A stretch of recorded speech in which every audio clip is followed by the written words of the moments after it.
Hey everyone, welcome to Infinity Harry. If you are enjoying our takes on Harry Potter and want to see more exciting content, don't forget to hit that subscribe button. This video includes self-recorded human introduction of first 30 seconds, followed by AI generation for creative storytelling purposes. So today we're gonna see what if Harry Potter walked back into Hogwarts as Voldemort's here. But before we start, if you want more stuff like this, then be sure to subscribe this channel and share with your friends. Now let's start the video. Here is short summary. Raised by the Dark Lord himself, Harry Potter returns to Hogwarts not as a student but as Voldemort's heir. As the wizarding world trembles, Harry must decide whether he will conquer it, or reshape it. But before we start, if you want more stuffs like this then please support to subscribe this channel and share with your friends. Let's start the video. The night wet and windy, two children dressed as pumpkins waddling across the square, and the shop windows covered in paper spiders, all the tawdry muggle trappings of a world in which they did not believe. And he was gliding along, that sense of purpose and power and rightness in him that he always knew on these occasions, not anger, that was for weaker souls than he, but triumph. Yes, he had waited for this, he had hoped for it.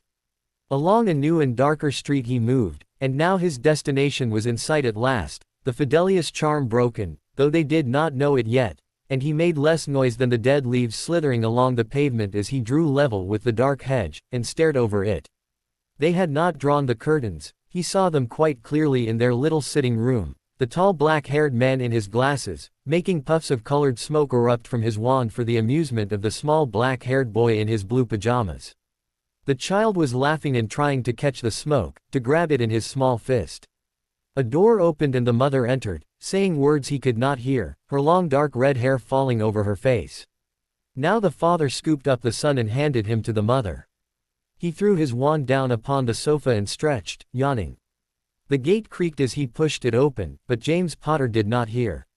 His white hand pulled out the wand beneath his cloak and pointed it at the door, which burst open.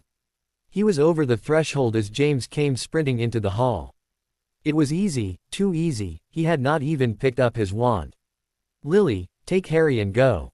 It's him. Go. Run. I'll hold him off." Hold him off, without a wand in his hand. He laughed before casting the curse. Avada Kedavra. The green light filled the cramped hallway, it lit the pram pushed against the wall, it made the banisters glare like lightning rods, and James Potter fell like a marionette whose strings were cut. "Not Harry, please no, take me, kill me instead. This is my last warning. Not Harry. Please, have mercy, not Harry.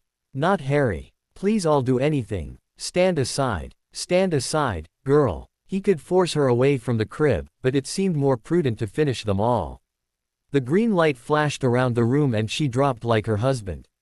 The child had not cried all this time. He could stand, clutching the bars of his crib, and he looked up into the intruder's face with a kind of bright interest, perhaps thinking that it was his father who hid beneath the cloak, making more pretty lights, and his mother would pop up any moment, laughing. He pointed the wand very carefully into the boy's face. He wanted to see it happen, the destruction of this one, inexplicable danger. The child began to cry, it had seen that he was not James. He did not like it crying, he had never been able to stomach the small ones whining in the orphanage. He looked down at the whimpering boy. So this was the child who had the power to defeat him. Brilliant, tear-filled green eyes met icy blue ones tinged with Arlet, Avada. The pale-skinned man paused, lowering his wand as he remembered a conversation he had had with Severus, his spy, only a few days before. "My lord," Severus started, "forgive me, but I believe that the Potter boy could be useful to you." "Really, Severus?" he had whispered softly, "are you sure you're not just trying to prevent an old friend's son from being killed? My lord, the prophecy it only speaks of one with the power to vanquish you. Not that he actually will vanquish you, this power could prove to be useful to you." "Perhaps. I will think on it," the Dark Lord had whispered, gazing at the young Death Eater pensively. "Now leave me. I tire of your company." Severus bowed low to the ground and backed away on his knees. Yes, now that he actually thought about it, those words did make sense. It was quite likely that the child might grow up to be a powerful aid to him after all. The prophecy which Severus had overheard did not mention that the child would vanquish the Dark Lord, only that it would have the power to do so. It would be prudent to have the child raised in such a way that it would never even consider vanquishing him. Yes, that was a good plan. The man was uncertain if he should raise the boy himself, though. He couldn't stand small children. He had never had any patience for the little ones at the orphanage. Making up his mind, the Dark Lord nodded decisively.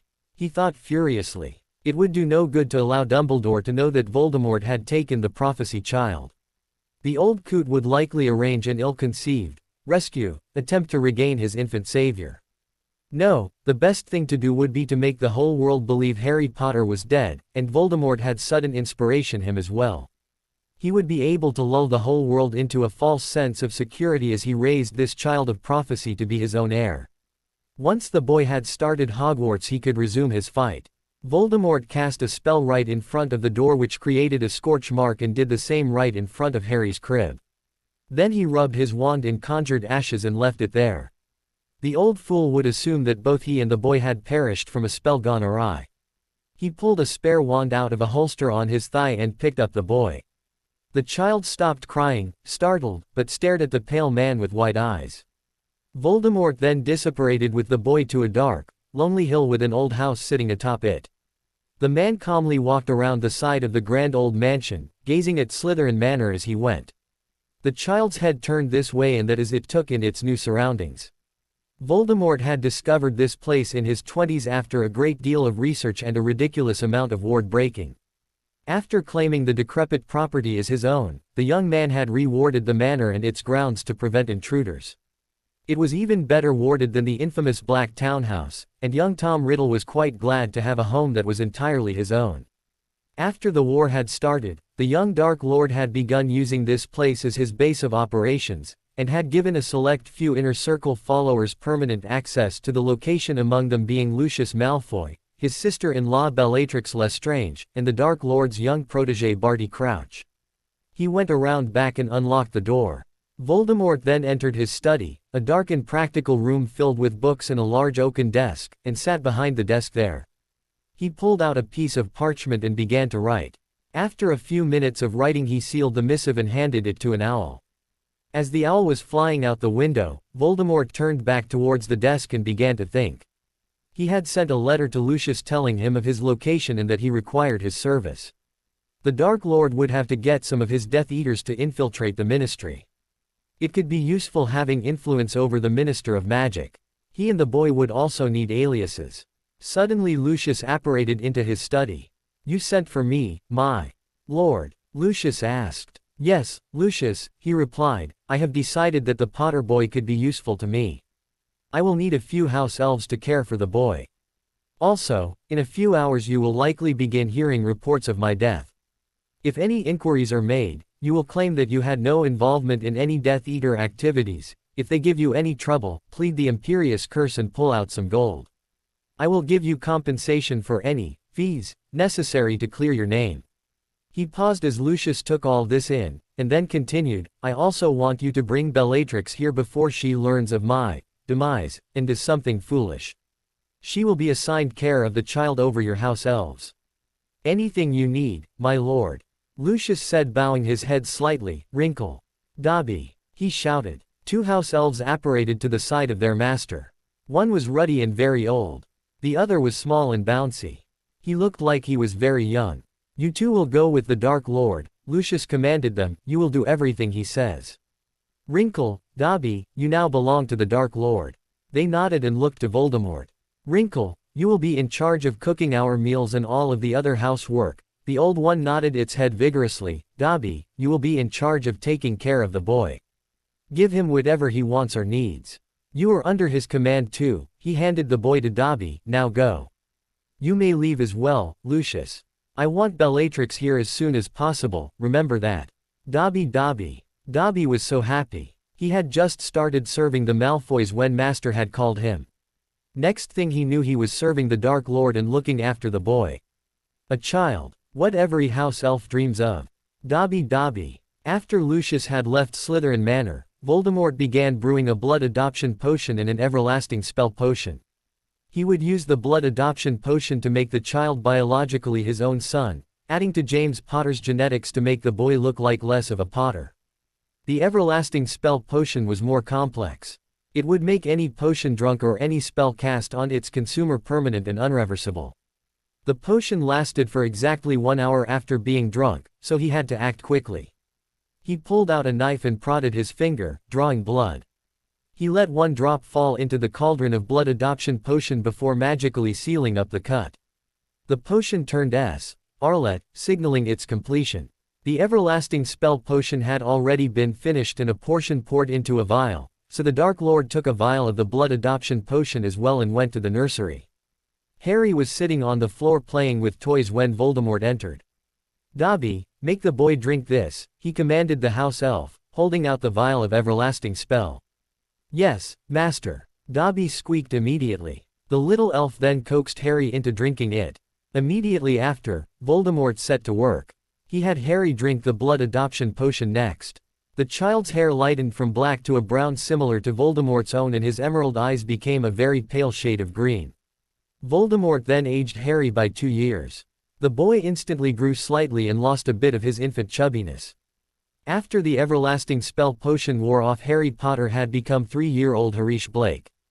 Voldemort had seen the newspaper earlier, the most awful thing he has ever done, killing an infant boy. Only luck could have allowed for you-know-who to be killed as well.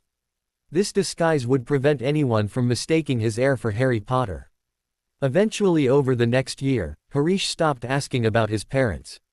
Later, since he was forbidden to call Voldemort uncle, the boy began to call him something else. Something Voldemort still couldn't get used to. Father. Harish grew older under the care of Dobby and Bellatrix Lestrange and years flew by while Voldemort tutored Harish to prepare for Hogwarts. As the boy grew older, Voldemort's features began to become prominent in the boy's face because of the blood adoption potion. It officially made him Voldemort's son, even affecting his appearance. No one would ever suspect him of being James Potter's son cousin, maybe, but then, everyone in the pureblood world was a cousin of some sort. The Dark Lord's plan was safe. The day after Voldemort disappeared with Harry, 3 of his Death Eaters breached the Longbottom safe house. Among them were Barty Crouch Jr., Rodolphus Lestrange, and his brother Rabaston. Rodolphus' wife, Bellatrix Lestrange, would have been there had she not been called up by the Dark Lord himself. She and the Malfoys alone knew that he was still alive. The Death Eaters had gone off at short notice because they knew that the Longbottoms went into hiding at the same time the Potters did. Rodolphus, who was leading the little expedition, thought that they would likely know why Voldemort went after the Potters. This is why he could be seen breaking down the wards around the little cottage. He watched the small family through a large bay window for a second before nodding to his brother. At that the two of them, a white-faced Crouch trailing behind, blasted down the front door and filed into the Longbottoms' sitting room. He sneered when he saw that neither of the two Aurors had wands on them. "We've got a few questions for you," he said, still sneering. Rabaston then said, "Yeah, and if you don't answer them," he pounded his fist into his hand. Rodolphus shot him a look and then continued harshly, "Why did the Potters go into hiding?" The young couple glanced at each other before glancing back at the 3 Death Eaters in front of them. Rodolphus nodded to his brother, who grinned. The younger brother then stepped forward and cast the Cruciatus on Frank. The wizard under the spell sank to his knees but never let out a scream. After a few long seconds, Rabaston lifted the curse and Frank sat on the ground sobbing and gasping for breath. Then Rodolphus rounded on Alice. "Maybe you'll have some answers for me. You'd have to kill me first," she growled, glaring at him. The insane man thought for a moment before replying, "Maybe I won't have to." He then turned to Crouch and snapped, "Get the boy." Crouch paled slightly at being addressed but nevertheless stepped forward and wrestled a 1-year-old boy from the witch's grasp. At this she started screaming, "Please. Don't touch Neville. Kill me, torture me, anything but don't hurt him." That got a reaction, Rabaston said, grinning stupidly. Rodolphus, however, began shouting as well. "Tell me why the Potters went into hiding."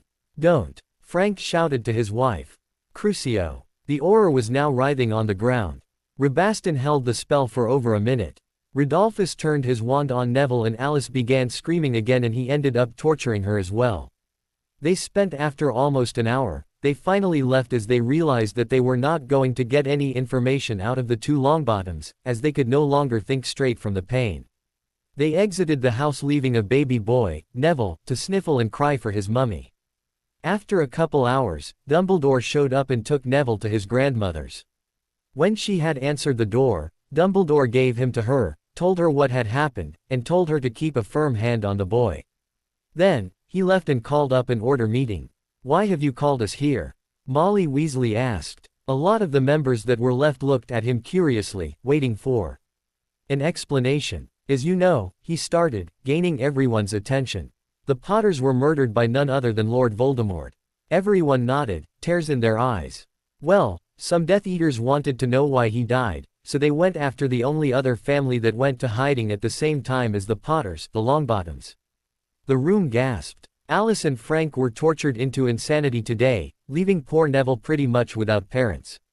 Now I am going to tell you all some information on why Voldemort went after the Potters and why they and the Longbottoms went into hiding. A couple months ago, a prophecy was made that spoke of a boy born at the end of July that would have the power to destroy Voldemort. There were two children that this applied to, Harry Potter and Neville Longbottom. Obviously, it wasn't Harry or he would still be here with us today, so we can only assume that the now orphaned child, Neville, is the one who can defeat Voldemort. We all know that he isn't really gone, so I have told you this so that we can protect the boy. And with that he concluded the meeting. Poor Neville was then terrorized for the next 10 years, everyone in the Order revering him. This was all a part of the master plan that Dumbledore had come up with. What did it matter that it crushed a poor boy's ego? It was for the greater good after all. The Dark Lord sat on his bed yet again, staring out the window, and thinking. Harish's 11th birthday was tomorrow. Don't get him wrong, he didn't care for the boy, he didn't, and he was sure that he never would. But coming up with the child's birthday, August 15th, would entitle you to know it. The boy still needed his school supplies and he had been planning for the past few weeks to take him tomorrow for a birthday present.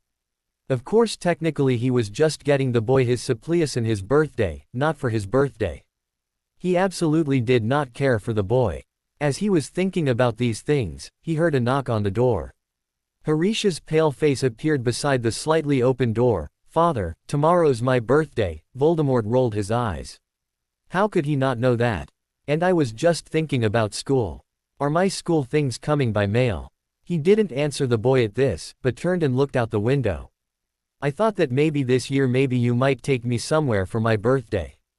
At seeing Voldemort still not respond, Harish started to feel a little annoyed. "Instead of just staring out of your window, like you do all the time," he added.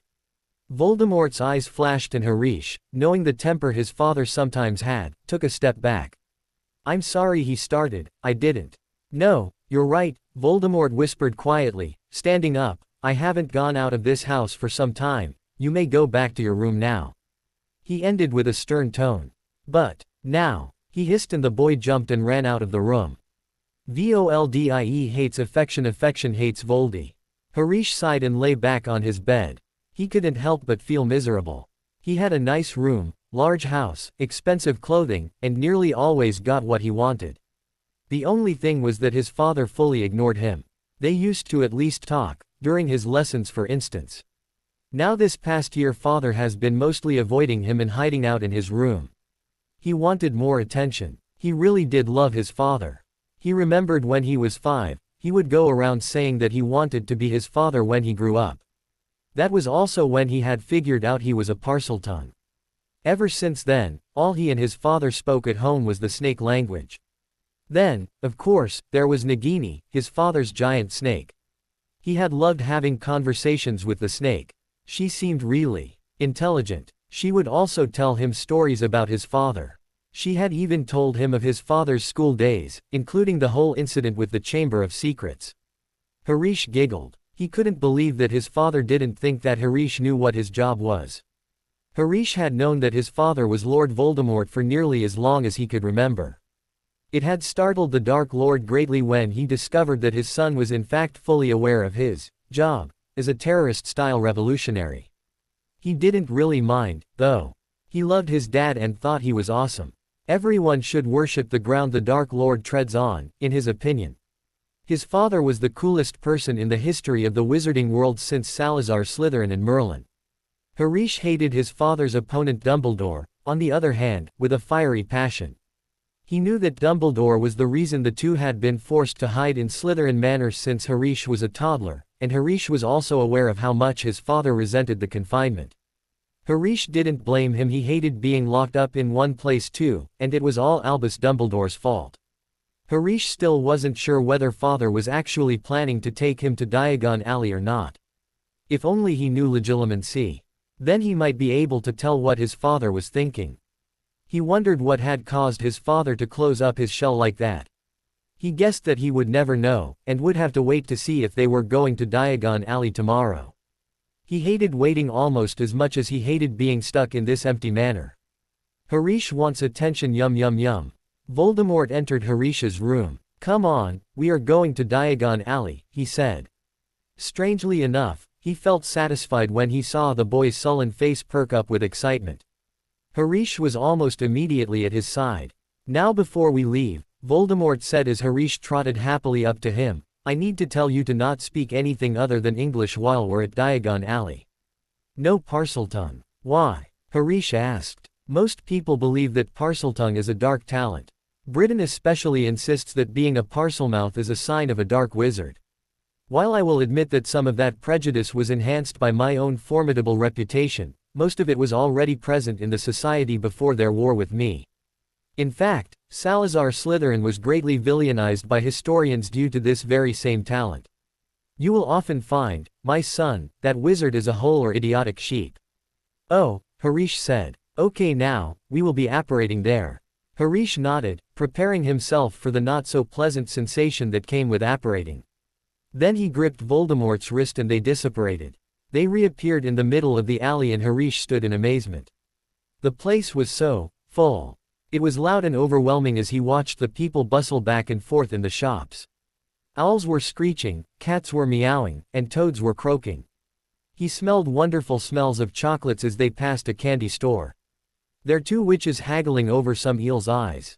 It was also very different to what he was used to. He had a huge, silent manor all to himself and his father. Only occasionally did he go over to the Malfoy manor and play with Draco while their fathers talked, but that wasn't all that different.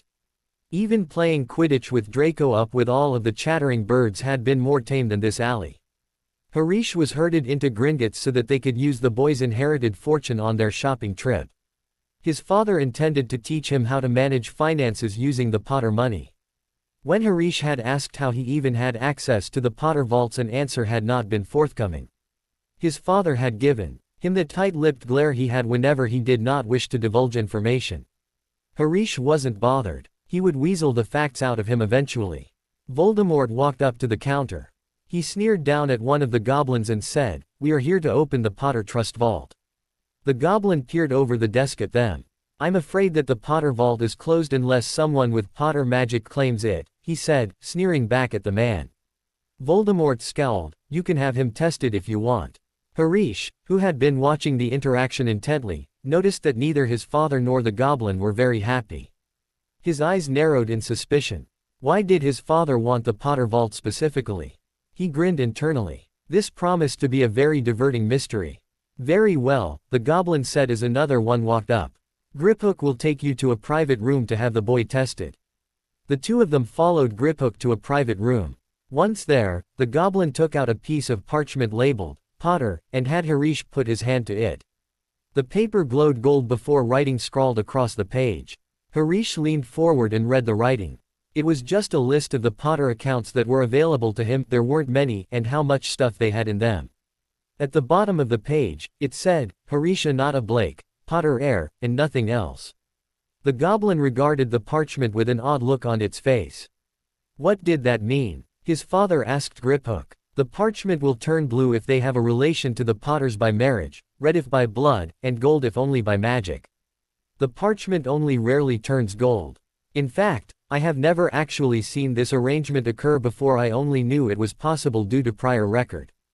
This means that somehow, Harish Anata Blake is heir to the Potter Trust Vault, but he is not related to any Potter by blood. Ah, Voldemort said, sounding confused, but Harish knew that look.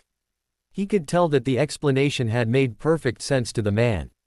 "We would like to draw some gold out of the vault if you please." Soon, Harish was trotting out of the bank behind his father, his money bag jingling merrily with the sound of several new galleons, sickles, and quite a few nuts. Next, they went to Madame Malkin's. Harish bought green and black robes. Then, they headed over to Flourish and Blots and Harish convinced his father to buy him a book on jinxes. After Flourish and Blots, they headed to Apothecary. Voldemort bought Harish the essentials such as a cauldron and potion supplies. Then they moved on to Ollivander's. Finally, this was what Harish had been waiting for since he had been old enough to consider the idea. Somewhere in the distance a bell tinkled as they stepped inside. "Good afternoon," said a soft voice somewhere.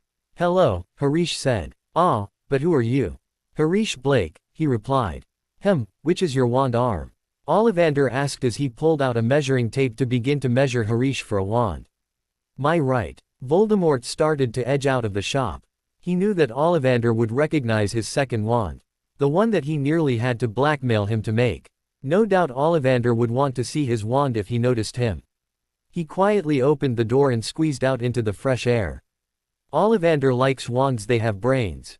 Harish watched the old man as he measured him. "Every Ollivander wand has a core of a powerful magical substance, Mr. Blake. We use unicorn hairs, phoenix tail feathers, and dragon heartstrings. No two Ollivander wands are the same." Harish looked down at the tape measure and realized it was measuring his nostrils on its own. Ollivander was flitting through the wands, no doubt trying to find him a suitable wand. "That will do," Ollivander said, and the tape measure crumpled in a heap on the floor.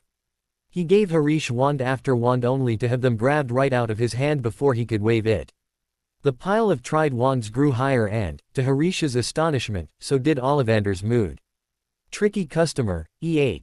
No doubt, we'll find the right match for you somewhere, I wonder. Yes, why not holly and phoenix feather, 11 inches, nice and supple."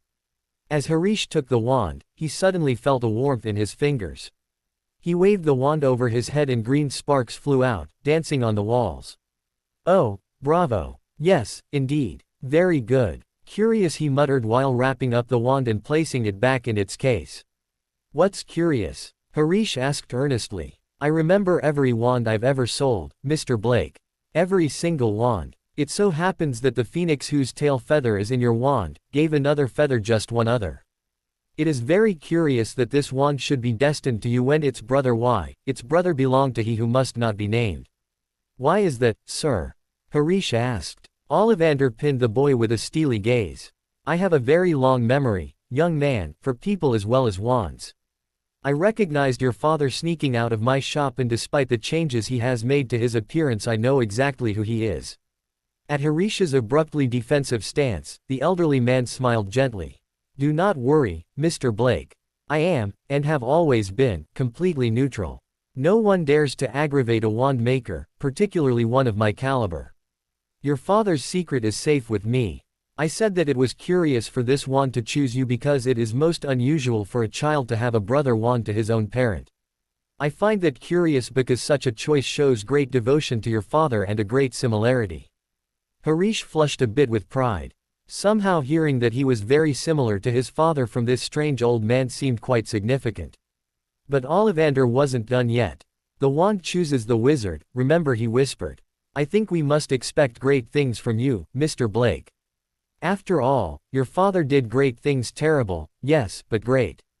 Your father is one of the most incredible wizards of his age, I should expect no less from his son." Harish nodded, still a bit overwhelmed, and paid Ollivander 7 galleons for his wand.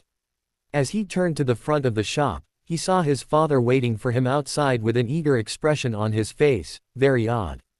Holly and phoenix feather," he announced proudly. His father reached out his hand and Harish handed it to him. Voldemort felt something odd in his fingers and he knew that this wand was his wand's brother. He often wished he had his old wand back. The second wand he had convinced Ollivander to make him after his first was confiscated by the ministry is proof of his demise. Worked quite well, but it just didn't have the familiarity his old wand did. Harish waited for the Dark Lord to hand his wand back, and when he did, his father asked, "Would you like to go look at some snakes?" The blood adoption had given Harish some of Voldemort's gifts, including being a parselmouth. Voldemort remembered when he had first figured out that the boy could speak. Harish had been out in garden playing, when a little garden snake slithered in front of the boy. Harish had been unfazed and merely picked up the little snake and started talking to it. It had then become Harish's first pet snake. Sure, Harish replied, but then added uncertainly, but aren't we only allowed an owl, cat, or toad? Not if they don't know it's there, father replied with a devious expression. Harish smirked at that answer. They went into magical menagerie and walked over to some of the exotic and magical snakes. What kind of snake is that? Harish asked his father, pointing to a blue snake. It had wings that were feathered at the ends. That is a Quetzalcoatl, he replied. Oh, Harish turned back towards the Quetzalcoatl. What's your name? He asked it in Parseltongue. Isis, she replied. Cool. Do you want to come with me? Yes. It gets boring in this store and it's not every day I meet a speaker. I would like her, father, he told him. We will take the Quetzalcoatl, Voldemort told the shopkeeper who opened the terrarium. Harish reached his hand down to let Isis fly up his arm and onto his shoulder. I wouldn't do that if I were you, sir.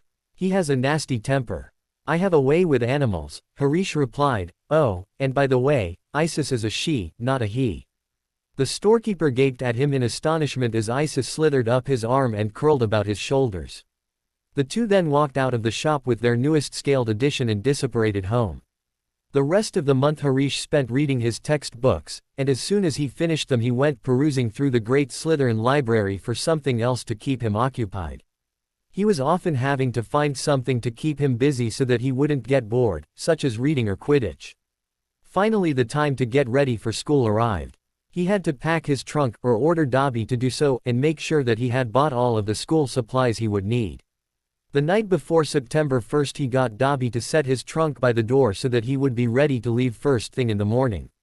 When morning arrived he almost literally pushed his father out the door to King's Cross Station. They arrived at 10:45 and his father showed Harish how to get to the platform. So you just run straight at the wall? Harish asked. Yes, Voldemort replied. Come on then. You go first. Harish nodded and backed up his trolley. He breathed out and ran as fast as he could. When he found that he had made no contact with the wall, he opened his eyes to see a brilliant red engine. His father had come up next to him. Now, be sure not to get into too much trouble. Yes, sir. You are going to write to me, aren't you, father? Voldemort was taken aback. I might. Harish narrowed his eyes trying not to show his disappointment. Might always meant no. Harish then turned and ran off to the train to find a compartment. When the train started up, Voldemort almost raised his hand to wave, before he caught himself. No, he would not wave to the boy. He would not. Then, when he saw Harish poke his head out of the window to wave, he couldn't help it. Voldemort waved back. The Dark Lord grimaced as he saw the train disappear. This boy had turned him into an affectionate sap. He almost felt a hole inside as he walked out of the train station without the happy, bouncy boy he had gotten used to. Almost. Ah, Voldy be sweet. Harish looked throughout the train but all of the compartments he passed were full. Finally he came to one that only had a pair of red-headed boys that looked like twins. He heaved his trunk into the overhead railing in the compartment and sat down. The boys turned around and looked inquisitively to Harish. Who are you? They asked in unison. Do all twins do that? Harish Blake, he said formally as he held out his right hand and the one on the left took it and shook it roughly. Then the one on his right grabbed his left hand and shook it as well. Absolutely spiffing. Astoundingly wonderful to meet you, old chap. When they didn't stop shaking his hands he twisted them out of the boy's grasps and wiped them on his shirt. The train started moving so Harish popped his head out the window and waved goodbye. He was astonished to see his father raise his hand in farewell, and almost smile on the man's normally stern face. Who are you? Harish asked them when he pulled his head back into the compartment. Fred and, the one on the left said. George Weasley, the one on the right interrupted. Harish nodded and looked out the window. His father was still standing there watching the train begin to pull out. What house do you want to be in? One of the twins asked. Was it Fred? Slytherin, he said, still not turning to look at them. He watched, still feeling rather dazed, as his father's small figure disappeared along with the platform. Man, Fred said. And I thought he was all right. George finished elbowing his brother. Let us not get into old house rivalries. I'm guessing you would be hoping to be Gryffindors. The whole family's been in it. Fred said solemnly. What a shame. These were the first friendly people his age Harish has ever met. It just wouldn't do for them to be in rivaling houses. Well, you know, Harish began slyly, it would be very amusing if your whole family was in Gryffindor, but you two were sorted into its rival house. Imagine what they would do. Harish sat watching the twins as they pondered their family's reactions.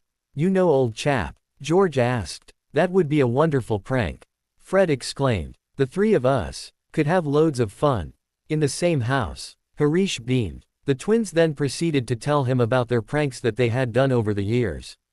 After a while the trolley came by and Harish bought loads of sweets to share just because his father had never let him have many. The train ride was made mostly of the twins sharing stories and joking about having to recruit Harish, in the line of pranking duty. The two of them were rather amusing. At one point another red-headed boy, this one slightly older and wearing horn-rimmed spectacles, poked his head in, trying to look dignified. All right there, Fred. George, you had best not get into trouble your first day. He said. All right Percy, we most definitely won't, they chorused together with angelic looks on their faces. The older boy sniffed and walked out of their compartment.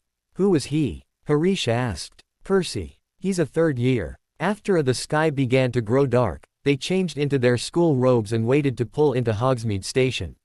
When they got out they could see the castle and a large man strode up with a large lantern. Furs years this way. He called out. They followed the giant of a man with a wild beard and small, warm black eyes down a narrow path. Harish wondered who he was. No more in for a boat. The giant called, pointing at a fleet of little boats bobbing in the lake.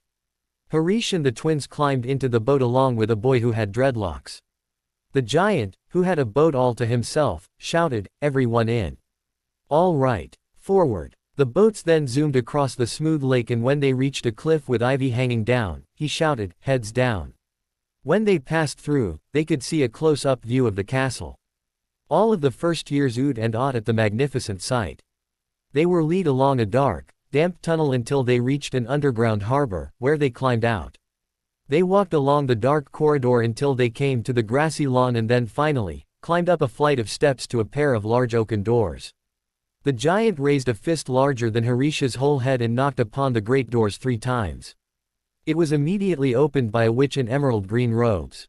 She had a harsh, stern face with her black hair drawn up in a bun. She did not look like someone Harish would want to cross. First years? She asked, receiving a nod. I'll take them from here. Enter McGonagall. Watch out. Dumbledore sat in his seat in the Great Hall watching the first years file in. His eyes fell on a particular child with brown hair, handsome features, and pale green eyes. Harish Blake has never yet ceased to amaze him. When the boy had taken control of the Potter family account, he was astounded. He had never heard of the Blakes, so he got some people to find all that they could about them. He was startled even more when he had only found records of that year, talking of Anata Blake getting a job and Harish Blake coming to Hogwarts. It was like they hadn't even existed the previous year. This year they appear out of nowhere and Harish Blake had taken over the Potter family fortune, closing the account from his influence. What was strange was that the son took it instead of the father. The boy seemed a bit young to have complete control over an account. Harish, being one of the first few called, stepped up to the stool and slipped on the hat that covered his eyes. After a second the hat called out, Slytherin. A Slytherin in charge of a whole light family's fortune. He would certainly have to keep an eye on this boy. Dumbledore's controlling Harish beamed, jumped up, and walked briskly over to the Slytherin table. He caught the twins' eyes and fighting off a smirk, sent them a thumbs up. Just then, an older boy rounded on him. Who are you? He asked with a rather impolite tone. Harish Blake, he replied nonchalantly. A boy named Henry Moon got sorted into Ravenclaw. Blake, I haven't heard of any Blakes around here. Oh, really? I guess you were too stupid to notice anything. Why, my family is very old, going far back to Slytherin's days. Technically that was true as he was a descendant of Slytherin, but that was not something people would believe if he went about boasting it. He glared down his nose at the boy for a while but then turned his attention back to the sorting. The older boy sat wondering how a child who was both younger and shorter than him could pull off such a look of superior disdain. Not, Hortensia, McGonagall called out. Slytherin. Pusey, Adrian. Slytherin. Spinnet, Alicia. Gryffindor. Warrington, Hubert. Slytherin. Weasley, Fred. Harish perked up at this. Fred sat down on the stool and jammed on the hat excitedly. After a few moments he started to look angry and then his expression changed to one of concentration. Finally after a while, the hat called out, "Slytherin." And Fred hopped up looking pleased with himself and ran over to join Harish. "Weasley, George. Oh fine, Slytherin. Great job mate." Fred slapped him on the back as he sat down. They looked over at the Gryffindor table where Percy and another redhead even older than him were sitting with dumbfounded expressions.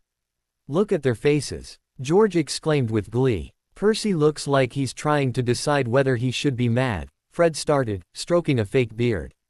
"Or confused," George added. "So, who is that other fellow with him?" Harish asked. "Charlie," Fred said. "Sixth year," proclaimed George. "How many brothers do you two have?" "4. Or 5 counting me," Fred exclaimed. "Oh, I never count you. You're much too important to be a measly brother." "Really? Guys," Harish exclaimed. "Yees," they asked together. "Stop bantering and tell me about your brothers." "Oh, well first there's Bill. He's graduated. Then there's Charlie. World's best seeker. Percy. The perfect one." They chorused together. But suddenly the last person was sorted and they never did get to continue, for enormous amounts of food appeared, and no teenage boy could keep talking and ignore food when hunger had been gnawing at them all. Afternoon. When everyone had eaten their fill, Dumbledore gave the announcements, introducing the new defense against the dark arts teacher, Professor Blackthorn. Then they were ushered off to their dormitories in the dungeons. Down, down, down they climbed until at last they reached their common room. There were green couches and the room had an underwater feel to it. The floors were black, and there was a fire crackling on the back wall. Dull light shimmered off of the walls and bounced around the room. They figured it was most likely under the lake. One boy swore he saw a giant, ghostly tentacle drift by a window. They went down to the boys' dormitory and settled in for the night. "Master, I like it down here." "So do I, Isis," he replied to his snake, starting to drift off into sleep. "What's it?" George asked. "Nothing. Just telling my pet good night." Fred asked groggily. "Good night." And he rolled over and instantly falling asleep. The 3 boys ran down empty hallways late for their first class of potions. "I'm so sick of Peeves. What do you think Snape will do?" Harish asked as they flew down 3 flights of stairs. "Dunno, Charlie always says that Snape is really strict but not always with his own house. So really it depends on what kind of mood he's in." They walked into the dungeon and saw Snape hovering over a boy's melted form of a cauldron. Oh," Harish quietly exclaimed in Parseltongue. Fred and George, the only ones within earshot of his comment, gave him odd looks. "You 3, why are you late?" Snape asked, his greasy hair hanging down in clumps. "Peeves," George was saying. "He locked us in a filthy little closet." Harish interrupted. "We've already missed charms," Fred exclaimed. "Alohomora wouldn't even work." George sounded frantic. "A closet," Harish exclaimed. "Take a seat. Now." Snape snapped at them, not wanting to hear any more of their story. Instantly the 3 boys sat down at a table together. At least he didn't take any points. Harish's mind began to wander to their breakfast as Snape went on about a potion that Harish had already read all about. They were sitting in the Great Hall eating as Percy and Charlie made their way over to them. "Mother will be so ashamed of you," Percy had said with his nose stuck in the air, "when she finds out that you were sorted into Slytherin." "Well, isn't that wonderful?" Percy was about to say something else when Harish stood up. "I think that they will do well in Slytherin." He had said, "I do not think that it's right for you to look at your brothers with scorn just because they were sorted into your rivaling house. It is very foolish and silly." Percy glared at him. No one had ever called him foolish. He harumphed and pranced off to the Gryffindor table. Fred let off a low whistle. "Thanks, buddy," George said to Harish sincerely. "But, why did you do it?" Charlie asked. The twins just grinned at him slyly, and sensing that they weren't going to reply, he left as well. Then, of course, they were walking down the corridor, Fred and George planning a prank on Percy, and Peeves had shoved them into a broom closet. Now as he emerged from his thoughts he noticed that the twins were still looking at him oddly. He raised an eyebrow, questioning them silently. "You never said," George started, "that you were a Parselmouth." Fred exclaimed. "Well, I didn't find it essential. I'm technically the heir of Slytherin and that normally doesn't bode well." The twins were now openly gaping. Don't look at me like that. I'm not really as prejudiced as some. My father is the heir of Slytherin and I am his heir. Yes, but Slytherin's heir actually murdered someone. The school was almost shut down. And now we get to the technicalities. Harish sighed. That was not my father. That was an imposter, and that's all I'm saying because that's all I know. He really didn't want others to think badly of him because of his father. A lot of people would freak out if he went around stating that his father was the heir of Slytherin, and that always meant that they would figure out that he had murdered someone when he was only 16. The rest of the class he spent immersed in his thoughts as he brewed his potion. The class went by quickly, ending with Snape pointing out how well his potion looked. Harish was smug. Of course his potion was perfect. He had been tutored by his father for the past 4 years, and no child of Lord Voldemort could be anything less than perfect. Harish likes books, nerd. Snape looked at the Blake boy again. He really did look familiar, but he couldn't put his finger on where he had seen him. The boy was lounging easily in his chair, adding ingredients into his potion as needed. He had a look of boredom and arrogance in his eyes. Otherwise, his face was arranged in a polite mask. Snape smirked as the cheeky brat commented on one of the directions he had left on the board. The boy mentioned that the step had been written wrong with a hint of disdain in his voice, but it made Snape proud. He always did that to pick out the potential potion makers. This boy obviously knew some things about potion brewing. The professor wondered if the child had been privy to earlier tutoring. Blake was just too good to not have had prior instruction. He sighed and decided to give up trying to figure out who the child looked like. Snape is stumped. What? Molly Weasley was standing in the kitchen, fixing dinner. She was chopping vegetables as the dishes were washing themselves in the sink. Ginny was standing by the icebox, getting out of the rest of the ingredients. Molly looked up as a Hogwarts owl swooped in. A letter from Hogwarts already? She asked with concern. I hope that one of the boys hasn't already gotten in trouble. She took the letter from it and started reading. Ginny, who was helping her out, watched as Molly's eyes zipped back and forth across the page. A frown furrowed between her eyes and her mouth fell open in shock. After a minute of staring dumbfounded at the letter, Ginny's mother ran to the fire, flew down some flow powder and yelled, "Arthur, get in here, now!" Seconds later, Arthur, tall and balding, spun out of the green flames. "What is it?" "I was working," he asked, but trailed off as Molly shoved the letter under his nose. He read it more slowly, but his face had turned white, and his mouth was open in shock as well. "What is it?" 8-year-old Ginny asked, furiously stamping her foot in impatience. Her parents, however, ignored her and started mumbling to each other. Molly set the letter down on the table, sat down, and put her hand up to her face. Ginny, seeing her chance, snatched up the letter and began to read it. "Dear Mum and Dad," it read.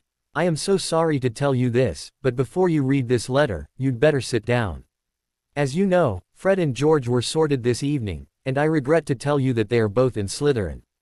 They have befriended a boy named Harish Blake, also in Slytherin, who I believe may have coaxed them into forcing the hat to sort them there.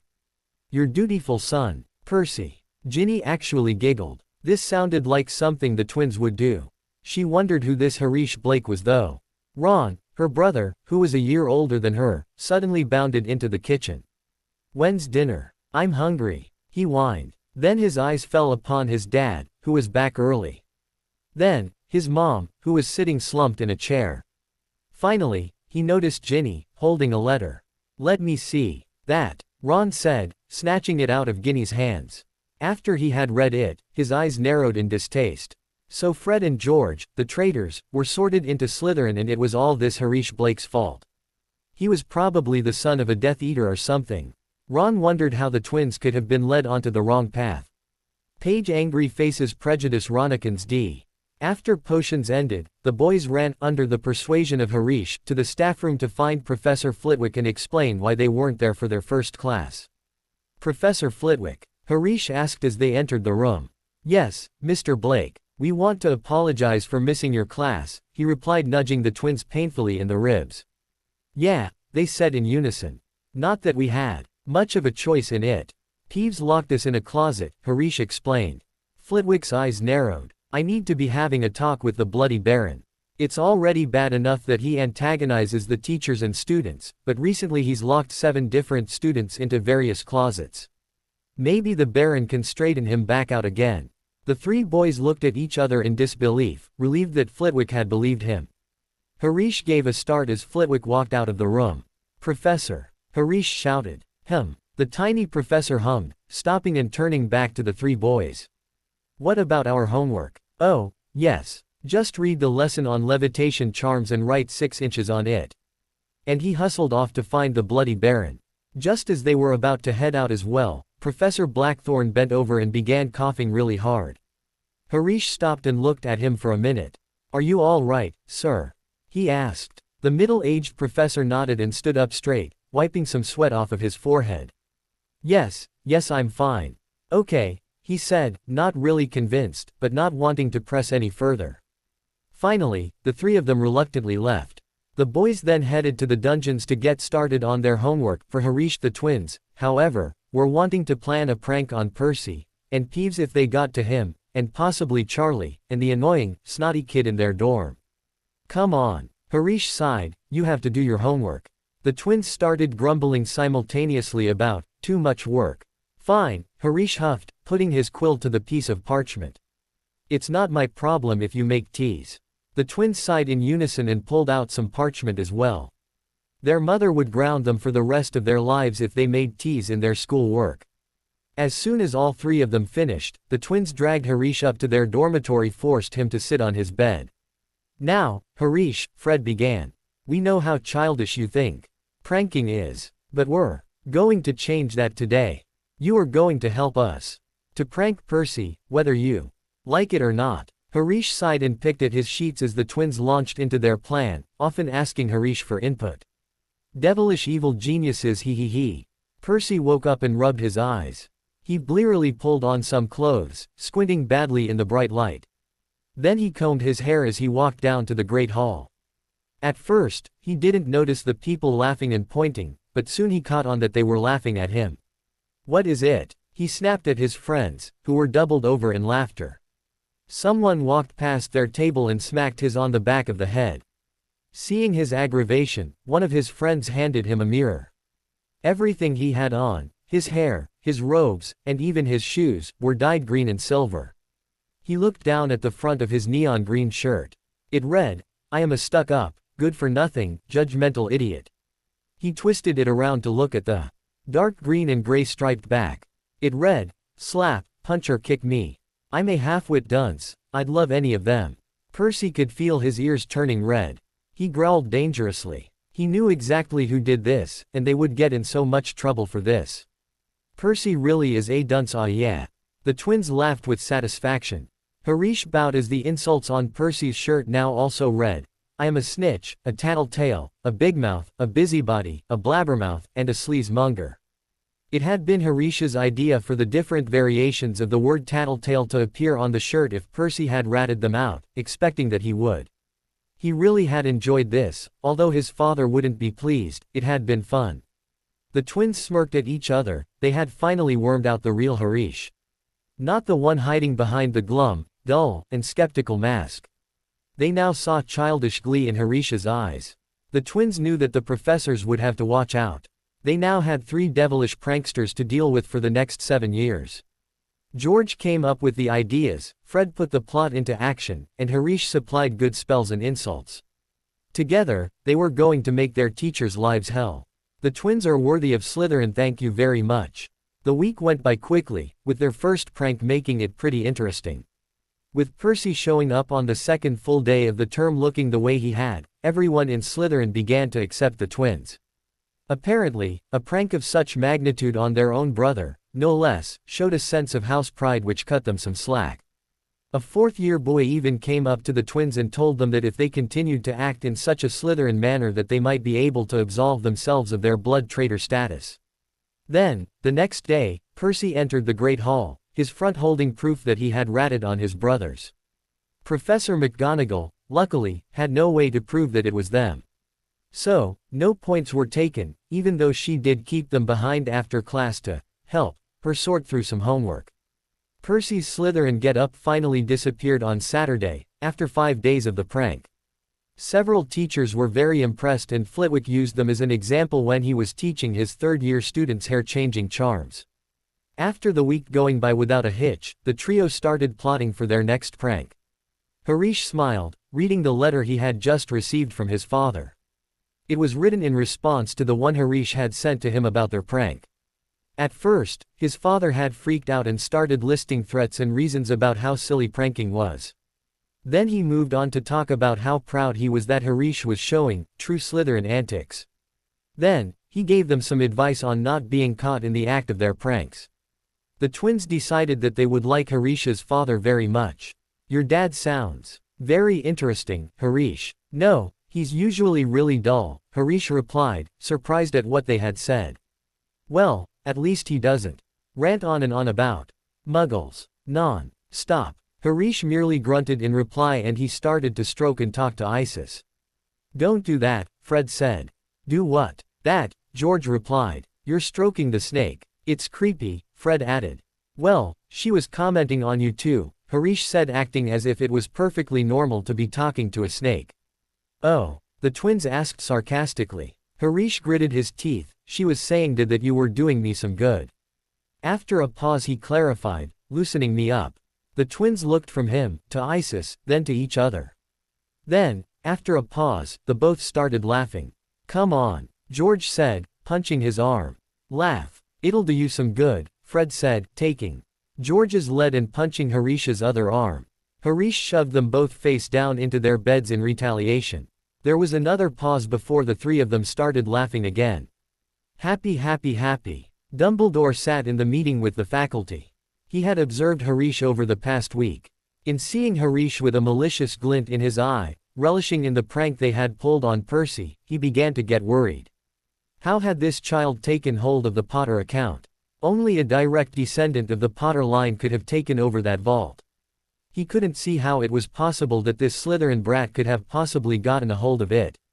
There was no way on earth that he could be the Potter's heir. The child had a different surname for one thing. He sighed, his temples throbbing. He would think about it later. The old man puzzled over it, only half listening to the teachers remarking on what a prodigy the boy was. If he had been listening, the boy would have reminded him of a very similar student. Lord Voldemort, or Tom Riddle, as he had been known then, had seemed like a prodigy. He was charming and always did well in his school work.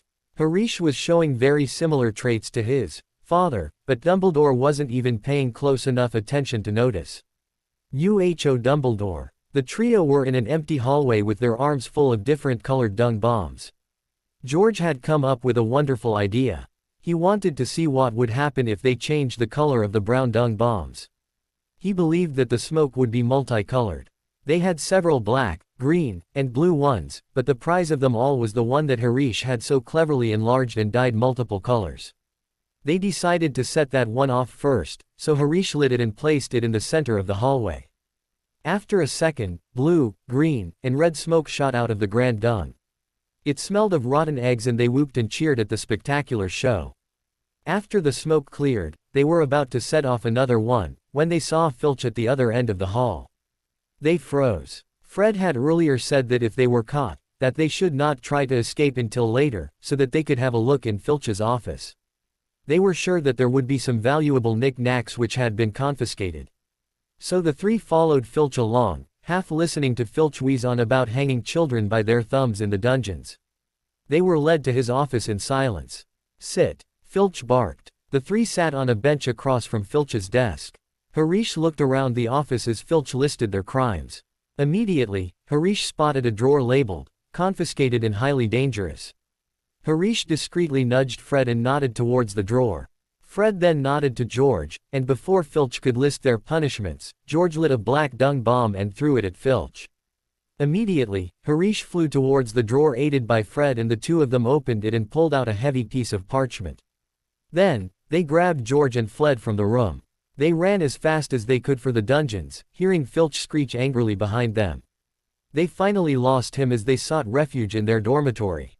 Harish pulled their prize out of his pocket to examine. It was a thick, folded piece of parchment. Fred and George peered at it beside Harish, wondering how to make it work. "Hey!" Fred exclaimed suddenly, "Dad always says something specific when he works with stuff like this." "Yeah, great going, Fred." He nodded to the parchment. "You can do the honors."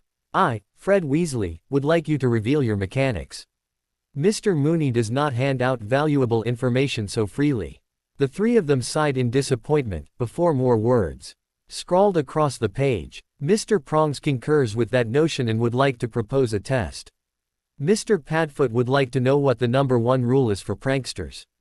And Mr. Wormtail would like to know where Mr. Weasley's loyalties lie. The boys sat for a moment in silence pondering their quiz. Finally, after a couple of seconds, George suggested, to cause mayhem. To get revenge, Fred listed. To get up to no good in every way. Harish exclaimed. Fred hummed, looking at the second question. My loyalties lie to myself and my mischief. You can list them, Harish. Fred and George announced together. Okay, Harish put his wand to the paper.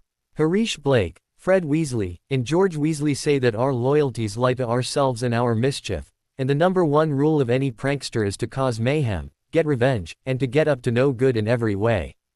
The words instantly disappeared and new script formed on the page. Messrs. Mooney, Wormtail, Padfoot, and Prongs are proud to present the Marauders map. Underneath it, I solemnly swear that I am up to no good appeared, and as soon as they read it, it vanished again. Under where the passcode had been, the words mischief managed appeared and disappeared in the same fashion. They unfolded the parchment to see a large map of Hogwarts. Soon the boys were on a bed, ogling at the map. Well, look, George exclaimed, pointing at their dormitory. It even shows us on the map. See, look. Fred Weasley, George Weasley, and, what is that? Huh? Fred asked as Harish said, what's the matter? Look, George said, pointing at their dormitory on the map. We're the only 3 in here. It has Fred and I labeled, but it just has a blob where you are. Harish squinted at the map. That blob looks like 2 names on top of each other. Maybe you're sitting on someone invisible, Fred said with a hint of doubt in his voice. Yeah, walk around some or something, George said. Harish got up and walked around the room, feeling slightly foolish. When he sat back down, Fred said, nope. It still looked like that while you were moving. Harish grunted and narrowed his eyes, trying to read what it said. I can make out Harish, but why is it on top of another name? Harish asked. I can tell that the first letter in the other last name is A, P, George said.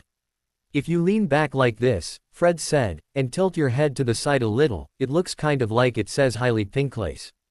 Harish snorted in laughter. George, however, leaned back and said, yeah, it kind of does. I can certainly pick out an H, A, Y, and A, P. Maybe we should just ask the map, Harish suggested. How are we supposed to do that? Oh, map, can you explain the blob on my friend's name? George asked, mimicking a girly, confused tone. Or we could somehow get it to show us the codes for the map. Fred said, suppressing laughter. Yeah, Harish said, remembering a book he had read earlier that summer. Things like this, they have to have a base or a foundation. That would be the individual spells they use to make it do all of this. Then, there would be the structure, which would be every room, every hallway, and every name. That sounds really complicated. How would we find one name? Locating spells, Harish said in a dismissive tone. Suddenly Adrian Pusey, Marcus Belby, Terrence Higgs, and Hubert Warrington entered the dormitory, ending their little powwow. Harish and the others just decided quietly, as Harish stuffed the map under his pillow, that if they wanted to find Harish, they'd just look for the blob, and would stop puzzling over it for now. George figured that it would make him easier to find. The blob done. Voldemort had had a week just as interesting as the boys. He had roused his Death Eaters that were working in the ministry. Nearly all of them had a heart attack when he introduced himself. Some of them even accused him of being an imposter. Voldemort had to crucio some of them to get them to listen to him, which he didn't want to have to resort to doing, but it made them follow him more willingly. After that, Lucius arrived and backed him up, saying that he was the first Voldemort contacted, and how Voldemort had gone into hiding to lull the public into a false sense of security. Then, Anata Blake got that letter from Dumbledore. Dumbledore had asked politely how Harish had gotten a hold of the vault, but Voldemort wasn't about to tell the two-faced old man. All he replied in return was, he is the heir of the House of Potter. He was satisfied to know that he had not only aggravated Dumbledore, but he had outsmarted him as well. The old man still couldn't figure out who Harish really was, not even to mention figuring out the fake backstory Voldemort had set up. He felt really accomplished. Voldie smirks mwahaha. Harish sat up and rubbed the sleep out of his eyes. He looked around the partially dark room. Dark blue light was shimmering on the walls. Judging by the lack of light, he figured that the sun hadn't quite risen yet. He pulled on a bedrobe and left the dungeons for the Ollery. Maybe he'd be able to coax an owl down, so that he could write a letter to his father. Normally they avoided him because of Isis, and only occasionally let him attach a letter to their leg. He looked out over the grounds. Every day it was getting slightly cooler, and Halloween was approaching fast. He couldn't wait for the feast. He had often heard stories about it from Fred and George. "Oh, come on," he exclaimed, waving a treat in front of an owl's nose. "She won't eat you. All I want to do is mail a letter to my father." But the owl remained resolute, so he sighed and slunk out, heading for the dungeons. As he rounded a corner, the twins jumped out from behind a suit of armor yelling, "Hello mate." Harish shrieked in surprise. After he recovered, he punched the two giggling morons. "Don't do that." Then he glanced at what they were holding. It was the Marauders map. "Plus, it's rude to stalk people." "Oh, and you would know all about that, wouldn't you, Mr. Manners expert?" Harish sighed. "Yes, I would. I grew up being taught simple manners. Something you two lack." "Yeah, we ditched manners a long time ago. You know, we've been thinking that we should plan a nice big prank for Halloween. It's only a week away, so we should get started. Beware creepy ambushes." The trio were consulting the map about how to get into the kitchens. Upon seeing his little figure on the map tickle the pear in the painting, Fred walked forward and tickled the pear. It giggled and hardened into a handle. George pulled on the handle and opened the door. They were greeted by a fairly large room that was warm and glittering. Hanging from the ceiling were shiny bronze pots and pans. In the corner, a merry fire was crackling. As they entered the room, they were nearly smothered by a great tidal wave of house elves. Each one was wearing a neat, white towel around their waist. They came, swarming up offering them cakes and candies. Harish even saw one house elf brandishing a silver platter with a whole turkey on it. "Leave it to me," Harish whispered to the twins. "I know how to handle these guys." Harish then stepped forward, flashing a brilliant smile at the elves. "Hello, my friends, and I wanted to come here to thank you for all of your hard work. The food is delicious and we find that all of our rooms are spotless." The elves started falling over one another shouting, "Thank you, sir." And, "You're welcome, sir." The twins caught on and George said, "Yeah, the other day Heir went into the bathroom, and the whole place was so spotless, I could see my reflection on the toilet." "Lovely," Fred said sarcastically. Harish shot them a look before continuing, "We just wanted to ask one teensy favor." He paused to let the elves ramble, "Anything you want, sir. And, we would for you, sir." Before saying, "Well, we wanted to plan something special for our friends on Halloween. Could you please not pick up the Great Hall until right before the Halloween feast tomorrow?" he asked, feigning boyish pleading and politeness. It of course worked, and the three of them stuffed their pockets with the last sweets, and exited the kitchens hearing, "We will do that, sir." And, "Come back soon, sir." From the elves. Harish was satisfied that their prank to tomorrow would go very well. "What does the elf say? I love you. Happy Halloween everybody." Fred and George yelled, blowing foghorns. All of the boys sat up, grumbling. "What's with the foghorns?" Adrian grumbled, laying back down and squashing his pillow over his ears. "Yeah, why are you waking us up at 5 in the morning?" Marcus asked bluntly. "Because, little children," Fred said, causing a round of more grumbling from the other boys in their year. "Halloween is the best pranking holiday. Next to April Fool's Day, of course. That one's the absolute best, because it's our birthday." Harish smirked as he watched the other boys in their dormitory. This was definitely not all they had planned for today, and the others should just get used to being pranked. They all walked down to the Great Hall together, and when the other boys saw it, they just gave up, knowing that this would be a very long day. There were purple, orange, and black streamers everywhere. They were almost completely covering the walls. There were some that had fallen onto the tables and floors, and there were even streamers hanging from the floating candles. If a student stepped on a certain brick on the floor in between the Ravenclaw and Slytherin tables, it would start singing or shouting things about Halloween. In History of Magic, instead of textbooks, the twins put the history of All Hallows Eve on every desk. Harish, with the help of the others, filled the classrooms with bats. Then, when it was time for the feast, everything magically disappeared, and all of the students went down to the Great Hall to enjoy a magnificent feast.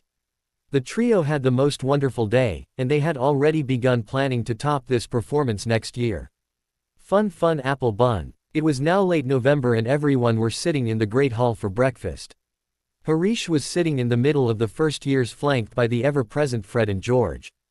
They were all eating and watching the owls swoop in and deliver the mail. Fred and George had received letters and parcels from their mum. Harish certainly hadn't been expecting his father to send him anything, and he was surprised to see a large smoky-colored owl land elegantly in front of him and stick out its leg. "Hey, Augustus," he said to his father's owl, feeding it a bit of bacon. He took the letter from him and watched the owl fly off. He had sent a letter to his father asking him if he'd go to the Weasleys for the holidays. He hadn't really expected his father to say yes, but he unrolled the letter anyway and started reading. "Dear Harish, I am happy to say that I would love for you to go over to your friend's house. I think it would be a wonderful experience for you. I will have the people I work with popping into the manor all throughout the holidays, and I don't think you'd like to be around a boring group of adults all Christmas time. They are grumpy no-nonsense kind of people, and I think it would be best for you to stay at your friend's house the first week and then come home to celebrate Christmas with me. From your very busy father, Anata Blake." "Hey guys," Harish said, "it looks like I'll be able to come over to your house for the holidays." "Really?" Fred asked, surprised. "That's great," George exclaimed, and the two on them started babbling on about how the first thing they were going to do was to play Quidditch. Harish let their conversation wash over him as he remembered the first time he had ever flown. It had been wonderful. "Father, can I get flying lessons with Draco? Please?" 8-year-old Harish had asked Voldemort, he and Draco sporting wonderfully crafted puppy eyes. His father had been about to say something, when Malfoy Sr. had walked up. "Oh, let the boy have some fun," he had said, but Harish had noticed that the man had stayed an arm's length away from his father. Everyone knew what a temper he could get. "Yes, you can go play Quidditch with Draco." "Yes," Harish and Draco shouted, before running off to Draco's tutor. Harish's father said that he could take the lessons. Draco exclaimed, "That's wonderful. Now Harish, you need to grip the broom like this. The grip is important." But Harish wasn't listening. As he swung onto the broom, it felt as if something inside him knew exactly what to do. He kicked off and was greeted by the most wonderful sensation. The wind tossed his hair about and he knew that this was where he belonged. He zipped all about the stadium, and he was in the process of doing a loop, when he felt something escape from his pocket. He watched helplessly as his favorite blue pen hurtled towards the ground. Not even thinking, he dove after it, the wind whistling in his ears as he sped up. He felt his hand grasp around it and he leveled out his broom, just before he could have crashed. Then he landed gently and trotted back over to where the instructor was standing dumbstruck. "Why, you're a natural. I've never seen quite a dive performed by an 8-year-old. You should go for Seeker. That was amazing." Harish blushed on the outside, but on the inside he smirked. Of course it was perfect. He was perfect and they should expect nothing less than that. "Harish, come on," one of the twins said, rousing him from his thoughts. "Okay," and he was led along to their classes. He was looking forward to the break. He loved playing Quidditch and wouldn't mind meeting the rest of their family. Harish lay in bed, semi-awake, feeling the cold bite down on his ears and the top of his head. He didn't want to get up. It was so warm and comfortable, and he didn't want to have to go and do school work. Then, he sat up abruptly as he remembered. It was Christmas break, he didn't have school work. He stood up, shivering, and changed into a warm sweater as fast as he could. Then, he took his small bag and stuffed it in his pocket. Harish had gotten Professor Flitwick to put an extension charm on the bag and he had used that to pack up the things he would need for his week at the burrow. He trotted into the common room and settled himself on the couch in front of the fire, letting the warmth wash over him. After who knows how long, Fred and George bounded up the steps, into the common room, and they trotted over to where Harish was sitting. "Ah, I see someone's already. Bright and bushy-tailed this morning," the twins said happily. "You ready to go then?" Harish asked them. "Yep, fit as a fiddle." and itching to go. Harish just shook his head as they headed down to breakfast, the twins falling into step on either side of him. Harish thought it was funny that, with the twins' beater build, most people believed them to be Harish's bodyguards. The twins seemed to find equally amusing, and if they saw someone ogling at them, they would grin at each other before shooting menacing glares at the offender. They seemed to find it fun to play the bodyguards. After they finished breakfast, they headed for Hogsmeade Station and climbed aboard the beautiful red engine. Hours later, after lots of sweets, jokes, and even pranks on other people going home for the holidays, they arrived in London. Harish and the twins clambered off the train and wandered over to where Percy and Charlie were standing. There were 4 other people. A woman, short and stout, was keying the boys. Standing next to her, with a hand on her shoulder, was a tall, balding man. Accompanying them were 2 children, a young boy and a girl who was even younger, and they all had flaming red hair. "Wow," Harish said as they walked up. "You have a really big family." "Yeah," Fred said, eyeing the rest of his family. "There's 9 of us." Harish whistled. "We only have me and my dad." Just then, the woman, Mrs. Weasley, noticed Harish and came bustling over. "Oh, and you must be Harish. We've heard so much about you. Come on, we'd best get going. It's so nice to finally meet you, Harish dear." He didn't have any warning as she suddenly pulled him into an embrace. As the family walked off, Harish lagged behind, rubbing his arms. "She does that to everybody." Harish just shook his head and followed them. "Too many people don't touch me." Harish smiled as they drove through the country, past some chickens, and stopped right outside of a building. There was a sign that said, "The Burrow," outside of the rickety old house. Snow was piled up everywhere. There was a little tumble-down garage in a small yard. The base of the house looked like it had once been a rather large stone pigpen, with extra rooms added here and there until it was several stories high and so crooked that it looked like the only way it could be standing was if it was held up by magic. 4 or 5 red chimneys were on top of the roof, and several chickens that had gotten out of the barn were huddled in the warmth by the door. "Come on, you'll be sleeping in our room," Fred said, showing Harish the door. "Mum moved a bed in there, it's a bit cramped. But there's still enough space for the 3 of us. We know it's not much compared to that manor of yours. But it's home." "No," Harish said honestly, not wanting the twins to feel bad for themselves. "This is much better than a huge, silent manor. Here there are people to play with." The twins grinned at him appreciatively. Harish could seem a bit cold at times, but they knew that he was really a good person on the inside. "Yay. Happy Harish." Ron looked out the window and watched his brothers play Quidditch. He had been invited but he had declined and stomped up to his room. He didn't want to play with some snot-nosed Slytherin brat, whether he was friends with the twins or not. He had heard Fred and George talking about how Harish lived in a manor. He probably had lots of money and got whatever he wanted. It just wasn't fair. He knew that one day, the twins would regret befriending the boy, when he ran off to you-know-who and all of the other Death Eaters. He glared out the window. He had seen the way Fred and George follow Harish around like he was their little lord. If Voldemort never came back like Dumbledore said he would, the older boy would probably become the world's next Dark Lord. He growled and flung himself on his bed, pouting at the ceiling. "Bad ickle Ronikins, he going to get bit in the butt." Harish sat at dinner still flanked by the twins. He swallowed heavily and glanced around. It was the second full day he had been here and so far he had managed to charm the parents and the girl. Though he seemed to have charmed Ginny a little too much. She was sitting across from him, staring at him with a starry-eyed expression on her face. Ron was next to her, shooting Harish menacing glares. On the other side of George was Percy. He was obviously staring at Harish and the younger boy could tell easily that Percy was suspicious of him.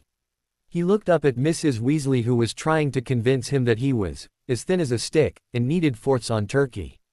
Harish glanced at Ginny again. He gritted his teeth and resigned to staring at his plate. After dinner, he went up to the twins' room, with them in tow.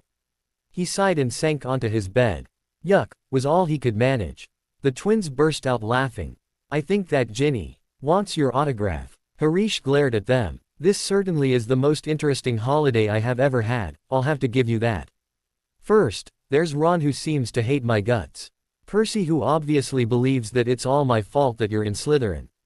Ginny, who is literally drooling over me. I'm serious. She was drooling all over her food. Fred and George were bent double and clutching their sides from laughter at this point. George looked up, wiping tears from his eyes. She did seem to have a thing for you, didn't she? He asked, in between fits of giggles.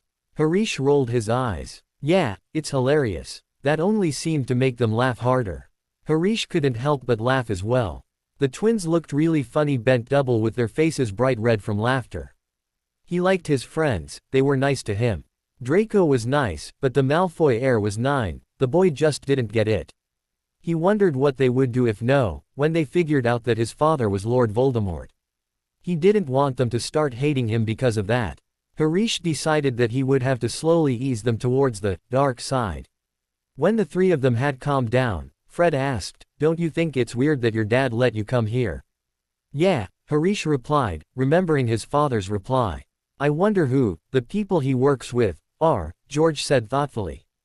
By Friday, things had cooled off and the Weasleys presented him with yet another surprise.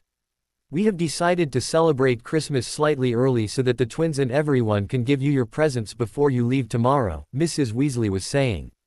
He then followed them to their sitting room and plopped himself on a chair. The twins went first and handed him 2 identically wrapped presents.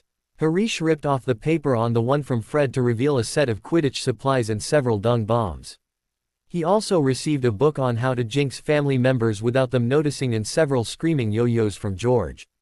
Harish thanked them and handed them their presents. He laughed as they ripped off the paper to reveal similar presents. Harish hadn't really known what he should get them, so he stuck with Quidditch and pranking supplies. Though he had gotten George a book on how to evade getting in trouble and for Fred, a book that had 256 pages, worth of pranking ideas. Then, Mrs. Weasley came forward and handed him a beautifully wrapped box. Harish took off the wrapping paper and pulled off the lid of the box. Inside, there was a sweater and a tin of brownies. He held up the sweater to inspect it. It was green with a silver H stitched in the center of it. "Yeah, she makes those for everyone. We get them every year. You'll like it. They're awfully warm." Mrs. Weasley beamed at them. It was so nice to hear them say that. Ron, on the other hand, always complained. Maroon was cheaper, he'd just have to deal with it. Harish smiled at her and tugged the sweater over his head. The twins were right, it was warm. Then his smile vanished. According to Mrs. Malfoy, it was bad form to accept a gift if you hadn't gotten the giver of the gift a present as well. But, he stuttered at her, "I didn't get you any presents." "Oh, don't worry dear," Molly said, thinking about how he was a sweet boy, "I don't mind. Children normally don't give gifts to their friends' parents. I'll get plenty of other presents." Harish nodded, his face feeling hot. He hated feeling foolish. "Now," Molly said, turning to the other children, "you may each open one present. Only one, mind you," she added, shaking her finger in their faces and putting her hands on her hips.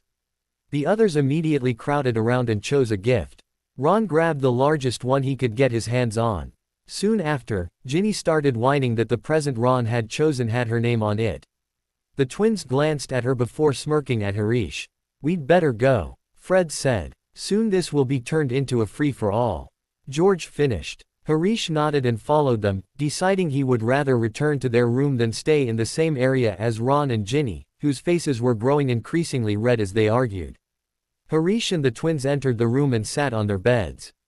They talked for a little while and played some exploding snap. Eventually, after the long day, Harish fell asleep, sprawled across the bed. The twins smirked at each other and silently stood up. They had tried to snoop in Harish's trunk once when they were bored and found that it had been spelled to not let people snoop in it. Ever since then, they had been curious what Harish kept in there. Now, Harish was asleep and he didn't have his trunk.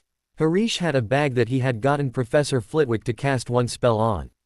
They knew what was on it too, they were there when Professor Flitwick spelled the little bag for Harish. Fred kneeled at the end of Harish's bed and pulled out the bag out from underneath it. George was soon at his side and the two of them dug through Harish's clothes and pulled out a leather-bound book. They grinned at having found one of their friend's cherished possessions. It was Harish's drawing journal. They knew how their friend liked to draw in this journal when he was bored. He had never let them look at what he had drawn, but that had only sparked their curiosity. George opened it to a random page. On the paper was a picture of what looked kind of like the dark mark. There was a skull with Nagini coming out of its mouth. Fred snatched the book from George and turned the page. They gasped. There was someone with long blonde hair in Death Eater's robes and mask. They knew of one person that Harish saw often, who had long blonde hair, and that was Lucius Malfoy. The twins also knew that Lucius was once a Death Eater and that their dad suspected him of having dark artifacts in his house. Quietly, Fred closed the book and stuck it underneath the clothes where it had been. Then, the two of them sat on their beds and stuck their heads together, whispering. "Why does he have pictures of Death Eaters in his notebook?" Fred asked. "And the skull?" George exclaimed quietly. "He's showed us pictures of his dad's snake Nagini before. Why was it in that picture?" "Maybe his dad's a Death Eater," Fred replied. Harish doesn't seem that bad, and his dad sounded pretty funny too. I don't know about Dumbledore though. Something about him seemed fishy." "I know what you mean. The other day, he was staring at Harish in this way, he looked like he wanted to hurt him or something. Let's just act normal and try to figure out some more about the three of them," George said, and his twin nodded. Pots of fish brewing. Death Eater Dumbledore alert. The next morning, at precisely 10 o'clock, Harish's father apparated into the Weasleys' sitting room. Everyone took in the man's dark appearance, his tall figure, and his pale pointed pace. The twins noticed how much Harish resembled his father. He had brown hair and the same facial structure as the superior-looking man. Immediately the two boys hopped up and started shaking Mr. Blake's hands. "It's so nice to finally meet you," they chorused. When they had sat back down, the man turned to Harish and said, "Harish, it is time to go now." "Okay," Harish chirped happily, gripping his father's forearm.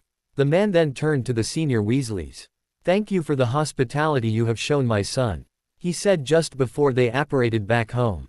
"Did you miss me, father?" Harish asked, once they reappeared in Voldemort's study. Voldemort looked at the boy with uncertainty. He did not miss the boy, did he? He opened his mouth, but for the first time he could remember, he had no idea what to say. He didn't want to have missed the boy, but he couldn't tell him that he hadn't missed him. His mind went blank and he began to panic, looking for a way out of this situation. "Yes, I do believe I did," he heard, not sure whether the words had come out of his mouth or not. Then, he felt something in him snap as he finally realized that he had missed Harish. He had grown accustomed to always hearing the boy playing or reading, but this year, the manor had been completely silent. He watched the boy smile happily and walk away. How could he continue being a Dark Lord, if he felt love for this boy? Dark Lords don't love people. He sat heavily in his desk and put his face in his hands. Why did he have affection for this child? He tried not to love the thing, but he couldn't help it. He sighed. There were probably plenty of Dark Lords that had children that they cared for. Plus, the whole reason he had adopted the boy was so that he could use the boy's powers. Caring for Harish wouldn't harm his plans. It would just mean that he had a son. There was no problem with that. Ahaj broke Voldy he bin Nicefied. Christmas went off without a hitch, and even though Harish had fun with his father, he couldn't wait to go back to school to see his friends again. Dumbledore sat at the high table, his eyes falling onto the Blake boy. It had been several weeks since the term had started. The boy turned to him and their eyes locked. When Harish broke the contact, Dumbledore sat straight up. How could he not have noticed? It was so obvious. He walked to his office, not really paying attention, and completely ignored Professor McGonagall when she asked him if he was all right. When he got to his office, he summoned a picture of Lily Potter. After examining her eyes, Harish's whole history seemed to fall into place. Harish's eyes were shaped exactly like Lily's. Yes, the color was lighter, but there was no doubt about it, he was her son. Everything made sense now. She must not have been quite as faithful as everyone had thought. Anata Blake had been a new arrival to Britain around the time of Harish's conception, and she would have been pregnant with Harry soon after. James Potter had obviously wanted the boy to be their heir in case something happened to them and Harry couldn't take over the vault. Then, Anata must have fallen off the grid to save his son the shame of people knowing about his and Lily's indiscretion. It had worked though. No one, except for him, of course, suspected a thing. He let his mind wander, since he had figured out the mystery of the boy. The old Death Eaters had been acting very lively this year. Dumbledore hoped that it didn't mean anything, but he should start preparing his plans just in case. Maybe, once the Death Eaters began to show activity again, he would start gathering the members of the Order. He knew that Voldemort wasn't dead. The man hadn't had enough human left in him to die. It was only a matter of time before he returned and resumed his work, and the Death Eaters were acting very suspicious. The only problem was that Harry Potter was dead. Dumbledore had originally been planning to use that boy as their savior, but the child had died, and Lily's love had failed him. He was sure that her sacrifice would have saved the boy. Nonetheless, he needed to find a new savior and fast. The only other boy who could have been referred to in the prophecy was Neville Longbottom. He decided that he would have to start training the boy to get ready to the upcoming war that he was sure that was to come. Poor Neville, he being used Haush will save the day. Eventually, Harish was walking into the Slytherin common room calmly and slowed to a stop. His eyes swept the room and he immediately noticed that no one under 3rd year was in the common room. There was a large cluster of 6th and 7th year boys blocking his path. All of them, he could tell, were children of Death Eaters. The one that he recognized as Thorfinn Roll's son stepped forward. He was tall and bulky, and, if Harish remembered correctly, he was a beater for their Quidditch team. "You have shamed Slytherin House by your sorting, Blake," Roll said, snarling Harish's name and pinning him to the wall. "It will no longer be tolerated. A mudblood in Slytherin." The older boy spat. Harish narrowed his eyes. How dare they assume that he was a mudblood? He was the heir of Slytherin. Already having had enough, Harish pulled out his wand and shouted, "Repeller." A purple jet of light shot out of his wand and forced Roll back so hard that he skidded backwards across the room. Two of his cronies started shouting random hexes at him, but he used a well-cast Protega and all of the hexes bounced around the room. "Expulsus Aurispice," Roll shouted as he regained his footing. Harish's eyes widened as he ducked and the orange beam of light passed over his head. That spell would have caused his organs to come out and was certainly fateful. "Lumos Solum," Harish said, blinding Roll. "Serpensortia," he heard a voice shout out. Harish actually laughed. A mamba couldn't kill him. "Go, my friend," he told the snake, "avenge the prince of snakes."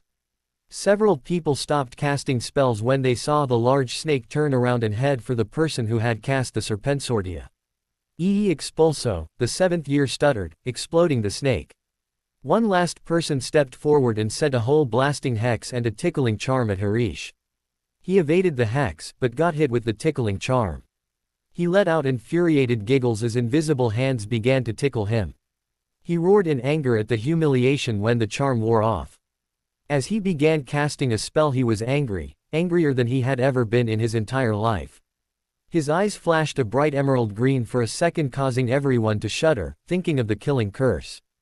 Crucio. Everyone stopped and stared in horror as the tough 7th year boy's screams echoed across the room. A few young, pale faces peeking out of the dormitories to investigate the noise. Satisfied that he had gotten everyone's attention, Harish released the older boy from the curse. He fell to his knees at Harish's feet, tears rolling down his face. "I am Harish Blake, heir of Slytherin and son of the Dark Lord Voldemort. Those who wish to challenge me, do so at your own risk." Diieeeee. Whoops. The twins, who were hiding in the corner closest to their dormitory, they were planning on pranking Marcus, glanced at each other before they ran to their dormitory. "He's Voldemort's son," they both exclaimed to each other as they plopped down on their beds. "Voldemort was in our house," Fred shouted. "He shook my hand," George said, starting to hyperventilate. "He didn't seem that bad a guy," Fred said, remembering their friend's father at his brief visit. "Yeah, he should be halfway decent if he raised a nice bloke like Harish. Maybe he's changed over the past 10 years. I mean, he was stuck in a house with a little boy. That must have tamed him a little. Well, I don't care what Mum says. I'm still gonna back Harish no matter what." "Me too." This does George cut off as they heard a boy walking down the steps. The boy turned out to be Harish. "So," Fred started to say as Harish walked over to them and slammed moodily into his bed. "Son of Lord Voldemort, huh?" George finished. Both of them were wearing identical smirks. Harish nodded, staring at the ceiling. He didn't want them to be mad with him.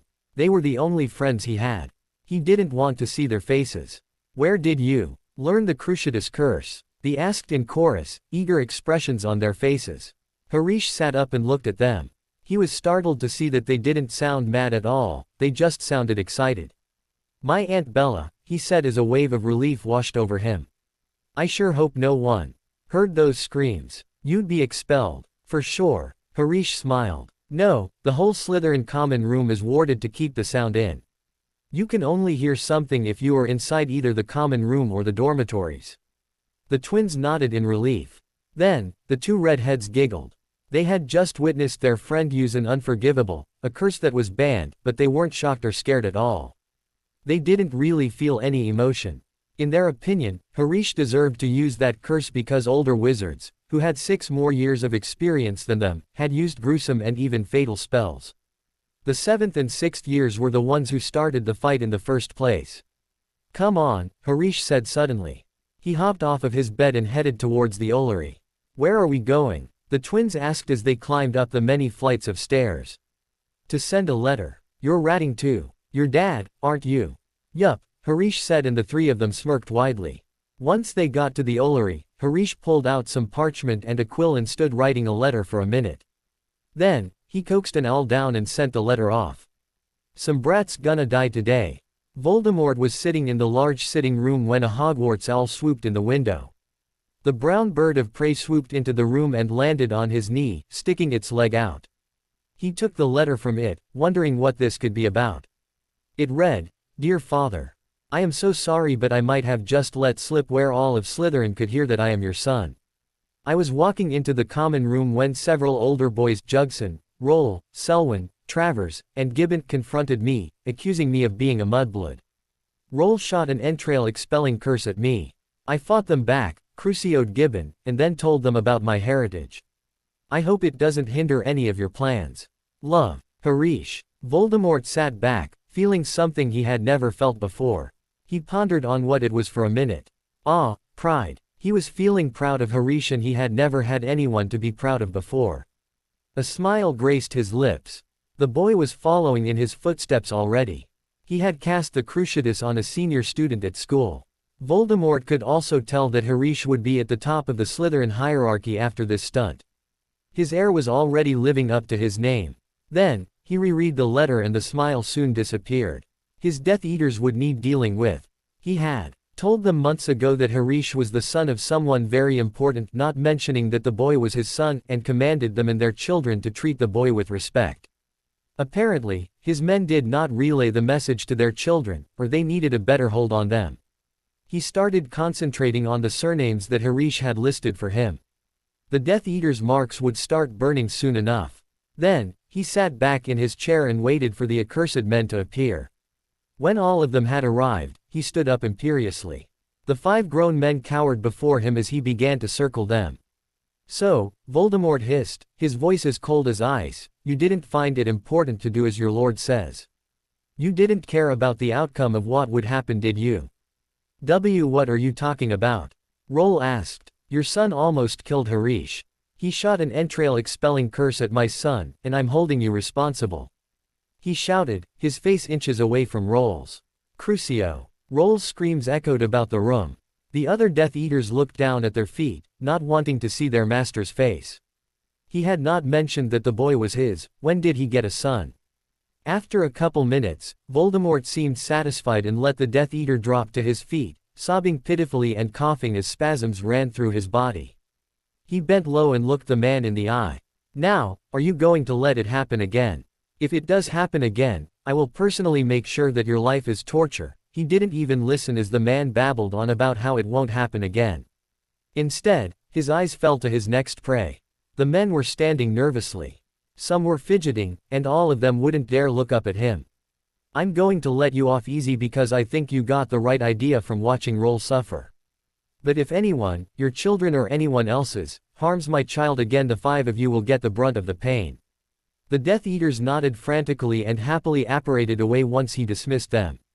Then, he went to his study and sat in his desk.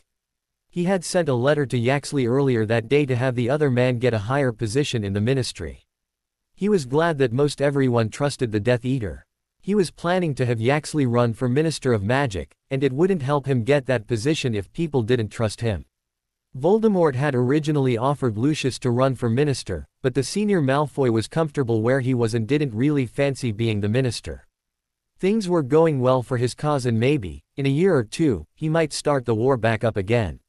He was wanting Harish to be a little older and have slightly more magical knowledge before he started the war back up, so that the boy could participate and fight for his cause. Once the boy was old enough to understand, he was planning on telling him why he had started the war in the first place, then he would tell the boy who he really was. He was sure that Harish would understand why he did what he did. The boy was very intelligent and absolutely adored him. Yes, he was very confident indeed. The ends of his mouth turned up in an almost smile. For the first time in his life, he actually looked forward to the summer. He was thinking about telling Harish about the Chamber of Secrets once he got home. He really had missed Harish and couldn't wait to have the boy back for the summer. He shook his head. Why did he have to be so affectionate? He growled in aggravation. At least he still had a hold on his Death Eaters. Voldemort took out a quill and some parchment so that he could send a letter to Harish, saying how proud he was. At least, through all of this trouble with his emotions, the boy would be aiding him in taking over the ministry one day. Then, it wouldn't be so bad, he would have everything he wanted. It didn't take long for the teachers to notice that something had happened within Slytherin. Everyone was acting very subdued, and when a teacher asked them about it, they wouldn't answer. The only people who seemed completely at ease were Harish, Fred, and George. Harish was now sitting in the middle of the table with Fred and George on either side of him, half of the first years to his left, and half the first years to his right. Students who were in their 2nd through 7th year were arranged in the same fashion. Rumors had spread through the student body like wildfire that Harish would become the next Dark Lord and Fred and George would be his right-hand men. Students would whisper as the trio passed them in the hallways. When the twins got a single whiff of gossip, they would direct their now perfected glares in all directions. Dumbledore got very concerned when he observed this drastic change within the Slytherin house. Because of this, the old professor resolved to keep an eye on Harish, thus resulting in him practically stalking the first year. This did not go unnoticed by the twins, who immediately informed Harish. The boy in question wrote his dad of this new adjustment. On top of all this activity, end-of-the-year exams were drawing nearer. As the days went by, students were buried under a huge mound of school work. The trio found less time to pull pranks and instead used it for endless hours of studying. Several weeks after they got back from the holidays, Professor Blackthorn fell ill with a mystery disease. The professor who taught part-time Muggle studies filled in for him. When she entered the class the first day, she told them that they would not be having exams for defense against the dark arts. The trio, twins especially, cheered in light of this new improvement. One less exam to study for. After a week or so of the professor being gone, it was announced that he would not be returning to teach the next year. This stirred up a lot of discussions, as the man wasn't even that old and no one knew what he came down with. One instance of these discussions was a dinner one evening right before exams. It is sad though. Is it normal? Harish asked. For a professor to only last 1 year. Some of the first years shrugged, but an older student replied, "Yeah, I don't actually think I've had one professor that lasted more than a year." "I wonder why," another student said thoughtfully. Harish began to grow uncomfortable when a story of Nagini's popped up into his head. "Actually, it might have been my father." This statement gained the attention of nearly everyone at the table. "What do you mean?" the same older student asked. "Well, believe it or not, but my father actually wanted a teaching position here at first." "Wait, you mean that was becoming a Dark Lord? His backup plan?" the twins asked incredulously. Harish nodded. "Yup, he was turned down the position of defense professor, so he cursed it." The other kids sat staring at him. It was just so ridiculous that the thing that caused the man to turn into an evil, power-hungry warlord was the fact that Dumbledore didn't let him teach at Hogwarts. Waait, it's Dumbledore's fault. Harish and the twins were laying outside in the shade of a tree down by the lake after they took their last exam. It was so hot that they felt too sluggish to do any last pranks. It was the last day after all. "So, Harish," Fred started. "We managed to convince our mother to let you spend the last few weeks of summer with us. Can you come?" "I am sure I will be able to. I'll ask my father when we get back home and I'll you my reply." "Sounds great," they exclaimed in unison, grinning cheekily. So what are you planning on doing this summer? I dunno, probably read, Harish replied, scratching the back of his head. The two shook their heads in mock disappointment. Shameful. So sad, and I thought. We fixed him. Would you prefer me play Quidditch with Draco? Harish asked sarcastically. The Malfoy boy. Fred asked, the two of them wrinkling their noses. He is honestly not that bad, Harish said. I mean he's a bit immature and his mother spoils him rotten, but other than that he's quite fun.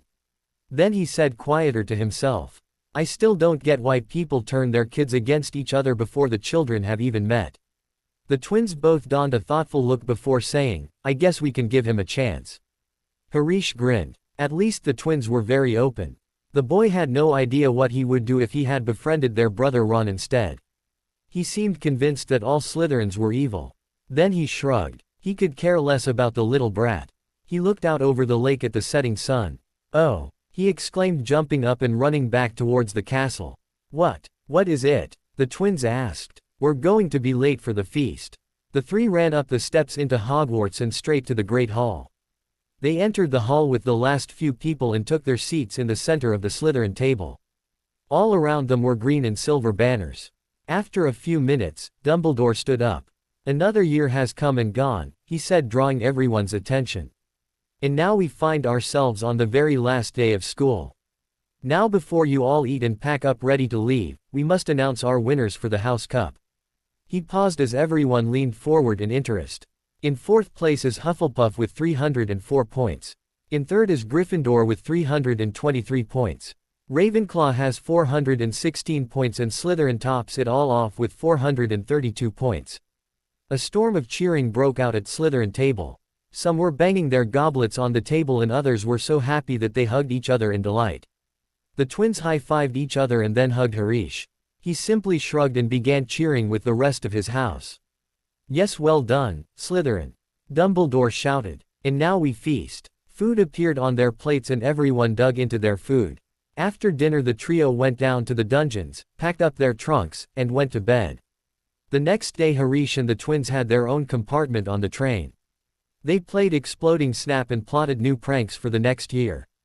Occasionally a Slytherin or two would pop in and wish Harish a good summer. When the train pulled into King's Cross Station, Harish bid his friends goodbye and dragged his trunk off the train. When he spotted his father, he grinned and ran forward eagerly. Harish hugged Voldemort and grinned up at the Dark Lord, who was smiling down at him. Father! He exclaimed. Harish, Voldemort said with no emotion. Have I told you about the Chamber of Secrets? And the two of them grabbed Harish's trunk and apparated to Slytherin Manor. Harish Blake jumped out of bed one summer morning eagerly. Today was the day that his father had agreed to let his friends, Draco Malfoy, Fred, and George Weasley, to spend the night. Harish and the Weasley twins were going into their second year at Hogwarts and Draco was 2 years younger. With his father being Voldemort, Harish saw Draco and Lucius often. Early that summer, he had met with Draco and explained that his two friends were Weasleys. Harish convinced the younger boy that Fred and George were quite cool, and that they did not approve of their family's blood traitor status. Luckily, Draco was still at an impressionable age, only being just under 10, and agreed to give the twins a chance as long as he still got to make fun of their younger brother Ron. Both the twins and Harish readily agreed, for Ron wasn't exactly on their good side anyway. The soon-to-be second year quickly changed, picked up his room, and ate breakfast. Then, he inhaled lunch and waited the last hour by the fireplace. Just before 2 o'clock, the flames turned green and A.B. Own-headed boy emerged through the fireplace, falling promptly on his face. He sat up wincing and scowled as Harish began to laugh. I will manage to flow properly soon. The boy whined defensively. I am just messing with you, Draco, Harish clarified, forcing himself to stop laughing. So where are these other friends of yours? Draco asked, eyeing the fireplace. It is just like a Weasley to be late. They are not late yet, Harish replied. You came too early. He prodded the younger boy playfully. Draco sniffed in disdain. Well, I find it better to be early than late. They are not late. Just then the flames burned green again and two redheads walked out. Draco scowled again, this time at the fact that a Weasley flowed better than him. Draco, these two are Fred and George Weasley. Twins, this is Draco Malfoy. The three eyed each other, trying to evaluate whether they were worth the time or not. Draco continued to glower. Harish huffed. "Draco, don't do that." The young Malfoy realized he was being rude and put on a smile for his friend. "Please forgive me," he said, shaking each boy's hand. "I got ash in my eyes." Harish half snorted at that pitiful excuse and half sighed as the tension had passed. "Did everyone bring their brooms?" Harish asked. Draco nodded and pulled out his Comet 260 while Fred and George pulled out shooting stars. Draco bit down a comment about cheap brooms when he saw them and instead asked, "How are we going to pair off?" "Well," Harish said, "we can't really play a real game because there's only 4 of us, so we'll play mock Quidditch. Since the twins both look like they can be beaters, we'll split them up. So how about me and George versus Draco and Fred?" The others nodded. "Both Draco and I will stand in as chasers." With that, the 4 boys ran out back to the enormous lawn with 2 hoops charmed to stay up in the air as goals. Harish and the others kicked off and began to fly around the field. Harish grinned as the wind rushed past his ears. After a few minutes of flying, they touched back down so that Harish could grab the quaffle. He tossed it up in the air, and as it began to come back down, the 4 boys began their game. Immediately Draco grabbed the quaffle and began racing for the goal. George realized this and booked it around the goal and headed straight for Draco. George turned to face to the left and his shoulder stopped Draco from getting any further, causing the own boy to drop the ball. Harish, who had flown up underneath them, grabbed it and scored a goal. The game went on and on until they reached their time limit of 3 hours. They ended with a tie because their teams had been so evenly matched. When they finished, they landed with a bump to put up the quaffle.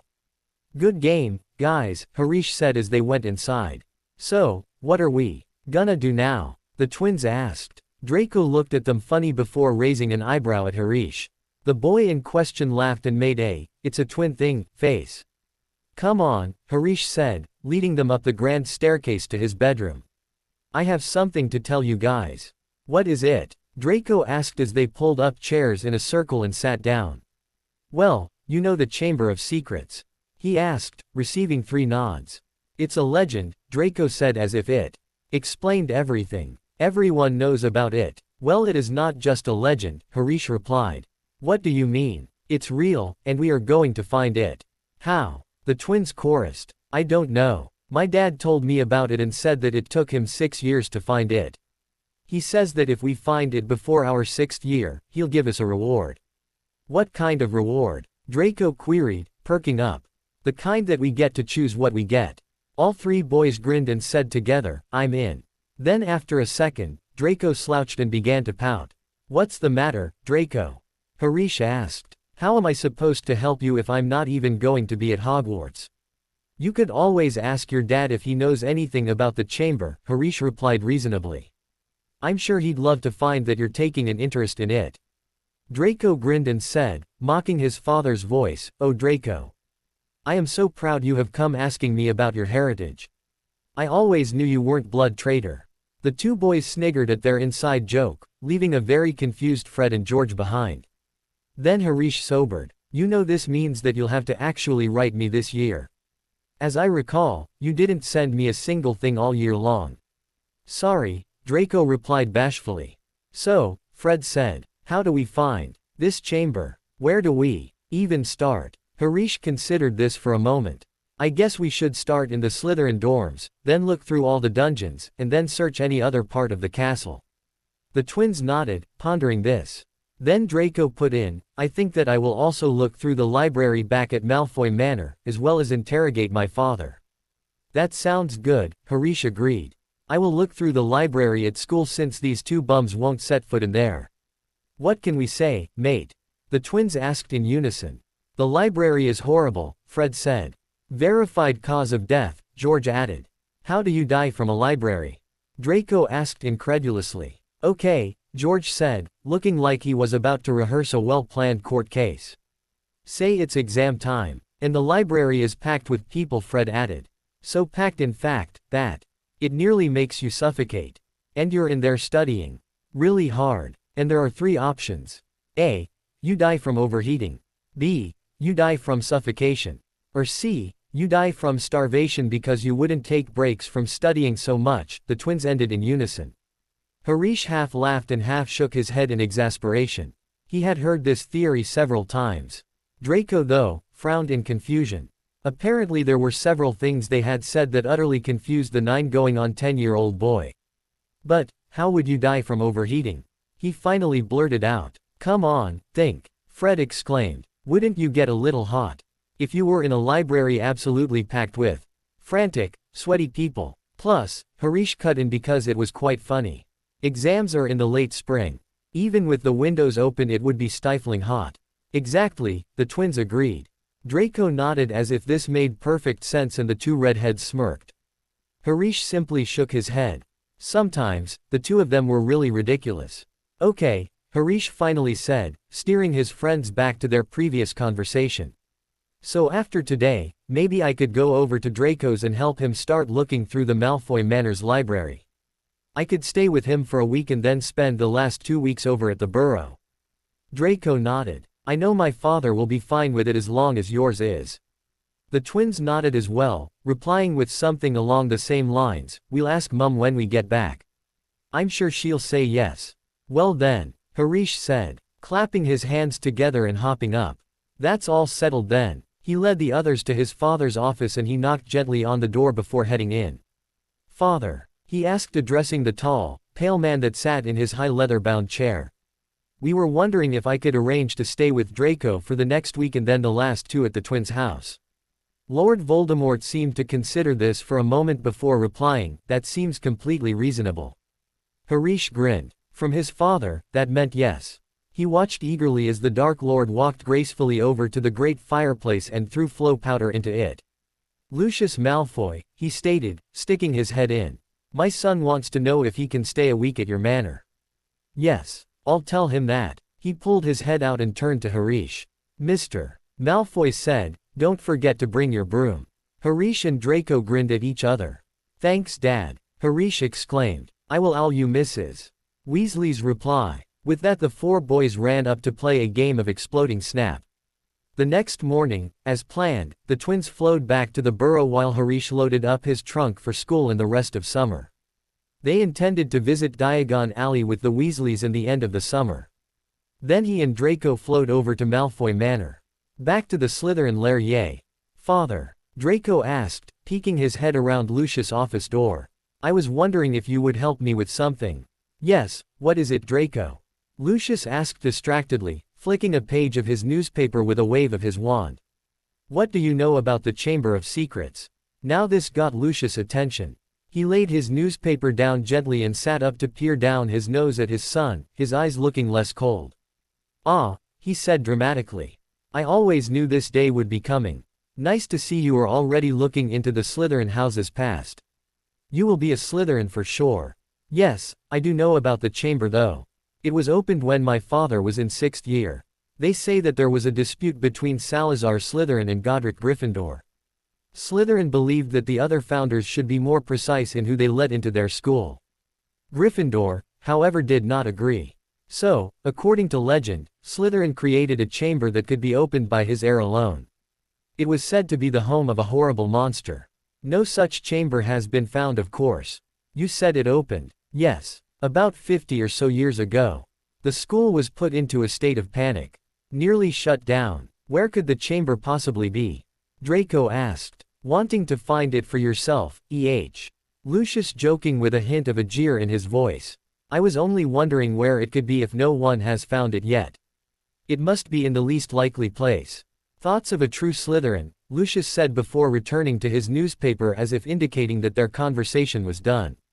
Draco nodded, thinking hard, and returned to the library, where he found Harish sitting on the floor with huge mounds of books all around him. Draco, the older boy exclaimed, smiling. I think I've figured out how to locate the general area of the chamber. Professor Albus Dumbledore sat thinking in his office.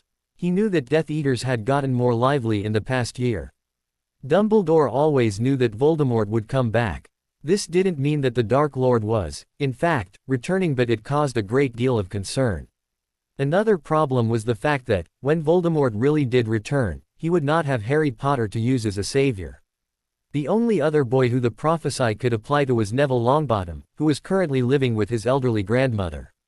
Dumbledore nodded to himself. The boy would make the perfect savior. He was ignored and looked down upon by his grandmother and tortured by his great-uncle. If Dumbledore were to show up at their house and rescue the boy, then Neville would look up to Dumbledore and eventually see him as a father figure. Watch out, he be trouble. Neville sat at dinner, trying to choke back his tears. It was unpresentable to cry at the dinner table after all. He nursed his arm. Earlier that day, his uncle Algy had dropped him out of the window. Luckily his magic reacted just before he hit the ground, causing him to bounce. Unfortunately, this did not completely save the boy, because he had landed on his elbow and skinned several layers of it. Everyone had been so overjoyed that they didn't even notice that his arm was bleeding. Uncle Algy had gifted Neville with a toad, saying that it was a prize that his beloved nephew was no longer a squib. But, Neville knew that his great-uncle was still being cruel because everyone knew that a toad was the lamest pet you could have. Algy did stuff like this all of the time. One time, he had kicked Neville off Blackpool Pier. Neville had only been 6 at the time and didn't know how to swim. If it weren't for his grand finally levitating him out of the water, Neville definitely would have drowned. He also tormented Neville to no end. Augusta Longbottom was no help either. She always condoned Algy and made remarks about how Neville will never live up to the Longbottom name. So on this day Neville waited miserably for dinner to end so that he could ask Gran to fix his arm. It was about this time that a knock sounded upon the front door. "Go see who it is, Neville," Augusta commanded. Neville nodded, sniffled a bit, scooted off his chair. He went down the hall and struggled to pull the door open. What he saw was definitely not what he had expected. An old, wise-looking wizard was standing on their doorstep, his eyes twinkling down at Neville. The man had a long white beard that was tucked into the belt of the most eyesore robes ever made in existence. But, this isn't what Neville noticed. It was the kind fatherly expression on the old man's face, almost as if the man knew him. "Hello. You must be Neville." Correction. Definitely knew Neville. Neville nodded and sniffled a bit, shifting his arm a little and letting out a cry of pain. "Are you okay?" the man asked. "Gran says it's just a scratch," Neville mumbled. "Can I see it?" the man said, his tone a bit harsher now. Neville nodded and held his arm out. The wizard waved his wand, and the torn skin began healing up. Neville gasped as he could no longer see his bone sticking out. "He always loved magic." "Better?" the old man asked. Neville nodded again. "Can I come in?" Neville moved to let the professor pass and followed as he went into their dining room. "Hello, Augusta." Madame Longbottom looked up at the wizard and said, "Dumbledore, it's good to see you." "Neville," she said, turning to her grandson. "This is Professor Dumbledore. He's headmaster at the school you'll be going to next year." "That's nice, ma'am," Neville said politely. Dumbledore stayed for a good while, chatting with Augusta and Algy. They eventually agreed that Neville should spend time with boys his age so that he'll have friends before he heads off to Hogwarts. Dumbledore insisted that the boys should visit the Weasleys often. They had many Gryffindors. Dumbledore almost hoped that if Neville spent a lot of time with the Gryffindor clan, he would end up there as well. Then he left off after pulling Neville aside and telling him to send a letter to the school if Algy did anything again. Neville was very happy about this whole arrangement. Normally Gran would just keep him out of sight. The most friends he had were his relatives. Now he got to make friends with a boy his age. Not only that, but now Algy couldn't torment him anymore. Neville decided that night, that he really liked this Dumbledore man. Don't fall for it, Dumby be bad. Harish, Fred, and George were in the twins' room with their heads stuck together, in deep conversation. "Draco and I figured out how to roughly locate where the chamber is," Harish said. "How?" they two redheads asked in unison. "Well, we just need to figure out where in the castle would be large enough to hide a secret chamber." The other two thought on this for a moment before nodding as the logic behind this statement sunk in. The chamber would most likely be underground since there was nowhere on the grounds that was large enough. Then Fred leaned forward but spoke louder. "We have another important matter to discuss," he said elusively. "What do you mean?" Harish asked, genuinely confused. "Well, we were wondering if you were planning on joining the Quidditch team this year." "Oh," Harish exclaimed, trailing off. He hadn't even thought about Quidditch. "I guess so. What positions would you two be trying out for? Beater, they replied together, George swinging an invisible bat towards Fred's head, who feigned being knocked out. I'll probably try for Seeker then. Draco and I figured this out years ago, he'd be the Star Chaser and I'd be Seeker. Your friend is mighty pompous, isn't he? Harish nodded. Draco had always acted that way, trying to live up to his father's example. Boys, Mrs. Weasley's voice sounded through the thin walls of the burrow. Yes, Mum, both twins shouted. It's time to leave for Diagon Alley. Yes, Mum, came the reply. The 3 second years scrambled to pull on shoes and comb hair and ran down the stairs to the fireplace in a flash. Mr. and Mrs. Weasley and Percy were already waiting on them. Sorry ma'am, Harish apologized, shooting her a winning smile. That's all right dear, she said kindly, before barking at the twins, grab a handful of flow powder. We don't have all day. Then she threw her own handful into the fire. The flames leapt up, turning green. Mrs. Weasley stepped into the fireplace and exclaimed, Diagon Alley. Before disappearing in a brilliant flash of green flames. Percy did the same and Harish followed him. Then he found himself spinning in the fireplace and walked out of the grate into flourish and blots. Now boys, you can go and buy your things. Just be sure to make it back here by 1 o'clock, Mr. Weasley said once both Fred and George made it through. The three of them nodded and dashed away down the alley. Harish led them to Gringotts, for he needed more money. Once there, he held out his key and stated, I am here to draw money from the Potter vaults. Griphook will be with you shortly. It was about 2 seconds before a goblin with black hair and long fingers stepped up saying, Follow me. The trio did as they were told and were herded out into a stony passageway where they climbed in a rickety cart. From there they rode to the vault. Harish heard Fred and George gasp behind him as the vault door was opening. There were heaps and heaps of money. Beyond that were stacks of books, trunks filled with heirlooms, and countless other objects. As Harish was scooping galleons into his money bag, something caught his eye. It was a lumpy mass of brown paper, but something silver was poking out of the wrappings. Harish tilted his head, looking at it before climbing into the vault and grabbing the lumpy package. The twins watched as he opened the wrappings and a cloak flowed out and onto the floor. They both gaped as Harish picked it up and spread it out to look at it. That's an invisibility cloak they are really rare. I know, Harish said quietly, looking at the cloak almost reverently. The question is what do we do with it? He shot the twins a grin and knew that they were thinking the same thing as him. There were so many places they could explore with that thing. They could go into the forest, roam the corridors at night, or search down closed-off areas. This cloak could aid them in finding the chamber. After thinking of that, Harish made up his mind that he was going to take it, stuffed it into his book bag, and finished scraping money into his money bag. Come on, he finally said. We still have to meet with Draco. So they went to the apothecary where they had agreed to meet the junior Malfoy. Then the four of them got fitted for robes.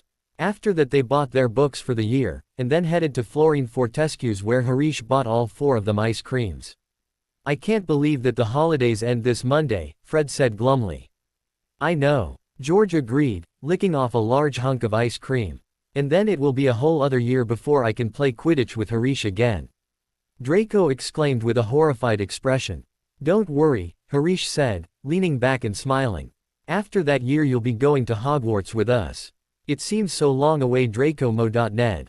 That's because you're still a child. I'm not. The own boy squawked indignantly. I scream for ICREAM. Arthur watched the three boys interact with a smile on his face. Most of his problem with Malfoy Sr. wasn't that he was a Malfoy, but because he really was a horrible person. He was glad to see not only that Draco seemed to be less dark, but that the twins were mending the feud between the two families. And he had Harish Blake to thank for that. Molly Weasley, however, had a whole different view on this situation. She was standing by her husband watching them warily. She feared that the Malfoy boy was corrupting her sons. Harish seemed a polite kid, but his father definitely seemed to be on the dark side. What would the twins do for acceptance in their house? Would they start using terms such as mudblood as well, or would they resort to something worse? What if her precious sons became Death Eaters? She knew that she shouldn't make them feel so out of place in the family because they were in Slytherin, or would be absolutely certain that they would follow Harish and Malfoy down that path. Both Weasleys sighed, one out of contentment and one out of reluctance. One thought went through both of their minds at the same time.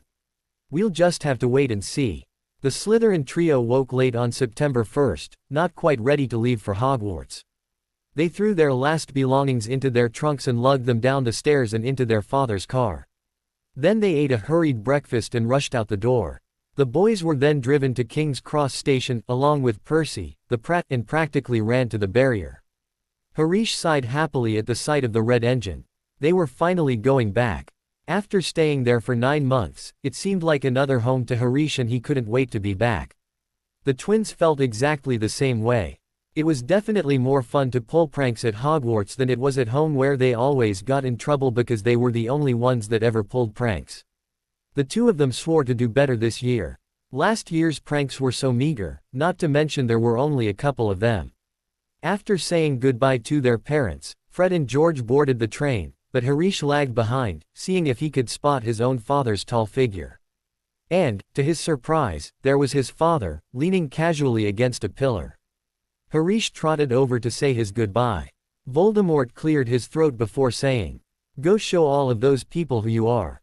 Don't let them talk bad about you." And Harish, he paused, awkwardly looking deep into the boy's eyes. "Goodbye, son." Harish felt his eyes prickle with tears. This was the first time in his life that the Dark Lord had recognized that he was his son. Without thinking, he lunged forward and gripped his father tightly in a hug. "Goodbye, father," he mumbled into the folds of Voldemort's long dark robes before pulling away and grinning cheekily. "But what is all this gloom for? See you in June," he chirped before dashing off to join his two best friends. Once he sat down in the compartment the twins picked out, he asked, "Ready to be back?" "Definitely," they said in unison. When the train started, the three of them stuck their heads out of the window and waved at their families. Harish watched his father disappear as the train rounded the corner. They closed the window and sat back against their seats. "So, Fred and I have a few ideas for this upcoming school year," George said, leaning back. "Oh?" Harish asked seriously. "Well, first off, we think that we should up our game doing pranks." Harish nodded. They hadn't done very many pranks the year before. Also, George came up with the wonderful idea that we should do a book recording all of the pranks we pull. Harish nodded again. "And we have one more thing to propose," George said. Fred then said, "We think that," he cleared his throat, "we should start a pranking business." Harish raised an eyebrow. "What do you mean?" "Well, like Zonkos. We've been thinking that we could come up with joke products. And once they're good enough, we could sell them at Hogwarts." "How would you intend on doing that?" Harish asked. Both twins looked down and said in unison, "I dunno." Then Fred looked up and exclaimed, "But that's why we want you to help us." Harish looked from one freckled, eager face to the other freckled, eager face and sighed. These twins were going to be the death of him one day. "Yes," they both exclaimed, Fred pumping a fist in the air and George jumping up and down. "I didn't even agree," Harish protested. "That, my dear sir, for you was an agreement." "No, it wasn't." But the twins were too busy cackling to take notice. "Weasley's wizard wheezes, here we come." "Oi, I still haven't agreed to this." Neville lugged his suitcase along behind him, walking up the grassy pathway to the burrow. He steeled himself. This would be the first time he had interacted with someone his age other than cousins. He'd better not screw this up. He observed the oddity that was the burrow until a red head emerged from the front door. "Hi, my name's Ron. Who are you?" Neville replied. Ron's eyebrows shot up. He had been told about Neville, the boy who was destined to defeat Voldemort. "Do you like Quidditch?" he asked. Neville nodded shyly. "Come on then." And he dragged Neville up to show him his bedroom. Quidditch, the way to gain anyone's friendship. Harish and the twins sat impatiently through the sorting ceremony. The house had sat down in the old order. Harish in middle between Fred and George, the second's years around them, then the third years, and so on. They had left room on each end of the table for the new first years. Harish figured that this was going to go this way until he graduated. Eventually, the sorting ended and Dumbledore gave his start of term speech. Finally, after that, food appeared and the trio dug in. "Do you think they'll let me onto the team this year?" Harish asked after swallowing some chicken. "Yeah," Fred said with his mouth stuffed full of food. "You're really good. Not to mention the whole house is deathly scared of you." Not the whole house, Harish interjected. Yeah, the first years. We know. The rest of the house'll probably pass on stories about you. The twins both looked at other kids in their year who were listening in on their conversation. The fellow Slytherins then nodded as if they had been told directly to do that. Harish shook his head. His life could be really ridiculous sometimes. He guessed it was just something that came from being raised by a Dark Lord, a snake, and an insane lunatic who was obsessed with the Cruciatus Cruise. And then of course the twins added a whole lot of silliness to it all. Then, he smiled to himself as the twins started flirting with a girl in 4th year. No matter how hectic his life was, it really was great. On this note, he then swooped in and rescued his friends from the girl's death jinxes and swiftly changed the topic. So, what type of joke products do you want to make? Harish asked them. Maybe some joke wands or trick sweets. Harish nodded. How are you going to do that? First we would need to find potions or ingredients that would have the effects we want. Make a sweet, and try it out. We're going to be trying these on ourselves. Harish asked, sounding concerned. Don't worry about it, the twins assured him, patting him on both shoulders. Harish rolled his eyes and finished off his plate. Soon after that, desserts appeared and with it came a conversation about Ron. The Pratt put itch powder in our shirts the other day, Fred had complained. And then it moved to his new friend, Neville. I swear Ron's corrupting that poor boy, George commented. Of course then the twins let slip about Neville being in the prophecy and Harish turned queried, wait, what was the prophecy about? Oh, it was about a boy that was born at the end of August that had the power to defeat your dad. There were 2 boys Ron's age that it pertained to. Harry Potter, who's dead, and Neville Longbottom. It also talked about Neville having strange powers and blah, blah, blah. Harish drew his eyebrows together. That wasn't good. There was a boy destined to kill his father, and he was friends with Harish's best friend's brother. That wasn't good at all. Harish wondered if the Dark Lord knew about this prophecy. He probably did if the whole order knew about it, but since they were talking about Dumbledore, he might not know. The troubled boy hardly even noticed when they were dismissed and herded down to the dormitories. There, he wrote a letter to his father about the prophecy and how he heard of it, and set it aside to mail in the morning. Then the exhausted 12-year-old went into their dorm, which now said, 2nd years, instead of 1st years, and fell asleep almost instantly. The next morning Harish woke up early and walked up from the dungeons all the way to the Ollery, which was a tower on the south side of the castle. He had heard rumors that it was actually quite close to the Gryffindor Tower, but he never really cared. The boy attached his letter to a Hogwarts owl and sent it off. After watching it fly until it seemed like a mere black speck, Harish headed down to breakfast. There, he found the twins already waiting for him.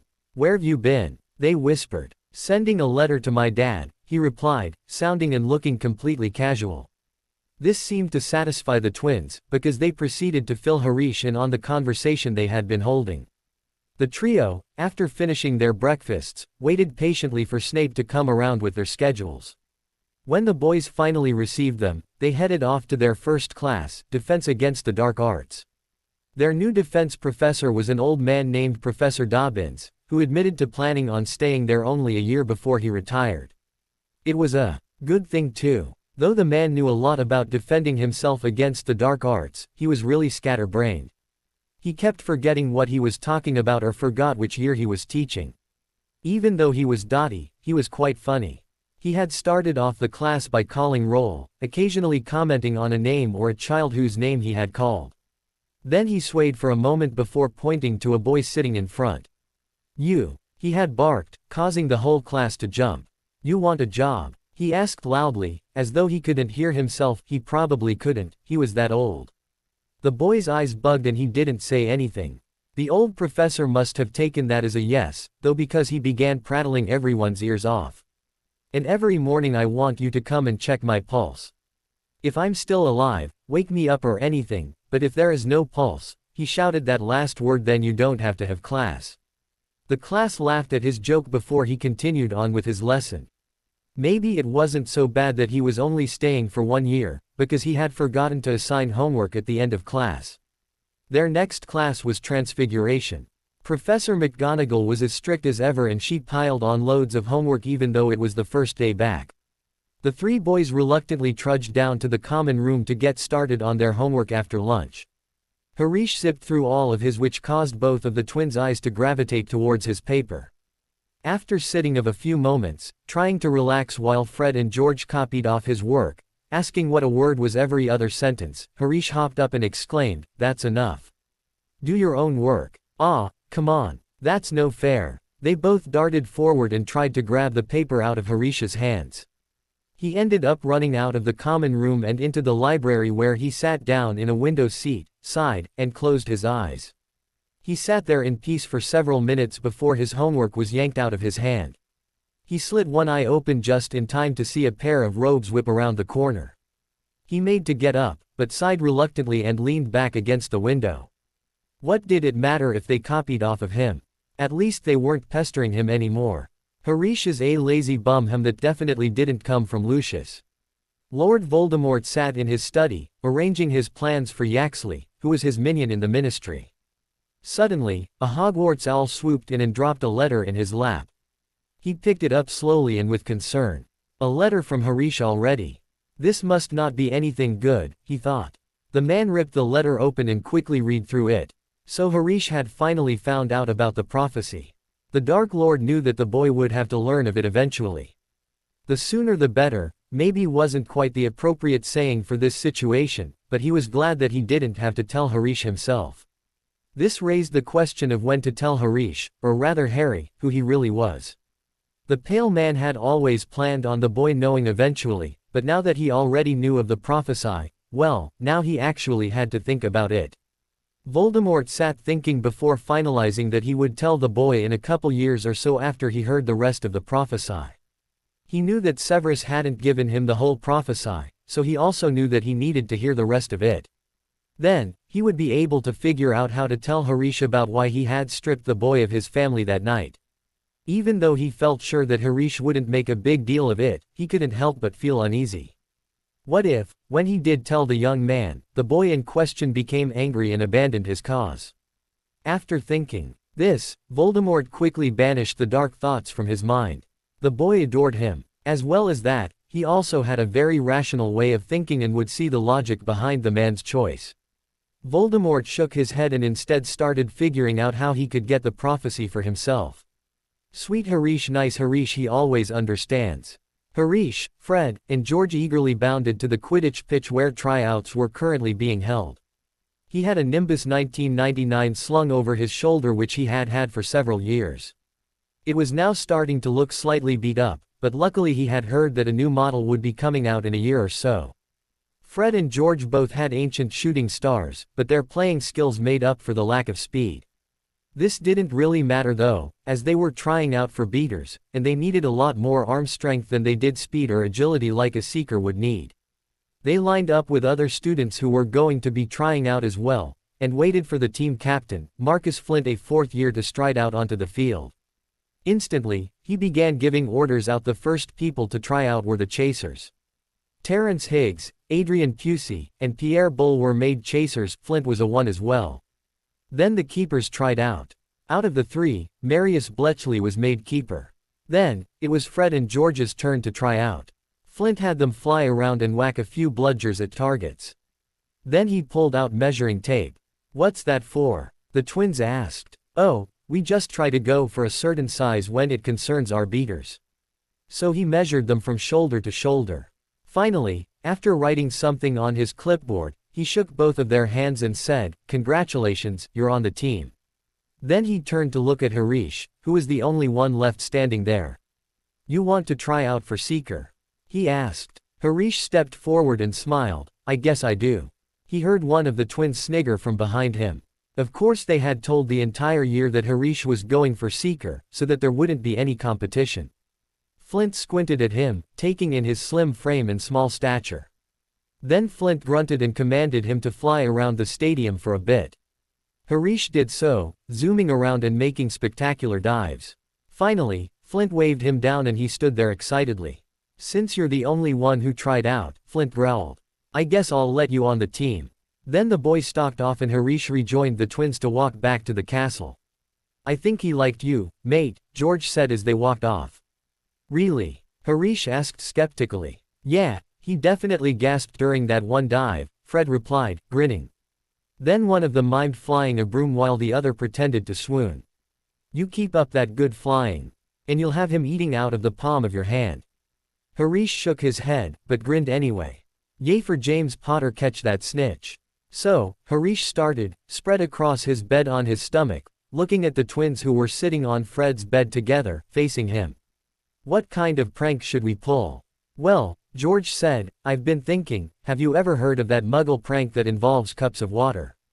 Harish looked at him blankly, but Fred caught on instantly. George, you're brilliant. Why thank you, Fred. What prank? What are we going to do? Harish asked, clueless, he knew nothing of muggles. Well, the water goblet prank involves filling the hallways of schools with water goblets, so that you can't step anywhere without spilling all of the goblets. Harish nodded, catching on now. We'd have to do it at night, he supplied, and the twins nodded thoughtfully. How about you two get the water goblets? And we'll hide under the cloak and levitate the cups into the corridors. The redhead boys nodded. We'll also have to start after prefect patrols end, so midnight tonight, then? Harish asked. The twins grinned identically. Midnight tonight, they agreed. Midnight tonight, ooh, that rhymes. They day passed entirely too slow for the Slytherin trio. They went to all of their lessons and rushed through all of their homework. Then, they spent the rest of the evening planning their prank until it was nearly midnight. The three boys, deciding that that was the night to test the invisibility cloak, slipped underneath it and headed to the kitchens. Once they got there, they convinced the elves to lend them nearly 500,000 goblets. The goblets were filled with water and levitated in a great, shiny, dripping mass out of the kitchens. Then, they started placing them directly outside of a classroom door on the first floor. They continued placing the goblets, careful to place them evenly.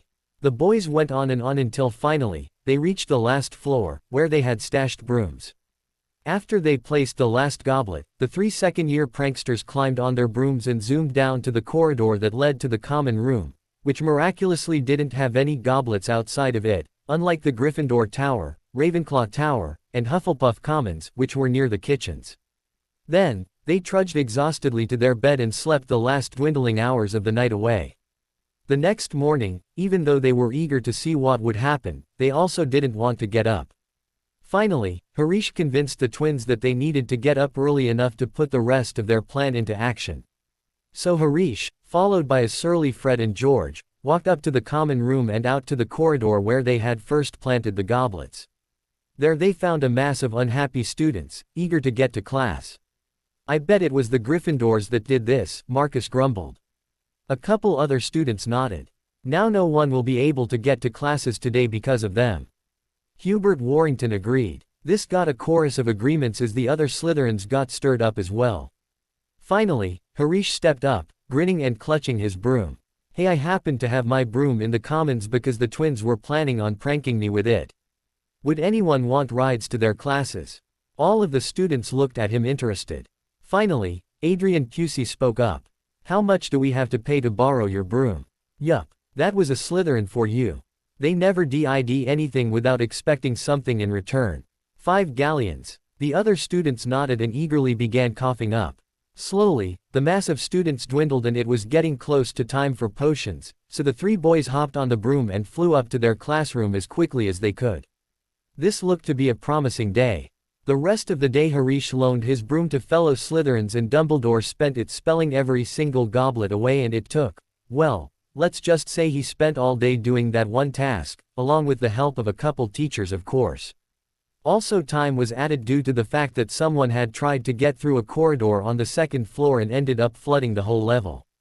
All of the teachers weren't very happy with this particular prank. McGonagall in particular had been livid, her nostrils flaring as she stared at their trio from the teacher's table that evening at dinner. As a result, they made a total of 600 galleons, which they put on a jar in the bottom of Harish's trunk that was labeled, Funds for Joke Shop. Harish soon discovered that Quidditch practice was a lot more work than he had initially expected. Flint set them on a grueling practice schedule and, once he got whiff of Harish's abilities as Seeker, he became determined to not let anyone see them play as to keep Harish a secret until their first game. This resulted in their practices being held at ungodly hours of the morning, which forced Harish to resort to sleeping through half his classes. As a result of their practices every morning from Monday to Saturday, the team flew very well together, they knew the moves by heart, and Flint was absolutely positive that they would win the upcoming season. As it got close to mid-October, Harish had even managed to catch the snitch 2 minutes into the game 3 practices in a row. Finally though, Flint cooled off, accepting that they had it down pat and the first game was half a month away. Therefore, the trio began to enjoy their time outdoors and their sleep more as their practices lessened to only 3 days a week. And when I say, enjoy time outdoors, I mean, attempt to get past Fang, the gamekeeper's giant boarhound. It had become a sort of game that the 3 boys had running. They would sit outside on the lawn for an hour or so, doing homework or such, until one of them would stand up and say, "Bet ya you can't make it into the forest this time," and they would dash off into the brush giggling. Then Hagrid would come stomping outside, Fang bounding at his heels. If Hagrid couldn't grab them, then Fang would grab the seat of Harish's pants with its teeth and drag him back to the gamekeeper, who would dole out punishments. But, more than likely, Hagrid would pull them all out on his own. Sometimes Harish couldn't decide which was scarier, the werewolves that were rumored that the forest contained, or 500 pounds of raging giant coming straight at them. On this particular day, Harish was laying back on the grassy field in between Hagrid's cabin and the castle. On either side of him were the twins, arguing about who they should prank next. What about Adrian? Nah, have you seen his stunning jinx? Well, what about that girl, Anna? Arya. It's Aurora, Harish groaned, one arm over his eyes to block out any sunlight. Huh, both twins said, turning to him. Her name is Aurora. Oh, they said before continuing. So what about Percy? We haven't pranked him in a while. Harish sighed, getting bored of their argument, but nevertheless stayed silent for several long minutes. Eventually, he cracked. The boy stood up slowly and glanced inside Hagrid's cabin. All of the curtains were drawn shut.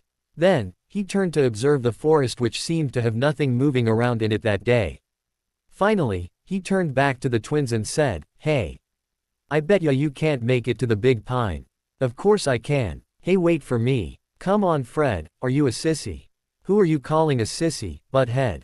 Butthead. It was better than poophead. And their game went something like that. The pine Harish had mentioned was the largest pine in the forest that wasn't too deep to venture towards.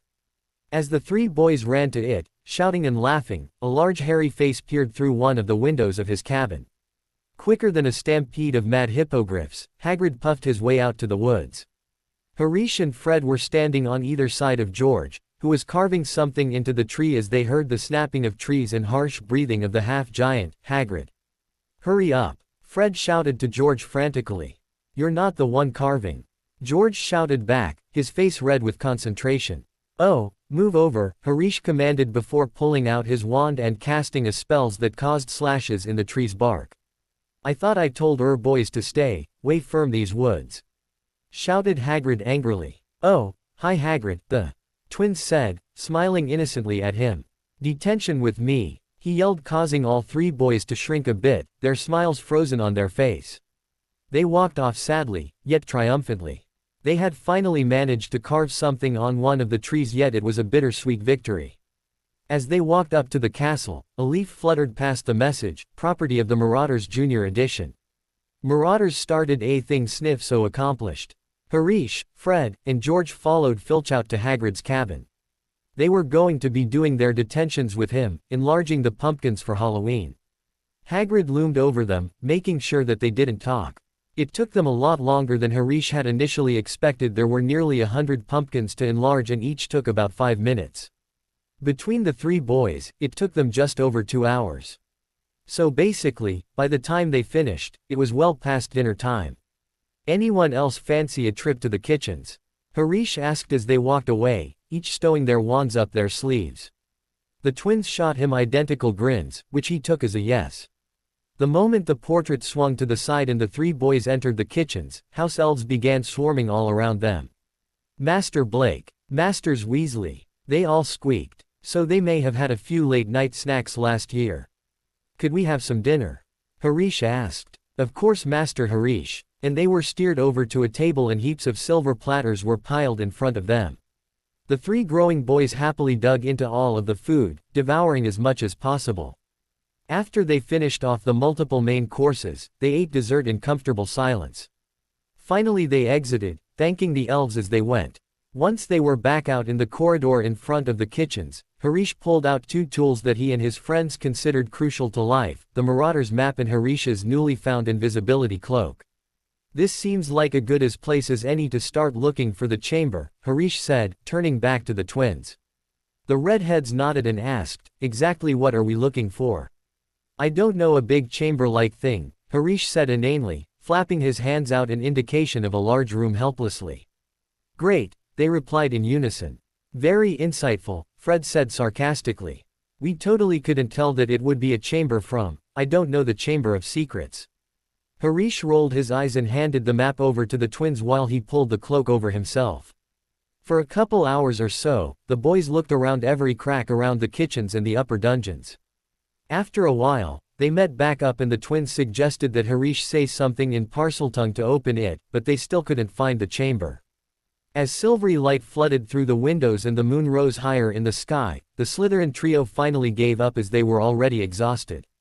So, the three of them ran down to their beds and fell into a deep sleep. Sleepy time for little boys. Oi! Everything was normal in the Weasley household. It was a regular Saturday morning at the Burrow. Molly Weasley was sighing about how soon all of her babies were going to be out of the house as she cooked more bacon. Mr. Weasley was sitting at the head of the breakfast table reading the newspaper. Ron was inhaling all of his food and making loud comments, spewing his younger sister, Ginny, with crumbs. Ginny herself was eating her eggs daintily while drawing a picture of a snake in the shape of an S. What you drawin'? He asked, spewing eggs everywhere. Ginny glanced at him and angled her paper where her obnoxious brother couldn't see. Nothing, she replied evenly. Ron swallowed all of his food in one big gulp. And furrowed his eyebrows. What are you drawing? He repeated. Nothing. Ginny replied again heatedly, this time slapping her paper face down on the table and keeping her hand on top. Lemme see, he said, grabbing it from her. When he looked at it, his mouth fell open in shock. The cretin's eyes darted from the paper, to his sister, and back to the paper again. Are you wanting to be in Slytherin? He asked incredulously, looking mightily betrayed. So what if I am? Ginny asked, sticking her nose in the air. So they're all evil? Ron exclaimed, throwing his hands out in exasperation. Are Fred and George evil then? She asked slyly. Yes, number. The boy exclaimed, looking confused. The little girl smiled smugly. And if I were in Slytherin, would that make me evil? No. Well, then what's so different about other people? She asked brightly before hopping out of her chair and plucking her paper back. I'll take that, thank you. And she pranced out of the room. Ron sat in his chair, a confused look plastered on his face, opening and closing his mouth in protest. Then, when he recovered from his shock, he slumped against his chair moodily and began picking at his food. Mr. Weasley sighed. He was going to lecture Ron about insinuating that his brothers were evil, but it seemed as though his daughter beat him to it. Molly got her spatula, dropped more bacon on Ron's and Arthur's plates, and sat down to eat. Their meal continued in silence for another minute or so, but then a Hogwarts owl swooped into the kitchen screeching, and dropped a progress report on Mrs. Weasley's lap. She opened the letter and read it before relaying information to her husband. The twins had another detention, she said. What for? Arthur asked. Trying to explore in the Forbidden Forest again. Again, she nodded. Do you think I should send them a letter? Or a howler? Arthur shook his head. They're just curious. There's no harm coming from it. I suppose, the Weasley matriarch sighed, not looking all that convinced.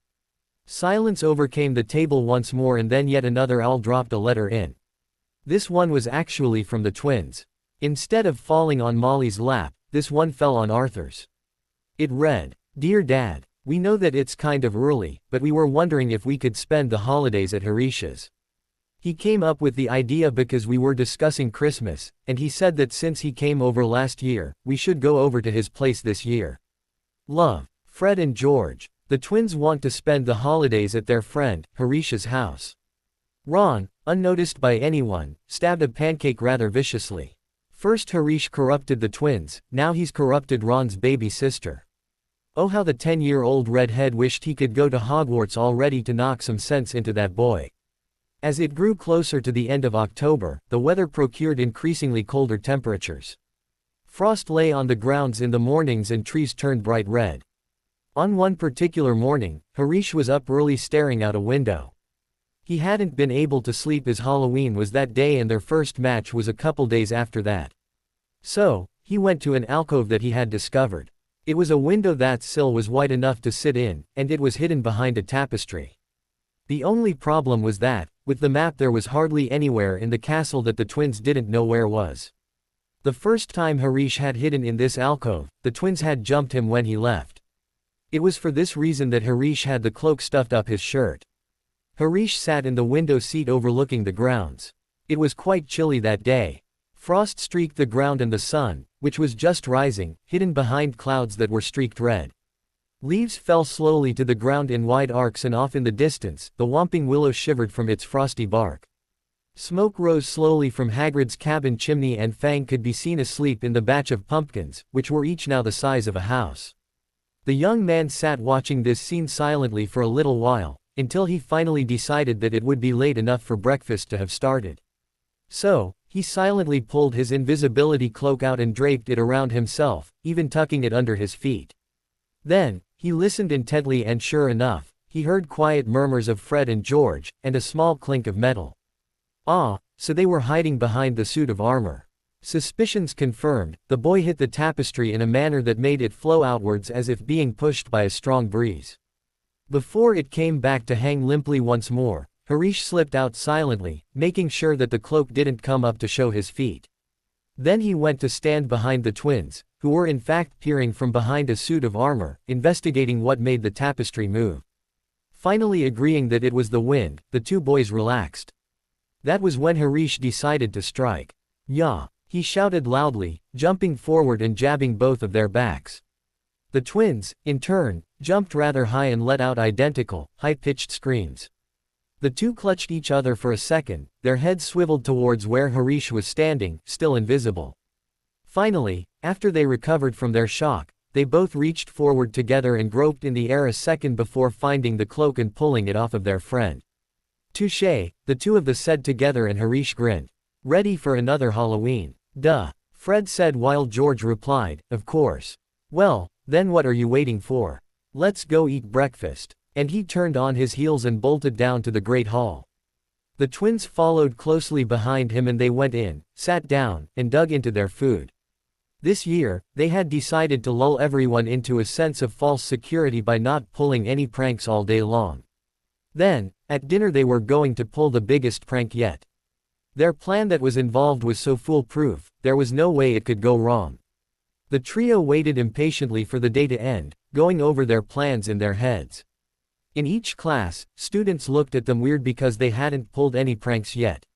Finally, others stopped caring and came to the conclusion that there weren't going to be any pranks that year. When they realized this, each individual let out a sigh of relief.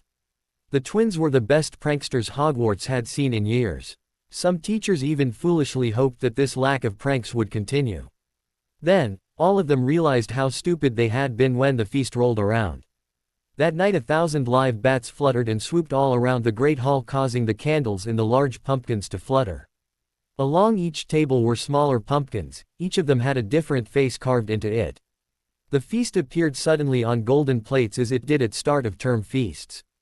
After everyone arrived, Harish forked some potato into his mouth and nodded at the twins, who flicked their wands discreetly underneath the table. Instantly corn chips appeared on the food platters and guacamole spewed out of the smaller pumpkins' mouths onto the table in front of them with a weird belching sound. Harish looked at the corn chips for a minute, feigning confusion, before reaching forward and grabbing some to dip in the guacamole. Then he shoved it in his mouth and smiled to indicate that it tasted good. Following his lead, the twins dug into the new appetizer, and then the rest of the Slytherin house. Soon, everyone was eating again and the trio launched the next part of their plan. All of the lights in the hall went out and a dark evil chuckle reverberated loudly off of the walls. Then, the pumpkins each let out a scream, their candles flickering back on and the ones above spewed more guacamole, this time onto all of the students below. Harish grinned, He didn't care about getting messy so much if it was a part of a prank that had involved everyone else getting messy, including the headmaster.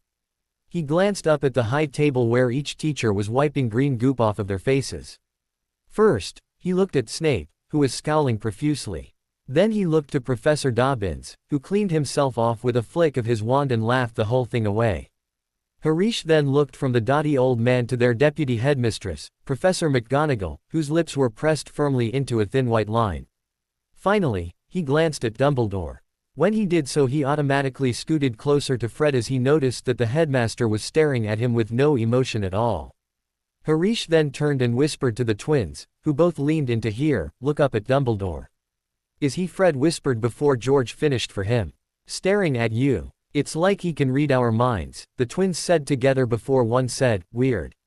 And the other whispered, "Blimey." Instantly Harish gasped and shrieked maybe a bit too loudly, "But that's illegal," causing several students at their table to turn and stare at them. "What's illegal?" Fred asked, no longer whispering. George jabbed them both in the sides and Fred looked around to see that there were people staring at him now. "What's illegal?" he repeated, much quieter. "Dumbledore legilimency students, he can't do that." Harish whispered back urgently. "You're not making any sense. What's legilimency?" "It's a technique that a witch or wizard can use to essentially read other people's minds," he replied. "A technique that Dumbledore is using to read students' minds, which is illegal." Both twins' mouths formed a perfect "oh" as they realized what this meant. He could lose his job. They both exclaimed. "I highly doubt that," Harish replied coolly. "He's much influential. The best way anyone could get him fired is to do something first that would cause him to lose his reputation. Otherwise no one would believe us and say that he's much too good to do something like that. That's horrible, but true. Think about it. What would your mother do if you came home and told her that the headmaster was reading your mind? She wouldn't believe us, I guess." "Exactly." Gasped no, but he's the leader of the light. Harish woke up slowly, listening to the soft snores of the other boys in the room. At first he had no idea what woke him, but then he felt another shake to his shoulders. He groggily opened his eyes to see Fred and George bending over him. "Wake up, mate," Fred said, giving him one more shake. "We've got a game today," George exclaimed ecstatically. "I'm up," Harish snapped, slapping Fred's hands off of his shoulders to prevent being shaken again. He sat up and quickly got his clothes on. When the three of them walked into the Great Hall, booing began to sound from the Gryffindor table. Harish hesitated, but then walked forward confidently when Flint beckoned them over. Because of the game, the usual seating arrangement got mixed up and instead of second years, the Slytherin team were in the middle, a seat saved dead center for Harish. "Ignore them," Flint told the nervous trio of second years. Fred and George nodded. Now some people, like Adrian, were so nervous they couldn't eat a thing, but the extra pressure simply seemed to make the twins more hungry than usual. Harish watched as the two of them scarfed their food down so fast that you could hardly see their forks. After a minute, Harish ate a bit of food and then, when everyone was done eating, they all headed down to the locker room. There they all changed into their green and silver Quidditch robes. "All right everyone," Flint said a couple of minutes before it was time to go out. "This is our time to show everyone that Slytherin is superior. It's our first game, so really, our most important. Just try your best to win, okay?" Everyone nodded. "Okay, it's time to go." As they walked onto the pitch, booing sounded from everyone in the stands. Harish quickly tuned them out, no use letting nerves get the best of him. They all gathered around Madame Hooch, who was refereeing and stood in the middle of the field. "Now I want a fair game, from all of you," she said. Harish snorted as she glanced towards Flint. There wouldn't even be any need for foul play this year. Their team was apparently better than it had been in years and the Slytherin team had been winning for several years in a row. "Mount your brooms please." Harish smoothly leapt onto his broom, the rest of the team doing the same. Madame Hooch blew her whistle and 15 brooms rose up into the air. And the quaffle is taken immediately by Terrence Higgs, Slytherin chaser, a boy from Gryffindor. Lee Jordan was commentating, and is taken by Angelina Johnson of Gryffindor, quite a good player and rather attractive too. "Jordan," shouted Professor McGonagall. "Sorry Professor," and Angelina takes a hit from one of the Weasley twins. "Can't tell which one it is, I wonder what their mother thought when after generations, the Weasley twins were sorted into a rivaling house. Jordan. The game please. And the quaffle is caught by Slytherin captain Marcus Flint. And he scores 10 points to Slytherin. The stadium groaned and Harish punched his fist into the air. Then, he stopped watching the game and began searching for the snitch, still making sure to keep out of the way. That was part of Flint's plan. Keep from being attacked before he spotted the snitch since they weren't allowed to curse other players, which Harish thought was stupid. What would he do if he was about to get rammed? Once he caught a glimmer of gold, but it turned out to be one of the twins' battered watches. He watched for the flutter of silver wings, listening with half an ear as Slytherin scored goal after goal. Bletchley managed some rather spectacular saves and the twins were quite a force to be reckoned with. Gryffindor in possession. No, Katie Bell gets hit by yet another bludger. Turns out Flint didn't hire them just for size after all. Jordan. Sorry, Professor. And Angelina catches the quaffle. She aims for a goal and the quaffle is blocked by Slytherin keeper, Bletchley. Slytherin in possession. Bowl with the quaffle passes. Spinnet passes. Bell hit hard in the face by a bludger. Hope it broke his nose. Only joking, Professor. Slytherins score. Oh no, the Slytherins were cheering and the Gryffindors let out a loud groan. Wait, is that the snitch? Harish jerked around and saw the snitch fluttering by a goal post. Unfortunately, the other seeker, Charlie Weasley, saw it as well. The two of them started speeding towards it from opposite directions, but Charlie was gaining speed on Harish. Suddenly, a bludger whizzed past Charlie's ear and he froze, looking at his brother who had nearly hit him. Harish took this advantage and shot past the older boy. As he began getting close to it, the snitch suddenly started flying down and Harish went after it. He was maybe 5 feet from the ground when he leveled his broom to keep from crashing and the audience let out a collective gasp. Harish leaned forward as far as he dared and grabbed the snitch. Suddenly it sounded as if the stadium had exploded. Slytherins were screaming and shouting with delight and Gryffindors groaned and booed loudly. Lee Jordan began shouting into the microphone. Slytherin seeker Harish Blake catches the snitch and Slytherin wins with 250 points to 40. Harish flew to the ground, hopping off his broom. There he was ambushed by the rest of his team. Great job, Harish, someone called while another clapped him on the back. Then, he turned to Fred. Great job with that bludger, he said, and Fred grinned widely. Come on, Marcus Belby called as the rest of their year flooded onto the pitch. Party in the common room. All three boys grinned in unison and shouted, "We'll bring snacks." Celebration, it time to partay. Lord Voldemort sat in his study working on how to break into the ministry. The manor was eerily silent with Harish gone. But, luckily, since Harish was gone the year before, it didn't feel quite so new this year. Suddenly an owl swooped in and dropped a letter on his lap. It said, "Father, I know it's only November, but I was wondering if the twins could spend the holidays at our place. We thought that since I stayed with them last year, maybe we should flip-flop it this year. Don't worry about their parents, we've already asked them and they said that the twins could come over as long as you cleared it. Also, recent development here at Hogwarts hasn't been very good. At the Halloween feast, I realized that Professor Dumbledore has been using legilimency on his students. I was wondering if maybe you could start teaching me occlumency this summer. Anyway, I hope that you are doing well. Write me about any work you've been doing. Love, Harish. P.S. Slytherin won the first match 250 points to 40. Fred nearly whacked his brother, the other seeker's head off. The Dark Lord leaned back in his high-back chair and thought for a moment. While he was reluctant to have little boys running his manor over this Christmas, he saw no reason why he couldn't allow Harish to bring friends over. Then, he thought of how to phrase his reply to the second point Harish brought up in his letter. Voldemort seethed with anger at this thought. How dare that meddlesome old fool go frolicking through his son's mind? He shook his head. If he didn't have to keep their identities secret for now, he totally would have gone up to the school right then and there and cursed the old headmaster into oblivion.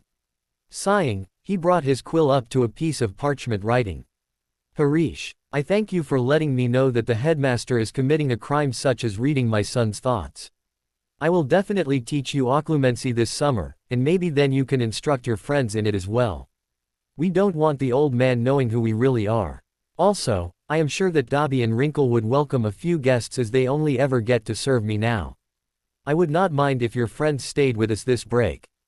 Also, if you must, you are allowed to invite Draco. I hope you're grateful. It's not every day I'll let our home become overrun by teenagers. Congratulations on winning the match. Anata Thomas Blake. After their completely successful Quidditch match, the trio decided that they could dedicate more of their time to finding the chamber. Flint had almost completely slacked off with practices now limited to only once a week. Though he did drill them constantly about not getting cocky or they'll blow the whole season. But, because of their extra time, and Hagrid threatening bodily harm if they were found within 5 feet of the forest again, they started trying to find the chamber again. Harish decided that their attempt to just try and find the chamber was completely unsuccessful, so he completely resolved how they were going to find it. The boy came to the conclusion that they would have to research the chamber before they had any chance at all at finding it. This is why the 3 second years could be found each sitting around a table in the library one bright Saturday morning with huge books stacked all around them. Harish was reading avidly a book on Salazar Slytherin and the twins were each picking through Hogwarts a history, trying to find mention of the Chamber of Secrets. Harish glanced up slightly from his book when he heard 2 sighs escape from the other side of the table. "What?" he asked, his eyes moving back to the page of his reading material. "This is such a waste of a beautiful Saturday morning." "Yeah, who would want to spend it in the library of all places?" Harish asked sarcastically. "When everyone knows it's a verified cause of death." "Shut up," both twins said before flicking a page in their books casually and in unison. Harish failed at holding back a snort. They really were too much alike sometimes. At this, the 2 Weasleys angled identical glares at Harish. "Not helping," he said with a smile. And they went back to reading. After a while, Harish grew bored of reading up on Slytherin and left the twins to research on the chamber while he found something else of interest hidden in the back of one of the shelves. It was a dusty old leather-bound book that looked like it was at least 50 years old. Curious as to what it was, Harish pulled it off and opened it slowly. The first page read, "School Records." This should be interesting, he thought. After a couple minutes, he twins noticed that he was missing. They grinned at each other before calling softly, "Harish, where'd you go?" Then Fred added quieter, but still loud enough for the other boy to hear. "I guess the library swallowed him whole." George tsked and added, "It's a shame, I guess we'll just have to leave then." They made a show of standing up, slamming their books shut and scraping their chairs against the floor. Then Harish poked his head out from behind one of the shelves. "Ha, ha, very funny. But I bet you'll have fun trying to find your spot again." The twins groaned. "But guess what I found? Something boring." George stage whispered to his twins and they both grinned evilly once again. Harish, ignoring this remark, replied, "I found old school records of my dad." The other 2 sat up straighter with curiosity. Information about Voldemort when he was in school. The twins practically started drooling at the thought of it. "See, look here." Harish flipped to a page where he had a finger stuck in it, marking the page. There was a picture of a boy a couple years older than them that looked a lot like Harish, dark hair, pale skin, and really slim. This is a picture of him in his 4th year. And this he flipped to another page he had saved that had a certificate stuck to it. "This is a special services award that my father got for turning in the culprit that opened the chamber nearly 60 years ago." "But isn't," the twins said before cutting off as Harish slapped a hand to both of their mouths. He glanced around before saying with gritted teeth, "Imposter, remember?" They both nodded, understanding now that they were about to go shouting about Harish's father being Voldemort. Slowly, Harish removed his hands from the other 2's mouths, trusting that they were thinking about what they were saying now. The 3 boys went back to reading and occasionally Harish would comment about something else he had found on his dad. The thought of Voldemort being a boy, it was one that freaked the twins out. Some people you just can't imagine as a child. After they decided that they had researched enough, they went back to the common room, planning on pranking someone. When they walked in, a 6th stood up with his nose stuck in the air. He looked really ticked off and had an air of arrogance to him. Harish sighed. This was going to be annoying, he could already tell. "You know, Blake," the young man said rudely. "I'm sick of you waltzing all over the place like you're in charge. How can we even be sure that you really are the heir of Slytherin?" "I'm Voldemort's son," Harish replied evenly. "Really?" The other boy sneered. "What kind of name is Blake, then?" "An alias," Harish sneered back. You know, a name that you used to hide your identity if you were, I don't know, an infamous Dark Lord. You could be making this all up, the older student snarled, taking a step forward. Are you challenging me? Harish asked, taking a step forward as well. His voice was dangerously low and his eyes glinted with the promise of pain, flashing death green again. He stood there, staring up at the older boy. Most people would have gone running if Harish's glare was directed towards them, but the twins noticed that the boy was either stupid, or really idiotic, because his stance didn't even waver as he said cockily, "Yeah, I guess I am." The whole room shifted uncomfortably, waiting for a battle to unfold. Harish's face contorted into a wolf-like grin and he let out a laugh that lacked any mirth. It was high and cold. Then he started circling his prey like a hawk, like he had seen his father do to unruly Death Eaters. This was when the other student started having second thoughts, seeing the younger boy's enthusiasm and readiness for a fight with a fifth year. But, he realized that it was too late to back out now. Harish glanced at the rest of the house, which had slowly been gathering in the common room to watch how Harish dealt with the young man. This is an example of what happens if you question my honesty. Expelliarmus. His victim's wand shot out of his face and rolled underneath the couch, forgotten. He then quickly shot a stinging hex and the boy grabbed his side in pain. Do you want to think about an apology? Harish asked. The sixth year jutted his jaw out defiantly and replied, "What, to a little mudblood?" This was obviously the wrong response, for Harish's face grew pink and he waved his wand and the other boy began vomiting slugs. Rethink your answer. Why? The other boy said, and Harish waved his wand yet again. This time the boy clutched his knee, which was now bent backwards. I'm sure that all of you remember, Harish said, addressing his audience once again and circling his victim. What happened last year, when someone questioned my authority? The other boy paled as he saw where this was going. Please, I'm sorry, he pleaded. Harish, however, ignored him and continued on. For what kind of mudblood could perform an unforgivable? The other student opened his mouth to protest, but Harish wheeled around and called, Crucio. A jet of red shot out of his wand and hit the other boy square in the chest. Harish held the spell, screams echoing his ears, until finally he felt two hands on his shoulder. He looked to see the twins standing right by him. I think they get it, the two said quietly, and Harish cast his eyes down, nodding. He released the other boy from his wrath and walked out of the room without a second glance back. When they got in the dormitories, the twins rounded on him. Don't you think that was a little harsh? Harish frowned, obviously puzzled. He disobeyed. That's what happens when people disobey. What do you mean? Well, I've seen a couple of Death Eater meetings in my time, and that's what my father does when they are rude to him. First he gives them a warning, and if they overstep the barrier again, he punishes them. The twins looked at him. Trying to find a way to distract them, he said with a plea in his eyes, how about I teach you some spells I know so that you can protect yourselves if anything like last year ever happens again. The two redheads sighed and raised an eyebrow at the horrible subject change, but nevertheless allowed themselves to be distracted for their friend's sake. What have you got? What was that spell you used that bent that boy's leg all funny? Harish smiled. Mission accomplished. Poor Pratt, he doesn't know any better. Professor Snape sat at the high table that evening, eating dinner and appearing like nothing was wrong. But something was wrong. Earlier that day one of his Slytherins had been transported to the hospital wing.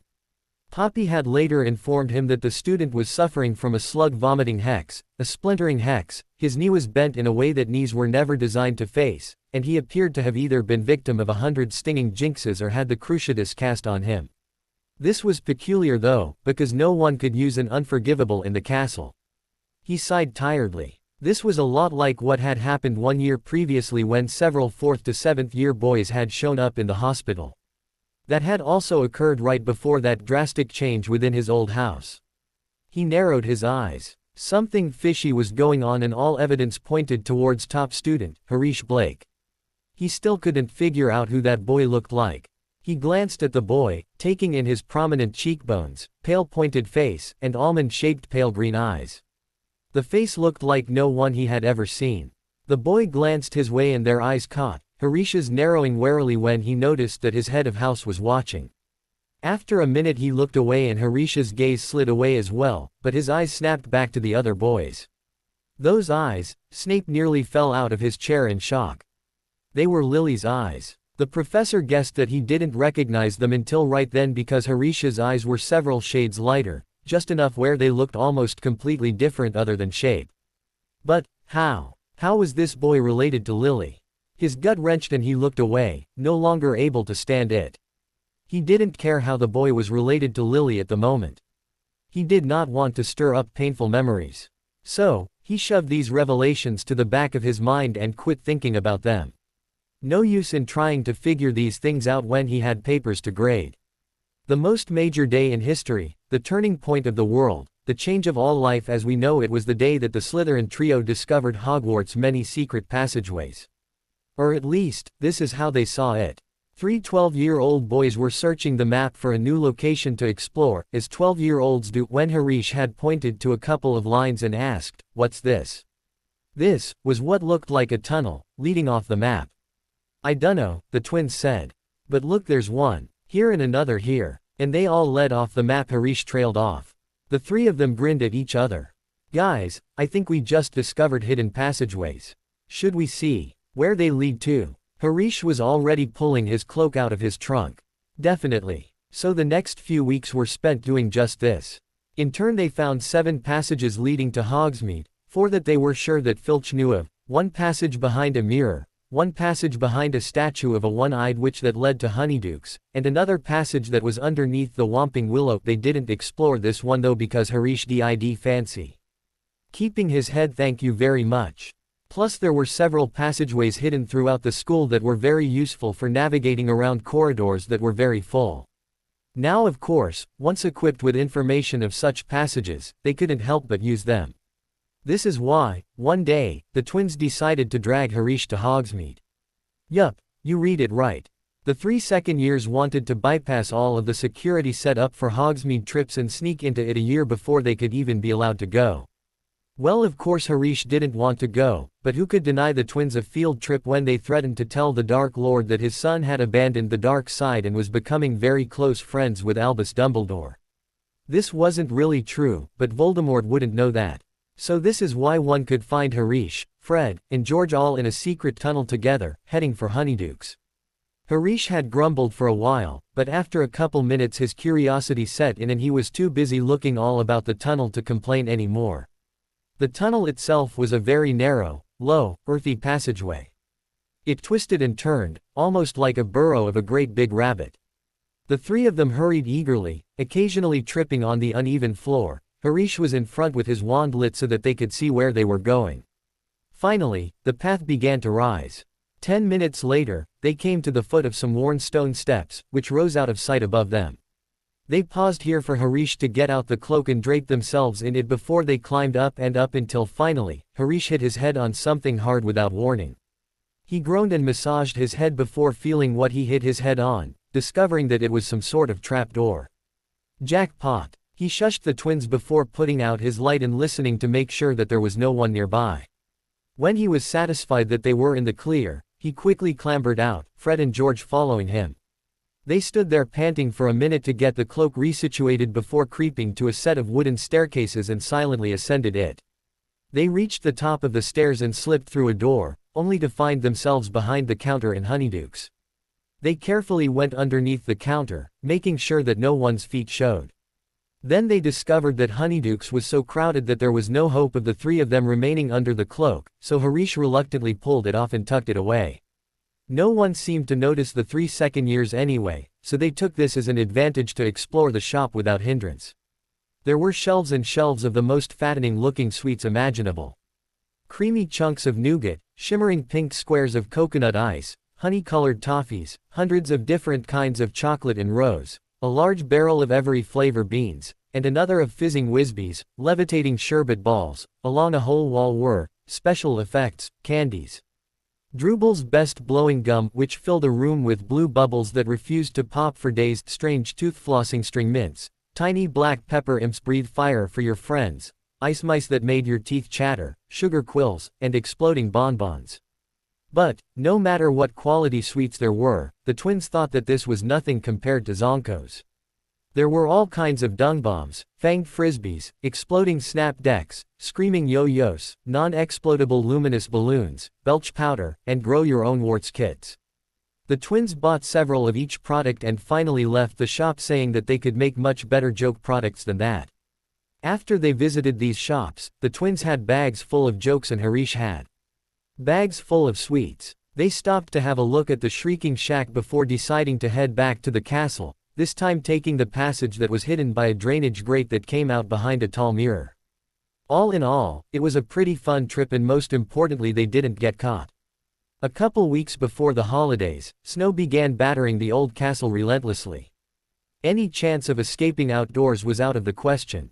Within a week, everyone began developing a case of cabin fever. This combined with the Weasley twins was a definite recipe for disaster. As a result, the twins began pranking nearly anything that moved.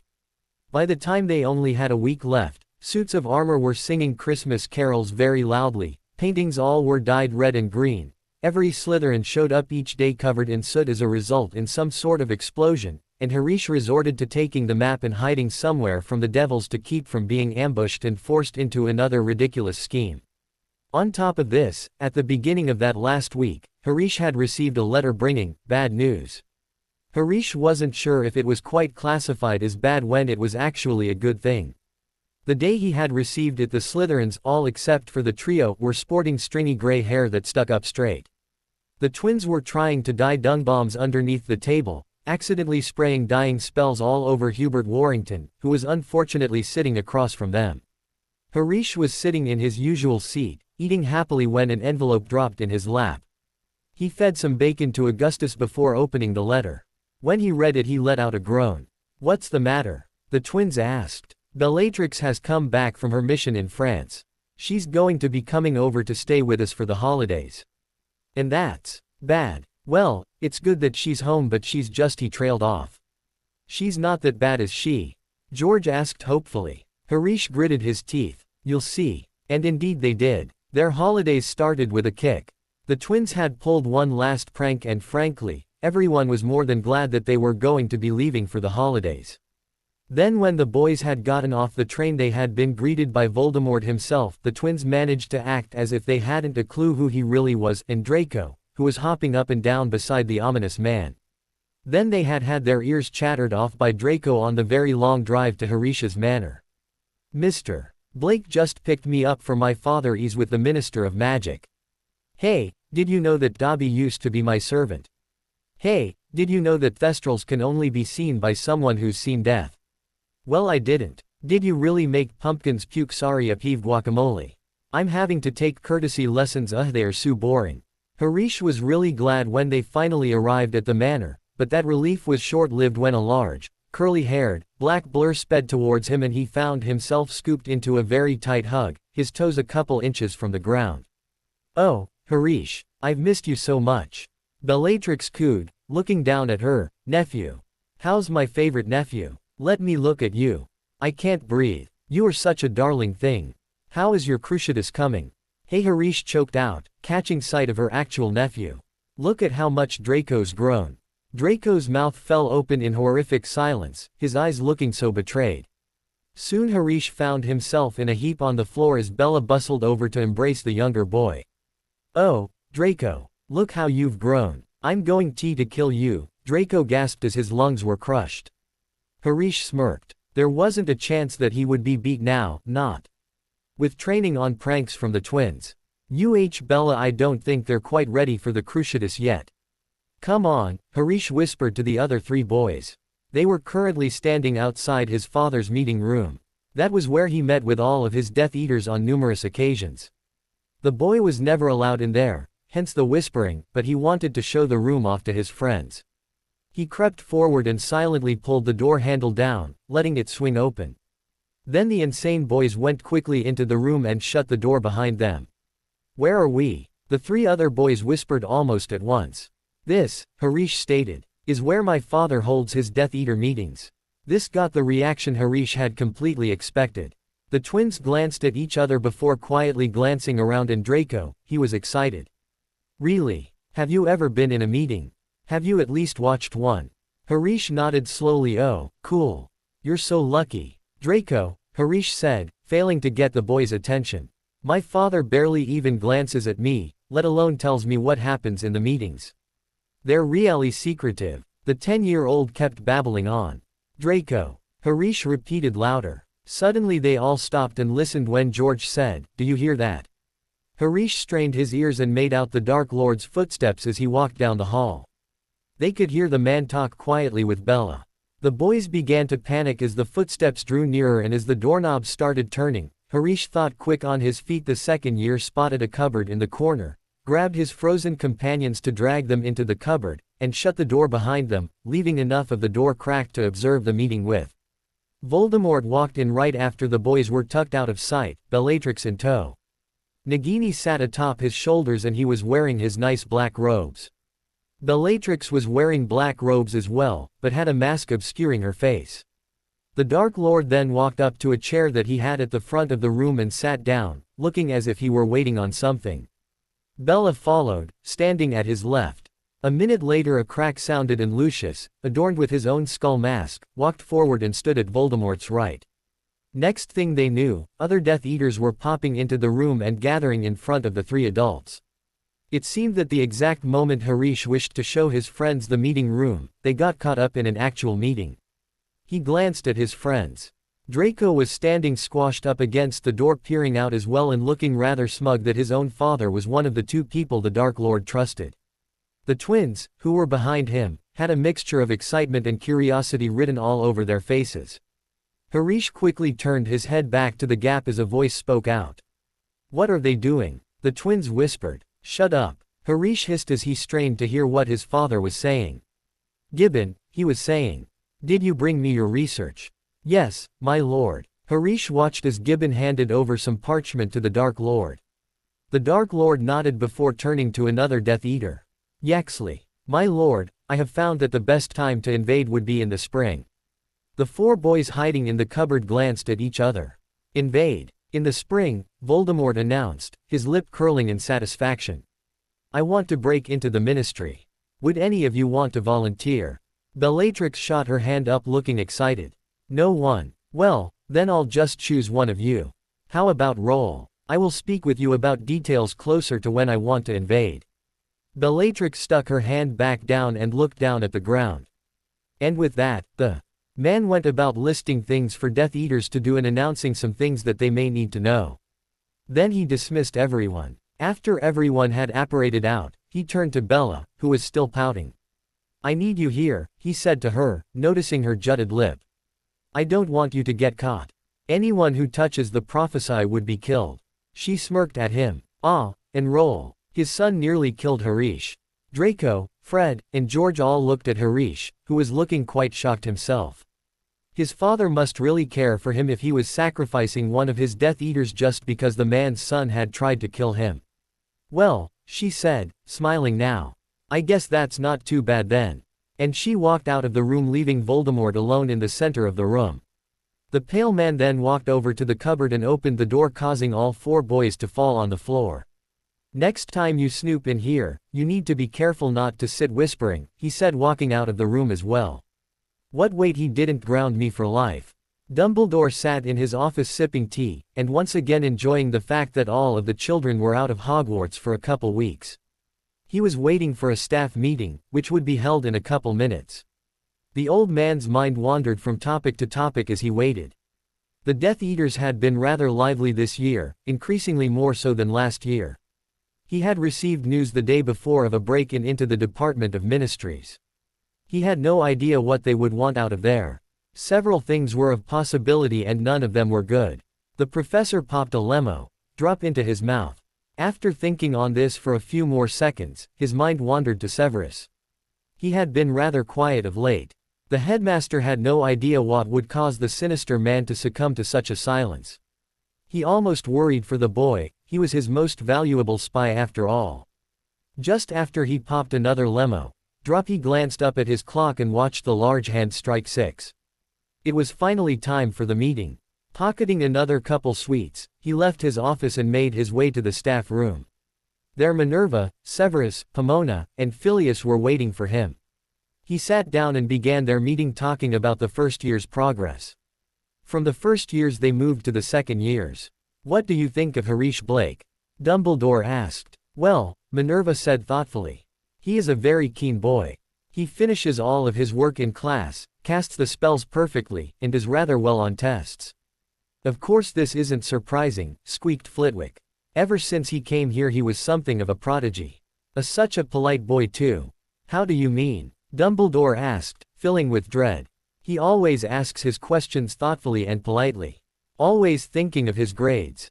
He was one of the few students I have had that have caught mistakes in my directions, Snape said.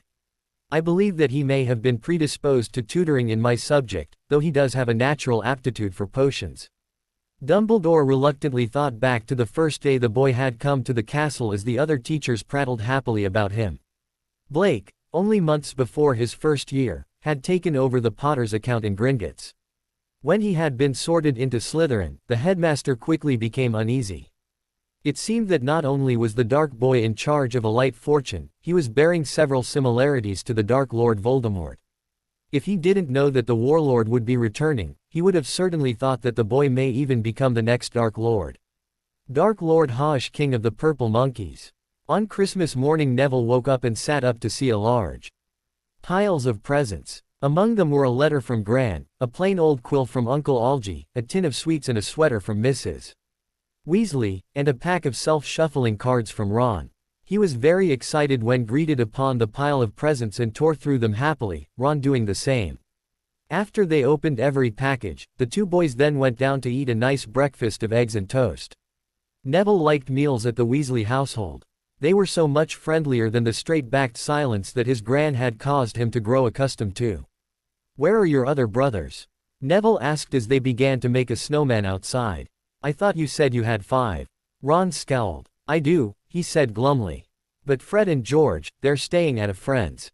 A friend's? Neville asked. Blake, son of a Death Eater, I'm sure. He convinced them to get sorted into Slytherin. How? What's the problem with that? What's the all Slytherins are evil, that's what the problem is.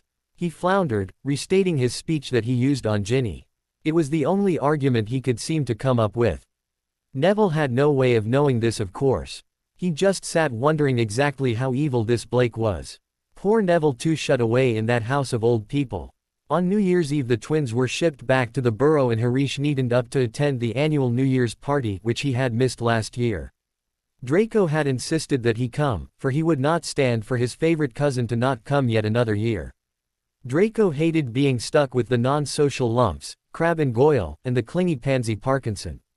He couldn't really talk to them. Mainly because A, he was pretty sure Crabbe and Goyle could only mime and grunt, and B, Pansy always wanted to talk about girly things like hair and dolls. The boys shuddered at the thought of it. When Harish arrived, he had happily dragged the older boy out to play some Quidditch before the others came, and before Lucius came raging madly onto the field, muttering darkly about immature boys and dress robes they were wearing them in the air not on the grass. Then they were scourgified and essentially locked in Draco's room until the party started. Harish used that time to inform his friend on what he had missed. Draco seemed particularly interested in Hogsmeade and the boy's awe of his mentor was renewed. The two of them talked about what they had witnessed during the meeting as well, wondering what Voldemort was doing breaking into the Ministry. Eventually, after the 5th theory, Harish had shrugged and said that his father would tell him if he wished to. Once the party did start, they did this dance between being polite to adults, trying to get rid of Pansy, and talking amongst themselves in the corner. Harish was somewhat relieved when the Greengrasses got there. He liked to have a civil conversation every now and then, and Daphne was a mature enough girl to provide him with one. Draco slunk off and began talking to some man when the two oddballs started talking about politics and warfare. The rest of the party went by like this. Finally, they all left some time after midnight and it was a matter of waiting for school to start up again. Once again Albus Dumbledore sat in his office thinking. He was thinking particularly about Lord Voldemort. The headmaster wondered if Voldemort was rising or if Death Eater activity had just gone up for another reason. Pondering on this, suddenly the old wizard had a thought. Why wait to see if it was Voldemort? All he needed to do was lure the Dark Lord out into the open to find out. If he really was rising once again, he would find some way to catch onto the bait. The question was, what should he use as bait? Dumbledore sat thinking still, wondering what the Dark Lord would need. If he was floating somewhere disembodied, he would want a body. And to get a body, Yes, Dumbledore knew exactly what he needed to do now. He picked up his quill and began writing a letter to an old friend. Don't fall for it, he's not disembodied. The headmaster was walking up a neat stone path towards a small little cottage. It was surrounded by fields and flowers. The cottage was white with sky blue shutters. It was picture perfect. As Dumbledore walked up, the door opened and an older man greeted him, a woman standing behind him. You said you wanted to meet with us, Professor Dumbledore. The old man asked. Yes, Nicholas, I have a matter I must discuss with you, Dumbledore replied. Nicholas Flamel stood to the side to let him enter their home. His wife, Perenelle Flamel, left to put on a pot of tea. Now, what is this all about? Flamel asked after he and Dumbledore were seated in the sitting room. I have received an omen that you might be in danger, Dumbledore replied, placing his words carefully. Danger? Flamel parroted. Indeed. I believe that Voldemort is rising again, trying to find a way to recover his body. As we both know, you own a particular object that could be used for that purpose. You mean the stone? Yes. I can offer you protection for the stone. If it is not here, there will be no reason for Voldemort to attack you and your wife. Flamel rubbed his brow thoughtfully and sighed. After a minute he said, that stone has brought nothing but trouble for me. I would be glad for you to take it off of my hands for a while. Then, it is settled then. Dumbledore said, clapping his hands together. If you could please ship it to Gringotts, I will have it transported from there to Hogwarts. I will make sure to regularly ship you elixir. Flamel nodded. Thank you, I will have it shipped by the end of summer. Goodbye, old friend, Dumbledore replied before standing up and taking his leave. Of course, unknown to them, Voldemort still had his body and would have no need for any object that could give it to him. But that wasn't all. Trouble was brewing. Trouble that would cause both sides to suffer. And there was no way Dumbledore could prevent it. Dun. Neville had been disappointed when the holidays ended and he had been shipped back to his grandmother's house. He then would sit up in his room or in a windowsill in order to avoid his grandmother and his great-uncle. Ever since he had shown magic, Algie had taken to catching him off his guard to do something horrible to the boy. On New Year's, the man had, accidentally, shot a firework at his nephew. Luckily Neville had enough reflexes to jump out of the way. Then, in January, Neville had slipped on some ice that had mysteriously appeared underneath his feet. Only then had he turned around to see his uncle's face peering out a window, snickering at him. The boy had no idea why his uncle was tormenting him, but he couldn't wait until fall so that he could get away from the man. The only time Neville would leave his room was when his grandmother would call him down so that they could visit his parents in St. Mungo's Hospital for Magical Maladies and Injuries. When he was a baby, his parents had been tortured into insanity by a couple of Death Eaters. That was the day after the Potters had died. Ever since then, the boy would go to visit his parents every now and then. It was sad though, because they couldn't even remember who he was. Still, he thought that his mother improved some when he came to visit. On this particular day, Neville was sitting up in his bedroom, reading a book on magical plants when he heard his grandmother call, "Neville, come down here. We are due at St. Mungo's in 5 minutes. Coming, Gran," he shouted back, gathering up his cloak and lacing up his shoes. Then, he bounded down the stairs 2 at a time and trotted into the sitting room. There he was met by his grandmother, who was standing by the fireplace with her arm bent, a gesture for him to take hold. He did so as she was clucking disapprovingly at him, and then they apparated to the hospital. Once there he glanced around. To most people, the sight of St. Mungo's would be a strange one indeed, but he had been there so many times he hardly took note of it. There were all kinds of witches and wizards milling about in the reception area. There were healers dressed in long, mint green robes. There were people with arms sprouting out their heads. There was a red-faced woman fanning herself with some paper who kept steaming through her ears, and a man nursing a hand that looked like it was bitten by some creature, which had swollen to the size of a quaffle. The moment they got there, they edged around the people waiting at the front desk and headed for the 4th floor. That was where people who suffered from spell damage were sent. The Longbottoms were in the ward that housed permanent residents. Along with them was a witch who sported a rather furry head. She had come last year, though how she ended up half dog Neville never found out. Even as they walked up to the door they heard her barks. Neville straightened his robes before a kind-faced witch opened the door. "Ah," she said. Here to see the Longbottoms. Neville nodded. They've improved this past week. Alice keeps looking at that picture of Neville. With that she unlocked the door and let them in. Inside the ward were pictures and letters plastered on the wall above the dog woman. There were flowery curtains set up around Neville's parents' beds. Neville had pictures of his parents from when they were Aurors. He looked a lot like his mum, they both had plump, round faces. The boy had the same cheerful expression and build from his dad.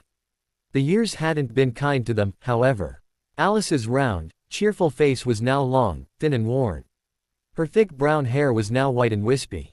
Frank wasn't any better. He was much thinner than he used to be and he would lie in his bed, muttering at the ceiling. Neville sat down in a chair between their beds and began talking to them. He always told them everything about his life.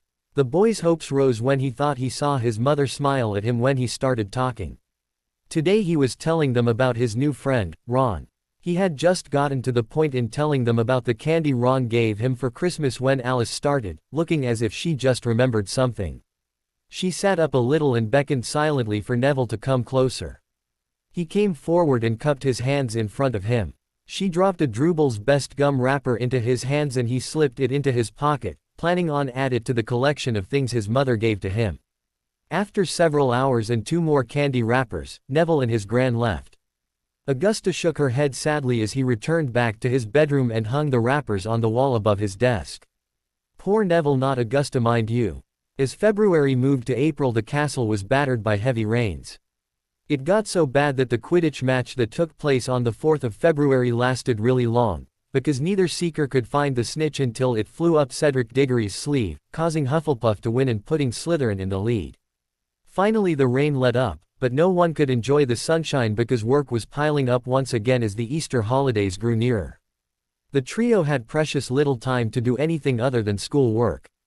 Still, Harish found time to search for the chamber and the twins found time to pull pranks somehow. A week before the break, Harish received a letter telling him to spend the holidays with Draco, though he didn't object. The boys couldn't wait until the break actually came, for then at least they wouldn't have work for another week and a half. Well, until Professor McGonagall burst their fantastical bubbles. Make sure you actually write this essay. She shot the twins a looky, expect to see it on my desk first thing on the 28th. But Professor, Terence Higgs said. That's right after the holiday. Yes, it is, McGonagall replied simply. But the break starts tomorrow. Adrian Pusey exclaimed, looking quite horrified. Yes, and I'm sure you will spend the day starting your essay. As class let out, everyone gathered their things together while they grumbled to each other. I'm not doing it, George said. I was so looking forward to not having work. Fred exclaimed. I'm just gonna do it all on the train ride to get it over with, Harish said as they walked out of the classroom. I guess the twins trailed off pathetically. Harish shook his head. Though one thing is for certain. What? We at least get to enjoy sleeping in. It was just after the Easter holidays and everyone was on the train, back from their different homes. In different compartments there were copies of The Prophet everywhere, all sporting the same headline. People were asking each other the same question. Did you hear what happened over the holidays? There were, however, 2 people that weren't affected by the strange happenings at the ministry. One was at home, riding his new broomstick, and the other was sitting alone in a compartment in the back of the train. They were Draco Malfoy and Harish Blake. Harish turned as Fred and George entered the compartment. Fred was also carrying a newspaper. Across the top of the page in large black words was the headline. Ministry break-in, Death Eater apprehended. Harish didn't even have the need to ask to see the paper to find out what the headline meant. So, George said as they sat down. Both redheads casually crossed their right leg over their left. Fred leaned back and George tilted his head to the left. What did you do over the Easter holidays? 4 days earlier. Harish. A low, annoyed moan sounded from underneath a pillow. Harish. Harish groaned and slit one eye open. What do you want, Draco? Father wants us. Harish nodded slowly. He had been sent home with Draco for the holidays because his father was going to be busy all break. The older boy still didn't understand why that be. Oncretin thought it was acceptable to wake people up by shouting their name happily. He laid there for another moment before getting up and pulling on a bedrobe. Then, he followed Draco downstairs to where Lucius was. Harish. Lucius called importantly. Draco. Yes, Uncle Lucius, he asked politely. Yes, Father, Draco asked at the same time. I have something I must tell you both. Yes, Harish and Draco asked together. Narcissa is out shopping and I just received an urgent call from the ministry.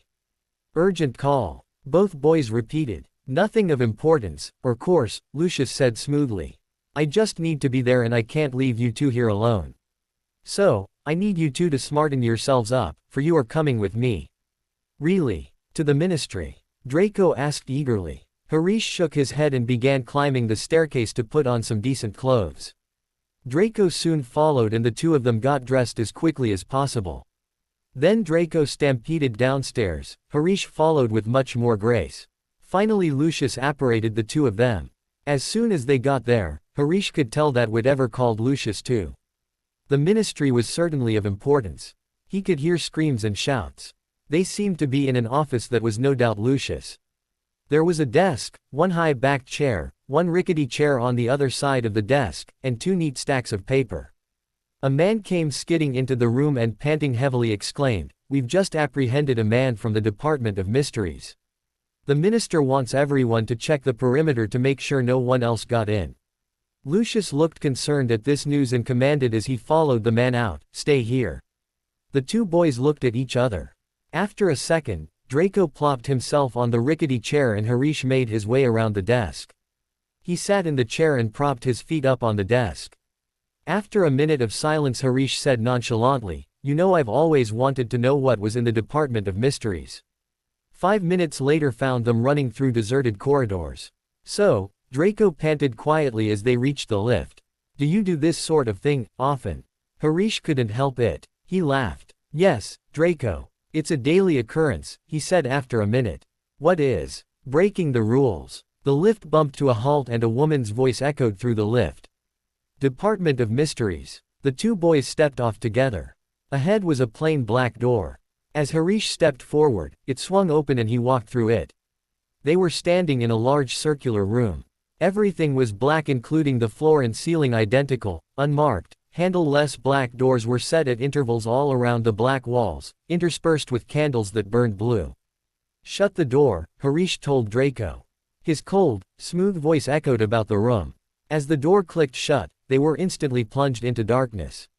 All Harish could see were the blue flames on the walls, and his and Draco's faces reflected off of the shimmering black floors. There were a dozen doors and as the two boys observed them, wondering which one to go through, they began spinning.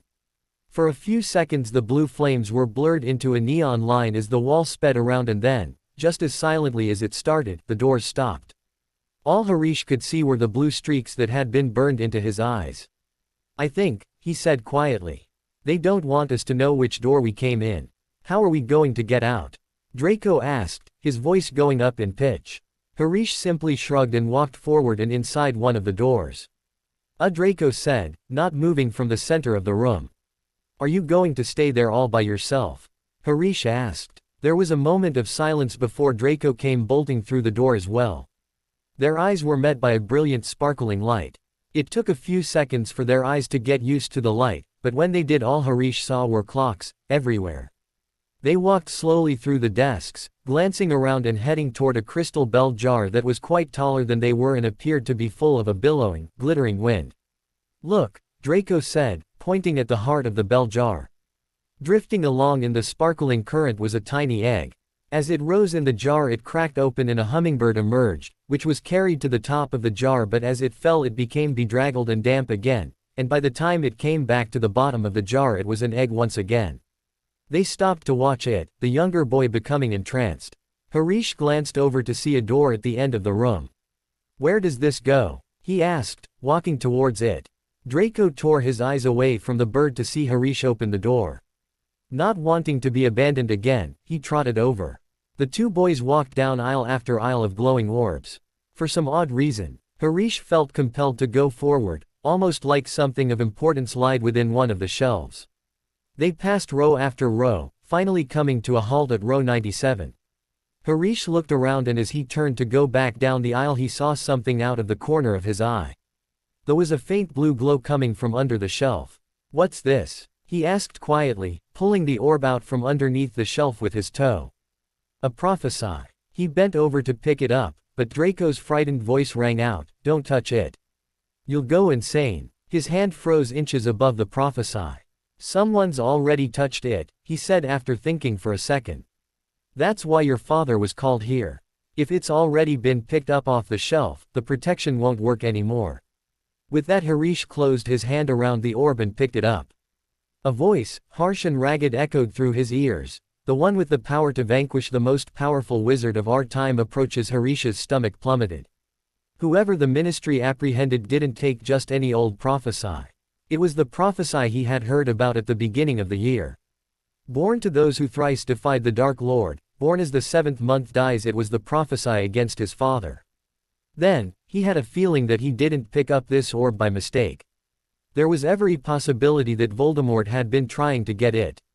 "Boys!" Harish jumped and looked around wildly, spotting Lucius walking up from the door they had come through. Instinctively, he shoved the prophesy into his pocket. "There you are. We've been looking all over, haven't any idea how this looks. No matter, come with me." He grabbed their shoulders and steered them out of the room, out of the Department of Mysteries, and to the grates where they flowed to Malfoy Manor. Immediately from there, Lucius made Harish flow to his own home.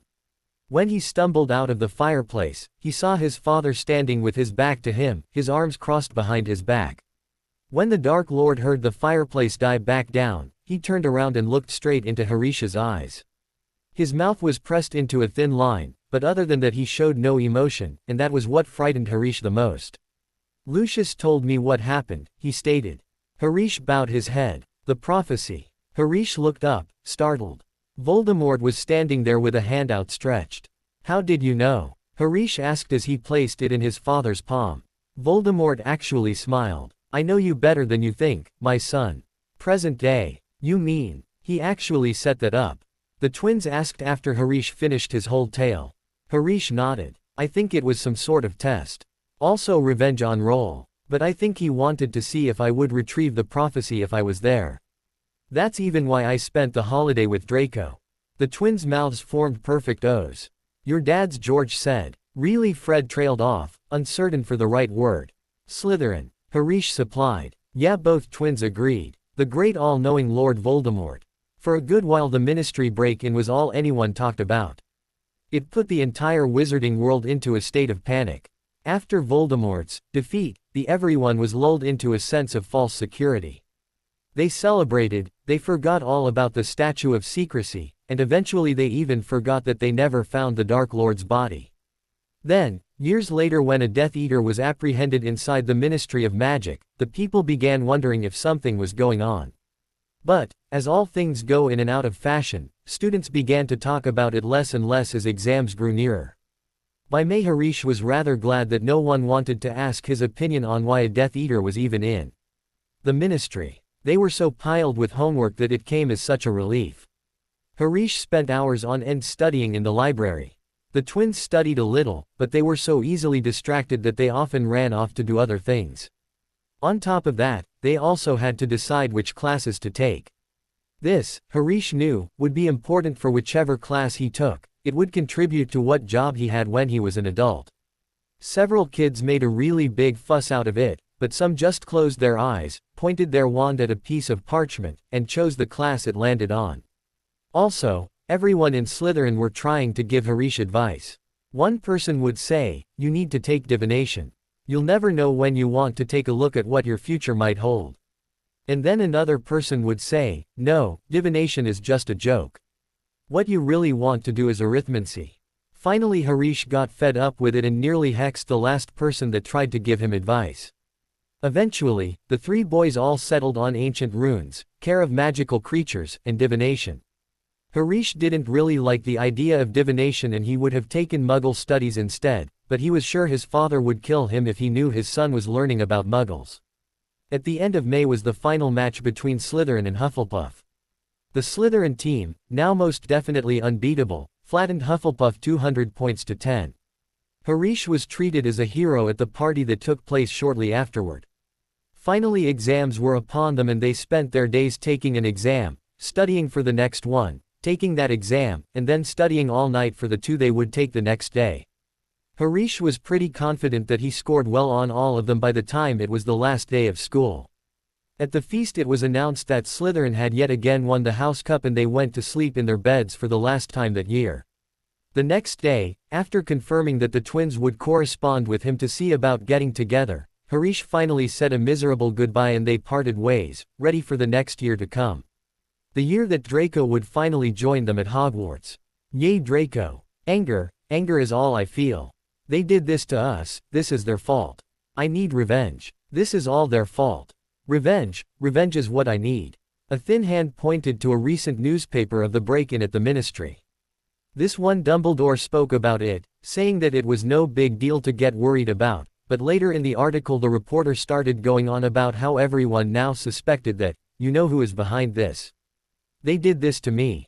They will pay. Anger. One fine summer day found 4 boys outside running around. Harish, Blake and Draco Malfoy were spending the rest of the summer vacation at Fred and George Weasley's house for the remaining 2 weeks. This was going to be the first year Draco was going off to Hogwarts along with his lifelong friend, Harish. He had turned 11 early that year, only a month before the twins turned 13. It had taken a lot of pleading and scheming to manage to get Lucius Malfoy let Draco stay at the Weasleys and vice versa, so they were enjoying being together very much. Harish. Draco whined as the older boy grabbed his legs to pull him down. Wait up! Rang out the voices of the twins. I'm gonna win. Harish cackled. He slid to a stop, rolling down a grassy and sunlit hill, and held up an orange and now completely battered poster. The 4 boys had stolen a belonging of the twins' brother Ron's and were racing to see who could get over the hill the quickest. The other 3 skidded to a halt beside him after another second, just as some annoyed shouts rang through the old house. Where's my Chudley Cannon's poster? Ron shouted. Hurry, Draco said as the 3 older boys pulled out their wands and began turning the poster green. They heard a bang and a red head was just visible over the hill. Then another head, this one brown, followed. Come on guys. I know you have it. Give it back or all. Distract him, Harish said, turning to block the poster out of view. Draco nodded and climbed back up the hill. All the immature 11-year-old repeated. You'll what, Weasley? Stutter at me. Draco drawled, his hands clasped behind his back. Where's my poster? Ron asked forcefully. Draco flicked a piece of dust off of his robes, keeping one hand behind his back. Honestly, he sneered. Didn't you ever learn manners? Or were just too stupid to be capable? Ron's ears turned pink. The twins shot each other a grin as I continued on. Why would you think I have your filthy poster? Because you're here and it's not. The own boy brought his other hand out from behind his back and showed them both to the other boy. The 3 13-year-old wizards behind them finished up their work, shrunk the poster, and Harish slipped it into his pocket. Then they ran up to Draco. There you are, Draco, Harish said, panting. What held you up? Oh, nothing, Draco replied before smirking at Ron and following them into the house. Come on, Ron mumbled to his friend, Neville. Let's just go back. Neville nodded and they went back into the burrow and climbed up to the very top where Ron's room was located. Then, Ron threw open his door and plopped himself on his bed. I don't believe it, Neville heard him say just as he walked into the room. What? Neville asked. Ron pointed up and Neville followed his gaze. Plastered to the ceiling was a green poster that said, Slytherin Rules, at the top where it used to say, Chudley Cannons. At the bottom it also read, Chudley Cannons stink. Those slimy gits, Ron said angrily. I know they did this. Neville nodded. Be ye angry and accuse not of others. My lord, one of the Death Eaters said to Voldemort in a meeting one day. We have learned of an object in which you would be interested in. Yes. What is this object? It grants eternal life and the wizard told the Dark Lord all about it. When he was finished, Voldemort nodded approvingly. Get me that stone. Ooh, what stone is this you speak of? The next morning they were all gathered around the table eating breakfast. Ginny ran downstairs looking for her hairbrush, spotted Harish, squeaked, and ran back upstairs. The twins snickered and Draco looked really confused. While they were finishing up their breakfast, something flew into the window with a loud bang. Ron sighed and said, I'll get him. Then he walked over, opened the window, and carried in their decrepit owl, Errol. After a second 2 more owls flew up, One was Augustus, Voldemort's owl, and the other one was bearing 4 letters with the Hogwarts crest on them. One dropped on Percy's lap and the other 3 dropped into the trio's laps. Harish opened the envelope from his father and pulled out a letter and some sort of form. On the letter it simply said, enclosed is a slip of paper giving you permission to Hogsmeade. Do not misuse this allowance, or you will not be allowed to go next year. Then on the form it said, I, Anata Thomas Blake, give Harish Blake my full permission to visit the village Hogsmeade. Harish then moved on to his letter from Hogwarts. The first piece of parchment read, Dear Mr. Blake, please note that the new school year will begin on September 1st. The Hogwarts Express will leave from King's Cross Station, platform 9 3/4, at 11 o'clock. Third years are permitted to visit the village Hogsmeade on certain weekends. A permission form was sent to your parents and you must have it signed to enter the village. A list of books for next year is enclosed. Yours sincerely, Professor McGonagall. Harish looked up to see the others holding their own list of school books. Mrs. Weasley leaned over Percy's shoulder to read it and then finally said, I think it's about time to pay a visit to Diagon Alley. I think Ron can have Bill's old robes and Charlie's wand, but I still need to buy him books. Mr. Weasley replied, That's fine. I have to go into work though. The ministry's been in an uproar ever since the break-in, what with Rita Skeeter running around. Skeeter? Fred asked. What's she saying now? George finished, saying that the ministry doesn't have a tight enough security. It caused an uproar. All kinds of people sent in howlers for a couple months afterwards. The twins shot Harish a look and Draco shoved food into his mouth quickly. Harish started. He hadn't realized that the ministry was still having to deal with the repercussions of the prophecy being stolen. He wondered if they knew that it was missing. Then he realized something else. Wait, you work in the Ministry of Magic? He asked Mr. Weasley. Yup, the twins answered for him. He works in the misuse of Muggle artifacts office. Percy was in the process of pulling out a purple badge with a P on it when Mrs. Weasley threw herself on him. Everyone at the table turned to look on curiously. You're a prefect, she squealed. Percy's ears were now turning bright red. Oh, I'm so proud of you. This deserves a reward. Do you want an owl? Ron's in need of a pet, he can have Scabbers. Percy nodded before throwing out his chest proudly. The twins and Harish gagged while the rest of the table snickered. So after breakfast Mrs. Weasley, Percy, Fred, George, Harish, Draco, Ron, and Neville all gathered around the fireplace and they all flowed over to Diagon Alley to buy their school supplies. Mrs. Weasley, who already had money out of the bank, split money between her 3 eldest sons and went with Ron to buy his things. Neville had his allowance and followed Ron, but Harish was in need of money. Harish, Draco, and the twins agreed to meet outside the bank and Harish went in to get money. The boy received rather odd looks from Goblin and people alike when he said that he wanted to draw money from the Potter account, but he paid it no mind. After he gathered his money, he met the twins where they had agreed, but soon the 3 of them stopped short.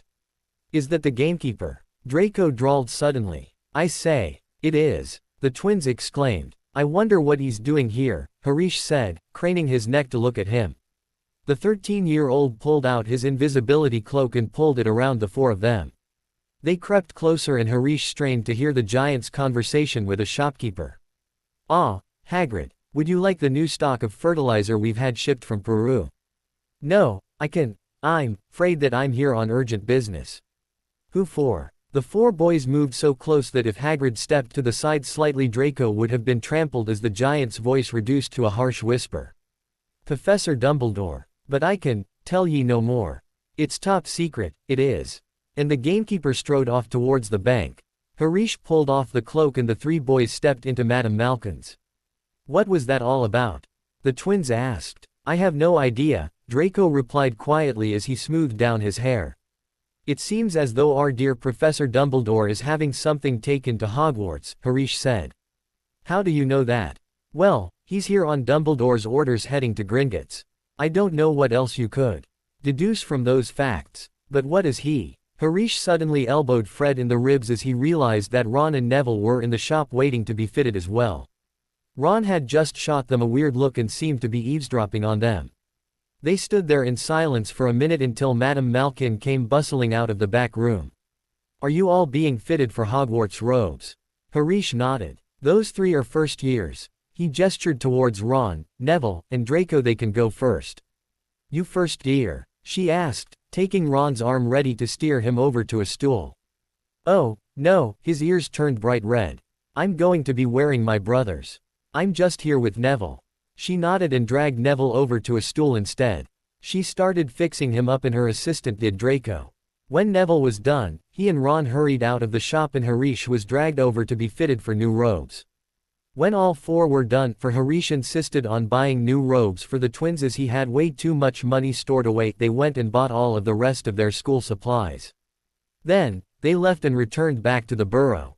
They only had a week left until school started, each day the 4 boys eagerly checking another day off of their calendars. On September 1st there was a big scramble to leave. People bustled up and down the staircase with trunks and Draco tripped Ron when they were both halfway down. The twins shrunk Harish's brand new Nimbus 2000 and stuck it in George's trunk. Percy started shouting that he couldn't find his prefect badge and glared at the twins the rest of the morning when he found it behind the toilet. People pulled on clothes, combed their hair, and searched frantically for their shoes. Finally they had all had breakfast and they climbed into Mr. Weasley's brand new but old and dusty looking Ford Angela. They made it to platform 9 3/4 with 5 minutes to spare. When they did arrive, Harish chose a compartment along with the twins and Draco at the back of the train. Ron noticed and booked himself one on the opposite end. They hoisted their trunks on top of the rack and finally the train started moving as everyone poked their heads out of the windows to say goodbye to their families.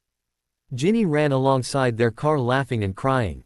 George stuck his head out the window. Don't worry, Ginny, we'll send you a toilet seat. And the last thing they heard before they were out of the station was, George. Only joking Mum, keep your hair on. Ron looked out the window at the city buildings that were going by. Finally, he dragged his eyes away and looked at his friend, Neville. So how does it feel to finally be going to Hogwarts? Neville thought for a minute. I'm nervous. I don't know what Gran would do if I ended up in Hufflepuff, but I'm sure I will. Nah, Ron assured him. I think you're plenty brave enough to be in Gryffindor. You just have to think that you can end up there. Neville nodded. Scabbers, Ron said suddenly. He pulled the plump rat out of a brown bag. That's my lunch. Scabbers didn't seem to notice and kept chewing on corned beef. Yeah, you feel bad about having a toad. Try owning a dumb rat that was handed down to you from your older brother. Hey, where is Trevor? Neville asked all of a sudden. He glanced around the compartment, but couldn't see his toad in sight. I dunno, I'm sure he'll turn up though. Neville was in the process of searching through his trunk when the compartment door slid open. A girl with rather bushy hair stepped in. What are you doing in here? Ron asked. I was just looking for somewhere to sit, she replied defensively. There was a bang and Neville pulled his head out from under his seat, rubbing it furiously. Hey, you haven't seen a toad, have you? He asked. Sorry. The girl said. Have you seen a toad?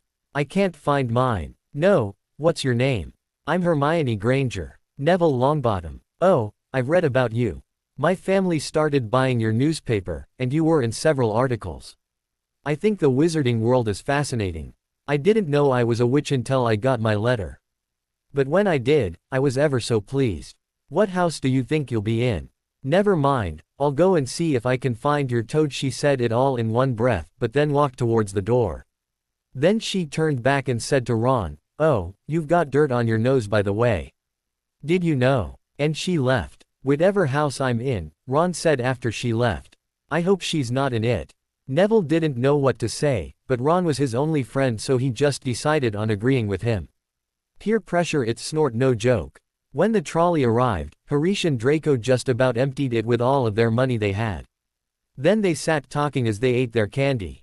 They finally got back on the subject of Hagrid. I still wonder what's at Hogwarts though, Harish sighed staring out the window. The sky was clear and they were currently passing by rows and rows of fields. There would certainly be ideal weather for when that year's first years go over on the lake. Just then the door to their compartment slid open. A girl with bushy brown hair stuck her head in and opened her mouth imperiously.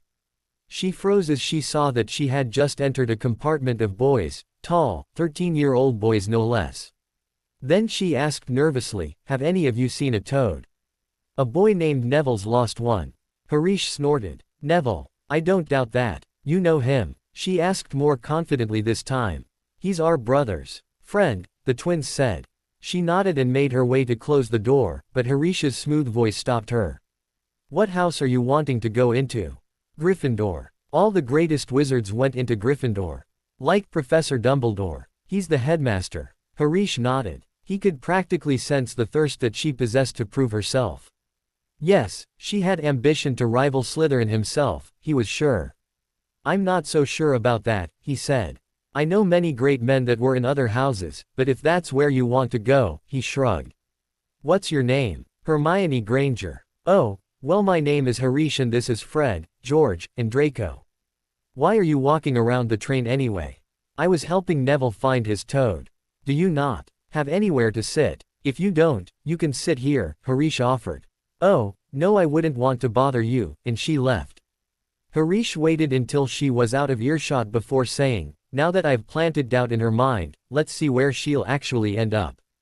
Ooh, evil scheming geniuses. When Hermione left Harish's compartment, she walked along the train asking more people if they had seen Neville's toad. When no toad was found, she walked up to the conductor and asked him how long it would be until they arrived at Hogwarts. They were only an hour away. She returned back to the corridor as two burly boys ran past her, howling. The bushy-haired girl returned to Ron and Neville's compartment to see them two boys standing up, the red-haired one holding his rat in his hands. You two haven't been fighting, have you? She asked. No, it was Scabbers doing the fighting, not us. You two better change into your robes then. I've just been up to speak to the conductor, and I expect we should arrive soon. Well, do you mind leaving while we change? Ron asked just as rudely. I only came in here because people are behaving childishly and racing up and down the corridors, she sniffed. With that she left once again and chose to sit in the compartment that was full of other girls her age. One girl, with plain hair, talked with her a little. Finally, after half listening to several conversations about hair potions, they pulled to a stop. The group of girls were herded and pushed out onto the station where they got lost in the number of students. At least until a giant lantern came bobbing over the crowd towards them. Following the giant lantern was a giant man who was calling, Furs years. Furs, years over here. All right there. Hermione turned to see Neville and Ron standing behind her. Neville, who was a bit pale, nodded but didn't open his mouth. The giant had small beagle black eyes that were nearly hidden under a mass of wild hair. Come on, follow me any more Furs years. Mind your step, now. Furs, years follow me. And so they all stumbled after him, slipping on particularly steep bits of pathway. It was so dark on either side of them that Hermione thought that there must be thick trees. No one spoke much. Neville kept sniffling every now and then. You'll get Furs sight o' Hogwarts in a sec, the giant called over his shoulder, just round this bend here. There was a loud, ooh. The narrow path had opened suddenly onto the edge of a black lake. Perched atop a high mountain on the other side, its windows sparkling in the starry sky, was a vast castle with many towers. No more in for a boat. The giant called as he climbed into one himself. He took up the whole thing. Hermione looked at the black lake to discover that there were several more little boats. She spotted the blonde-haired boy who was in the compartment with Harish earlier. His name was Draco unless Hermione was mistaken. The girl with bushy hair climbed into a boat after him. Draco looked at her oddly, but didn't say anything. Two girls also got into the boat with them. One had brown hair and a pug-like face, and the other was the plain-haired girl with gray eyes. Ah, Draco, the pug-faced girl said to the boy. There's a mudblood in our boat. Hermione's heart sank. She had no idea what mudblood meant, but she was sure it wasn't a compliment. Still Draco said nothing. The other girl, however, leaned forward and smiled. Don't mind Pansy, the girl said to her and holding out her hand to shake. My name is Daphne. Hermione, she replied, forcing a smile and shaking her hand. And they rode the rest of the way across the lake in silence. They all stared up at the great castle overhead. It towered over them as they sailed closer to the cliff on which it stood. Heads down, the giant shouted as the first boats reached the cliff. They all bent their heads down and they were carried through a curtain of ivy. The little boats floated along a dark tunnel until they all bumped to a halt at the gravelly bank. All of the children clambered out and gathered behind Hagrid. "Oi, you there. Is this Toad?" Hagrid called, who was checking the boats as people climbed out. "Trevor," Neville exclaimed gratefully, holding out his hands. Then they trotted up the path after the man's lamp, coming onto the smooth, damp grass right in front of the castle. They walked up a flight of steps and crowded around the huge front door. "Everyone here, you still got Toad." And with that the giant raised a ginormous fist and knocked on the great oak door. The door swung open at once and the giant greeted a tall witch with black hair pulled into a tight bun. "First years, Professor McGonagall." "Thank you, Hagrid. I will take them from here." The entrance hall was so big, you could have probably fit Hermione's whole house in it. All of the first years gaped and stared around as they followed Professor McGonagall inside and walked across the flagged stone floor. Hermione could hear many voices as they passed another set of grand doors. She figured that the rest of the school must have been through there.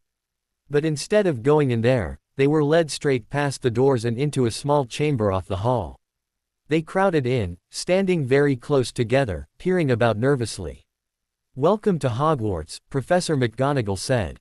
"The start of term feast is about to start, but before you take your seats you must be sorted into your houses." "The 4 houses are called Gryffindor," Ron smiled encouragingly at Neville. "Ravenclaw, Hufflepuff, and Slytherin. Each house has its own noble history and each has produced outstanding witches and wizards. While you are at Hogwarts, your triumphs will earn you points, and any rule breaking will lose house points. At the end of the year, the house with the most points is awarded the house points, a great honor. I hope each of you will be a credit to whichever house becomes yours. The sorting ceremony will begin in a few minutes. I suggest you smarten up while you wait." Her lingered a moment on Neville's cloak, which was fastened under his left ear, and Ron's nose, which was still smudged. Hermione nervously ran a hand through her hair, attempting to battle the mess of tangles that caught on her fingers. It was brown, though it was so dark that some people could possibly mistake it for being black. "I shall return when we are ready for you. Please wait quietly," and she strode out of the room. Hermione saw Neville swallow nervously. "How exactly did they sort us?" he asked Ron. "Some sort of test, I think. Fred said it hurts a lot, but that's the kind of thing he would joke about." "What, pain?" Neville asked incredulously, and Ron nodded. Hermione, who had no idea who the boys were talking about, turned to Daphne. "Is that true?" she asked. "Of course not," she replied. "How could they test us if we haven't even learned anything yet?" Hermione nodded. That seemed perfectly logical. Suddenly several people screamed. The 2 girls turned around to see about 20 ghosts streaming through the wall into the room. Pearly white and slightly transparent, they glided across the room talking to one another and hardly glancing at the first years. They seemed to be arguing. What looked like a fat little monk was saying, "Forgive and forget, I say, we ought to give him a second chance. My dear Friar, haven't we given Peeves all the chances he deserves? He gives us all a bad name, you know, and he's not really even a ghost. I say, what are all of you doing here?" A ghost wearing a ruff and tights had suddenly noticed the first years. No one answered. "New students," the fat friar said, smiling around at them. "About to be sorted, I suppose."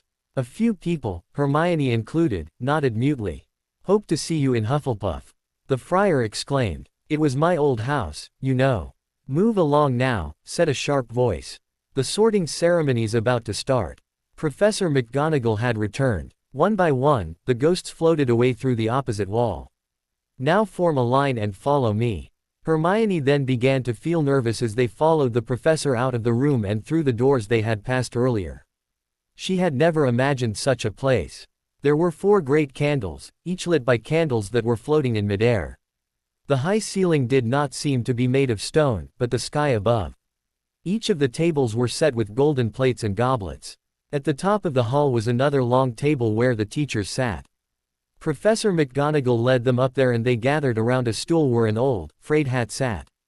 Hermione saw several students looking up at the ceiling and she whispered, "It's bewitched to look like the night sky. I read about it in Hogwarts, a history."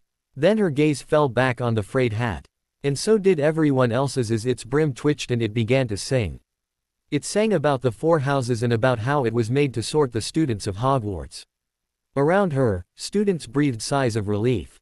She still couldn't believe that they thought they would be forced to take some painful test. Finally its song ended and Professor McGonagall stepped forward. "When I call your name, you will put on the sorting hat and sit on the stool to be sorted," she said. Abbott, Hannah. A girl with round, pink face and pigtails slipped the hat over her head and it cried out, "Hufflepuff." The table that Hermione assumed was the Hufflepuff table began cheering and Hannah went over to sit with them. "Bones, Susan." A moment's pause. "Hufflepuff." And Susan scuttled up to sit with Hannah. "Boot, Terry." "Ravenclaw." The table second from the left cheered this time and Terry went and joined them. Brocklehurst, Mandy, was sorted into Ravenclaw as well, but Brown, Lavender, became the first new Gryffindor. Bulstrode, Millicent, then became a Slytherin. After that was Finch Fletchley, Justin, who was sorted into Hufflepuff. Finally Hermione started as her name was called. She hesitated for a moment before running and jabbing the hat over her head, eager to get it over with. "Well, what have we here?" said a little voice in her head. "Can you read my mind?" she thought. "To some extent. Just enough to know where you would do best." The hat answered. "You are very ambitious, very smart, and somewhat brave. You could be put into any of the houses really." "What about Gryffindor?" she asked. Many great wizards came from Gryffindor. But then she remembered Harish said to her on the train, "I'm not so sure about that, I know many great men from other houses." "He's right, you know," the hat told her. "You can't let what someone else did dictate what you do. You could be great no matter where I put you." "Why not Gryffindor?" "Just to be curious. They don't value education there. You would stick out like a sore thumb with your ambition and love of books." "Well, could you put me somewhere where I already have friends?" she asked. "All right, better be Slytherin." Hermione took off the hat and walked over to the Slytherin table. As she approached it, she noticed that there was no space among the older students for anyone to slip in. The only spots available to first years were on the ends of the tables. She wondered why that was when none of the other houses did that. The dark-haired girl shrugged and made her way to the end of the table closest. Just as she was about to sit down, she heard, "Pissed." Hermione looked around and saw Harish point at her before pointing across from him and then he made a summoning motion. The people who were sitting across from the third year noticed as well and the entire house moved to the sides to make room for her to sit across from the boy. Confused and wary, Hermione felt that she had no choice but to sit across from the boy. So she got up and made her way over, earning glares from other students at her end of the table. She stuck her nose in the air, determined not to care what they thought, and sat delicately in the newly vacated seat. "I see you got sorted into my noble house," Harish said smiling. "Your house?" Hermione asked. "Oh, yes. Things work differently in Slytherin. Even though we have head boys and prefects, I'm still in charge." "Oh, yes. He was in charge." Normally the older Slytherins would have confronted Hermione about where she was sorted, seeing as she was a Muggle-born, but they all remembered too well what happened the last time they confronted a first year they thought to be Muggle-born. After their slip-up and Harish had gained control, he had enforced the fact that no one mentioned the word mudblood in front of him. It would be a while before they would forget it. "Why?" Hermione asked, not knowing all of this. "Because I'm the heir of Slytherin." "Really? Really? Now, listen closely," Harish said, leaning forward, his voice lowered so that he wouldn't disrupt the sorting. "Slytherins are rather obsessed with bloodlines, so you could be in danger, being a Muggle-born witch and all." "How did you know I?" "Like I said, Slytherins are a bit obsessed with bloodlines." "You're telling me," she muttered. Harish raised an eyebrow at her. "Sorry. Now, if you want to survive, don't mention life with Muggles and stick to me. No one will mess with you if you are around me. Okay. Trust me, if you don't you'll wish you had never come to Hogwarts." "Fine. You're the only person I know here anyway." "Good." Harish smiled and raised his voice slightly. Hermione looked out at the sorting. There were a lot less students now. Professor McGonagall had just called Draco up to the stool. The hat had barely touched his head when it shouted, "Slytherin." And he was beckoned over by Harish to sit next to Hermione. At first she thought that he was going to receive the same lecture she had from the teen, but it turned out that the two simply knew each other. She sighed and wondered what exactly had she gotten herself into. UHO were in trouble. "Bet you a galleon Ron'll be sorted into Gryffindor," Fred whispered. "That's not a fair bet." Of course he'll be sorted into Gryffindor as he's got the least amount of brains out of the whole family. Harish chuckled at his two friends and watched as the boy was called forward. The redhead cretin sat on the stool shaking slightly. After a second the hat cried out, "Gryffindor." "See," both twins said to each other at once.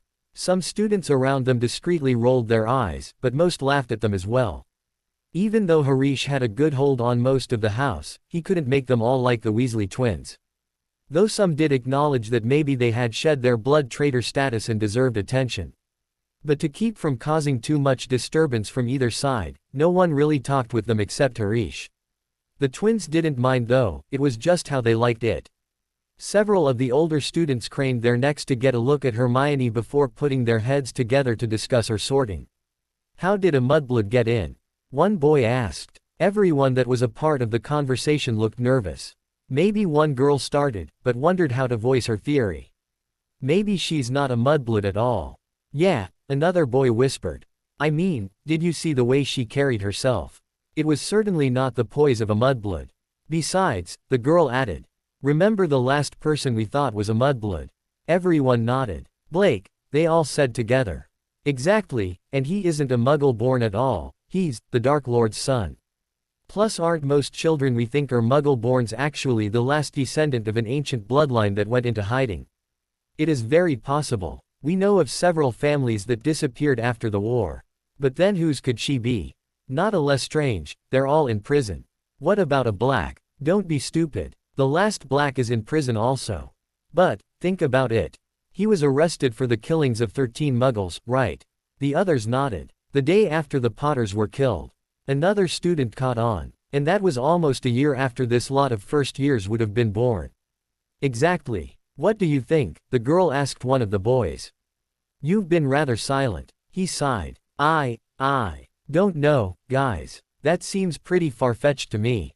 Think about it. He needed an heir, right? To not let the black line die out. But, he was busy double-crossing everyone. He fooled everyone that he was on the light side. Lord Black knew he was going to come true eventually, so he placed his daughter in a muggle home to protect her. Her didn't want the light side getting a hold of her when he would surely be arrested. Then, a year later, he came clean and was thrown into Azkaban. Plus, how else could Harish have let her break the seating arrangements and come sit with him of all people? Everyone at their end of the table, even the first years, had been listening to this theory by the end of the girl's speech.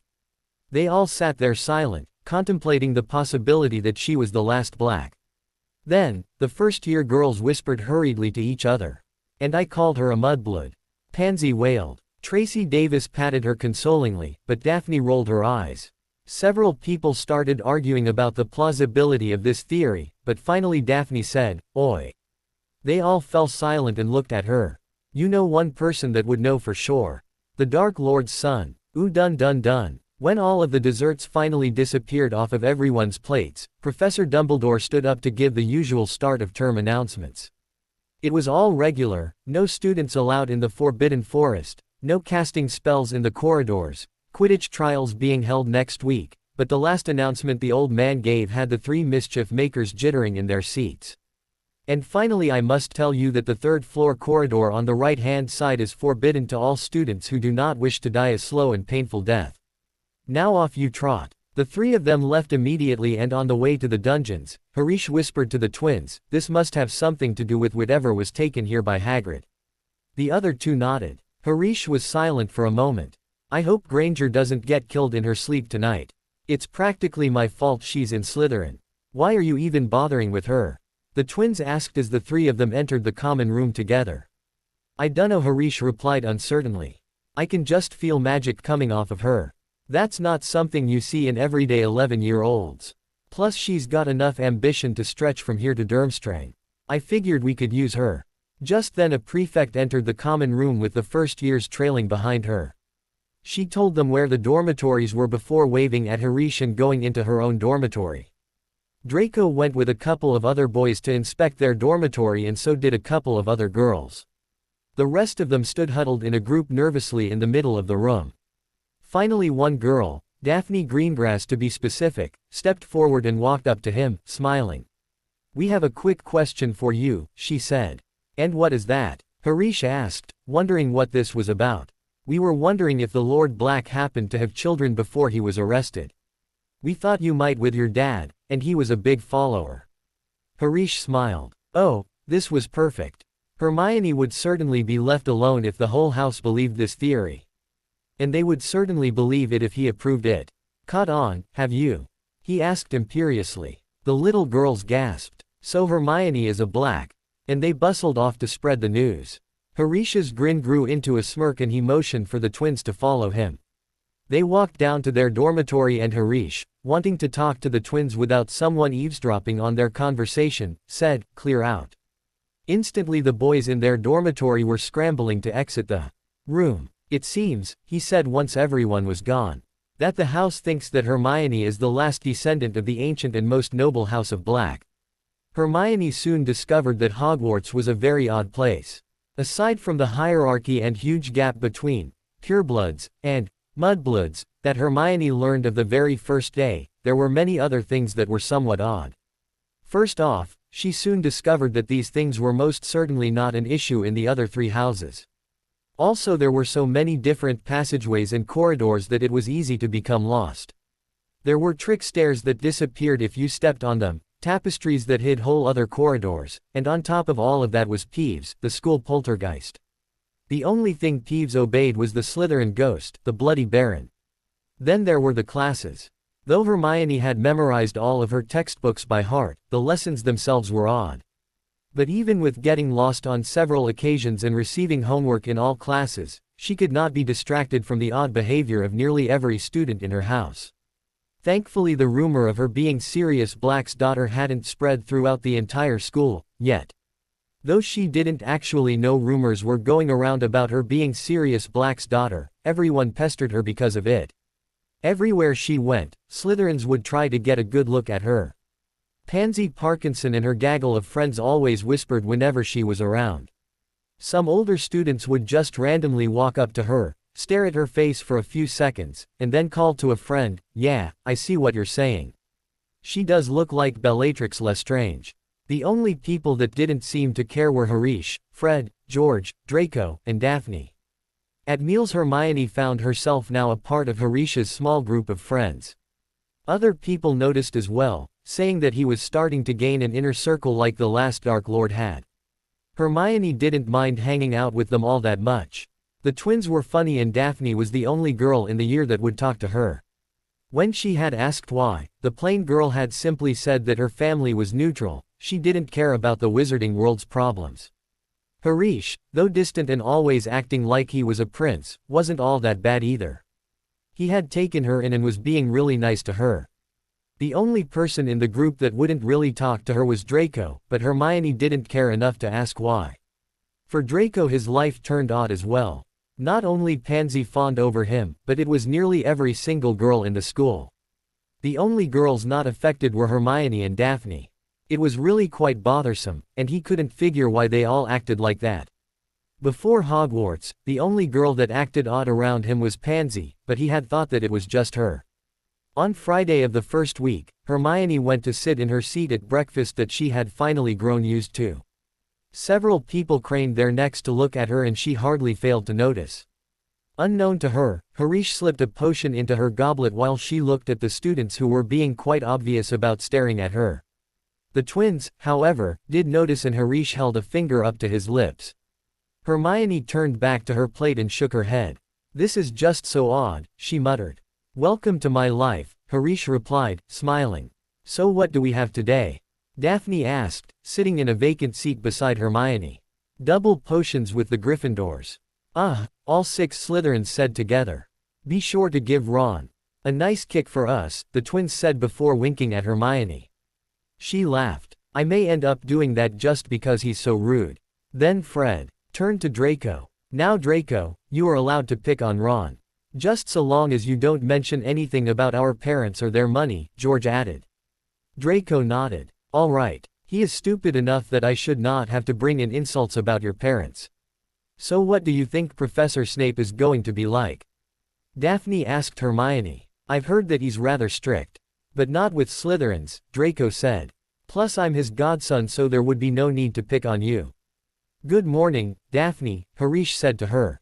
Hello, Daphne said, hardly looking at him before talking more with Hermione and Draco about their classes so far. Harish scowled. The twins smirked at each other before teasing Harish. Is Whittlehaush not used to being ignored? Harish folded his arms across his chest and his scowl deepened.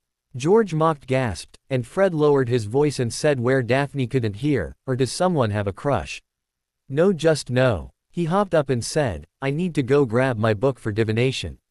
Before hurrying out of the room. The twins' smirks grew even wider. We all saw it coming.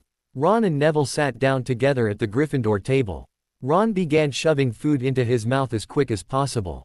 From overhead, a rustling could be heard as hundreds of owls flooding into the Great Hall, delivering mail to the many students there.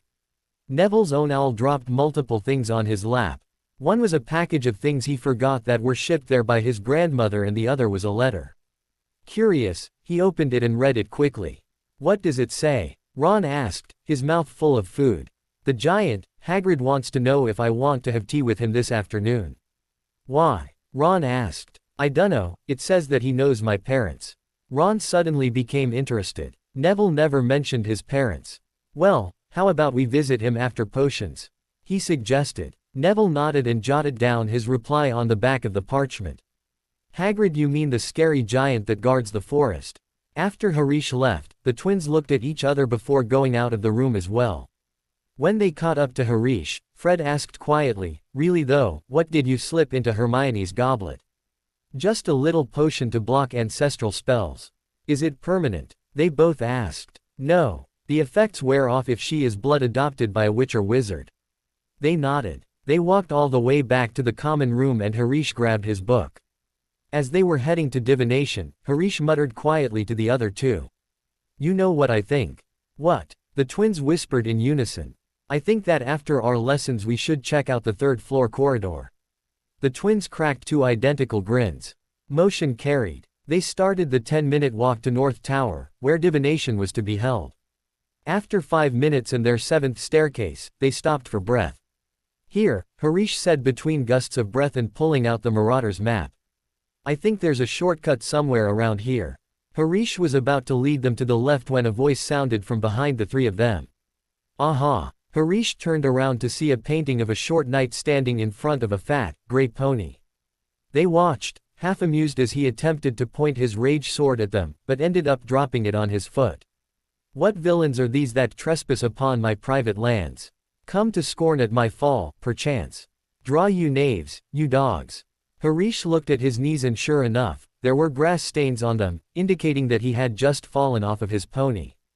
The third-year boy rolled his eyes and led his two friends to the shortcut. When they had rounded the corner, a clanking could be heard behind them. Come back here, you scurvy braggart. You rogue. I was speaking with you. The knight appeared in a painting in front of them. Halt in the name of Sir Cadogan. I wonder, Harish said, drawing to a halt in front of the insane knight. There was an odd gleam in his eyes. Is it possible to hex a painting? Maybe I should use fiendfire. He turned to the twins and asked them seriously, do you think that would be a bit much? I apologize, my noble gentleman. Harish looked back at the painting, satisfied to see that the knight was now rather pale. If ever you are in need of assistance, call on Sir Cadogan. And he ran off as quick as possible to his pony. They turned a couple more times before arriving at a tightly spiraling staircase. Huffing and puffing, the three boys ran up and up until finally they emerged onto a tiny platform where the rest of the class was gathered. There were no doors off this landing, instead there was a trapdoor on the ceiling. On it was a golden plaque that read, Sybil Trelawney, Divination Teacher. How are we supposed to get up there? One of the other students asked. Just then, the trapdoor opened and a silvery ladder descended right at the boys' feet. Everyone got quiet. Since the class was made up of all Slytherins, they parted and let Harish ascend. The twins went up right after him. They emerged into the strangest classroom in all of Hogwarts. In fact, it didn't look like a classroom at all but more like a cross between an old attic and Madame Puddifoot's tea shop down in Hogsmeade. At least 20 round tables were crammed into the room, each one surrounded by a number of poufs and chintz armchairs. Everything was lit with a dim crimson light, the curtains were a dark red and Arlette scarves draped over all of the lamps. It was stiflingly hot, and the fire that was burning in the fireplace was giving off a sickly sweet perfume that was so strong, Harish could feel a throbbing pressure behind his eyes. There were shelves lining the circular walls full of an assortment of quills, large glass balls, packs of playing cards, old candle stubs and a wide array of different teacups. "Where's Professor Trelawney?" Harish whispered. The room had a whole feel to it that was similar to a library. A voice suddenly came out of the shadows, a soft misty sort of voice. "Welcome," it said. "How nice it is to see you all in the physical world at last." Professor Trelawney was just as odd as her classroom was.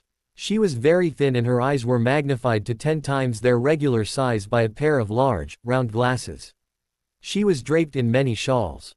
Innumerable beads hung from her thin neck and bangles and rings adorned her hands. "Welcome to divination," the professor said in hardly a whisper. "My name is Professor Trelawney. You may not have seen me much because I find that leaving my tower and joining the regular hustle and bustle of the rest of the castle clouds my inner eye." No one said a word to this peculiar announcement. Trelawney seated herself in a winged armchair and indicated for the class to do the same. She delicately arranged her shawl and continued, "So you have chosen to study divination, the most difficult of all magical arts. I must warn you at the outset that if you do not have the sight, there is very little I will be able to teach you. Books can take you only so far in this field." The twins both looked at Harish and he returned their looks with a sheepish grin. "I'm not that bad," he whispered. "It is a gift granted to very few." "You, boy," she said suddenly to Marcus Belby. "Is your mother well?" "Yeah," he grunted, sounding somewhat confused. "I wouldn't be so sure of that if I were you, dear," she replied, the firelight glinting on her long emerald earrings. Marcus's confused expression deepened. "We will be covering the basic methods of divination this year. The first term will be devoted to reading the tea leaves. Next term we shall progress to palmistry. By the way, my dear," she said to Hortensia Knott, "beware red-haired men." Hortensia looked at the twins and let out a snort. How could a pair of blood traitors do her harm? "In the second term," Professor Trelawney went on, "we shall progress to the crystal ball if we have finished fire omens, that is. Unfortunately classes will be disrupted in March by a nasty bout of flu. I myself will lose my voice. I wonder, dear, if you could pass me that teapot." Terence Higgs stood up, took an enormous teapot from the shelf, and put it on the table in front of the batty professor. Harish noticed that the boy stayed as far back as possible, as though he thought that her oddness would infect him as well. "Now I want you all to divide into pairs. Collect a teacup from the shelf, come to me, and I will fill it. Then sit down and drink until only the dregs remain. Swill these around the cup 3 times with the left hand, then turn the cup upside down on its saucer, wait for the last of the tea to drain out, then give your cup to your partner for them to decipher. You will use pages 5 and 6 of Unfogging the Future to interpret the tea leaves." When the trio had gotten their teacups filled with tea they sat down around a table and tried to drink the scalding tea as quickly as possible without burning themselves. Harish cast a cooling charm on his before he put it up to his lips. They swilled the dregs as they were told and then drained the cups and swapped their cups over. Harish got George's cup, George got Fred's, and Fred got Harish's. They decided to do it this way as Harish didn't want to associate with the rest of the boys in their year and the twins didn't want to be split up. After they opened their books to pages 5 and 6, Harish asked Fred, "All right, what can you see in mine?" "A load of brown soggy stuff," the boy replied yawning. Harish shook his head wondering if the whole year was going to be a joke. "Oh, of course it will. We're talking about Trelawney." It was lucky Neville had tea with Hagrid to look forward to as the potions class was downright terrifying. He and Ron had made their way down to the dungeons right after they finished breakfast. Snape had started class by taking roll. He sneered at Neville when he had raised a shaky hand when his name was called. "You are here to learn the subtle science and exact art of potion making," he began. He spoke in hardly above a whisper, but the entire room was silent. "As there is little foolish wand waving here, many of you will hardly believe this is magic. I don't expect you will really understand the beauty of the softly simmering cauldron with its shimmering fumes, the delicate power of liquids that creep through human veins, bewitching the mind, ensnaring the senses. I can teach you how to bottle fame, brew glory, even stopper death if you aren't as big a bunch of dunderheads as I usually have to teach." Silence followed his little speech. Ron shot Neville a look. One of the Slytherin girls, who was sitting next to Malfoy and surrounded by other girls, was sitting on the edge of seat as thought, desperately wishing to prove that she wasn't a dunderhead. Longbottom, Snape said suddenly. Neville jumped. What would I get if I added powdered root of asphodel to an infusion of wormwood? Neville's eyebrows came together as he tried to remember. He thought that asphodel and wormwood may have been some plants that he read about, but he couldn't remember what happened if you put them together. I don't know, sir, he finally replied. Pity, Snape said, his lips curling into a sneer. The Slytherin girl from earlier raised her hand. Yes, Miss Granger. Please sir, they make a sleeping potion so powerful it is known as the Draught of Living Death, she said, sounding oddly like she had swallowed the textbook. That is correct. 10 points to Slytherin. Snape flicked his wand and the definition appeared on the chalkboard behind him. Tell me, Longbottom, where would you look if I told you to find me a bazaar? Now this one Neville had no idea at all. I don't know sir, he whispered. His face was beginning to grow hot. Granger's hand shot into the air once again. Miss Granger. Used to save people from most poisons, the bazaar is taken from the stomach of a goat. Take another 10 points. He flicked his wand and that definition appeared with the first one.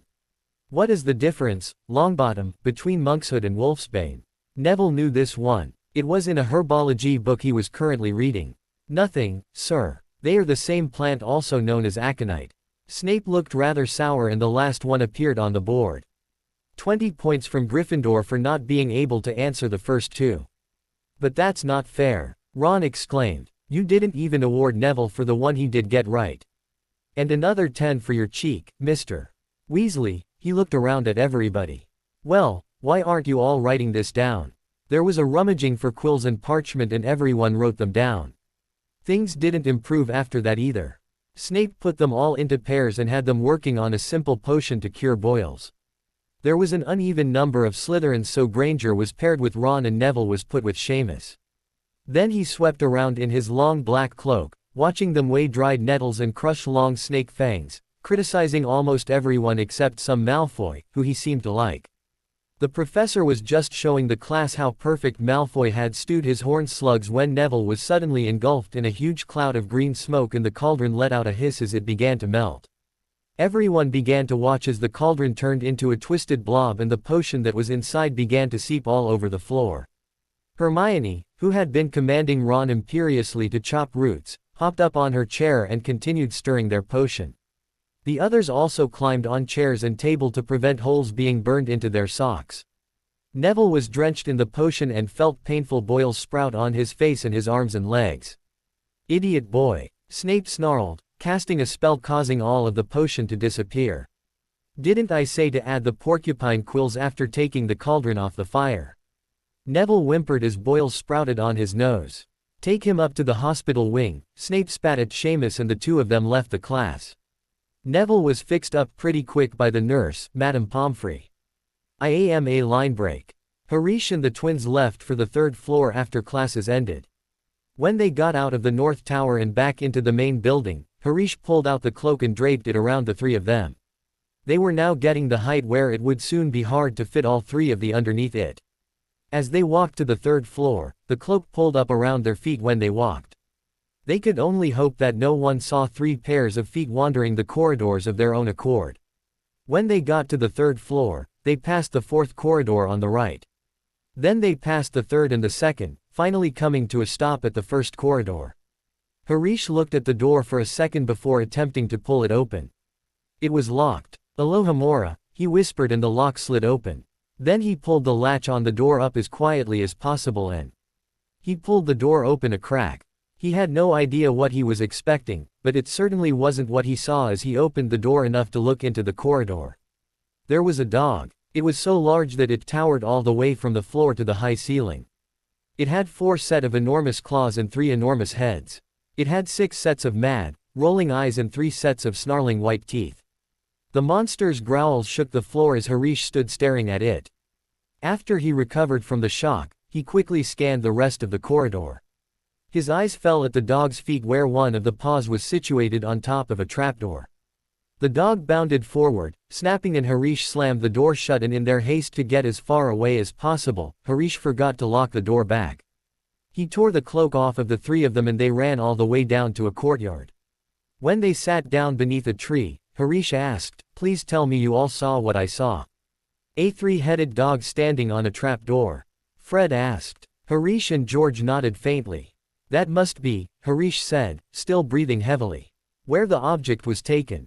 The one that Hagrid brought here. Do you think we should ask him about it?" "Are you kidding?" Harish asked incredulously. "We always get into enough trouble just from trying to get into the forest. What do you think he'd do? We told him we've been spying on him and snooping around the castle where we shouldn't be." "Yeah, I guess you're right." They saw Draco coming out to join them. His own hair, shining in the sun, was rather hard to miss. "What are you all doing?" he asked, sitting down in front of Harish. "There's something we need to tell you," Harish told the boy. And they began telling him about their adventure on the third floor.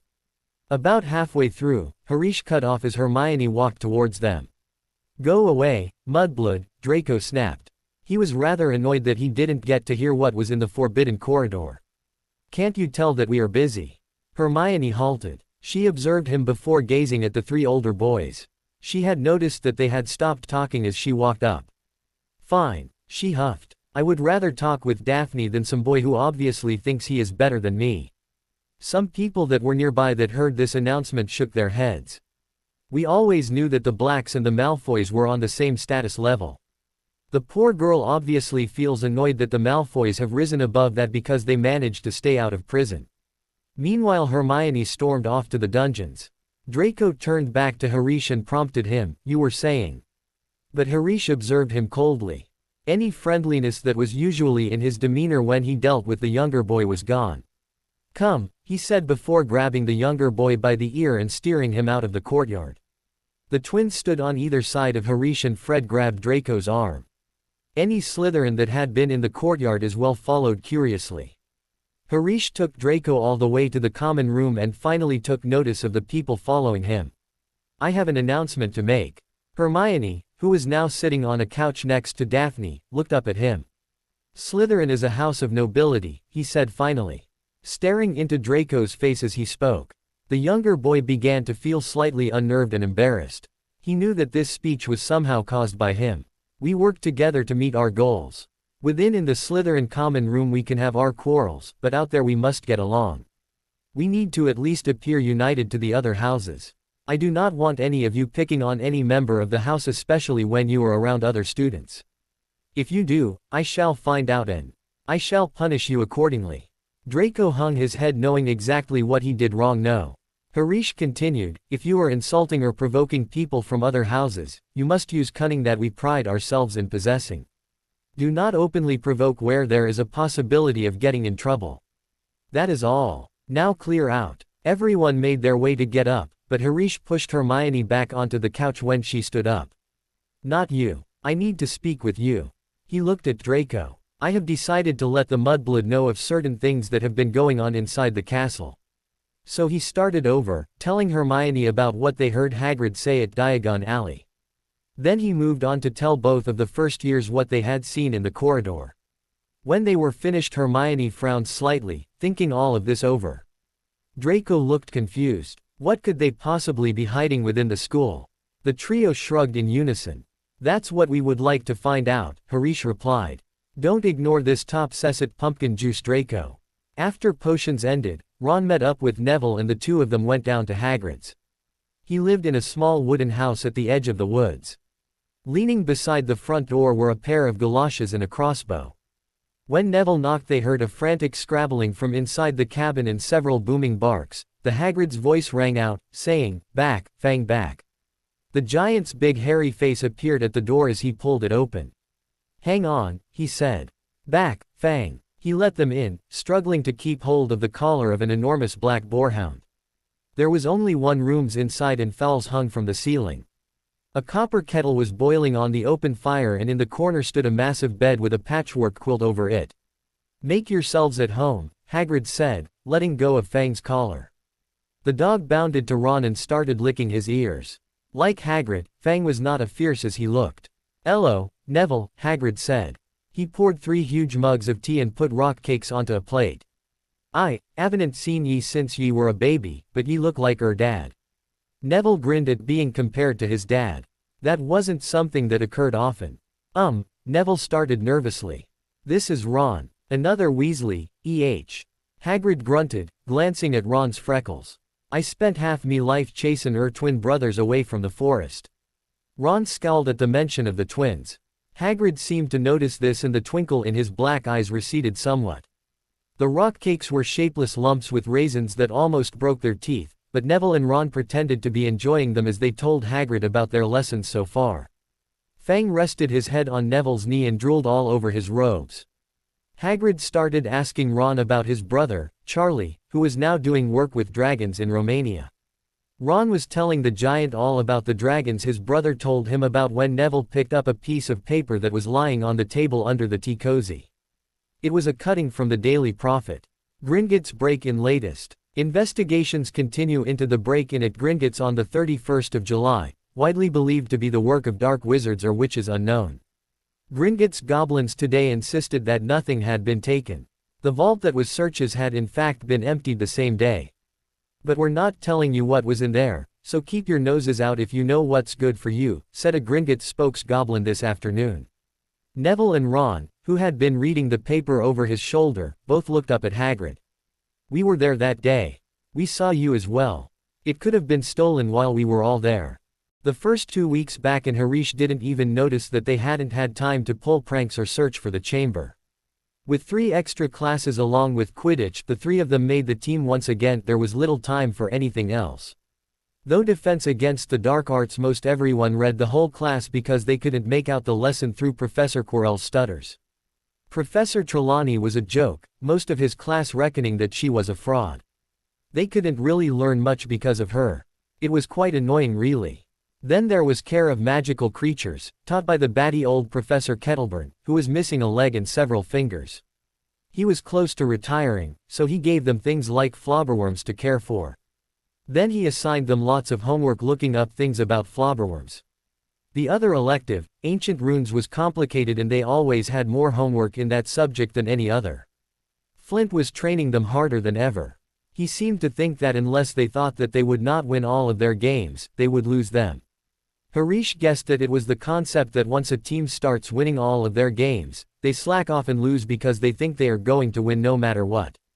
He kept stressing that they would only win and get better if they practiced. The main source of entertainment they had was the fact that the entire house thought that Hermione was the last black. Hermione chose to spend her time around the 3, now 4 because of Draco boys. Harish would have to fight off laughs when he was doing homework and Hermione was studying and some random first-year girl came up to Hermione and asked what she thought in a topic. Or when Hermione would mention a vacation to Spain and all of the girls putting their heads together whispering, she must have been placed into a family with squibs. The only way they have that much money is if they are using the black vaults. One day Hermione and Draco had walked up to the trio grumbling about how they had to have flying lessons with the Gryffindors. The twins had laughed and made a comment about Ron. Before lessons they had wished them luck and then arranged to meet in the courtyard afterward. Then Draco, Hermione, and Daphne had walked across the smooth lawn to where the class was being held. There were about 20 broomsticks laid out for use. They stood talking for a minute and slowly everyone else arrived. Their teacher, Madame Hooch, arrived not long after that. She had short gray hair and yellow eyes like a hawk. Well, what are you all waiting for? She barked. Everyone stand by a broomstick. Come on, hurry up. Draco groaned when he saw his broomstick. It was old and had twigs sticking out of it. Glancing around, he saw that the rest of them were like it. Stick your right hand over your broom and say up, Madame Hooch instructed them. Up, everyone shouted. Draco's jumped into his hand and Hermione's rolled over. He snorted at her, but chose not to say anything out loud.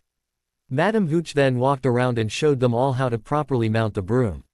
He scowled and protested when she said that he had been doing it wrong all along, but then he decided that it was better to just learn how to mount it right, for if he didn't then he may never get on the Quidditch team. Now, when I blow my whistle, you kick off from the ground hard, she told them. Keep your broomstick steady, rise a few inches from the ground, lean forward slightly, and touch back down. On my whistle 3-2. But Neville, who was nervous, jumpy, and frightened of being left on the ground, pushed off hard before the wiles had touched Madame Hooch's lips. "Come back, boy," she shouted, but Neville was rising straight up higher and higher. His face was very pale as he looked down before he slid sideways off his broom and fell with a nasty crack. His broomstick was still rising higher and had started to drift towards the forest. Madame Hooch was bending over Neville, her face as white as his. "None of you are to move while I take this boy to the hospital wing. You leave those brooms where they are or you'll be expelled before you can say, Quidditch. Come on, dear," and she led Neville inside. As soon as they were out of earshot, Draco could contain his laughter no longer. "Did you see his face, the great lump?" The others joined in with his laughter. "Shut up, Malfoy," one of the Gryffindor girls snapped. "Ooh, sticking up for Longbottom?" Pansy asked. "Never thought you'd like fat little cry-babies, Parvati." Ron, who was standing beside her, was shaking with anger. "Look," Draco said, darting forward and snatching Neville's remembrall out of the grass. "It's that stupid thing his grand sent him." "Give it here, Malfoy," Ron said, darting forward. Draco smiled nastily. "I think I'll leave it somewhere for Longbottom to find. How about up a tree?" "Give it here," Ron yelled. Draco wasn't listening as he hopped on his broom and flew above a tree. "Come and get it, Weasley." Ron's face turned red, but he didn't grab his broom. He knew it wouldn't turn out well for him if he got caught flying. His mother, for one, would kill him. Draco placed it on one of the branches and grinned broadly at his rival as he touched back down. "I knew you were too much of a coward." Ron started forward angrily, his face now purple. The remembrall began to fall out of the branch and Hermione whipped out her wand and caused it to stop in midair. Pansy and her group of friends began whispering excitedly again, "Did you see that?" She didn't even say anything. Hermione shook her head and grabbed it, shoving it into her pocket.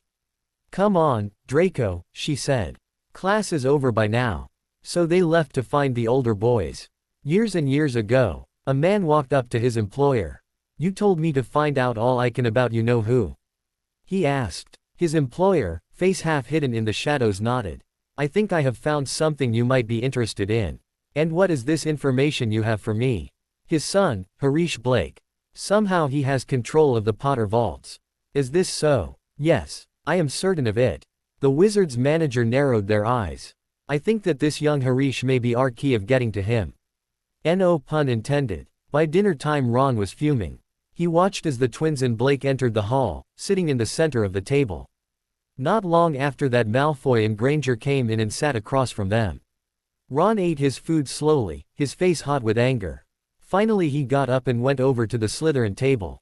Dean and Seamus followed to see what was going to happen. "You think you're so great, Malfoy," he said angrily.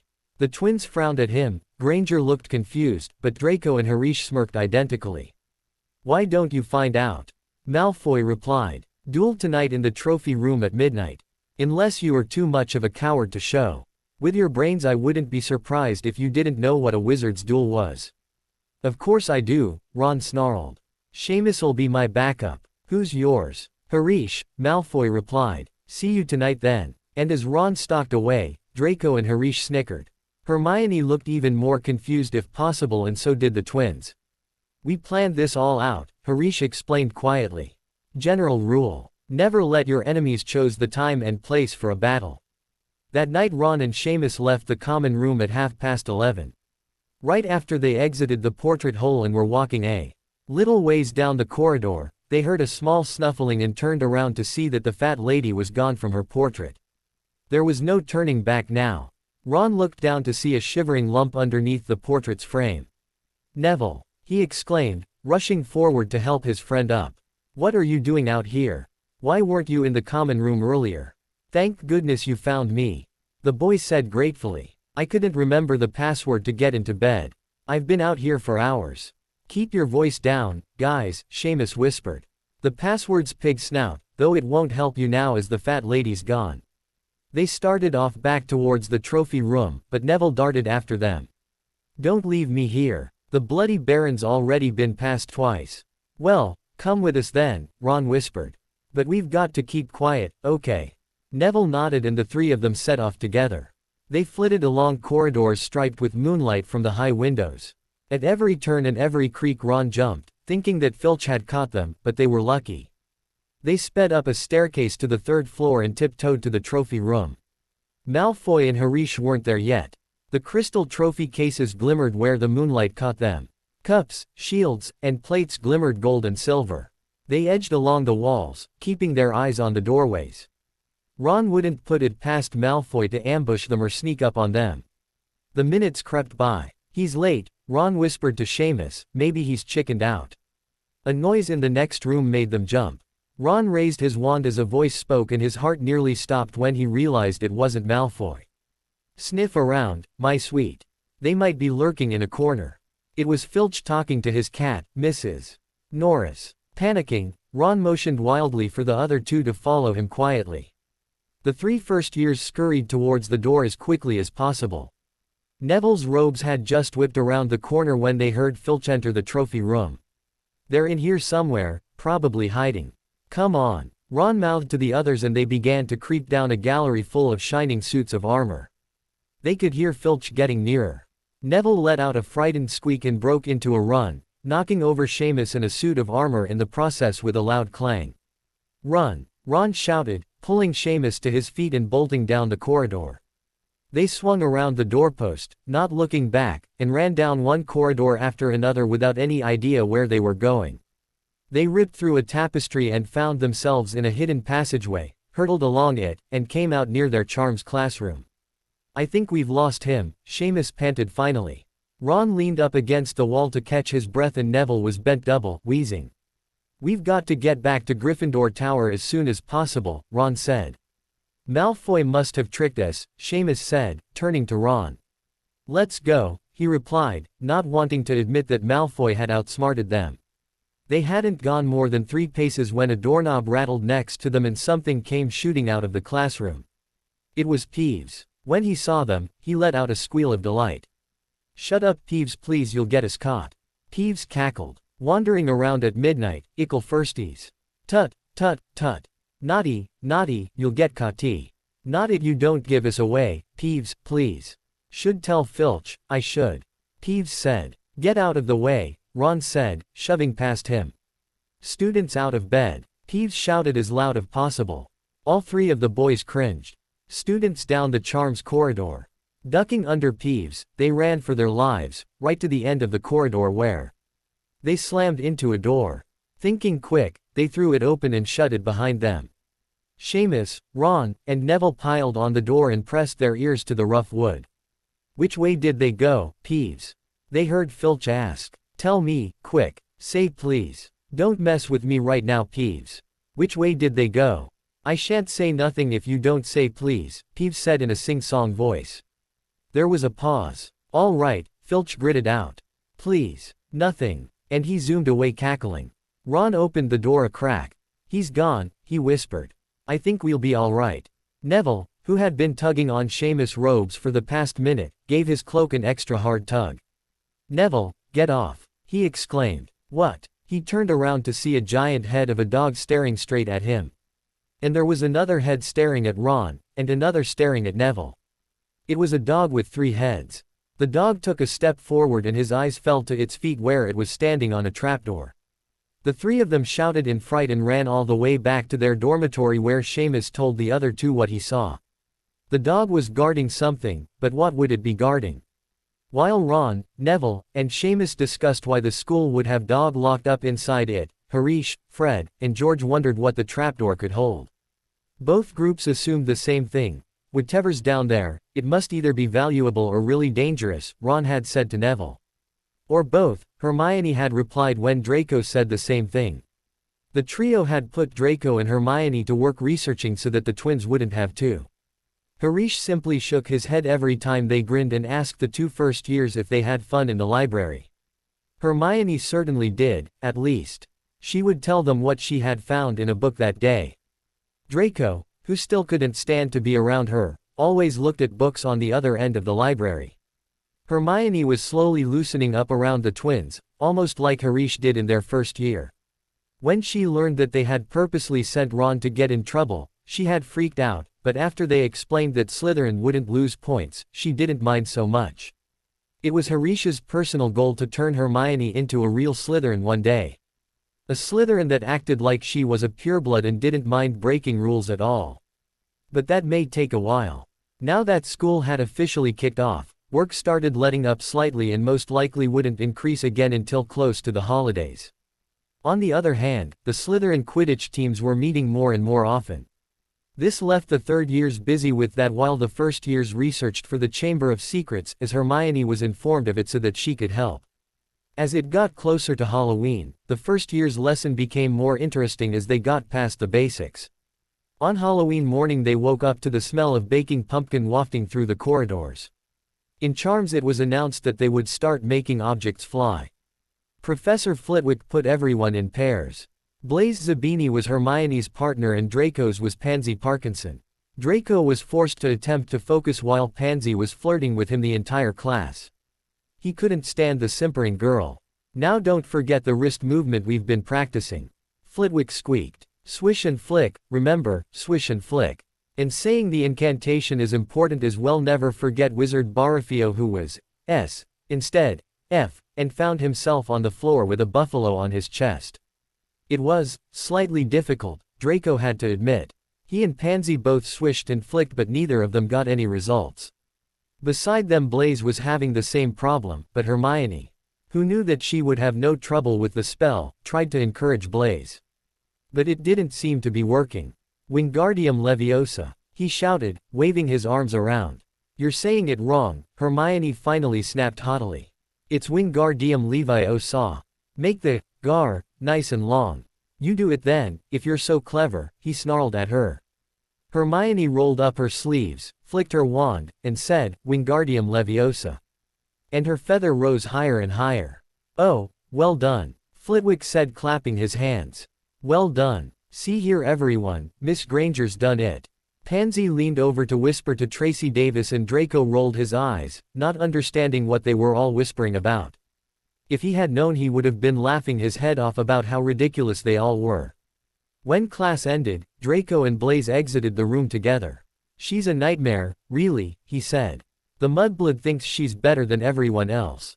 It's Wingardium Leviosa. Honestly. No wonder she hasn't got any friends." Draco remained silent, knowing that if he said anything Harish would find out. He didn't even point out that Hermione was somewhat friends with Harish and the twins, because he supposed that didn't really count. Just as he was about to rebuke the boy, Hermione rushed past them, her head bent over. Draco caught a glimpse of her face as she passed and was surprised to see it glistening with tears. "I think she heard you," Draco said to Zabini. He shrugged. When Hermione didn't turn up in time for the next class and then for the rest of the afternoon, he began to get worried.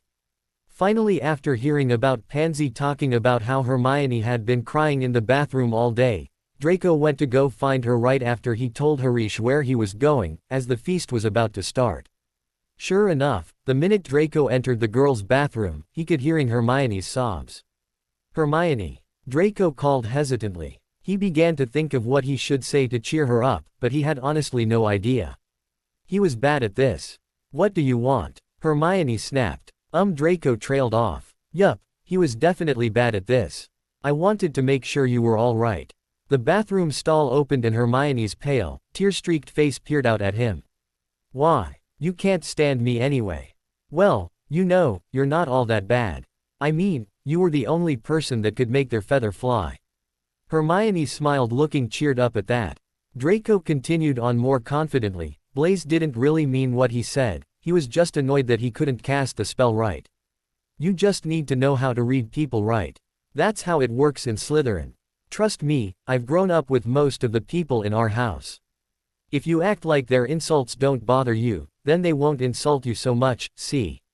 Hermione nodded. "Thanks, Draco." Suddenly the door swung open and Draco's nose scrunched up as it was assaulted by the most horrible smell. In the doorway stood a tall, gray creature with big ears and a small head wielding a club. Draco had no time to wonder how on earth a troll got into the school when it shoved its way into the room and swung the club right at his head. "Stinky, stinky, stinky." Harish and the twins sat down in their usual seat as the feast begun. Food appeared on the golden plates and they happily dug in. The whole table filled up quickly, all except for the 2 seats across from the trio. "Where are Draco and Hermione?" the twins asked. Apparently Zabini upset her. I'll have to deal with him later. Draco was trying to get Hermione to stop crying when the feast started. The twins shook their heads, silent for a moment. Harish raised his roll up to his mouth to take a bite out of it, but soon it fell back to his plate as his eyes pivoted to the doors which had just slammed open. Professor Quirrell came running in, his turban askew. Troll! Troll in the dungeons! He shouted, running up to the staff table. Thought you ought to know. And he fainted, more or less. Everyone started screaming and Harish had to shout to the twins for them to hear him. That faint was obviously fake. He wasn't sure if they heard him or not, but soon Dumbledore was sending up several Arlet firecrackers to quiet everyone down. Prefects, he rumbled finally. Lead your houses back to your common rooms immediately. Instantly the prefects got up and called for their fellow housemates to follow them. Harish looked back to see Quirrell still lying on the floor as the rest of the teachers filed out, no doubt going to go find the troll. Harish grabbed the twins and the three of them ducked behind a tapestry that hid a sizable alcove where he began whispering to them very fast. Okay, so we know that something's hidden in Hogwarts. That faint was obviously fake and the dungeons is nowhere near the third floor. We also know that Draco and Hermione don't know about the troll and are both too valuable to lose. I want you two to go fetch them and head to back here. If I'm not here within 10 minutes of you arriving here to wait on me, send Draco and Hermione to the common room and come to the forbidden corridor. What are you going there for? I think that the troll is just a diversion. But you can't go there alone. The both whispered. Just go. I need to make sure that he's not after whatever's down there. Why? Go. And he ripped through the tapestry and tore off for the third floor. When he reached the spot where it was located, he turned a corner by the door and pressed himself flat against the wall, breathing heavily. Heart pumping wildly and his hands shaking, he pulled out the cloak and hid himself properly. Soon he heard footsteps and even though he was invisible, he pressed himself flat up against the wall. He poked his head around the corner just in time to see Professor Snape. Harish's eyes narrowed as he wondered what his head of house was doing there. The dark man looked around before trying the door, his eyes widened as he discovered that it was already unlocked. Then he went inside and shut the door behind him. There was a scrabbling sound coming from behind the door and then low growls of the giant dog. Harish pressed his ear against the wall and heard Snape groan and walk back over to the door. Snape walked back out of the door, limping this time. There was a long gash along one of his legs that was beginning to ooze blood. Harish watched for another moment as Snape shut the door and when the sallow man turned around, Professor Quirrell was walking up. There he was. He was walking up, no longer looking terrified and no longer pale. As Snape turned around, he looked scared again and stuttered, "Oh why you were checking the Saint Stone T2." Snape's lips thinned. "Don't think that I don't know what you were up to," Snape said finally. What do why you mean? Let's just say that I'm watching you, Quirrell," and with a swish of the cloak he was walking back down the corridor. Quirrell stood there for another minute, staring at the door. His face was void of any fear once again. Roars could be heard in the distance, most likely coming from the troll. Harish pulled off the cloak when both of them had disappeared. Something odd was going on here. Too true. After Harish ran off, the twins went to the bathroom to get Draco and Hermione. The two boys skidded around the corner to see the troll walk slowly up to the bathroom door. "That is a major dilemma." "Yeah," they breathed. They bent their heads together, whispering, as they formulated a plan. The troll entered the bathroom and so did the twins as they heard a high-pitched scream. "Please tell me that was Hermione," George said leaning up against the doorframe. "And not you, Draco," Fred finished, smirking. Draco's face turned pink. "Who cares who screamed? Get this troll away from me." The twins grinned at the same moment. "Yes, Your Highness. Your Majesty." "Shut up," Draco shouted as he ducked another blow from the troll's club. Fred raised his wand and cried, "Accio Club." The club shot out of the troll's hand and Fred continued to make the club zoom around the room. The troll watched it, spinning in circles. While it was distracted, George took a string with orbs on either end of it. He tapped each orb with his wand, causing a glowing blue circle to appear in the middle of both of them. Then he spun his wand in a circle. Mimicking the movement, the orbs spun in a circle around the troll's legs, tripping him. Then he waved his wand in a spiral movement and the orbs moved all around the troll, wrapping him completely in the string. "Engorgio," George said, finally dropping the club. The string enlarged where it was twice as thick. The troll struggled against the rope to no avail. It was very strong. "Wingardium Leviosa," Fred said, levitating the club over the troll's head, and then he let the club go. It slammed into the troll's skull. "What is that?" Hermione asked as George flicked his wand toward him and the orbs flew into his hand. "Enfolding string. Invented it ourselves. Reducio," he replied. The rope shrunk back to string size. Then he tapped the orbs again with his wand and the glowing circles disappeared. "Come on," Fred said. "We need to get out of here before teachers arrive." That troll was making a whole lot of racket. So he led them to the alcove where they had agreed to meet Harish. On the way they had to duck behind suits of armor as Professor McGonagall passed, then Snape, and then Quirrell following up the rear. After they passed, they ran off to the alcove. "You didn't run into Snape or Quirrell, did you?" Harish asked as they slid in there. It was a bit cramped now as there were 2 more people. "Snape was there too." Harish nodded. "Either he went to head him off, or he's trying to steal it as well." Honestly, Professor Quirrell was acting a bit more suspicious though. "Should we head back to the common room now?" Hermione asked. She was squished between Fred and George. "No," Harish replied. "We need to wait until we are sure the professors aren't around." The twins nodded and Fred pulled the map out of his pocket. "I solemnly swear that I am up to no good," he whispered quietly. The map spread out and Hermione, who had never seen it before, let out a gasp. Harish peered at it over his friend's shoulder. McGonagall, Quirrell, and Snape are still in the bathroom. Flitwick has returned to his office. Dumbledore is not on here. Maybe he's in a hidden chamber. Probably with whatever's on the 3rd floor, George suggested. "Yeah, it's all clear. Oh, and whatever's down there. It's a stone." Quirrell said something about checking on the stone when he showed up. The others nodded and they left for the common room. Before they entered, Harish made sure that the 2 first years knew not to mention this stone or the 3rd floor. When they did enter, people asked him where they had been. He simply shrugged and went in his dormitory. He pulled the curtains around his bed and fell asleep after many thoughts surrounding Snape and Quirrell. "So why do you say Quirrell was more suspicious than Snape?" The twins asked several days later when Harish restated his opinion.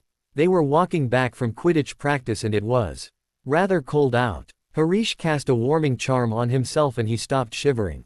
He then proceeded to tell the twins about how Quirrell's facial expressions kept changing. He had no emotion at all. Well, Harish considered this. If he did show any emotion it would have been excitement, but it was hardly there.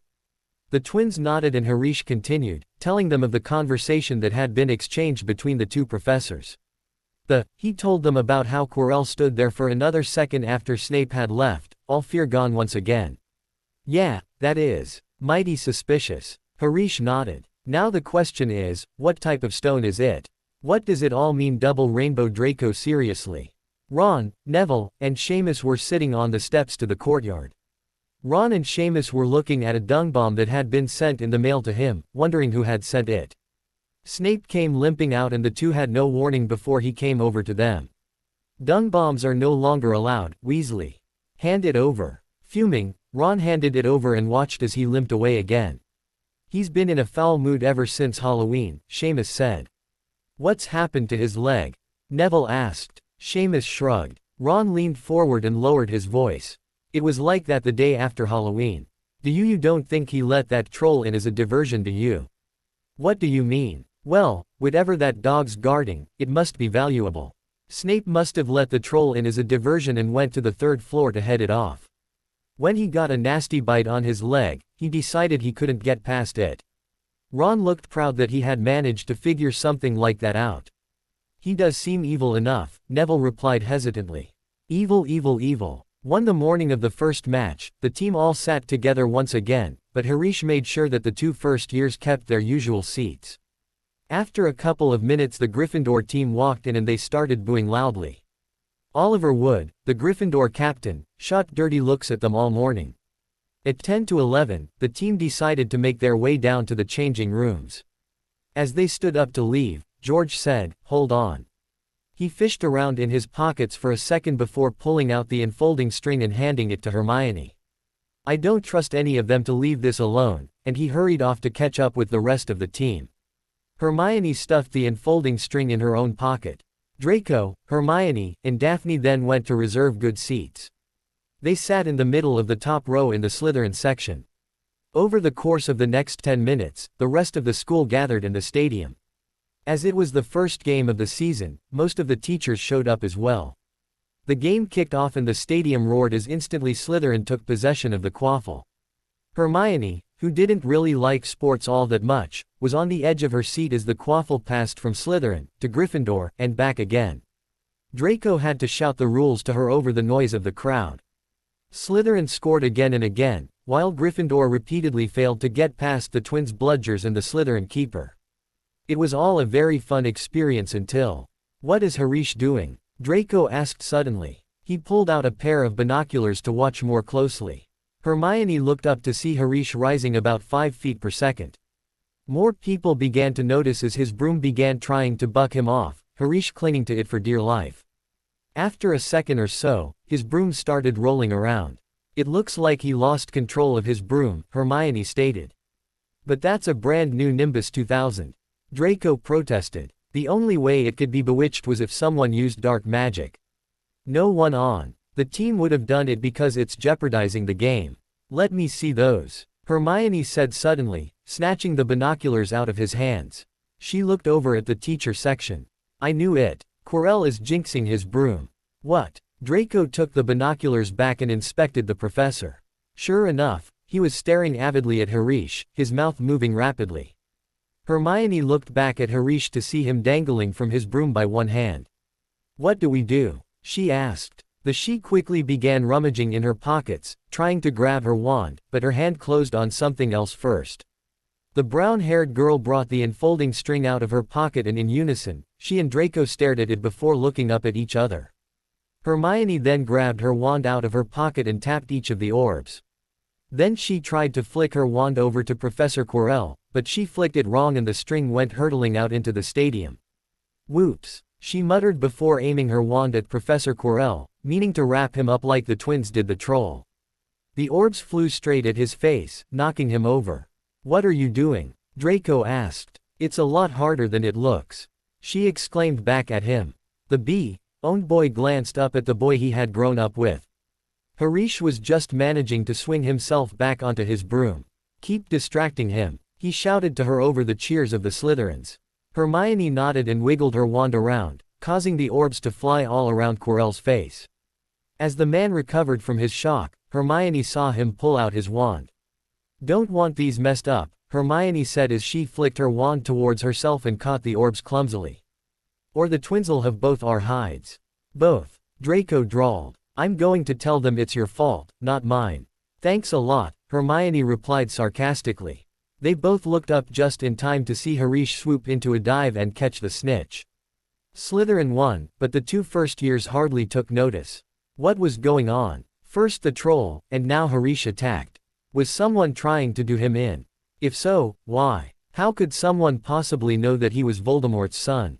When Harish was escorted off the field in a crowd of green, Hermione and Draco caught up to him. Quietly, Hermione said to him, "We know who jinxed your broom." Harish looked at her quizzically. On the way down to the Slytherin common room, Harish, Hermione and Draco ducked into the passageway that led to the kitchens. Harish waited a second before catching sight of the twins and dragging them there as well. Now, who exactly jinxed my broom? Harish asked. Professor Quirrell, they both replied at once. Harish's brow knitted in confusion and his eyebrows drew together with skepticism.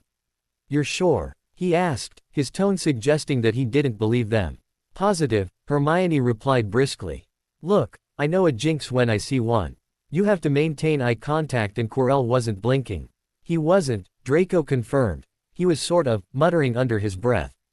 Muttering, like spell casting? Fred asked. Hermione continued as if the twins had never interrupted Draco.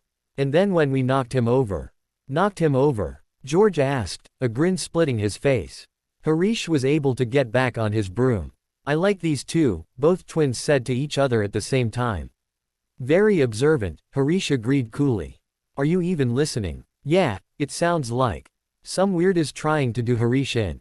Well, that's what we figured, but why would they want to do that? Hey, Harish replied. I am just lovable. This isn't something to joke about. Hermione exclaimed. Don't worry, he smirked and patted her on the shoulder. We have got everything under control, he said to reassure her. She rolled her eyes. After the match, Neville and Ron went with Hagrid to his cabin. As they were walking out of the stadium, Hagrid looked pensive. Finally, after a few seconds, he broke the silence. I wonder wha coulda made a broom act like that. Any dark magic coulda bewitched it. Well, the Slytherins certainly didn't do it, Ron snorted. He was on their team. Still. Look, Ron said. I bet he was just faking. He's a right foul git, thinks he's better than anyone. He'd probably do anything to get attention. They were silent as Hagrid let them into his cabin and poured 3 steaming mugs of tea. You know, Malfoy and Blake tricked us the other day, Ron said. Then he thought of how he could put what happened without letting an adult know that they were wandering the castle at night. Made us run into a giant 3-headed dog. Hagrid dropped the mug he was holding.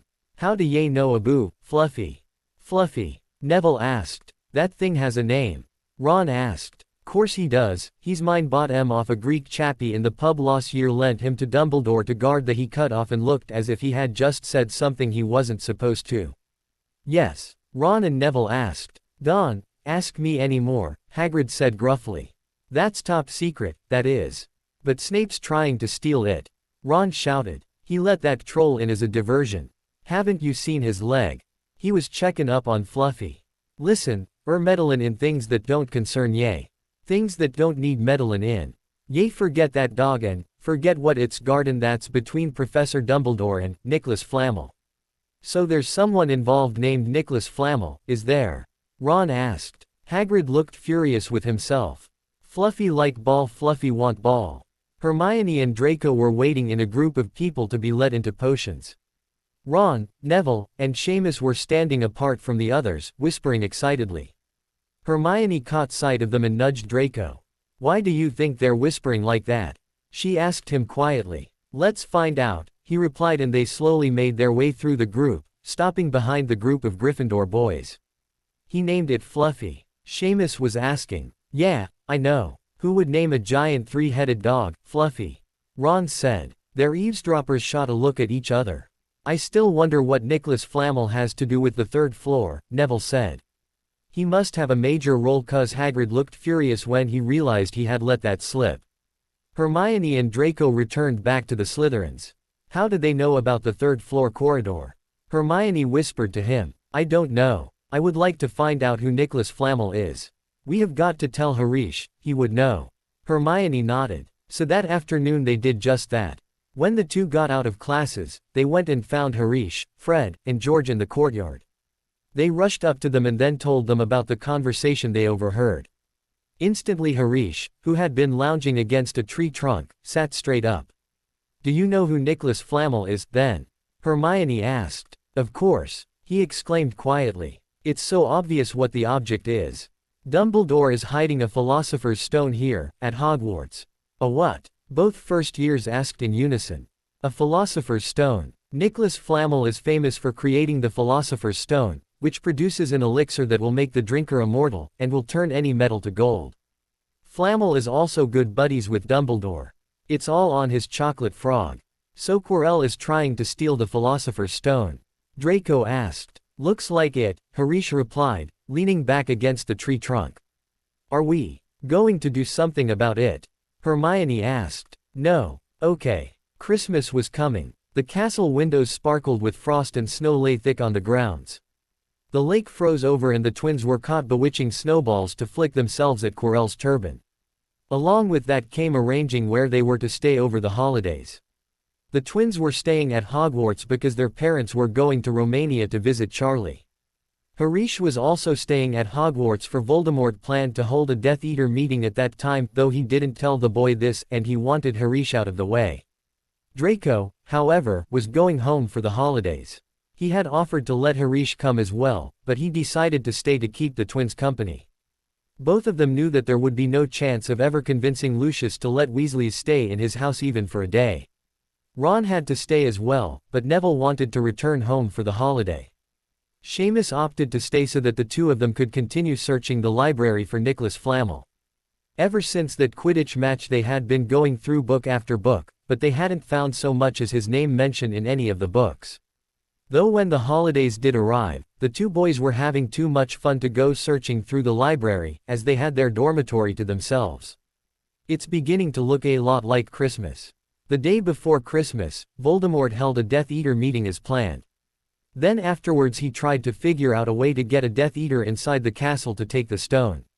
Though it wasn't all that important as he didn't really need eternal life or gold at this moment, but it would be a nice thing to have.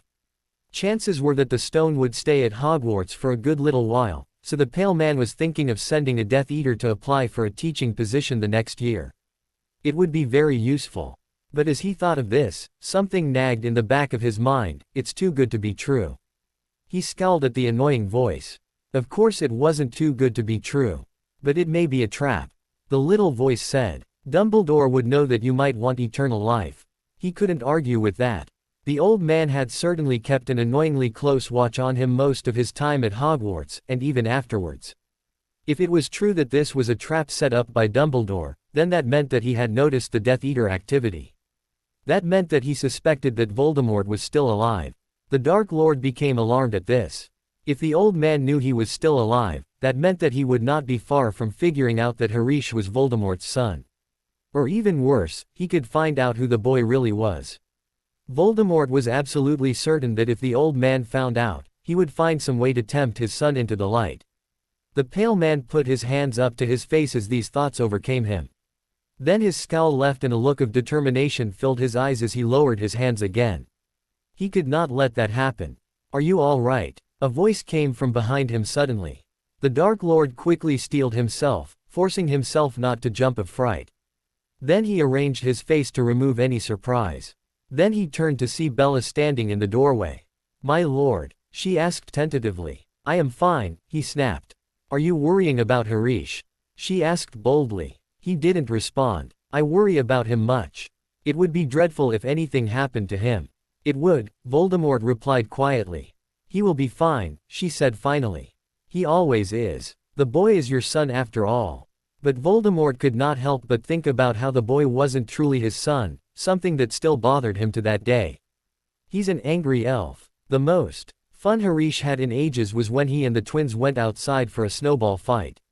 They bewitched the snowballs to do odd things like turn into bunnies and hopping towards someone before transforming into a snake and launching itself at that person. Then, when Fred shot a snowball straight up Harish's nose, the snowball fight turned into a wrestling match in the snow. Then Harish cast a drying and heating charm on them to dry up and they went up to the castle for the Christmas feast. The feast really was an experience. Harish and his father never got crackers, so they were entirely new for him when he popped several with the twins. When popped, they let out a blast like a cannon and several white mice would shoot out along with some sort of prize.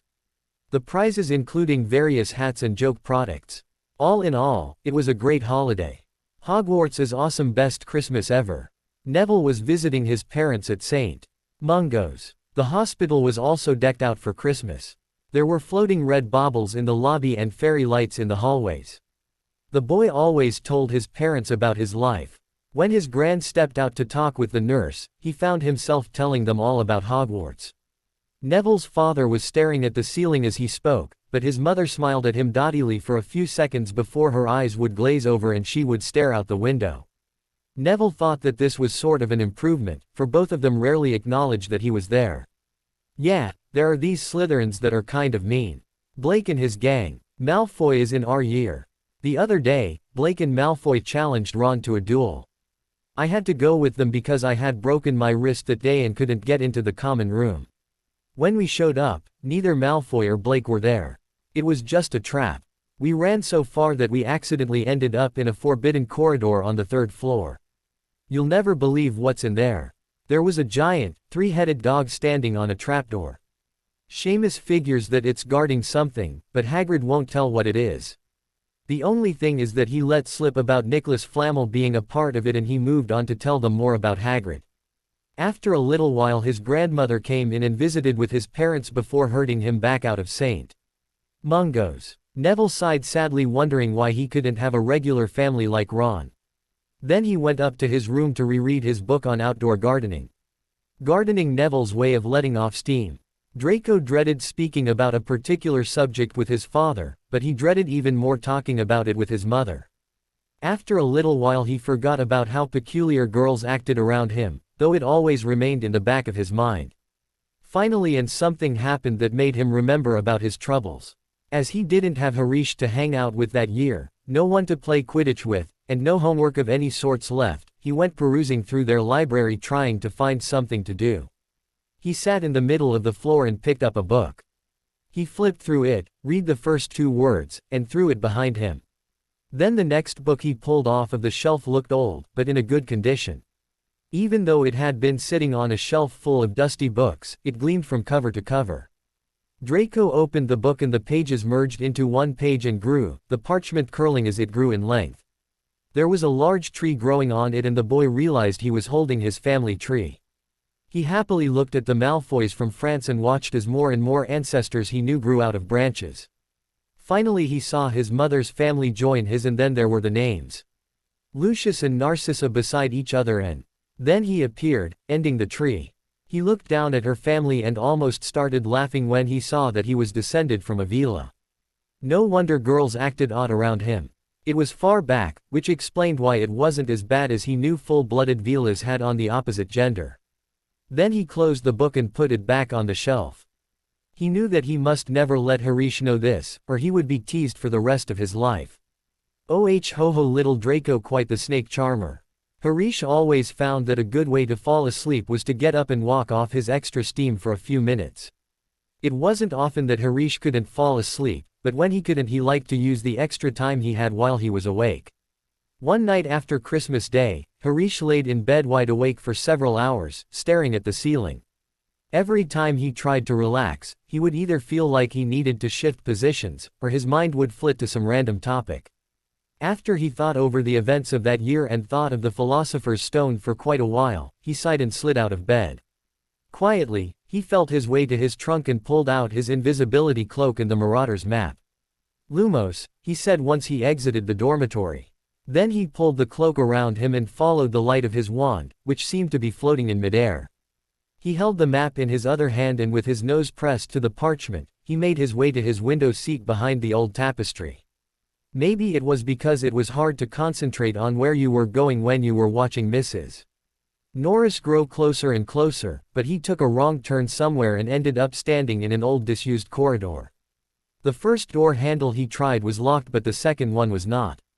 He opened the door carefully, making sure it wouldn't creak, and stuck his head inside. Inside was a classroom that was old and dusty, with cobwebs growing in the corner and dust inches thick across the single window. Desks were shoved up to the sides of the classroom, and standing in the center of it, looking completely out of place, was a large shiny mirror. Carved around the frame were the words Arised Straw Eru Oytube Kafru Oyt on Washi. Harish stepped into the room, wishing he could figure out what the words said. Then he realized, he was looking at a mirror. Mirrors turn words backwards. He crept even closer and read in a whisper, I show not your face but your heart's desire. His mouth curved down slightly in the faintest of frowns. He had never really thought about what he truly desired. Harish came to a stop directly in front of the mirror and let out a gasp in spite of himself. Instead of showing an empty room, as it should have since he was still invisible, it not only showed him but 2 other people beside him. Before he inspected the 2 people, he whipped around to see that no one was there. Turning back, Harish saw that the people were his father and Bellatrix. Voldemort was standing in the center with one arm hugging him, and he was looking down at Harish with pride. On the Dark Lord's left was Bellatrix, and he had one arm across her shoulders. She was looking at Voldemort with love, and the Dark Lord looked over at her with the same expression. Her hands were clasped in front of her, and the one on top held a gleaming band of gold on her ring finger. All 3 of them smiled happily, and Harish found himself smiling as well. Harish suddenly knew what he was looking at. It was his family, whole and normal. His family had always been disjointed. The closest thing he had to a mother was a snake or an aunt that wasn't really his aunt. His father never showed affection towards him, and he had a whole manner to himself. He had always felt that need to prove himself. But now it burned stronger than ever. The boy knew that he could make this scene possible, and now he knew exactly what he was going to do. He was going to steal the Philosopher's Stone. We're going to what? Both twins asked. You heard me, Harish replied coolly. We are going to steal the stone. I thought you told Hermione, said George. That we weren't going to do anything about it, Fred finished for him. I never said that, Harish replied. I only said that we weren't going to do anything about Quirrell trying to steal the stone. How are we even going to steal it? George asked him. Harish simply smirked in response. All in good time, my lovely gentleman. All in good time. The next day, when Draco and Hermione returned, Harish told them of this adjustment in his plans for year. He set the 2 first years to trailing Quirrell as he didn't have time himself. But why do you want me to trail him? Hermione asked. I thought we weren't doing anything about the stone anyway. I want you two to trail him, Harish replied, using a tone that made him sound like he was talking to a kindergartner, because we need to make sure that Quirrell doesn't go after the stone. And that statement was true. They would need to know if the professor did go after the stone to make sure that they got there first and then managed to frame him for the theft. That was the only way they would manage to get it stolen without being caught. After the holidays, Flint also cracked down hard on the Quidditch team. They began to have practices every day as the next game grew closer. The trio found this very aggravating as very heavy rains had replaced the snow and they always ended all of their practices soaking wet. They slacked off on practices slightly after they found that Snape was refereeing. That meant that he would award them penalty shots for no reason, though the Slytherins wouldn't complain. The Slytherins, as the game approached, took to teasing the Gryffindors as they knew they were going to win the match. This resulted in a lot of Gryffindors having various curses and hexes put on them. One in particular was Neville. Neville! Ron exclaimed as Neville hopped through the entrance to the Gryffindor common room. What happened? He helped his friend up, as he had fallen on his face because his legs were stuck together. An older student stepped forward sympathetically and performed the counter curse for the first-year boy. Zabini, Neville said shakily as Ron led him to a couch. I met him outside the library. He said he'd been looking for someone to practice that on. Go to Professor McGonagall. Parvati urged him. I don't want more trouble, Neville mumbled. You've got to stand up to him, Neville. Ron exclaimed. He's used to walking all over people, but that's no reason to lie down and make it easier for him. There's no need to tell me I'm not brave enough to be a Gryffindor. Zabini's already done that, Neville choked out. Parvati shook her head sympathetically and handed Neville a chocolate frog. You're worth 12 of Zabini, Neville, Ron growled. Neville smiled weakly and opened the chocolate frog. He took the card and glanced at it. The boy made his way to grab the frog, which was beginning to escape, but his eyes snapped back to the card. Ron, look. What is it? Ron asked. Nicholas Flamel. I knew I'd seen him before. We all have. He's on Dumbledore's chocolate frog card. Neville handed the card to Ron, who read quietly to Neville and Seamus. Dumbledore is particularly famous for his defeat of the dark wizard Grindelwald in 1945, for the discovery of the 12 uses of dragon's blood, and his work on alchemy with his partner, Nicholas Flamel. Seamus started and then leaned in, closer to whisper excitedly to his two friends. Of course, how could I have forgotten? Flamel is famous for inventing the Philosopher's Stone, which is supposed to make someone live forever. I remember me ma'am talking about it ages ago. So that's what Snape's trying to steal? Neville asked. The Philosopher's Stone. Don't guess too soon, you may embarrass yourselves. Finally it was game day and the trio couldn't be more excited. After the team left for the changing room and Flint's usual threatens to make sure they would win, Draco and Hermione once again found themselves good seats in the stadium. They sat there and waited. Hermione couldn't stop thinking of what happened last match, so she was rather nervous. Finally the teams came out and the balls were released. Look, they're off. Draco pointed to the field and they watched as Harish flew high into the sky. Suddenly Blaise Zabini gave a grunt as he was shoved forward as someone walked behind them. The bee-owned boy turned around to see Ron, Neville, and Seamus. Watch where you're going, Weasley, Blaise snapped. Watch who you're being rude to Zabini, Ron spat, his face turning an ominous red. You best not let your mummy see that temper of yours, Draco drawled, standing up and turning to face Ron. As I recall, you're certainly not her favorite. He smirked as Ron's ears went from red to purple. Neville started forward. "Oh, what are you going to do, Longbottom?" Blaze asked. "Stutter at me, or fall flat on your face again. I'm worth 12 of you, Zabini," Neville stammered. Blaze laughed uproariously. Neville grew angrier until he gave a shout and launched himself at Blaze. Ron started forward to help Neville, but Malfoy tripped him. "I don't think so, Weasley." "Come on, Harish," Hermione screamed suddenly. Harish was pulling into a dive. "Langlock!" Ron shouted at Draco, but he easily dodged the curse. Hermione jumped on her seat to watch Harish and Neville, and Blaze rolled under her chair as Blaze tried to get the Gryffindor off of him. Wingardium Leviosa. Draco retaliated and Ron raised a couple inches from the ground before slamming back into it repeatedly.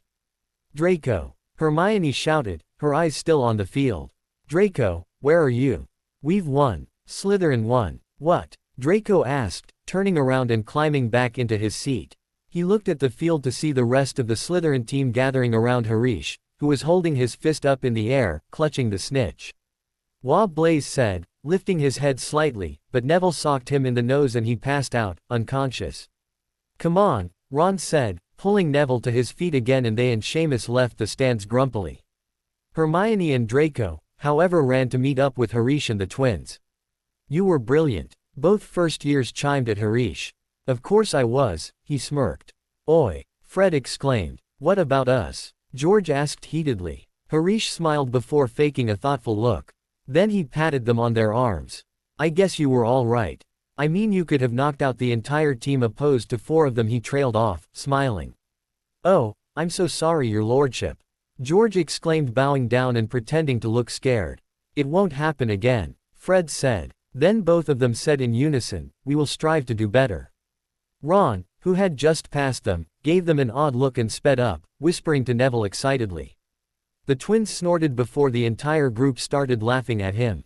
"He's probably gone off to tell his buddies that you're being dark and forcing my minions to do something for me," Harish asked, amused. "Yeah," the twins replied together.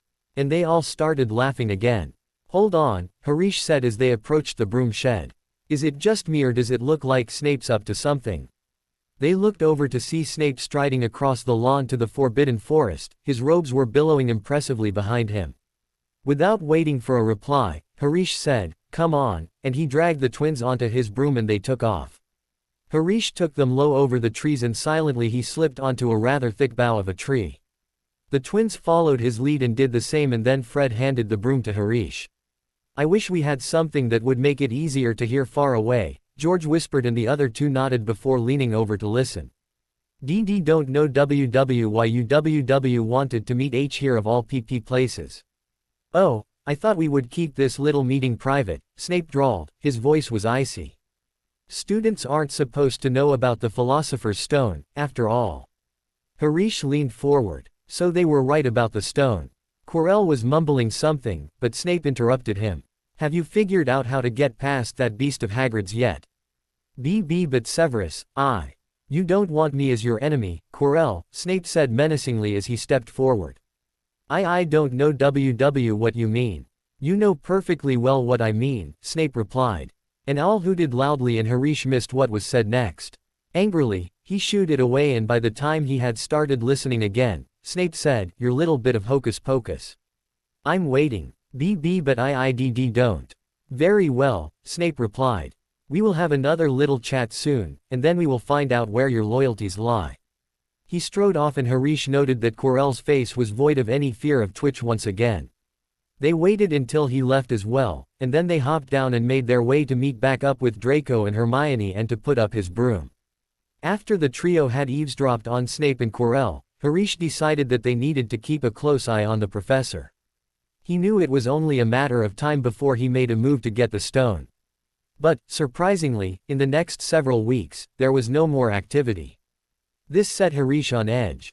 He didn't like waiting, but he knew he had to bide his time if he wanted to steal the stone without getting caught. On top of that, Hermione started drawing out exam schedules, which only managed to make him more aggravated. Ron and Neville reluctantly spending more time in the library doing homework as exams approached. The Slytherins had also been more nasty ever since that match. Zabini and Malfoy hadn't seemed to have forgotten about the fight they had at the match, Zabini in particular. I'm never going to remember all of this, Ron said, aggravated. He threw down his book on the table and leaned back, closing his eyes. Neville was flicking feverishly through a textbook, trying to get more spell practice in. He glanced up to see a giant form lurking behind a shelf.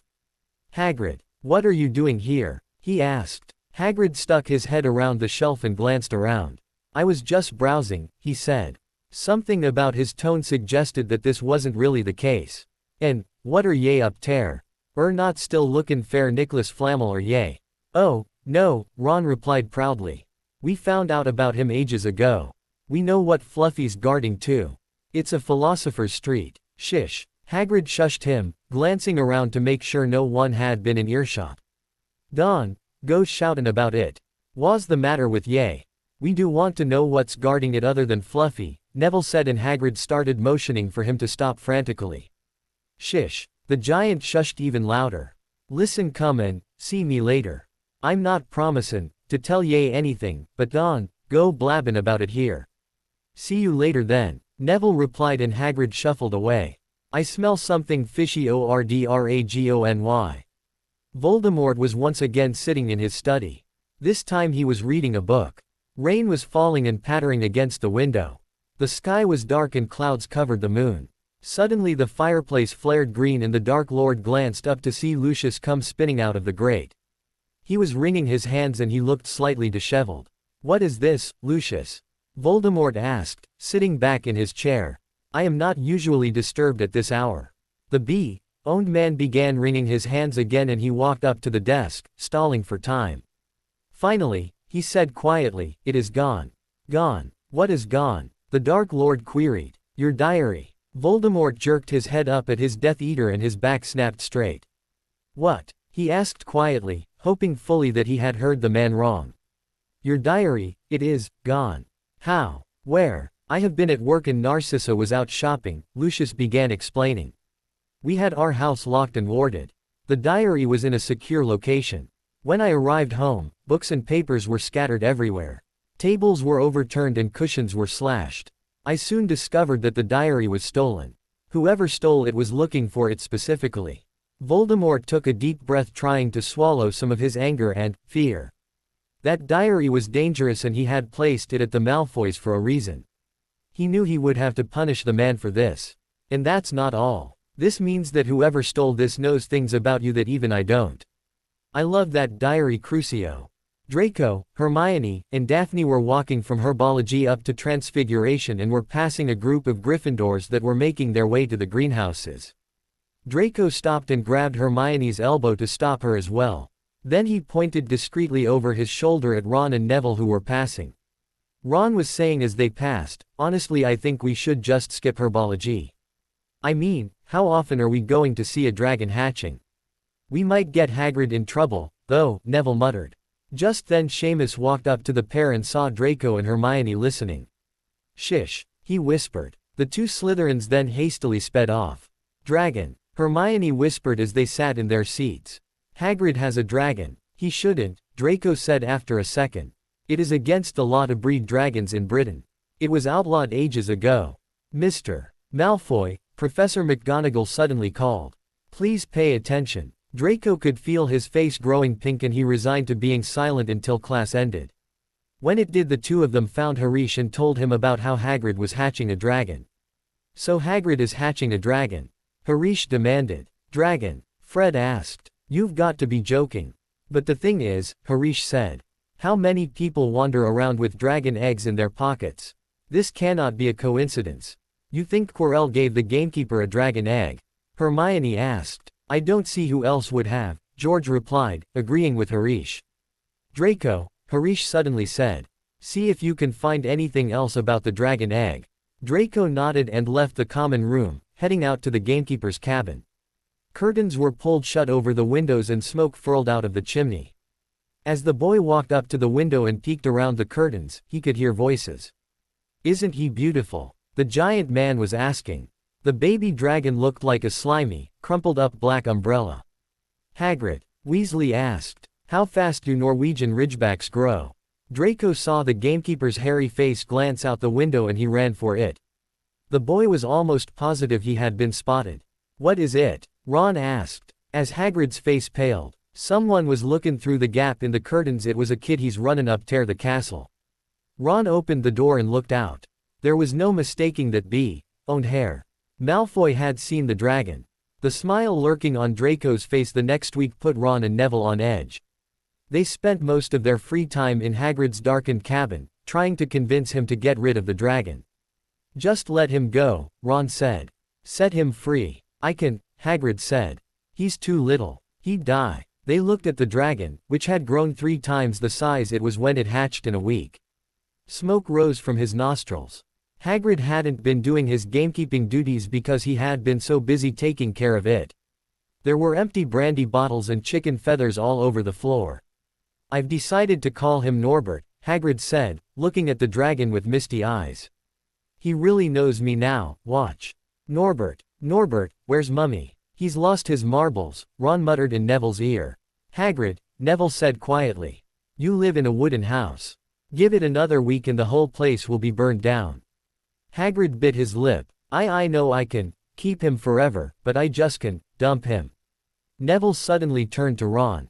Charlie, he said. You're losing your marbles too, Ron replied. I'm Ron, remember? No, your brother, Charlie, Neville clarified. Doesn't he work with dragons? We could send Norbert to him. That's brilliant, Ron exclaimed. How about it, Hagrid? In the end Hagrid agreed that they could send a letter to Charlie and ask him. When they got a reply from him, he told them to meet a bunch of his friends at the top of the astronomy tower. They agreed. Then, the next day Ron got bitten by Norbert and had to go to the hospital wing. You know, Ron said when Neville visited him. Malfoy pretended to borrow a book from me so that he could tease me. He kept saying that he should tell Madame Pomfrey what really bit me. Oh, no. What? Neville asked. The book Malfoy took. It had Charlie's letter in it. But it was too late to cancel. On midnight that Saturday Neville and Seamus lugged a wooden crate with Norbert in it up to the astronomy tower. Charlie's friends took it for them and the 2 boys then made their way back to the stairway, relieved that they no longer had to deal with the dragon. Both of them stopped, their hearts sinking. Filch was standing there. Well, he wheezed. We are in trouble. Ron now knew that exams were a horrible experience. He couldn't remember all that stuff for History of Magic. It was really difficult to remember how to brew the forgetfulness potion when Snape was breathing down all of their necks, and why were they supposed to be able to make a pineapple tap dance.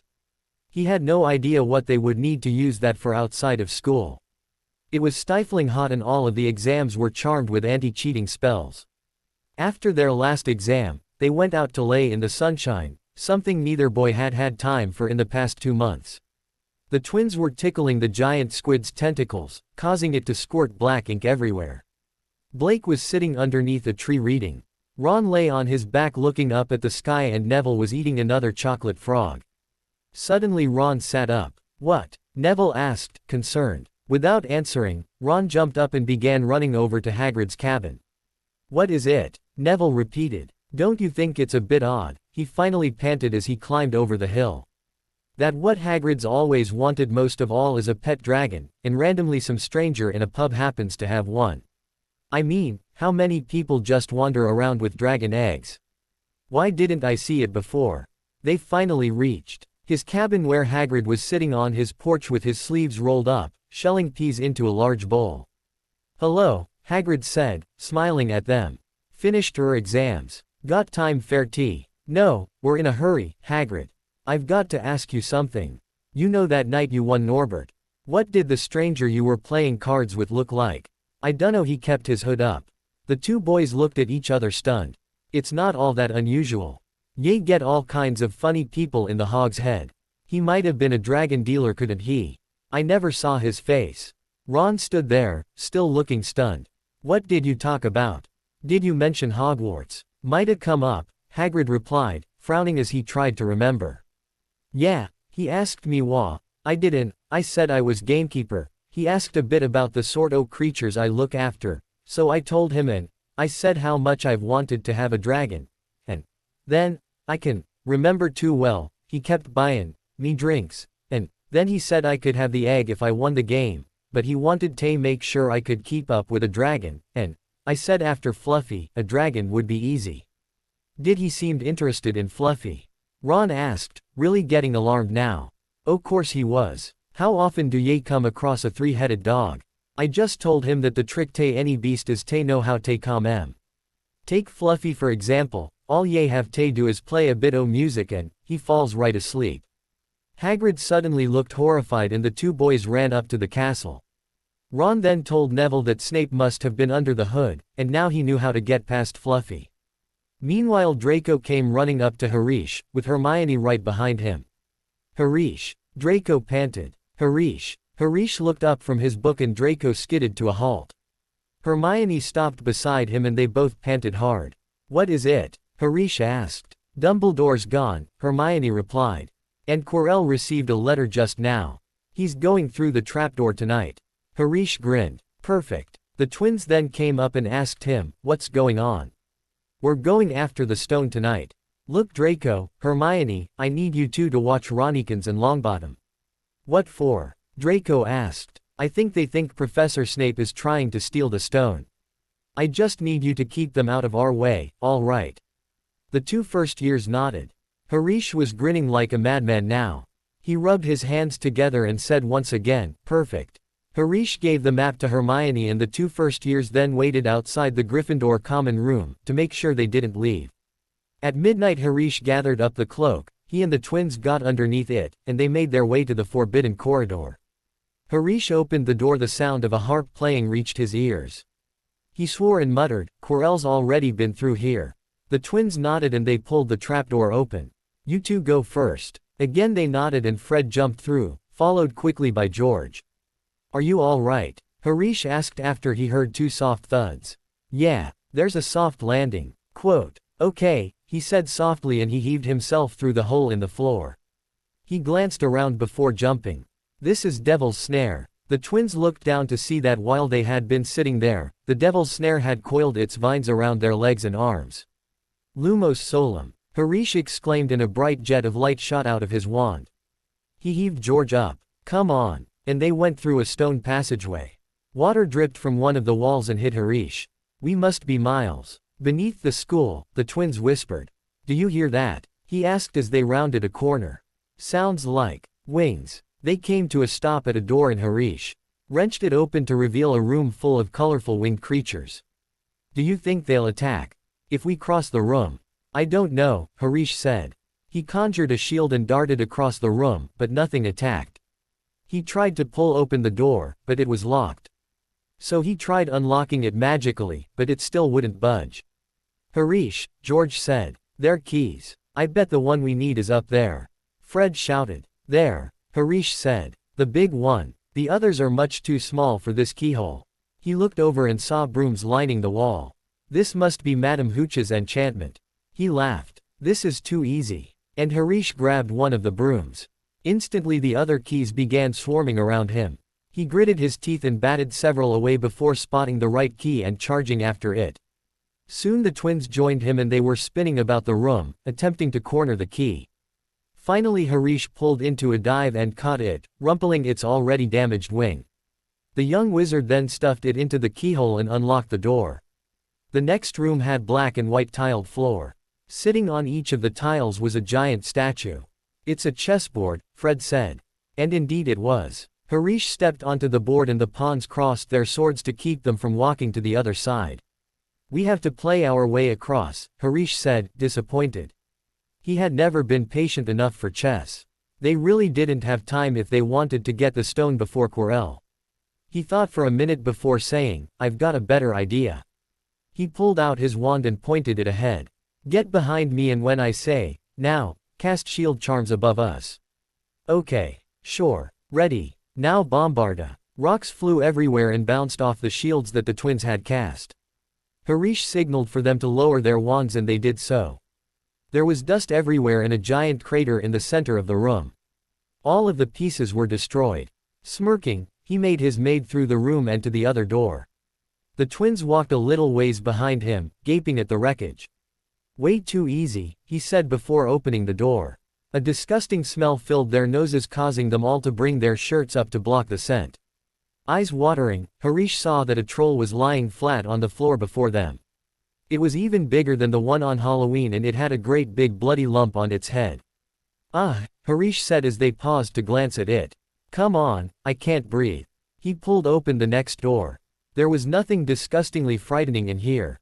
There was just a table with a bunch of potions and a piece of parchment sitting on top of it. There were 7 potions in total. As they stepped over the threshold, the door slammed shut behind them and a fire sprang up before it and the one on the other side of the room. Snape's, he said, picking up the parchment. On it was a riddle. He loved riddles. The riddle read, "Danger lies before you, while safety lies behind. 2 of us will help you, whichever you would find. 1 among us 7 will let you move ahead. Another will transport the drinker back instead. 2 of our number hold only nettle wine. 3 of us are killers, waiting hidden in line. Choose, unless you wish to stay here forevermore. To help you in your choice, we give you these clues for. First, however slyly the poison tries to hide, you will always find some on nettle wine's left side. Second, different are those who stand at either end. But if you would move onward, neither is your friend. Third, as you see clearly, all are different size. Neither dwarf nor giant holds death inside. Fourth, the second left and the second on the right are twins once you taste them, but different at first sight. Oh, this is brilliant. Does it make sense to you? The other 2 asked incredulously. Yes, just give me a second.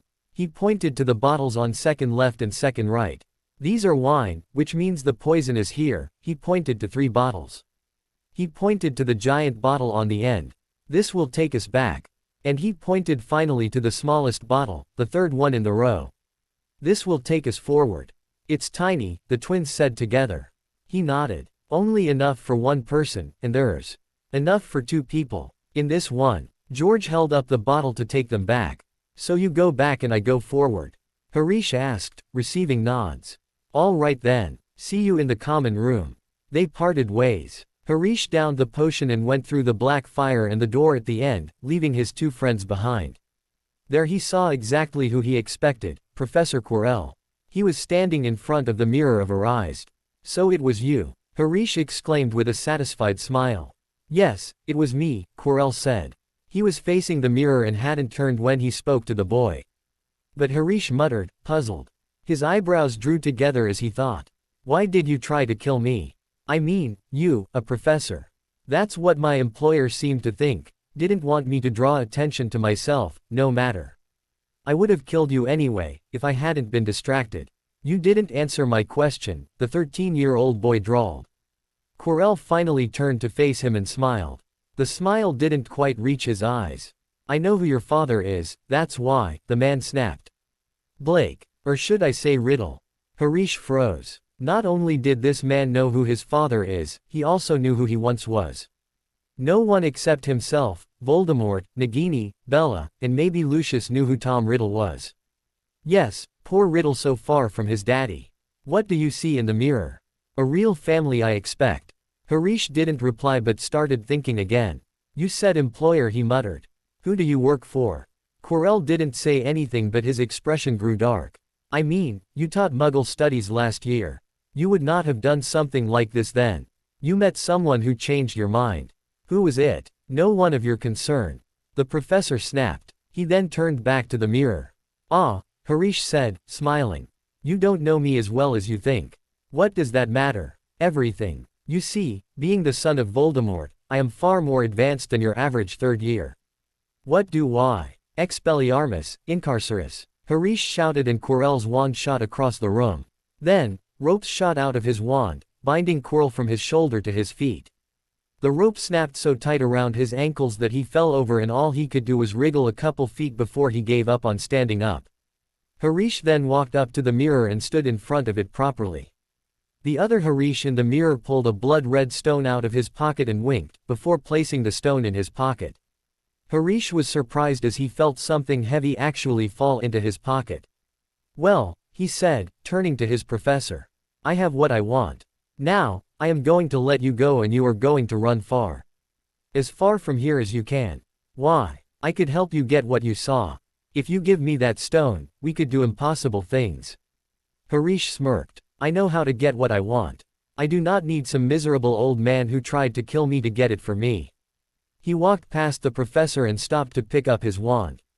Then, Harish turned around. Relatio. The ropes were cut off of Quirrell and he shakily stood up.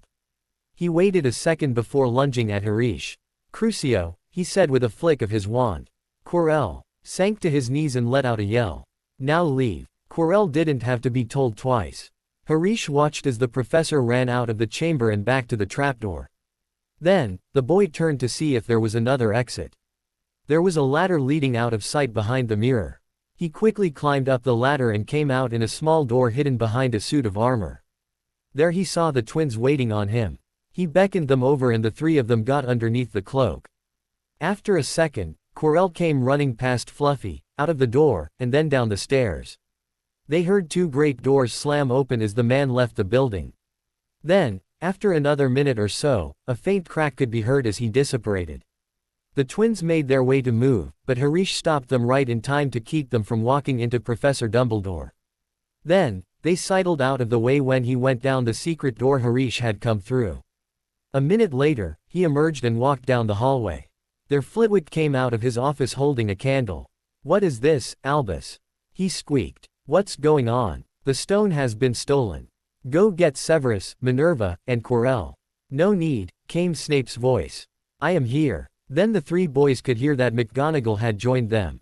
"What's going on?" "The stone is stolen," Flitwick piped. "Wha is this, Headmaster?" Hagrid asked. Harish thought that this was turning into a party in the corridor where they were hidden. "I just saw Professor Quirrell disapparating on the edge of the grounds. He left." They heard McGonagall gasp. "I guess we know who stole it, then," Dumbledore replied after a minute. "We need to call the Ministry and have them send someone after him," and he led them all away. Harish ripped the cloak off of himself and turned to the twins, grinning. "It worked," he exclaimed. "They think Quirrell stole the stone." He pulled the red stone out of his pocket and showed it to the twins. "Come on," George said. "Let's get out of here," Fred said. "Yeah." Before anyone else comes, Harish finished and the three of them left for their common room. That night, before he went to sleep, Harish wrapped the stone in a clean pair of socks and he placed in his trunk where it couldn't break or be stolen. The next evening was the end of term feast. It got out that Hermione had hexed Ron pretty badly the night the stone was stolen. Though no one knew that she did it to keep him away from the third floor. Either way, the first-year girls all whispered throughout the feast. They still believed that she was Sirius Black's daughter. It didn't help that when Hermione noticed they were whispering about her, she looked at them superiorly and sniffed haughtily. "Another year has come and gone," Dumbledore had said, drawing everyone's attention. "And now we find ourselves on the very last day of school. Now before you all eat and pack up ready to leave, we must announce our winners for the House Cup." He paused as everyone leaned forward in interest. In fourth place is Hufflepuff with 304 points. In third is Ravenclaw with 323 points. Gryffindor has 416 points and Slytherin tops it all off with 432 points. A storm of cheering broke out at Slytherin table. Some were banging their goblets on the table and others were so happy that they hugged each other in delight. The twins high-fived each other and then hugged Harish. He simply shrugged and began cheering with the rest of his house. "Yes, well done, Slytherin," Dumbledore shouted. "But that isn't all. We have some last-minute points to award." "Last-minute points?" Harish asked, his eyes drawn together. "First, I award Ronald Weasley, for standing up to others in his year even though he was injured, 5 points. Ron looked around, shocked and Seamus and Neville both thumped him on the back. Next, to Mr. Seamus Finnegan I award 6 points for cool intellect and outstanding detective skills. A lot of cheering erupted at the Gryffindor and Draco whispered to Hermione, "They're tied with us now." And finally, I award 2 points to Neville Longbottom, who showed courage in the face of danger. The Gryffindors all cheered ecstatically and Harish groaned. If he hadn't have done that, Slytherin would have won. So, naturally, the entire house grumbled the rest of the night about unfair headmasters and meddling old codgers. The next morning Harish and the twins packed up the rest of their belongings into their trunks. Though none of them knew that Harish accidentally packed up the enfolding string that was underneath a pile of his clean laundry, and Fred accidentally took Harish's drawing notebook. It didn't matter all that much, as they already knew his father was Voldemort. Then they gathered their trunks and headed for the Hogsmeade station to get on the train home. They claimed the back compartment as their own and were soon joined by Draco and Hermione. Both of you will write, or course? Harish asked the first years. Draco nodded, but Hermione frowned. Can you get mail the Muggle way? I don't have an owl yet. I was thinking of getting one this summer. Harish frowned at this statement. I don't think so. Our manor is kind of secluded. Hermione nodded, looking sad. We can get mail, the twins piped up. It's all delivered in the village beneath our house. If you want, you can write us and we'll pass on to Harish whatever you want. Would you? Hermione asked them. They both nodded. I don't see why I need to write, Draco said, leaning back. Harish will most likely come over to our manor over the summer. What if I don't? Harish asked, coolly. I might be busy this summer. Oh, I guess I'll write then. Harish rolled his eyes. Draco was ridiculous sometimes. Anything from the trolley, dears? The trolley lady asked. Harish smiled and licked his lips. I'll have 3 of everything, please. He picked out his candy and tossed some gold down on the trolley. Are you seriously going to eat all of that? Hermione asked, her eyebrows were raised. Are you kidding? George asked. Of course he will. Fred exclaimed. Hermione shook her head. That evening when the train pulled into King's Cross Station, everyone said their final goodbyes. They climbed off the train and separated to find their parents. Harish found his father and he apparated them to Slytherin Manor.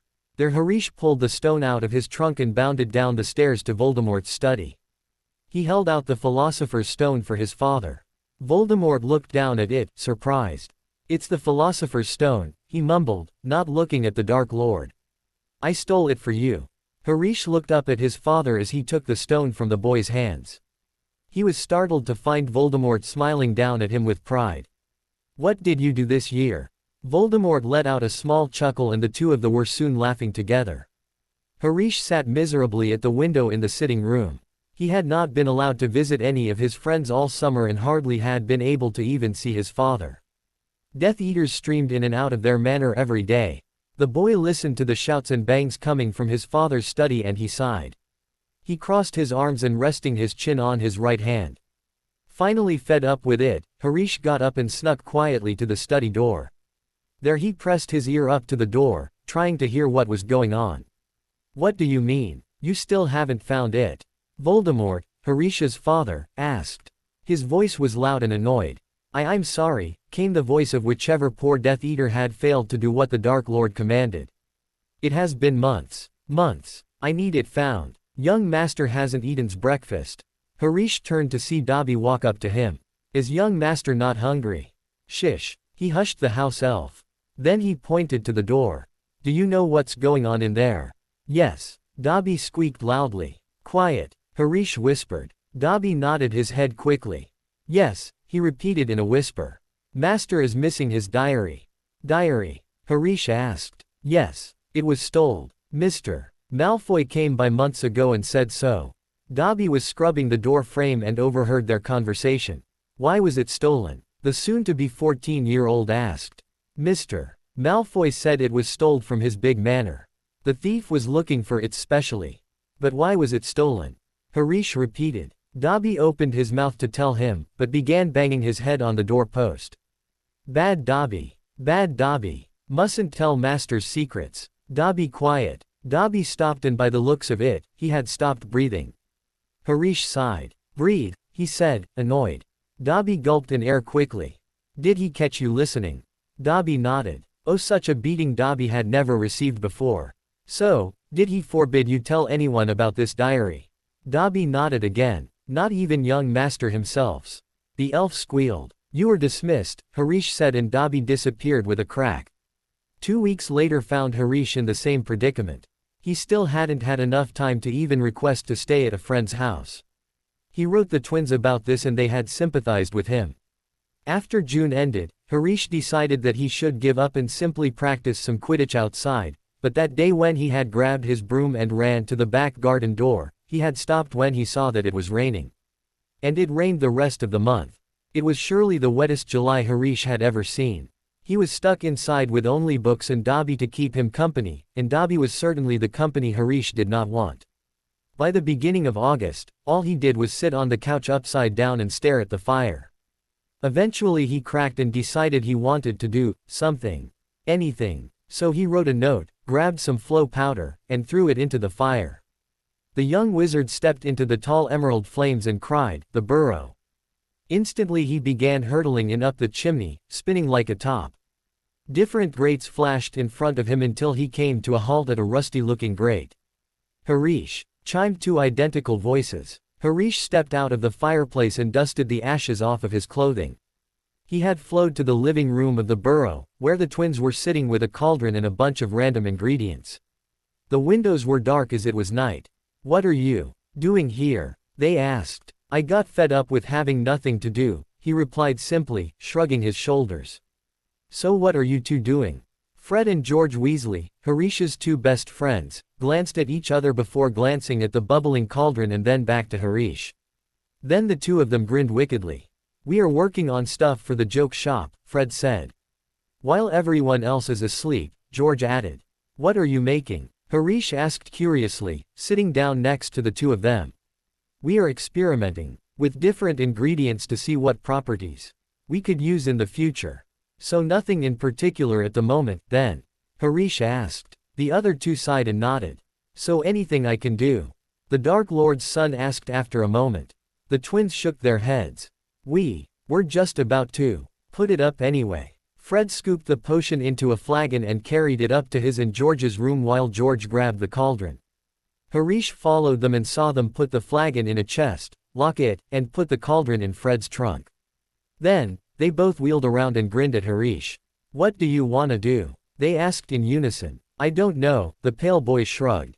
"What is there to do?" "Well," they began before both boys began talking over each other. "You know that car we rode into the train station?" Without waiting for a reply, Fred said, "Apparently Dad's enchanted it. We've been flying it this summer. Where Mum can't see us." "Of course. Flying it?" Harish asked. As they had been talking, they had been leading him through their house and out into their dad's garage. Harish found himself looking at an old, battered, completely normal-looking Ford Angela. It was a turquoise blue, but the paint had faded slightly. Harish vaguely recognized it as the car they had all ridden in last summer, as the twins had said. Fred climbed into the driver's seat while George got in the back. "Well?" Fred asked, his hands on the wheels. Harish hesitated a moment before grinning and sitting down in the passenger seat. As soon as he shut the door, Fred pulled a stick backwards and pushed down on a pedal that made the car drive in reverse. Harish, who rarely saw any Muggle-made items, was astonished. "It can go backwards?" he asked with a gasp. "Of course," George piped up from the back. "How else do you expect Muggles to get out of their drive-in ways?" The car backed up out of the garage at an angle and Fred flicked a button that caused the lights at the front of the car to turn on. Harish watched excitedly, though he didn't show his surprise. He was supposed to be a cool 14-year-old after all. When the car was facing parallel to the burrow, Fred pushed the stick forward again and the car started going forward. Then, he pulled on a lever and the car started to rise. Harish let some of his excitement show in the form of a wide grin as he watched the car rise steadily into the air. "It took us ages to figure out how to work this thing, of course," George said as he noticed Harish's grin. "The first time we flew at night we crashed into the fence. Because we couldn't figure out how to turn the front lights on." Harish laughed. "I bet it was pretty hard to explain to your mum what happened to the fence." "Not really," Fred commented. "We always blame everything on Ron." Harish snorted. "Hey, it works." Harish stared out the window for a moment, watching as they drove through a cloud. "So how does this thing work?" he asked after a moment. "Oh, it's easy once you figure it out," George supplied happily. "This wheel," Fred said, slapping a hand on the wheel he was turning, "is used to steer the car. If I turn it this way," he spun the wheel sharply to the left. "It goes that way," George finished as the nose of the car started pointing to the right. "This stick is used to change gears," Fred said, moving the hand he wasn't steering with to the stick. "If I pull it back, the car goes backwards, and if I push it forward it goes forward. If I push it all the way to the top, the car won't move at all. I think the Muggles call it parking." Harish nodded. "This lever," George said, leaning forward and pointing at the lever Fred had pulled earlier, "is what you pull to make the car fly. And this," he tapped a red button. Harish gasped as the car disappeared underneath him. He could tell he was still sitting on something, but he couldn't see it. As the invisibility booster. Neat. Harish exclaimed as Fred hit the button again and the car reappeared. Now, Fred started. About you coming here. Does your father know? The pale boy nodded. I left him a note. I'm sure he won't mind. We'll just have to stick with saying that you showed up in the middle of the night. It is true, Harish said. Yeah, the two redheads agreed. The sun was just beginning to streak the sky and their surroundings began to lighten as the Fred finally touched the car down on the lawn of the burrow. He pulled the car around to the garage and parked it there. Then they got out of the car. Harish looked at the burrow for a moment before they wheeled around. Mrs. Weasley was marching towards them, scattering chickens, and looking somewhat like a saber-toothed tiger. Ah, Fred said. Oh, dear, George muttered. Harish watched apprehensively as she came to a halt in front of them. Her hands were on her hips and her lips were pursed. So, Mrs. Weasley said. Morning, Mum, George said in a jaunty voice. Have you any idea how worried I've been? She asked in a deadly whisper. We were just. Both of Mrs. Weasley's sons were taller than her, but they cowered before her. Bed's empty. No note. Car gone. Could have crashed out of my mind with worry. Did you care? Never. As long as I've lived. You wait until your father gets home. We've never had trouble like this from Bill or Charlie or Percy. Perfect, Percy, Fred muttered. You could take a leaf out of Percy's book. Mrs. Weasley shouted, losing all self-control she had maintained through her rant. None of my other sons were sorted into Slytherin. All three Weasleys froze and Harish stood there awkwardly. It was him who had talked the twins into getting sorted there. Fred and George stood there with wide eyes, gaping a little in shock. Finally, Fred regained his composure and started shaking with anger. So that is what this is all about? He asked angrily. George got over his shock as well and looked just as angry as his twin. Oh, no, Mrs. Weasley backtracked. I didn't mean. Mean what? George asked. That we your sons disgraced you by being sorted into a rival house. No. Their faces were red with anger and Mrs. Weasley looked like she was about ready to start crying. The twins marched off into the house with identical deadly expressions. Harish shot Mrs. Weasley what he hoped was an apologetic look before hurrying after them. Breakfast that morning was a silent affair. Mrs. Weasley sniffled as she put food on everyone's plates and her eyes looked slightly puffy. The twins both stared at their plates all throughout the meal, and Harish thought about what had just happened. He knew that it was all his fault that they had been sorted in Slytherin, so therefore his fault that there was such a rift between the twins and the rest of their family. He never did anything good, or wanted to be good, but right now he wanted to fix the situation, but had no idea how. Harish mainly wanted to fix it because he was afraid that the twins were regretting being sorted into his house. The boy feared that they would no longer want to be his friends. They had been his first and only friends for so long, that he had no idea what he would do if that happened. Harish sighed and gritted his teeth, deciding that what was done was done. The rest of the Weasley children were quiet as well because they could sense something was wrong. They knew something had happened between their mother and their brothers.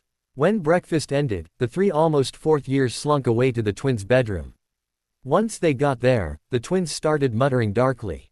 Don't know what her problem is. You'd think we had killed the minister. Dumb, annoying, ruins everything. Finally they both calmed down and looked up at Harish, who was standing there torn between looking awkward or just upset in general. We're not blaming you, they said to him. Silence fell in the room thick until Harish said, but it's all my fault. I was the one that suggested you go into Slytherin. But we agreed, didn't we? We don't care if the whole wizarding world goes after us, Fred said. We will never regret being sorted into your house. Harish smiled, all of his worries erased. How could he have thought that they would abandon him? Now I don't know about you, George said, falling on his bed. But I'm exhausted. Ginny Weasley sat in her room. She couldn't wait until school started. She had just finished her chores and was pulling one of her brother's old copy of Hogwarts, a history off of the shelf to read. The girl sat down on her bed and began reading about the magical castle. After a few moments of reading there came a loud bang. Ginny poked her head out of her door to see smoke coming out from under the door to the twins' room and floating down the stairs towards her own room. The redhead girl shook her head and closed her door again. The twins exploded things in their room all the time. Everyone in the family simply assumed that they liked the noise. Tall and fun and pretty Ginny. Harish wiped black soot off of his eyes and sneezed, spewing more soot all over the floor. The twins shook their heads, resembling dogs that were trying to shake water out of their ears. They were sitting in front of a cauldron that now had a puke green, tar-like substance in the bottom of it. The pale boy banished all of the soot from the room and the twins muttered a thanks. "Well," George said, "at least we know now not to add pepper imps to a potion full of bat spleens." Harish asked. "Yeah," they all three said together. "I'm bored," Harish said after a moment. "You're bored and we just blew up a potion?" Fred asked incredulously. "Yeah, it is not funny anymore." "You're impossible," George muttered. "How about we go fly the car?" Harish suggested. The twins seemed to consider this a moment. "Dad is at work," Fred said. "And Mum is visiting Longbottom's grandmother," George continued. "Let's go, then," Harish exclaimed, jumping up and nearly flying down the stairs. So they flew the car around until Harish crashed it into the side of the house. Then they hastily drove it back to the garage and repaired the house as quickly as possible. When they did that, they had several games of Quidditch. Unfortunately, Mrs. Weasley chose to arrive home the exact moment that Harish demonstrated a Wronski feint to the twins. Apparently she and the twins had gotten over what happened shortly after his arrival, so she started shrieking about how they were all going to break their necks. Then, to punish them, Mrs. Weasley had the twins denome the garden. Harish, who had 2 house elves to wait on him and no gnomes to denome, had lots of fun. The trick was to spin the gnome until it was dizzy, and then throw it over the garden wall. The twins made a game out of it, and soon the 3 boys were competing to get more gnomes over the tree stump several feet away. George won, but Harish didn't mind all that much. He had superior spell casting skills after all. Then, as Harish was spinning one of the gnomes really fast, it kicked him rather hard and went sailing to the window, which got them grounded to the twins' room. And then they started all over again, blowing things up once again. It's a regular OCCUANCE breaking the rules. Molly and Arthur Weasley sat in their sitting room, the sound of explosions sounding from above them. The house shook and dust fell from the ceiling. Mr. Weasley looked at his wife, who was looking at the ceiling as if she could straight through it and into the twins' bedroom. "Molly," Mr. Weasley said, "can't they leave their room and destroy the house?" She countered. Another explosion shook the house and the tall, balding man thought for a minute. "Why not take them to Diagon Alley tomorrow? Maybe an outing will get rid of some of their pent-up energy." Mrs. Weasley considered this and then nodded. They needed to buy supplies for school anyway. Their letters with their school supplies had arrived the day before and the Hogwarts Express was due to leave in a week. So, the next morning the occupants of the burrow scrambled to get dressed, and then they all met in front of the fireplace where they could flow to Diagon Alley. When she took the flower pot that held the flow powder off of the mantel, she peered into it. "We are running a bit low," she said to Mr. Weasley. "We'll have to buy more while we're out today." "Ah, well. Guests first. After you, Harish." Harish took a pinch full of flow powder and dropped it into the flames. They flared up green and he stepped in. "Diagon Alley," he said clearly, and he started spinning up the chimney. Finally he came to a halt and walked out of a grate in the leaky cauldron. The teen waited for the twins and minutes later, Fred spun out, followed shortly by George. They stayed there until all of the Weasleys had come through, waiting for the all clear from Mrs. Weasley to leave. "Let's meet in Flourish and Blots in an hour to buy our books," she said to the twins. And not a single step in Nocturne Alley. The 3 of them then eagerly made their way to Gringotts. Harish got the money he needed before they went to the apothecary to get potion supplies. Then, they went to the shop next door to buy quills and parchment. The twins dragged Harish to the Quidditch shop for a quick look at the new Nimbus 2001s and then they spent the rest of their hour at Gamble and Japes, Diagon Alley's joke shop. Then all of the Weasleys plus Harish met at Flourish and Blots. Occasionally Harish wondered what others thought when they saw him with the Weasleys. They were all gangly, freckled, and red-haired.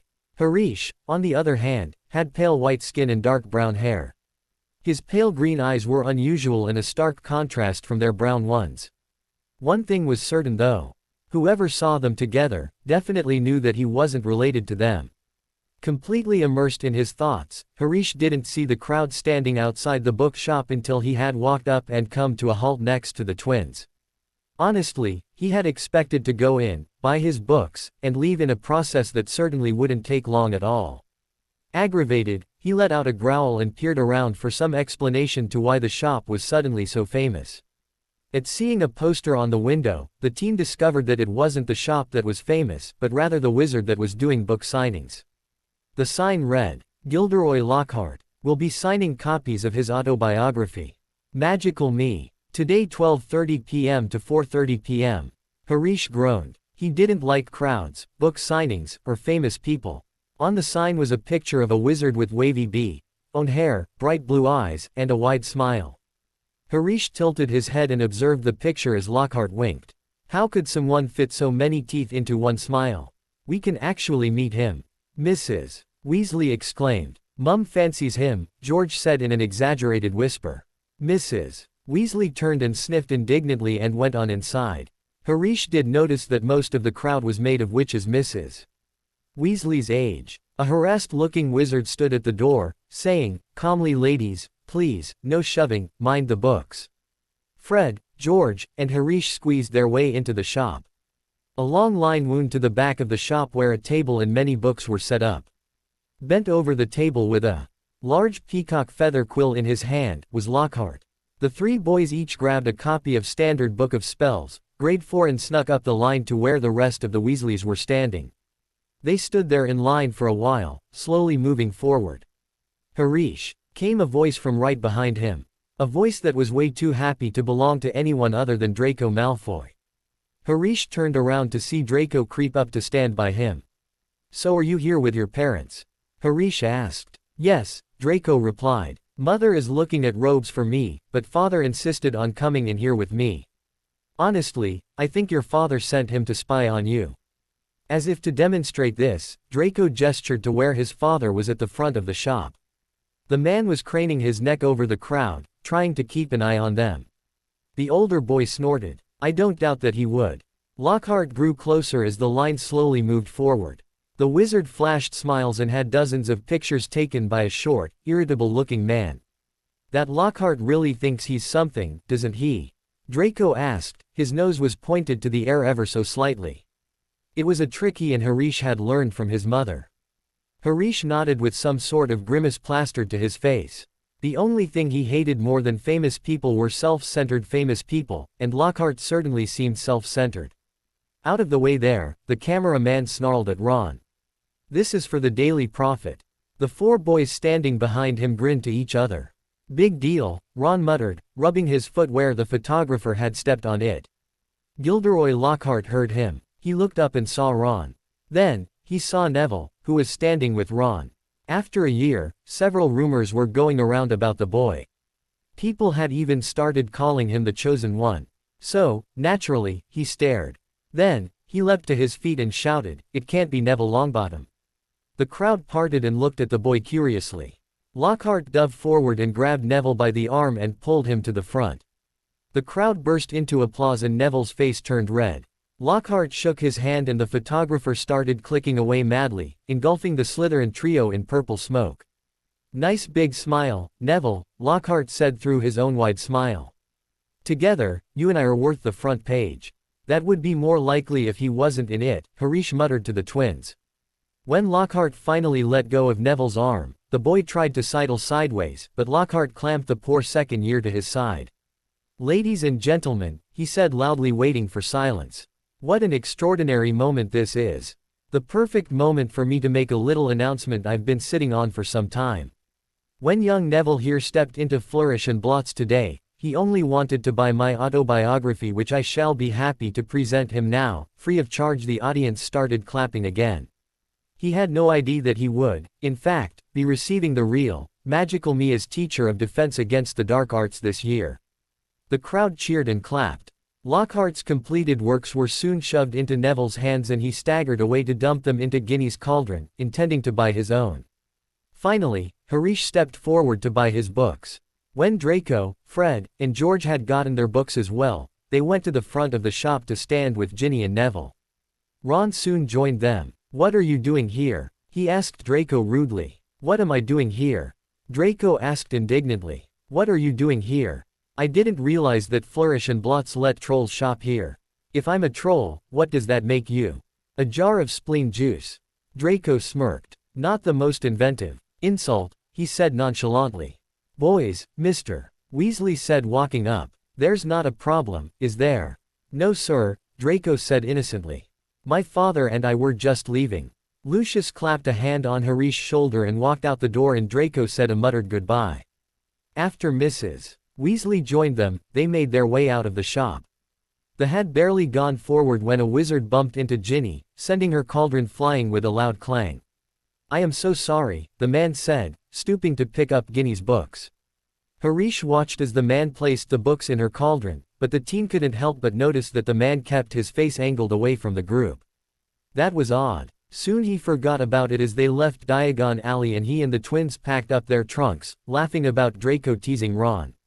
The end of the summer came rather fast. On their last night at the Burrow, Mrs. Weasley cooked a full-out feast to celebrate Ginny finally going off to Hogwarts. Then, the twins and Harish set of a case of Filibuster's fireworks, which burned red and blue for nearly an hour. Then they had one last mug of hot chocolate before heading to bed. The next morning there was as much as a scramble to leave as there was the year before. They were up at dawn, but it seemed that no one could move quite fast enough. Mrs. Weasley dashed about in a bad mood looking for spare socks and quills. Everyone kept colliding on the stairs and Ginny tripped and nearly broke her neck. The twins both came down the stairs with bits of toast stuffed in their mouths, and they hadn't gotten their shirts on yet. Thanks to a charm that had been placed on the car, Harish, Fred, George, Ron, and Percy were all able to fit in the back seat comfortably. All of the trunks fit perfectly in the back of the car. Mrs. Weasley and Ginny sat in the front seat and Mr. Weasley got in the driver's seat. Finally they left and Mrs.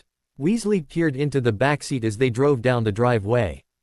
Muggles do no more than we give them credit for, don't they?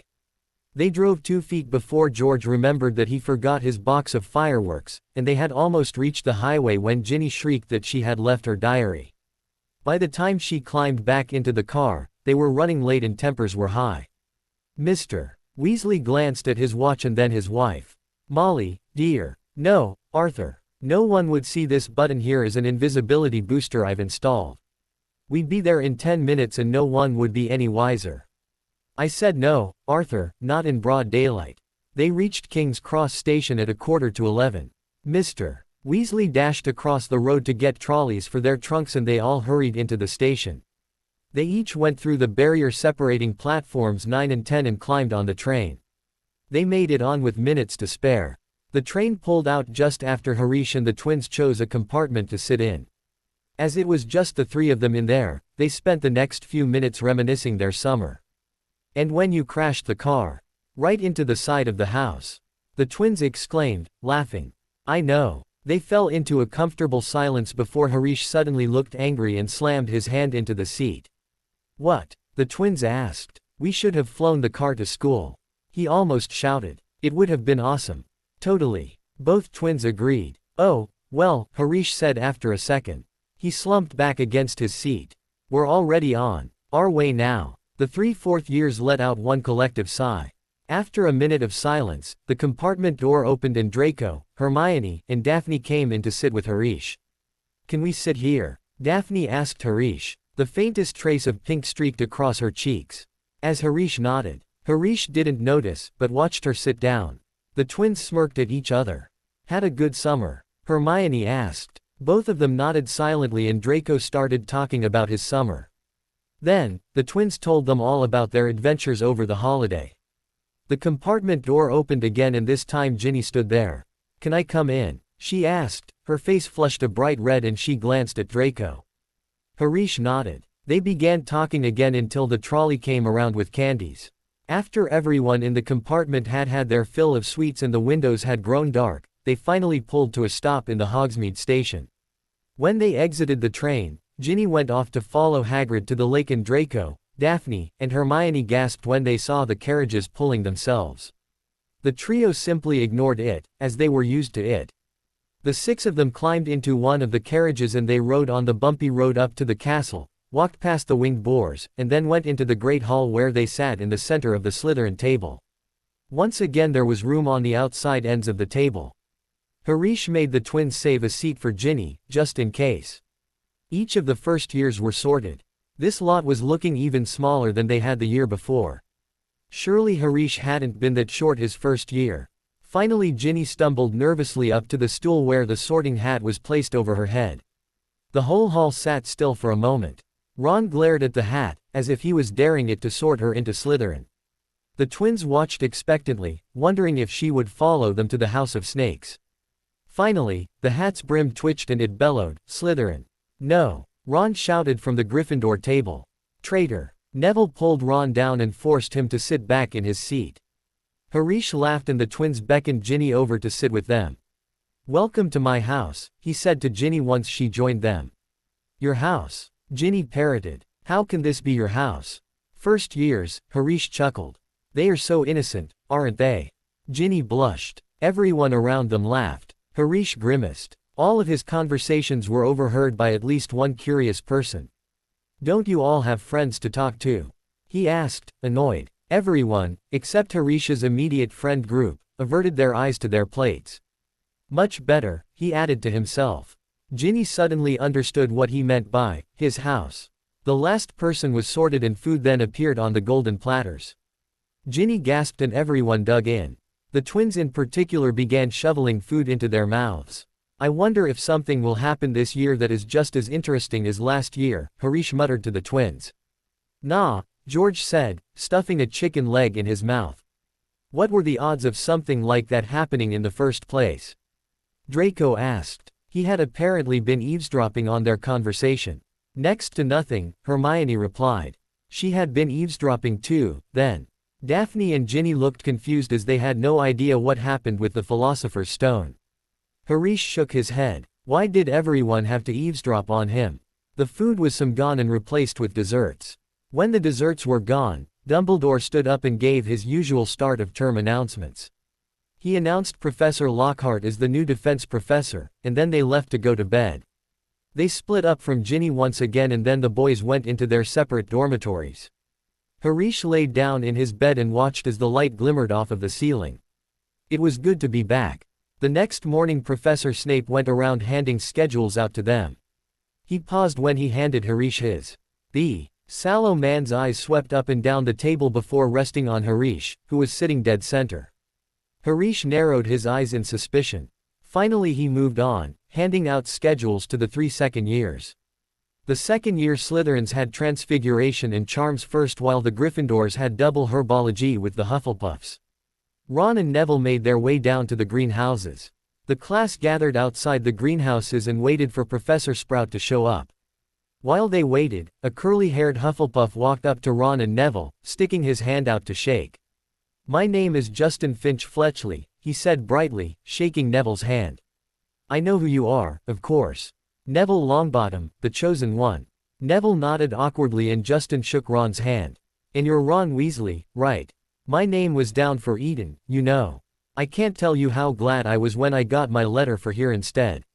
Of course, Mother was slightly disappointed, but since I made her read Lockhart's books, I think she see how useful it will be to have a wizard in the family. "What's Eden?" Ron mouthed at Neville. He shrugged. "Greenhouse 3 today, chaps," Professor Sprout informed them when she arrived. Ron and Neville looked at each other excitedly. That meant that they were dealing with more dangerous plants. They all followed her into the greenhouse. There were rows of tables with 4 pots each on each table. Beside the pots were tufty greenish-purple plants in little cases of soil. "Now, we'll be repotting mandrakes today. Can anyone tell me the properties of a mandrake?" No one raised their hands. No one. "What about you, Longbottom?" Neville started at being called on and struggled to remember what a mandrake was. He was sure he had read about them. "It's a restorative." At receiving a nod he continued more confidently. "You can use it to return people who were cursed or transfigured back to the way they were." "Excellent. 10 points to Gryffindor." Ron thumped Neville on the back. "The mandrake forms an essential part of most antidotes. It is also, however, dangerous. Can anyone tell me why?" A.B. Owned Hufflepuff raised his hand. "Yes, Macmillan. Macmillan answered, "The cry of a mandrake is fatal to anyone who hears it." Precisely. 10 points to Hufflepuff. Now, the mandrakes we have here are still very young. She pointed to the mandrakes as she spoke as some people moved forward to have a better look. Everyone take a pair of earmuffs. There was a scramble as everyone tried to seize a pair that wasn't pink and fluffy. When I tell you to put them on, make sure your ears are completely covered. When it is safe to remove them, I will give you the thumbs up. Right earmuffs on. Neville snapped his earmuffs on and they blocked out all sound completely. Professor Sprout put the pink, fluffy pair over her own ears, rolled up her sleeves, grasped the stalk of one of the plants, and pulled firmly. Out of the soil popped what looked like a bawling baby with mottled green skin and leaves growing out of the top of its head. She took the pot from beside her and dumped the mandrake in it, burying him in dark, damp soil until only the tufty leaves were visible. Professor Sprout dusted off her hands, gave them all a thumbs up, and removed her earmuffs. As our mandrakes are only seedlings, their cry isn't fatal yet, but it will knock you out for several hours. I'm sure none of you want to miss your first day back, so make sure your earmuffs are on tight while you work. I will attract your attention when it is time to pack up. 4 to a table. There is a large supply of pots here. Packs of soil over there, and be careful of the venomous tentacula, it's teething. She gave a large, spiky red vine a slap as she said so, making it draw in the long feelers that had been inching over her shoulder. Ron, Neville, and Seamus went to get themselves a table, and they were soon joined by Justin Finch-Fletchley. The 4 of them set to work immediately once their earmuffs were back on. Professor Sprout had made it look easy, but they soon discovered that it was far from simple. It turned out that the mandrakes did not like being removed from their soil, and when you did so, they would kick, flail, and bite. They also didn't seem to want to go back into the pots either. Neville spent 10 minutes trying to squash a particularly fat one into its pot. By the end of class everyone was sweaty, achy, and covered in dirt. Professor Sprout let them out slightly early so that they would have enough time to take a quick shower before transfiguration. It was turning out to be a rather wild first day back. Turn those beagles into buttons. After breakfast, Harish, Fred, and George made their way to the field near Hagrid's hut where they had care of magical creatures. Professor Kettleburn, their professor, was already waiting there on them. Beside him, a large crate was rattling. There were round holes around the top of the box and Harish saw green fingers poking through them. Kettleburn waited for the rest of the class to arrive, and then he opened up the crate and pulled out what looked like a cross between a monkey and a bullfrog. It had smooth green skin and short horns on its head. Its mouth was wide and grinning. It had long arms with webbed fingers. There was a large pustule on its forehead. "Can anyone tell me what this is?" Kettleburn asked in a gruff voice. No one raised their hand. No one. "Well, this is called a clabbert. It is a rated magical creature." The clabbert pulled itself out of his grasp, climbed up to sit on his shoulder, and leered down at the students. The pustule on its forehead warns when there is danger or muggles nearby. "Today you get to handle these. 3 people to a clabbert, since I don't have enough for all of you." Each student went up to the crate to pick a clabbert. Harish picked up one of them and the class listened as Professor Kettleburn explained how to hold it properly. Then he let them look at their clabberts. Harish was holding the one that he and the twins were sharing. The twins were on either side looking at it. The clabbert wrenched itself out of his grasp and climbed up to his shoulder, onto Fred's shoulder, on top of his head, and then it leapt across and landed on George, who grabbed a hold of it. The clabbert started sniffing at George's pocket. "Do you want this?" George asked, pulling a banana from breakfast out of his pocket. The clabbert grinned at him and snatched it out of his hand. Fred and Harish laughed at the stunned look on his face and watched as the creature peeled the banana open. Then, a long pink tongue shot out of its mouth and tore a chunk of the banana away, pulling the food into the clabbert's mouth. The 3 boys laughed again at the sight of the creature's tongue zipping out of its mouth. The clabbert finished the banana off and tossed the peel on George before it climbed back over to Harish and started sniffing at his hair. Then it grabbed hold of his head with its 4 feet and flipped its head down to look at Harish's face. It gave him a mischievous smirk before hopping from his head down to the ground, and it scampered away. "Wait, no," he shouted, and began to run after it. He had no idea what Kettleburn would do if he lost one of the clabberts. The twins dashed after him and soon the 3 of them were chasing across the field after the rather quick monkey hybrid. It paused and leered at Harish and he dived, trying to grab it. The twins stopped short behind him, panting. The Clabbert hopped over to the trunk of a tree and looked at Harish. Before he could stand up, he saw its pustule glow red. Harish, why is that thing glowing at me? Harish looked at the tree. Harish rolled over onto his back to see that he was sitting right underneath the whomping willow. Before he could react, it swung a thick branch straight towards his face. Arg! He shouted and rolled to the side to avoid the blow. Quickly, he sat up and did a kind of backwards crab walk, trying to avoid the branches that were now swinging wildly. Harish raised himself into a crouch, jumped over another branch, and the twins grabbed him by the arms and pulled him out of the mad tree's reach. Where did the Clabbert go? He asked, looking around. I dunno, Fred replied as they glanced around for it. Last time I saw it, it was on a branch. A branch that was swinging towards you. Do you think it went down the passageway? Harish asked. The twins shrugged. Oh, well, we will just have to tell Professor Kettleburn what happened. And they did just that. Surprisingly, Professor Kettleburn didn't look angry. He simply said, oh, well, he probably scampered off into the woods. That's where they live anyway. He clapped Harish's shoulder. Don't worry about it. And he didn't worry about it.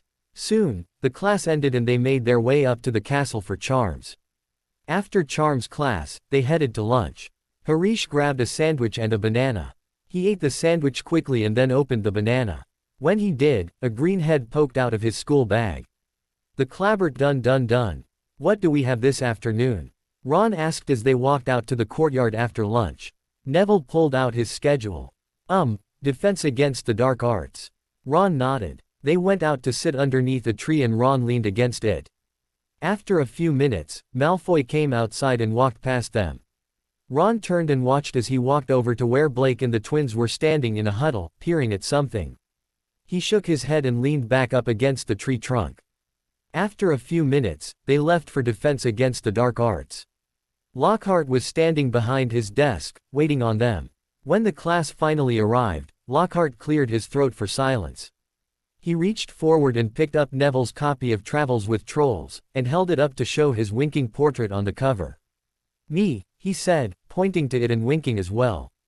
Gilderoy Lockhart, Order of Merlin, 3rd class, honorary member of the Dark Force Defense League, and 5-time winner of Witch Weekly's Most Charming Smile Award, but don't worry about that. I didn't get rid of the Bandon Banshee by smiling at her. He waited for the class to laugh. A few people smiled weakly.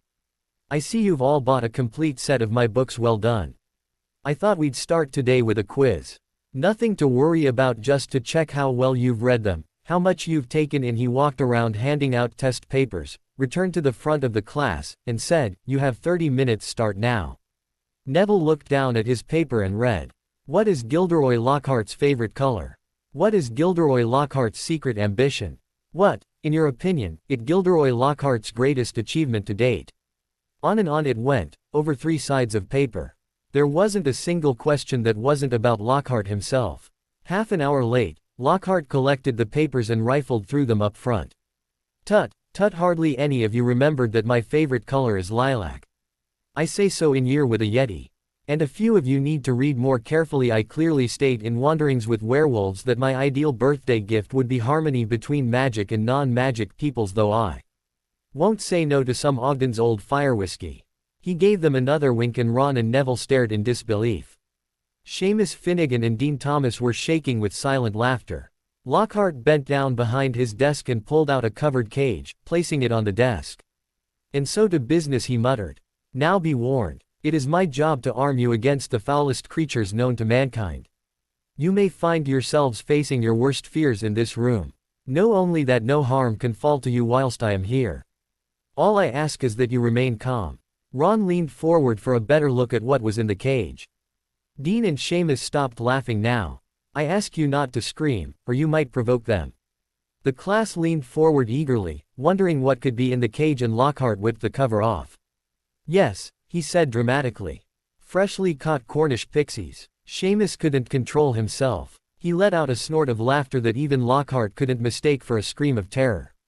Yes, he smiled at Seamus. Well, they're not really dangerous, are they? Seamus choked. Don't be so sure, Lockhart admonished, waggling a finger annoyingly at Seamus. Devilish, tricky little blighters they are. The pixies were bright blue and about 8 inches tall, with pointed faces and voices so shrill it was like listening to a lot of crickets arguing. The moment the cover had been removed, they had started jabbering and zooming around the cage, rattling the bars and making bizarre faces at the people nearest them. Right then, Lockhart said over the din the pixies were making. "Let's see what you make of them." And he opened the cage. It was complete, utter chaos. The pixies shot in every direction like the twins' fireworks. 2 of them seized Neville by the ears and pulled him up into the air. Several shot straight through the window, showering the back row with broken glass. The rest proceeded to wreck the classroom. Inks bottles were sprayed everywhere, books and papers were shredded, pictures were thrown out the windows, and trash bins were turned over. Soon half the class was sheltering under desks and Neville was swinging from the chandelier. "Come on now, round them up, they're only pixies," Lockhart shouted. He rolled up his sleeves, brandished his wand, and bellowed, "Pescipixie pesternomi." It didn't do anything at all. One of the pixies grabbed his wand and threw it out the window as well. Lockhart gulped and dived under his desk, narrowly avoiding being squashed as Neville came crashing down from the ceiling. The bell rang and everyone left as quickly as possible. Ron helped Neville up and they dashed out as well. "Can you believe him?" Ron roared as they got to the common room. "He just wants us to get some hands-on experience," Lavender Brown said. "Hands-on?" Seamus questioned. "Lavender, he had no idea what he was doing," Ron replied. "But what about all the things he's done?" Parvati asked, coming to her friend's aid. "He says he's done," Ron muttered. Neville had to agree that Lockhart seemed like a fraud. Draco had mapped out his entire life at Hogwarts before he had even gotten there. He knew that Harish would be Seeker on the Quidditch team, and Draco himself just had to be the star chaser. He and Harish had come to this decision years ago. Then, Draco started worrying that he wouldn't be let on the team. So he had devised a plan. After the first couple of days, his plan was set into motion. His father bought brand new Nimbus 2001s for the entire Slytherin team and told the school that he would donate them as long as Draco got to be a chaser on the team. So, naturally, they caved. The twins, especially, were ecstatic at the thought of brand new brooms, and not only were they brand new, but they were literally the best brooms gold could buy. Flint came up to Harish at breakfast Saturday morning, informing him that their first practice of the season would be held shortly. After they ate breakfast, Harish, the twins, and Draco made their way down to the locker room where they changed into their Quidditch robes. They each grabbed a Nimbus 2001, and Flint led them out onto the field. The Gryffindor team was already on the pitch, flying around the stadium. Someone pointed at the Slytherins and their captain, Oliver Wood, landed ungracefully on the ground with the rest of his team following him. He stomped up to Flint. "Flint," Wood bellowed. "This our practice time. We got up specially. You can clear off now." "Plenty of room for all of us, Wood," Flint replied. The rest of the Gryffindor team arrived. Harish smirked at them. Wood growled. "But I booked the field." Wood spat. "I booked it." "Ah," Flint said. "But I've got a specially signed note here from Professor Snape." Professor S. Snape, give the Slytherin team permission to practice today on the Quidditch field owing to the need to train their new chaser." "You've got a new chaser?" Wood asked, distracted now. "Where?" Draco came from the back of the group, a wide smirk plastered all over his face. "Aren't you Lucius Malfoy's son?" one of the girls asked. "Funny you should mention Draco's father," Flint said. Harish's smirk widened and the twins grinned. "Let me show you the generous gift he's made to the Slytherin team." The entire team held out their brand new brooms and watched as the Gryffindors gaped. "Very latest model. Only came out last month," Flint said carelessly as he flicked a piece of dust off of the handle. "I believe it outstrips the old 2000 series by a considerable amount." As for the clean sweeps the board with them. It seemed like none of the Gryffindor team could think of what to say. "Good, aren't they?" Draco asked. "But perhaps the Gryffindor team will be able to raffle of those clean sweep 5s, I expect a museum would bid for them." They all howled with laughter. Wood started forward angrily, but one of his teammates pulled him back. "Come on, Wood," he said. "Let's go." And the Gryffindors slowly left the field. Finally, Flint muttered, "We told them we told them." Practice lasted well into the afternoon, and by the time the four boys left the Quidditch pitch, it was dinner time. They enjoyed the chicken pot pie for dinner, exchanging how their weeks had gone. They made fun of Lockhart, and a greenhead smiled at them out of Harish's school bag. After Harish found the clabbert in his bag, he reasoned that Professor Kettleburn hadn't been too concerned that one of his creatures had been lost, so naturally he kept it. The teen figured that it could come in handy to have something to warn him when danger was coming, and the clabbert made a nice, funny addition to their group. When it had been proclaimed that they were going to keep him, Ginny decided that he needed a nice, sweet name.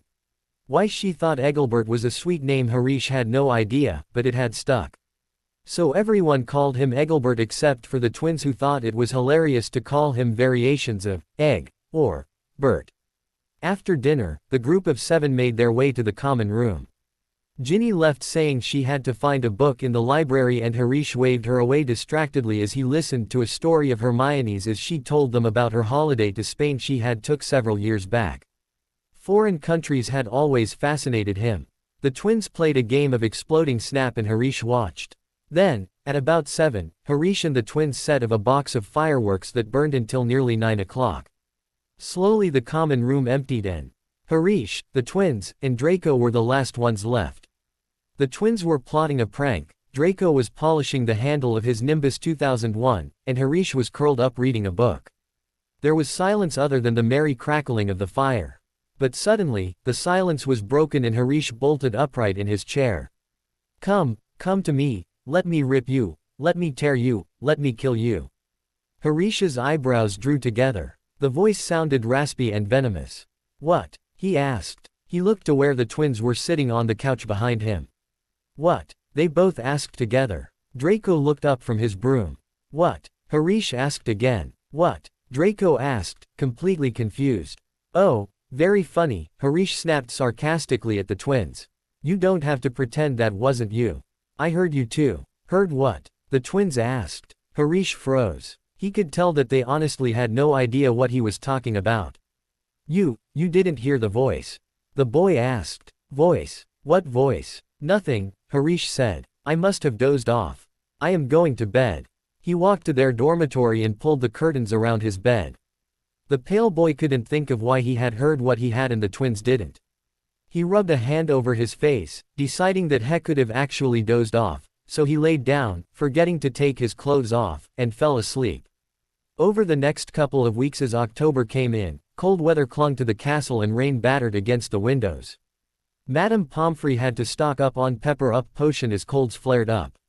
Ginny, who had started looking rather pale recently, was bullied into taking some by Fred and George. Harish forgot about the voice as Quidditch practices increased once again as the first game approached. Every day Harish came in soaking wet and splattered with mud. Luckily he knew several charms that could fix that, so he was cleaned up before he could drip all over the entrance hallway. It was a good thing too, as Filch came down with the flu and was in a rather bad mood. He had turned to giving students that dripped rain in the hallways detention. As Halloween approached, everyone anticipated the Halloween feast. Harish and the twins, however, had the more pressing matter of figuring out what prank to pull on Halloween. Finally they came up with a scheme that would do. Then they spent the last week or so casting spells on Fred's fireworks. Finally it was the night before Halloween and Harish shrunk all of the fireworks into a single sheet of parchment, placed it in the center of the Great Hall, and disillusioned them to blend in with the floor. He added the last final touch by attaching a disillusioned string to the parchment and wiring it outside the door. The next day when the feast started, they all sat down in their usual seats. Harish enjoyed the feast greatly, eating plenty of chicken and sweets. Finally he stood up suddenly and said, "Oh, I left my drawing notebook in the library," and dashed out of the hall. On his way out, he heard Fred mutter loud enough for everyone in the general vicinity to hear, "He never lets us look in that notebook. He is rather attached to it," George replied, and Harish shut the door behind him. Grinning, he crouched down by the string and watched the golden light flow out from under the doors. Once the doors closed, the twins grinned at each other before flicking their wands discreetly. All of the lights went out and it was suddenly so dark, they wouldn't have been able to see their hands if they had waved them directly in their faces. When Harish saw the lights go out, he conjured a flame out of his wand and set the string on fire. The twins watched as a tiny spark flew along the string and hit the parchment. The whole thing flickered with flames for a second before, boom, an orange spark shot out of the paper and exploded in a shower of sparks high above. Another spark shot out, and then another. They all gathered together, exploding much longer than they should have if it was magic. As the last sparks shot out, the explosions above formed into the shape of a pumpkin. It had red, triangular, glowing eyes and a gaping, crooked hole for a mouth. The mouth opened and closed, the pumpkin zoomed around the great hall, and then it flew out the window. The lights flickered on and everyone started cheering. Outside, Harish stood beside the door with Engelbert sitting on his shoulder, the Clabbert's green tail curled around his head. The teen figured that the creature wouldn't like the loud bangs, so he had taken him with him. He looked up at Engelbert and the monkey hybrid grinned back at him. Then, Engelbert's grin slid off his face, his eyes widened, and the pustule on its forehead glowed faintly. Harish stopped. Before he could wonder what sort of danger Engelbert was trying to warn him of, he heard a voice. The same voice from that night. Rip, tear, kill. The doors to the great hall opened and Fred and George came out. You were right. It was brilliant. You should have been. Shut up a minute. So hungry, for so long. The voice started fading, moving up. Harish stood there for a minute before bolting after it. Harish, what are we? Shut up. He roared. He couldn't hear the voice anymore, and he skidded to a halt. Fred opened his mouth to ask something, but Engelbert turned around and they saw as its pustule gradually grow brighter and brighter until the glow was so strong that it tinted everything nearby red. George saw it as well, but before he could ask what was going on, Harish bolted off again. I smell blood. Harish heard. It's going to kill someone. He shouted as he began running after it once more. They rounded a corner and the three of them stopped short. Harish nearly slipped and glanced down at a large puddle that covered nearly the entire corridor. Engelbert ran down Harish's arm and into his school bag, causing the red glow to go away. On the far wall between two windows were the words. The Chamber of Secrets had been opened. Enemies of the Heir, beware. The words shimmered from the light of a torch nearby. Harish spotted a bulk hanging underneath the message. He stepped forward to inspect it. It's Filch's cat, he said, looking at the feline that was frozen stiff, her eyes wide. Mrs. Norris. They heard rumbling as the feast ended and Harish found himself rooted to the spot as students flooded into the corridor. There was a gasp. There was a scream. And for the first time in his life, Harish was caught at the scene of a crime. At the scene of a crime he didn't commit, no less. He couldn't move, he couldn't think. His eyes flashed bright green, frightening everyone that had gathered around them. The chamber had opened, and he knew that neither he or his father had done it. So if they hadn't, something far more powerful must have. He felt as if he had woken from a terrible dream when Filch ran up, his fingers shaking as he pointed to him. You murdered my cat. Harish stepped back and shook his head, no words still able to come out of his mouth. I'll kill you. Argus. Dumbledore had arrived. Great, Harish thought glumly. Just what I needed. He swept past Harish and the twins, followed by a number of teachers, and pulled Mrs. Norris off of the torch bracket. Come with me, Argus, he said to Filch. You too, Mr. Blake, Mr. Weasley, both of you. Lockhart stepped forward eagerly. My office is nearest, headmaster just upstairs, please feel free. Thank you, Gilderoy, Dumbledore said. The silent crowd parted to let them through. Harish saw a glimpse of Hermione, Draco and Daphne as they passed. Lockhart, looking excited and important, hurried after Dumbledore, so did Professors McGonagall and Snape. When they entered Lockhart's office there was a flurry of movement as multiple Lockharts dove out of their frames, their hair in rollers. The real Lockhart walked around the desk lighting candles while Dumbledore set Mrs. Norris on the it and began to examine here. Harish and the twins looked at each other briefly before sinking into desks out of the candle light. Harish sat rather awkwardly and watched as Dumbledore bent over the cat. He had never been this close to the headmaster before, and it made him feel nervous that the old man would find things out about him that he shouldn't. Like the fact that he really was the heir of Slytherin, even if he didn't put up the message. Or the fact that he was the Dark Lord's son. At these thoughts, Harish strengthened his mental barriers and was careful not to look at the headmaster's eyes. All the while Dumbledore stood bent over Mrs. Norris, prodding her and waving his wand. McGonagall stooped over the cat as well, but wasn't as close as Dumbledore. She too prodded it with her wand. The silence was punctuated by racking sobs as Filch bent over with his hands clutched to his face. Harish's eyes roamed over him. Pitiful, he thought. Lockhart stood in the background, muttering different things he had encountered that could have killed her, making Filch sob even harder. Snape stood at the back, his face half hidden in the shadows, and he watched Harish closely. Harish made a mental note to not look into his eyes either. Finally Dumbledore stood up straight and said gravely, "She's not dead, Argus." "Not dead," Filch wheezed, peeking one eye through his fingers. "But why's she all stiff and frozen?" "She has been petrified," the headmaster replied. "Ah," Lockhart said. "I had thought so. But how, I cannot say," Dumbledore finished. "Ask him," Filch screeched suddenly, pointing at Harish. "He did it." Having finally found his voice again, Harish snapped coldly, "Oh, not this again. How could a fourth year seriously petrify anything, cat or not?" "He has a point, Argus," Dumbledore said. Harish's eyes snapped to him suspiciously. He wished he could melt into the wall. This was definitely out of his comfort zone. "I do recall not seeing Mr. Blake at the end the feast," Snape said slowly. Harish's mouth dropped open. "I was setting the fuse off for the fireworks. Put me under Veritaserum if you want. The twins can tell you too. We did the prank with the fireworks and I was supposed to set it off." "Why didn't you return after you did so?" McGonagall asked. The teen thought quickly, knowing he couldn't tell them he had heard a voice. "I didn't see the point in it. I had already eaten. That's why George and I went after him," Fred said. "We were telling him how the prank went. When we saw the message." "Innocent until proven guilty," Dumbledore said finally. "She can be cured. Professor Sprout's mandrakes can be used to make a potion that will restore her." Filch looked furious. "My cat had been petrified. I want to see some punishment." "Fine," Snape said. 5 points from Slytherin for disrupting the feast." Filch opened and closed his mouth, trying to find something to say. After he couldn't find anything to say, he left the room angrily. The other teachers took that as their leave, so the only people left in the room were Harish, the twins, and Dumbledore. Harish stood up and made his way to the door. He halted when Dumbledore said, "Just a minute, Mr.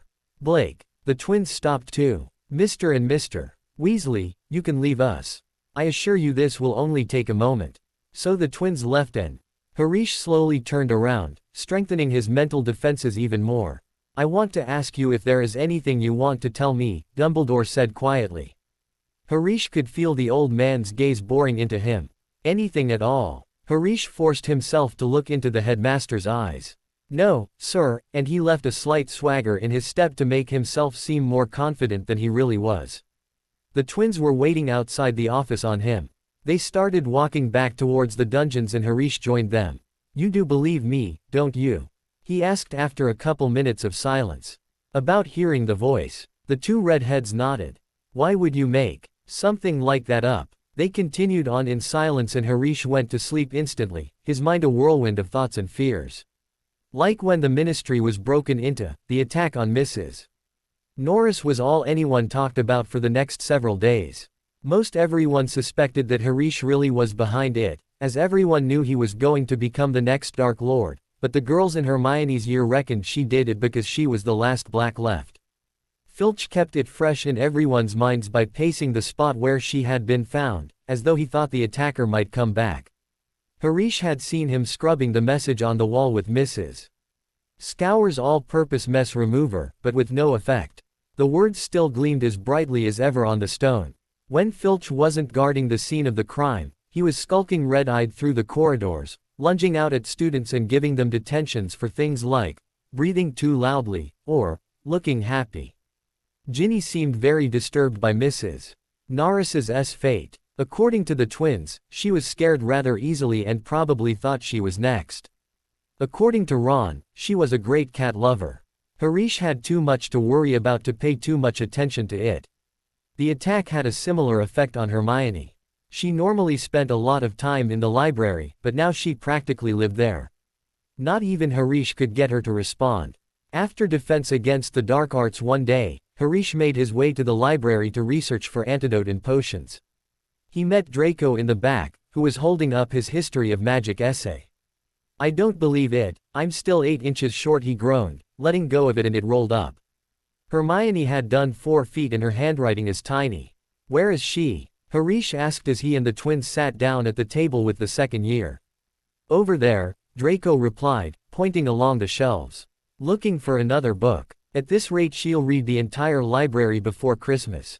Shame, the twins sighed. Hermione emerged between the bookshelves. She looked angry and at last she seemed ready to talk to them. All of the copies of Hogwarts, a history have been checked out, she said, sitting down between Fred and Draco. And there's a 2-week waiting list. I wish I hadn't left it at home, but it wouldn't fit in my trunk with all of the Lockhart books. Why are you looking for it? Draco asked. The same reason everyone else is. To read up on the Chamber of Secrets. Oh, Harish exclaimed. Why didn't you ask? What do you mean? Hermione asked. I know the legend, of course. Then he added more quietly, how do you think I couldn't, with my father being who he is? So what is the legend? Hermione asked. The legend says that there was a dispute between Salazar Slytherin and Godric Gryffindor. Slytherin believed that the other founders should be more precise in who they let into their school. Gryffindor, however, did not agree. So, according to legend, Slytherin created a chamber that could be opened by his heir alone. It was said to be the home of a horrible monster. No such chamber has been found, of course. But it's open now. Hermione asked. You said an imposter opened the chamber before, Fred cut in. It was open before. Hermione asked. Draco nodded. When my grandfather was in his 6th year. What did you mean by imposter? George finished for his twin. You see, Harish replied. I don't know. That's all I could get out of my father. He said, imposter, but wouldn't specify who the imposter was. Why? The other 4 asked. Harish shrugged. The only other clue I have to what could be behind this, is that during the summer my house elf told me that a diary was stolen from my father. He couldn't tell me what was so important about it, but from what I gathered, it's dangerous. Whoever stole it must be the one who opened the chamber. Harish and the twins left while Draco finished up his homework. Hermione trailed behind them slightly. They walked along the corridors, listening to others talk about the chamber. As they walked past, people turned and whispered to each other, staring at Harish. As he was used to it, he just plowed on ahead. They turned a corner and found themselves at the end of the corridor where Mrs. Norris had been petrified. They stopped and looked. The only difference from Halloween was that the bracket where the cat had hung was empty and an empty chair that stood against the wall bearing the message. That's where Filch has been keeping guard, Fred muttered. The twins looked at each other. The corridor was deserted. Can't hurt to have a poke around, George said, dropping his bag and looked at the floor for clues. Scorch marks, he exclaimed. Here and here. Come look at this, Hermione said. This is funny. Harish and the twins walked over to join her by the window next to the message. About 20 spiders were scuttling up the wall and out the window. There was a long silvery thread that was dangling like a rope as though they had all climbed it in their haste to leave the castle. Have you ever seen spiders act like that? Hermione asked. Harish shook his head. Do you remember the water that was here? He asked. Where did it come from? Someone has mopped it all up. It was level with this door here, Fred said, reaching for the brass knocker, but he suddenly pulled his hand back. What's wrong with you? Harish asked. That's the girls' bathroom. Oh, no one'll be in there. It's Ning Myrtle's bathroom, Hermione said, pushing Fred aside and opening the door. Who? All of the boys asked. Ning Myrtle. She's the reason no one comes in here. It's really hard to have a pee with her wailing at you. She's always throwing temper tantrums and flooding the place. That explains the water, then, Harish said, following her into the bathroom. They looked around and observed the chipped sinks and spotted mirrors. One of the stall doors had been blown off its hinges and the entire room was dim and depressing. Hermione put her finger to her lips and walked toward the end stall, the one with the destroyed door. When she reached it, she asked, Hello, Myrtle. How are you? Harish and the twins went around to look. Ning Myrtle was floating above the tank of the toilet, picking at a spot on her chin. This is a girl's bathroom, she said, eyeing the 3 boys suspiciously. They're not girls. No, Hermione agreed. I just wanted to show them how unnice it is in here. Harish shot her a look telling her he'd better do the story making. Did you see anything on Halloween? Harish asked. Anything odd? A cat was petrified right outside your door. I wasn't paying attention, Myrtle said dramatically. Peeves upset me so much I came in here and tried to kill myself. Then of course, I remembered that I'm already dead. The twins supplied helpfully. Myrtle gave a wail and plunged headfirst into the toilet bowl. Great going, you three, Harish said. Honestly, that was almost cheerful for Myrtle, Hermione replied. Either way, you three are terrible at interrogation. I'm sorry, the twins said sarcastically. We can't all have Dark Lords raising us. Come on, Hermione said, leading them out through the door. She had just barely shut the door when Percy came spluttering up to them. That is a girl's bathroom. He gasped. We noticed, the twins replied. What were you? None of your business, the twins replied, sticking their noses in the air, and they left Percy behind, heading for the dungeons. Still wish we could find the chamber and who did it already, Draco muttered that night in the common room. Me too, Draco, Harish replied. Me too. Harish woke early on the morning of the match.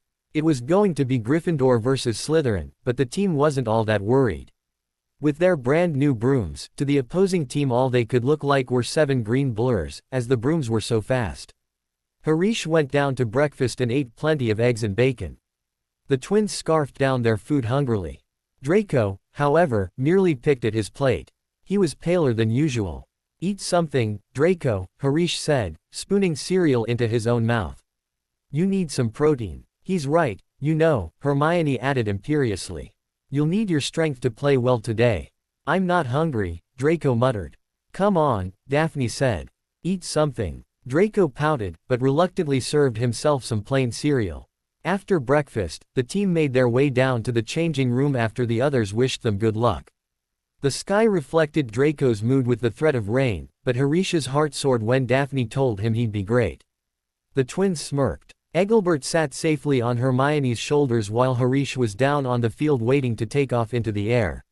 Madame Hooch's whistle was blown, the quaffle was released, and the Slytherin team shot into the sky in a blur of green and silver. The Gryffindors rose up and coughed through the dust clouds they had kicked up. Harish watched as they scored time and time again, but then he remembered he was supposed to be searching for the snitch. He zoomed off around the stadium with his eyes peeled for the snitch. It had started to rain and Harish could feel large, heavy drops of water fall on him, soaking through his hair and his robes. Hardly paying attention to the game now as he tried to see through all the rain, he had no idea what was going on until Lee Jordan shouted, Slytherin lead, 60 points to 0. The Seeker's heart soared and he started looking for the tiny golden ball with a renewed vigor. Harish stopped, annoyed as Madame Hooch's whistle rang through the stadium, calling for a timeout.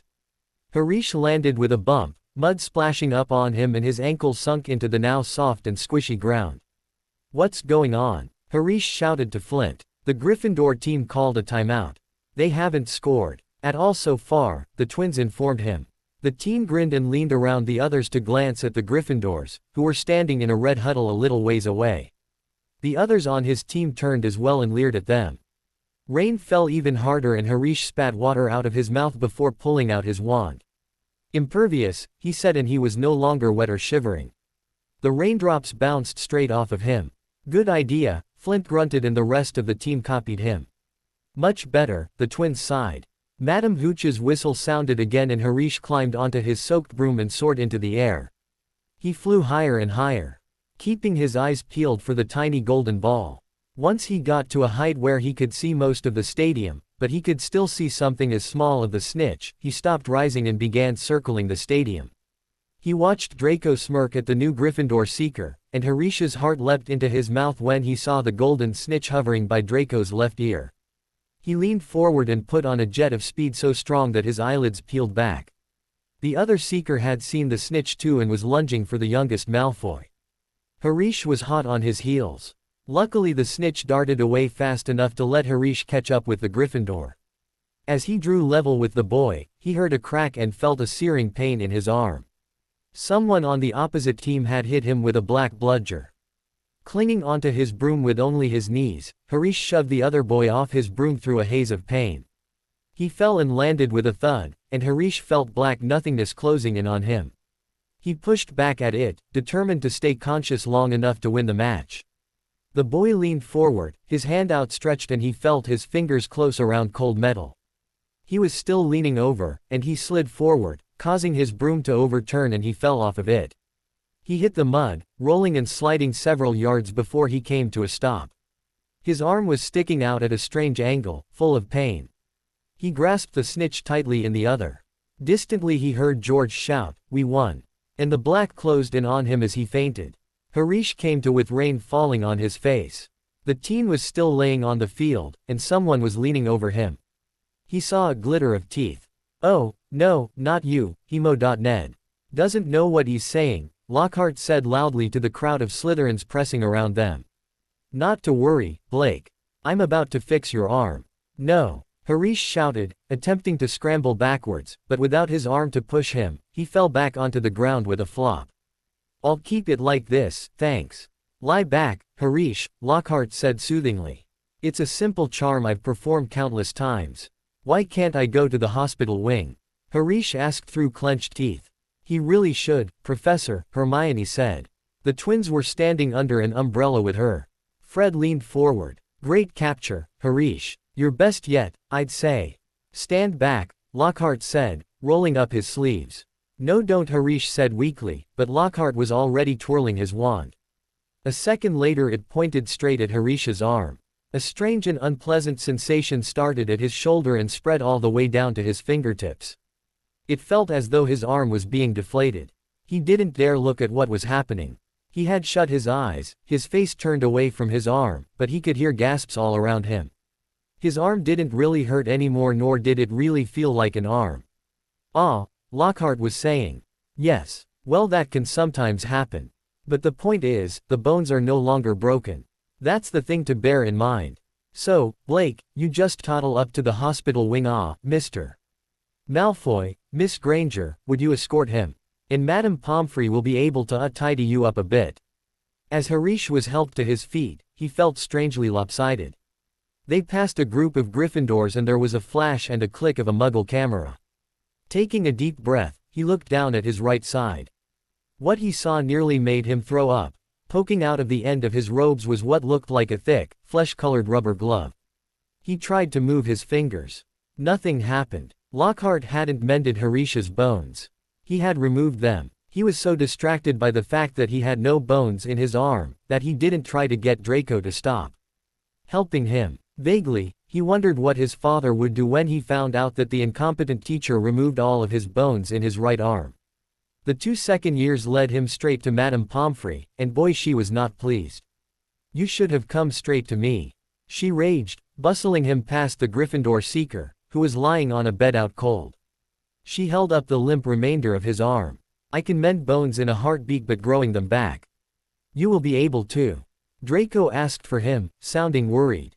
"Oh, I'll be able to, certainly, but it will be painful," the matron replied grimly, throwing a pair of pajamas to Harish. He caught them clumsily in his left arm, realizing that he still held the golden snitch. "You'll have to stay the night." Hermione waited outside the curtain while Draco helped Harish get on the pajamas, much to the older boy's annoyance. It was just impossible to pull on a button-down shirt with only one hand. It took a while to the rubbery, boneless arm stuffed into a sleeve, even with 3 hands trying to force it in. Once he had gotten fully clothed, the twins came into the infirmary right as Hermione and Madame Pomfrey came around the curtain. Madame Pomfrey was carrying a bottle labeled Skelligro. "You're in for a rough night," she said, pouring out a beakerful and handing it to him. "Regrowing bones is a nasty business." Harish coughed and spluttered as the potion went searing painfully down his throat. Still tut-tutting about dangerous sports and inept teachers, she bustled off to tend to the Gryffindor lying opposite him. The twins helped Harish gulp down some water. "We won, though," Draco said eagerly. "That was some catch you made. I didn't realize the snitch was there, of course, or I would have kept the other seeker from going at it." The door to the hospital wing burst open and the rest of the Slytherin team arrived to congratulate him. "Unbelievable flying, Harish," the keeper, Marius Bletchley, said with a grin. Flint grunted in approval. They had brought cakes, sweets, and bottles of pumpkin juice. They gathered around the foot of Harish's bed and were just getting started on what looked like a great party, when Madame Pomfrey came storming over, shouting, "This boy has 33 bones to regrow. He needs rest. Out, out. And Harish was left alone, with nothing to distract him from the stabbing pains in his limp arm. With nothing better to do, he resigned to sleeping. Hours later Harish woke up. His arm was now stinging so hard it felt like it was full of splinters. At first he thought this was what woke him, then he could hear footsteps and light spilled into the otherwise dark infirmary as the door opened. Harish opened his mouth to ask what was going on, but the Gryffindor across from him raised a finger to his lips. Normally Harish would have gotten angry at someone telling him to be quiet, but at that moment, Dumbledore back into the hospital wing, wearing a long nightgown and carrying what looked like one end of a statue. Professor McGonagall appeared seconds later holding its feet. Together, they heaved it onto a bed. "Get Madame Pomfrey," Dumbledore whispered, and McGonagall hurried past Harish's bed and out of sight. Both boys lay perfectly still, pretending to be asleep. Harish could hear urgent voices, and then McGonagall swept back into view, closely followed by Madame Pomfrey, who was pulling a sweater on over her nightdress. He heard a sharp intake of breath. "What happened?" Madame Pomfrey whispered to Dumbledore, bending over the statue on the bed. "Another attack," Dumbledore replied. "Minerva found him on the stairs. There was a bunch of grapes next to him," Professor McGonagall said. "We think he was trying to sneak up here to visit Mr. Thomas. The boy opposite Harish most likely, Mr.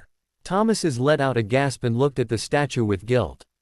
Harish raised himself slightly to see a tiny first year lying on the bed. A ray of moonlight lay across its staring face. It was the boy from earlier who had been taking pictures of Harish's arm. His eyes were wide and his hands were stuck up in front of him, holding his camera.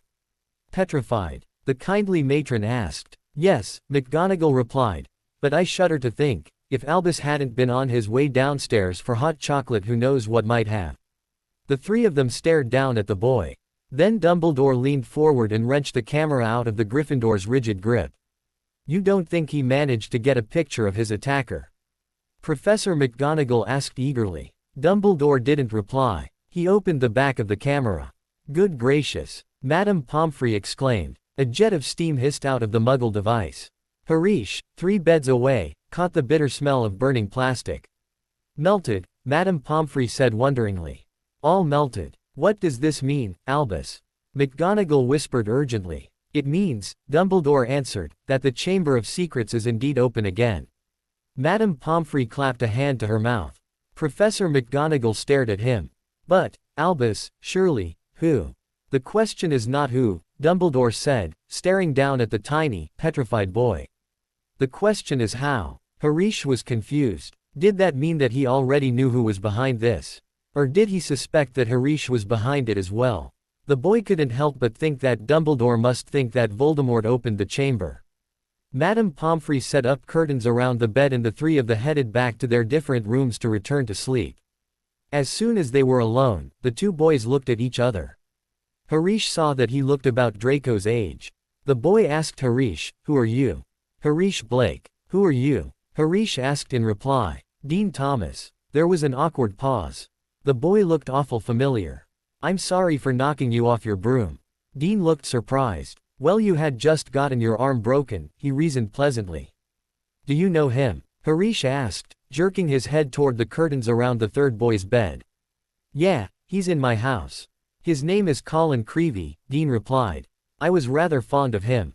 "It's not really your fault, you know," Harish said. Dean sighed. "I know. Who do you think is doing these attacks?" Harish shrugged. Then, he froze before muttering. "I have a hunch." Then he sat up and called out, "Dobby." Dean jumped as Dobby appeared with a crack. "Young Master Harish," Dobby squeaked, bowing low. "I's heard about the attacks here at the school." Master was even more furious. "The diary still hasn't been found," he added, tugging nervously at his ears. "About the diary," Harish said. "Can you tell me if you know if it's behind these attacks?" Dobby opened his mouth and then shook his head furiously.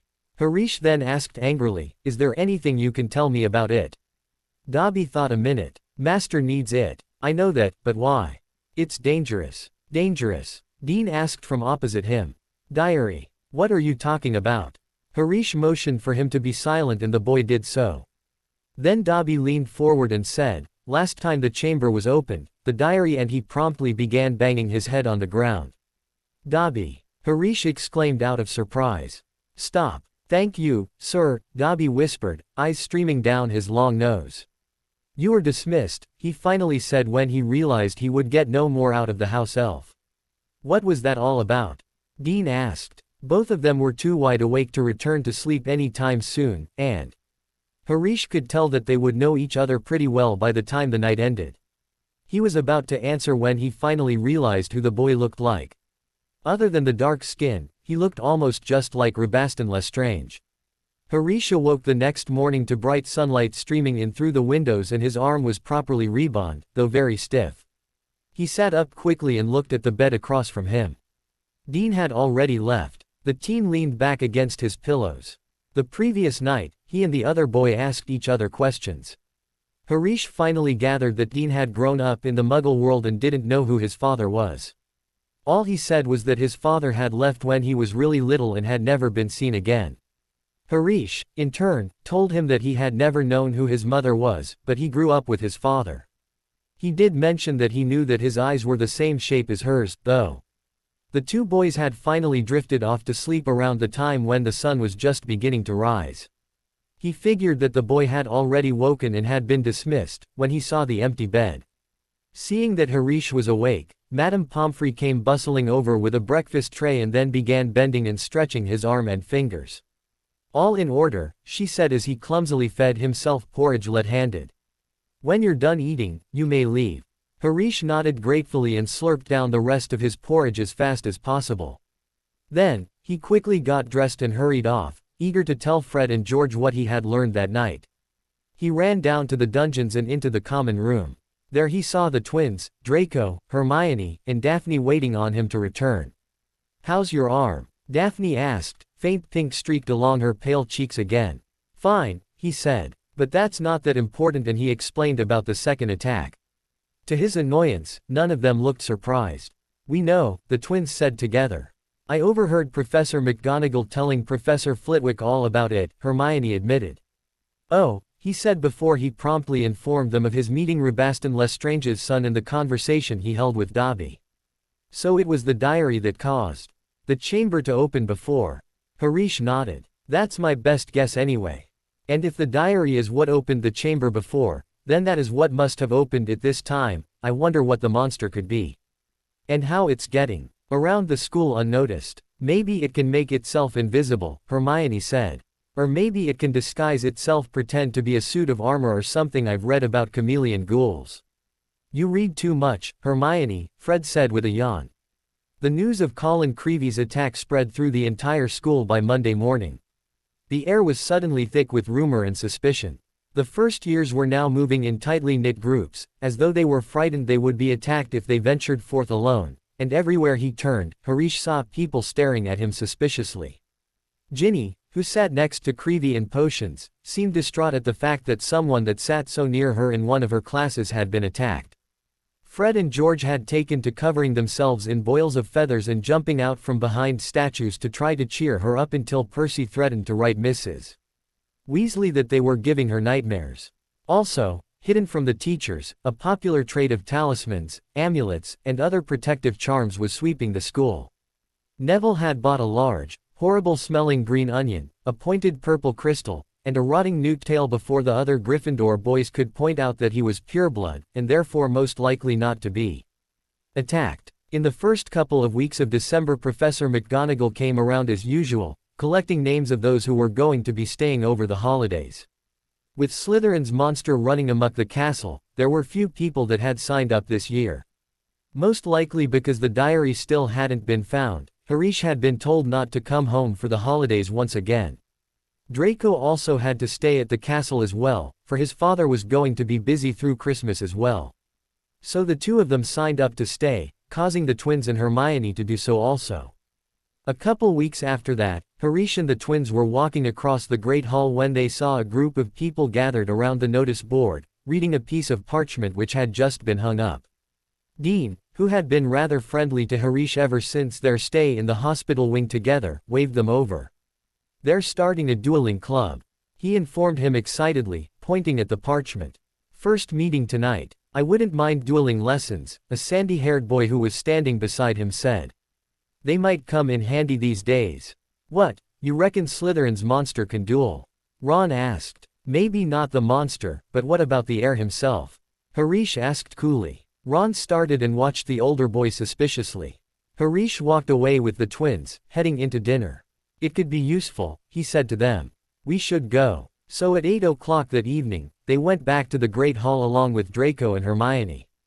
The long dining tables had disappeared and were replaced by a large golden stage that sat along one wall. The ceiling was velvety black, matching the sky above, and most of the school seemed to be packed beneath it. All of them were carrying their wands and looking excited. I wonder who will be teaching us, Hermione said as they edged into the chattering crowd. Someone told me that Flitwick was a dueling champion when he was young, maybe it'll be him. As long as it is not, Harish began, but he ended with a groan as Lockhart swept onto the stage in deep plum robes, accompanied by Professor Snape. Lockhart waved an arm around for silence and called, gather round, gather round. Can everyone see me? Can you all hear me? Excellent. Now, Professor Dumbledore has granted me permission to start this little dueling club in the light of recent events. Let me introduce my assistant, Professor Snape. Lockhart flashed a wide smile. He tells me he knows a tiny bit about defensive spells and has sportingly agreed to help me with a short demonstration before we begin. Now, don't you youngsters worry, you'll still have your potions master when I'm through with him. Snape's upper lip was curling. Lockhart didn't seem to notice, for he was still smiling like an idiot. How much do you want to bet that Snape kills Lockhart within 5 minutes? Harish asked the twins quietly. 10 galleons, George whispered back. Every Slytherin nearby them grinned. Lockhart and Snape turned to face each other and bowed. At least, Lockhart did, with much flourishing of his hands. Snape's bow was more of an irritable jerk of his head. Then they raised their wands like swords in front of them. As you see, we are holding our wands in the accepted defensive combat position, Lockhart told the now silent crowd. On the count of 3, we will cast our first spells. Neither of us will be aiming to kill, of course. I would not bet on that, Draco said as Snape bared his teeth, earning them more snickers. 1, 2, 3. Both of them raised their wands above their heads and pointed them at their opponent. Wait for it, Harish whispered. Expelliarmus. Snape cried. The spell was so strong that it left a sparkling red spell trail. It flew straight at Lockhart and he was thrown off his feet, into the wall, and he slid down it onto the floor. All of the Slytherins in their area cheered. Thank you, George said as Harish handed him 10 galleons with a sour look on his face. The whole dueling club would most likely be a complete waste of time, but Harish thought it was worth it just to see Lockhart publicly humiliated. He was getting unsteadily to his feet. His hat had fallen off and his hair was standing on end. Do you think he's all right? Hermione asked. Who cares? Harish and Draco answered together. Apparently twin speak was contagious. Well, there you have it, he said, tottering back up on the stage. That was a disarming charm, as you see. I've lost my wand and, thank you Miss Brown, yes, an excellent idea to show them that, Professor Snape, but if you don't mind me saying so, it was pretty obvious that you were about to cast it. If I had wanted to stop you, it would have been too easy. However, I felt it would have been instructive to let them see. Snape was looking murderous. Perhaps Lockhart had finally noticed, for he said, enough demonstrating. I'm going to come amongst you now and put you all into pairs. Professor Snape, if you'd like to help me. They moved through the crowd, matching up partners. Lockhart paired Neville with Justin Finch Fletchley, but Snape reached Ron first, pairing him with Draco. Harish couldn't quite tell which boy was more annoyed at this. Hermione was paired with Millicent Bulstrode, and Daphne was paired against Pansy Parkinson. Then Snape reached Harish with a nasty smile. Ever since Halloween, he had been trying to catch Harish off his guard and get him to do something to show that he may be Slytherin's heir. McLaggen, he said. A burly Gryffindor came over. He had always been one of the Gryffindors that openly disdained Slytherins. I want you to work with Mr. Blake. Harish and McLaggen eyed each other with contempt. Face your partners, Lockhart called, on the platform again. And bow. Harish and McLaggen barely declined their heads. Wands at the ready, Lockhart shouted. When I count to 3, cast your charms to disarm your opponents, only to disarm them. We don't want any accidents. 1, 2, 3. Harish, who had already started on his spell at 2, pointed his wand at his opponent and McLaggen staggered backwards. Wasting no time, McLaggen shouted, Rictusempra. A jet of silver light came flying at the Slytherin, but he easily deflected it. I said disarm only. Lockhart shouted in alarm over the heads of the battling crowd. Harish cast a tickling charm so strong on McLaggen, that he fell to his knees, hardly able to breathe for he was laughing so hard. Harish paused for a moment and then called, Tantelegra. McLaggen shot upright and his legs began spinning all around him in some sort of jig. Stop! Stop! Lockhart screamed, but Snape took charge. Finite incantatem, he shouted. McLaggen's feet stopped spinning and both boys looked up at the professor. A haze of greenish smoke surrounded the center of the room.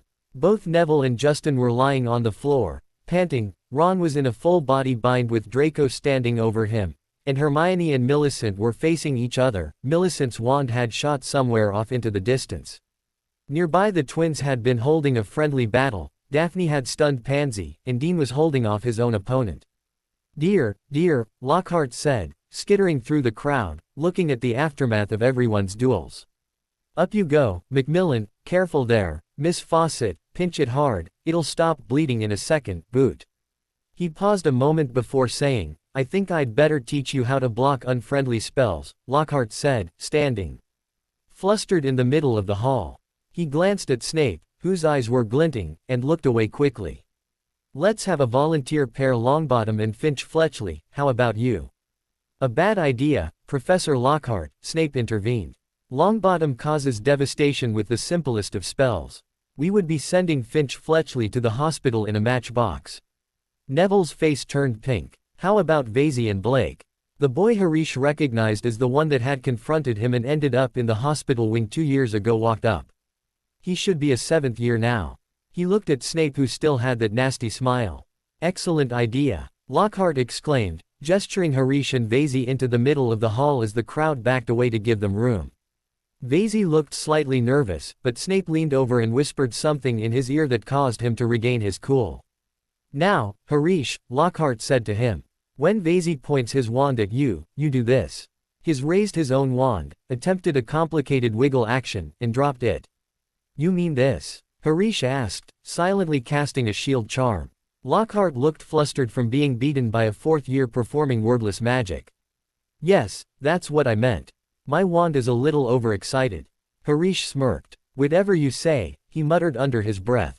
But Lockhart didn't hear. 3, 2, 1 go, he shouted. Vasey raised his wand quickly and bellowed, Serpensortia.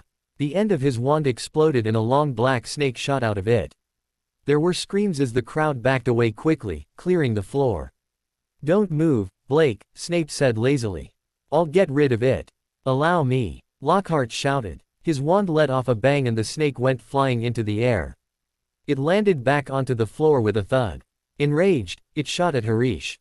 Not thinking as the snake reared to strike his face, he cried, Stop. The snake froze, along with everyone else in the hall. He looked around and realized he had spoken in Parseltongue. The snake swung its head around, finally stopping to look at Finch Fletchley. The boy stepped back and paled. He looked at Harish with a terrified expression. Snape was looking at the 4th year with a look of triumph. Gotten over his shock, he backed out of the hall and his gang followed him. You never told me you were a Parselmouth. Daphne exclaimed once they had gotten back to the common room. She and Hermione were the only ones who were surprised by this turn of events. Harish ran a hand through the back of his hair nervously. Now everyone in the school would know he was the heir. It might have slipped my mind, he replied. The next morning snow lay over the ground so thick that care of magical creatures had been cancelled. With nothing better to do, he decided to go to the library and do some more research on the chamber. When he reached the back of the library, he heard a heated conversation coming from a group of Hufflepuffs. So anyway, I told Justin to hide up in our dormitory, a stout boy was saying. Harish figured that Justin was the boy the snake had looked at before he left. I mean to say, if Blake's marked him as his next victim, it's best if he keeps a low profile for a while. Of course, Justin's been waiting for something like this to happen ever since he let slip that he was a Muggle born. He said he saw Blake pass them after he said so. Apparently he had care of magical creatures. That's not the kind of thing you blab about in the middle of a field with Slytherin's heir on the loose, is it? You definitely think it was Blake then, Ernie? A girl with B-owned pigtails asked. Hannah, the Ernie kid said solemnly. He's a parselmouth. Everyone knows that that's the mark of a dark wizard. Have you ever heard of a decent one? They even called Slytherin himself Serpent Tongue. There was a lot of murmuring at this. Ernie went on, remember what was written on the wall. Enemies of the heir beware. Blake had some sort of run-in with Filch, next thing we know his cat's been petrified. That first year, Creevy was annoying him at the Quidditch match, taking pictures of his arm. Next thing we know Creevy's been attacked. Harish had had enough. But before he could step out and give them a piece of his mind, a dark boy emerged from a different set of shelves. Apparently he had been listening too. I'll have you know that Harish couldn't have petrified Colin Creevy, Dean said. He was in the infirmary asleep. I should know, he was in the bed across from me. You're sticking up for him? Ernie asked, puffing up angrily. Even after he shoved you off your broom. He was in pain. His arm had just been broken. How do you know he isn't the heir? Ernie asked. He could have had an accomplice. I just do, Dean replied. I can feel that he didn't petrify anyone. You can feel it. What sort of excuse is that? You know what I think. I think that you're working with him. Harish finally emerged from the shelves and all of the Hufflepuffs cowered. Dean looked surprised and slightly embarrassed at being caught defending him. Hello, he said as coldly as possible. I'm looking for Justin Finch Fletchley. What do you want with him? Harish tried not to grin. They all looked too comical. None of your business, he said, sticking his nose in the air. He shot a wink in Dean's direction to let him know he was pulling their legs. I'll have you know that you can trace my family back through generations of witches and warlocks and my blood's as pure as anyone's so. I don't care about your blood, he snarled, finally dropping his act. Didn't you notice that snake was coming at me? And then you sent it after Justin. It looked at Justin. It didn't even move toward him. And he turned on his heel and walked straight out of the library. He vaguely noticed that Dean was following him. Harish wasn't concentrating on where he was going, but more of who the imposter could be. Because of that, he walked straight into something big and hairy, then getting hit as Dean walked into him. Why aren't ye two in class? Hagrid, the giant gamekeeper, asked. Cancelled, both boys replied. The greenhouses were snowed in. What are you doing here? Dean asked. The giant held up a limp rooster. Second one killed this term, he said. Harish was suddenly interested. This couldn't be a coincidence. Do you know what killed them? He asked suddenly. Hagrid looked down at him. Don, I chase ye away from the forest all the time. Answer my question, Harish said angrily. Hagrid looked taken aback. I think it's either foxes or a blood-beepin' bugbear, and I need the headmaster's permission to put a charm around the.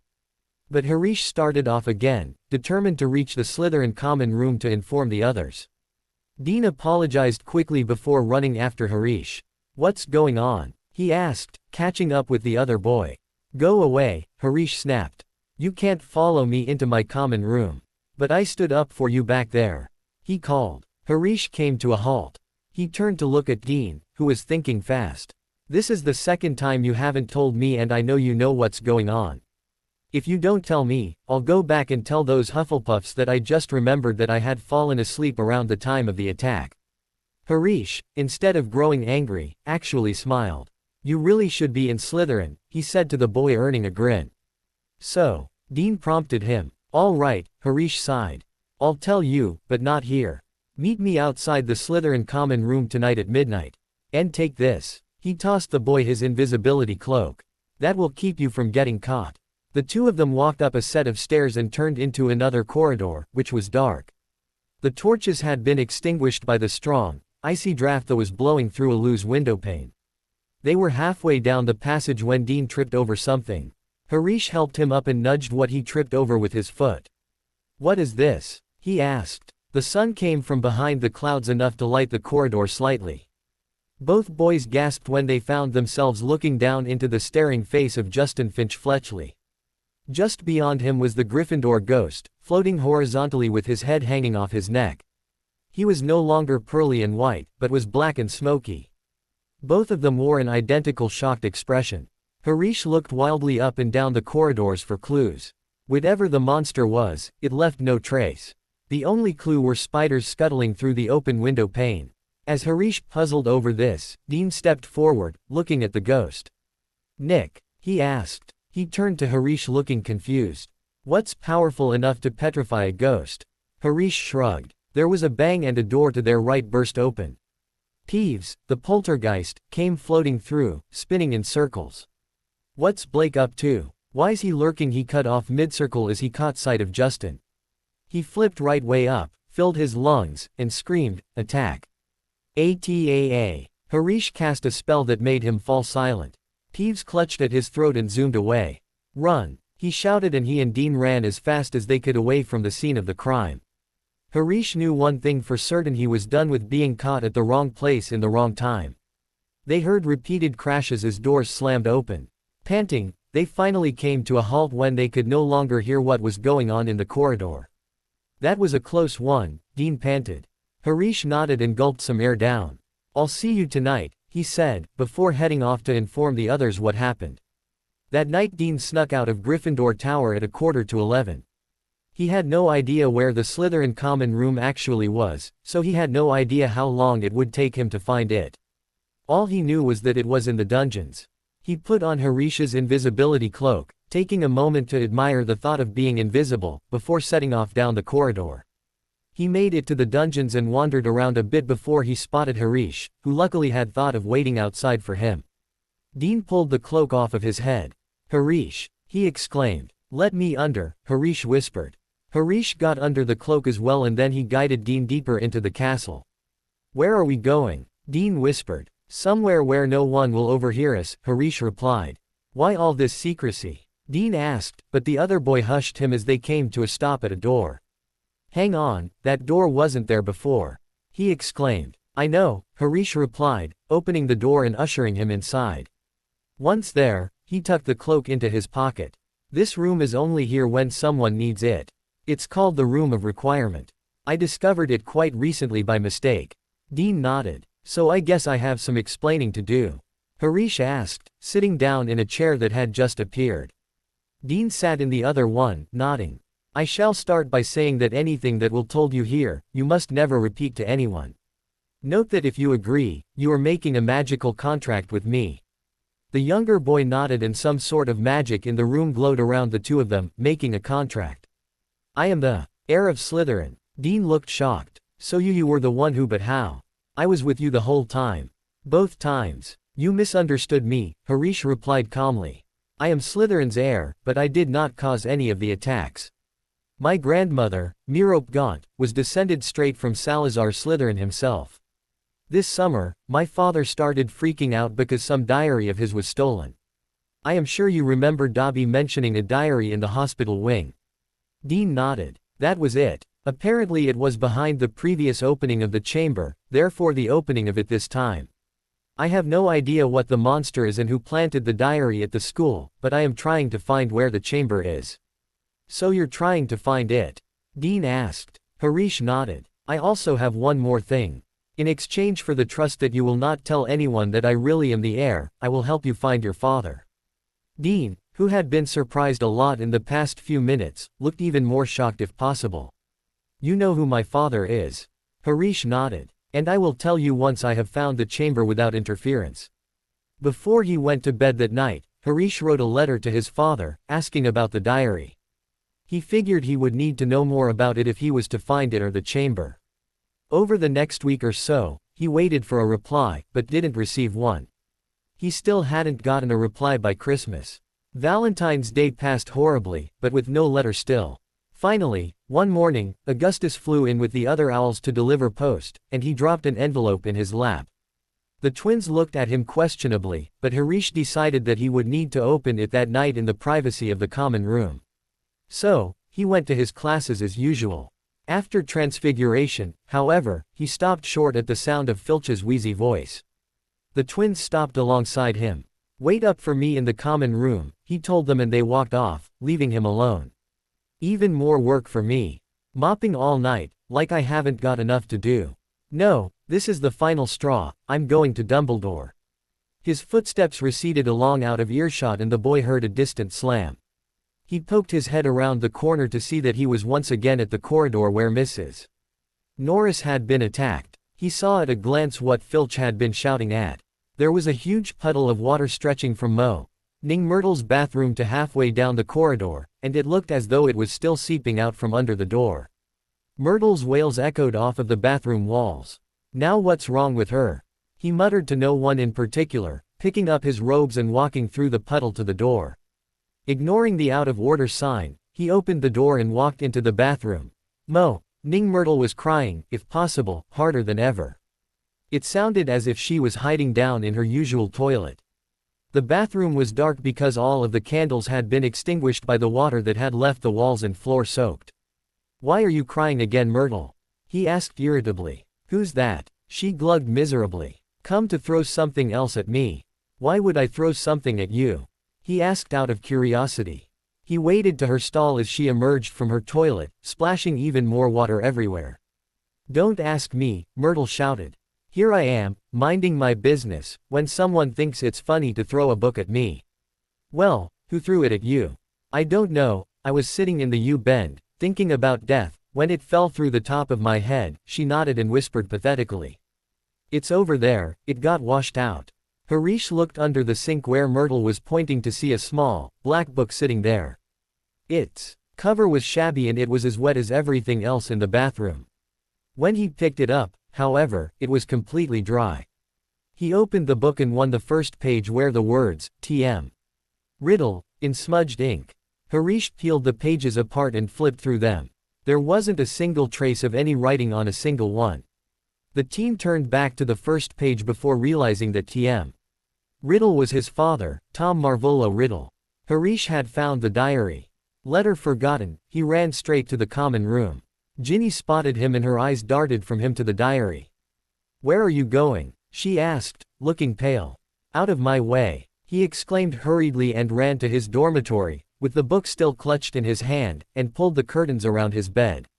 He pulled a quill and some ink out of his trunk and dropped it onto the page. Like he had expected, the ink was beeped into the page. After thinking for a moment, Harish wrote, "My name is Harish Blake." The words shone on the page for a moment before disappearing. Then, oozing out of the page, in his very own ink came words he hadn't written. "Hello Harish Blake. My name is Tom Riddle. How did you come by my diary?" Harish jumped, dropping the diary, and he scuttled backwards. Then, out of curiosity, he reopened the diary. "Someone tried to flush it down the toilet," he finally wrote.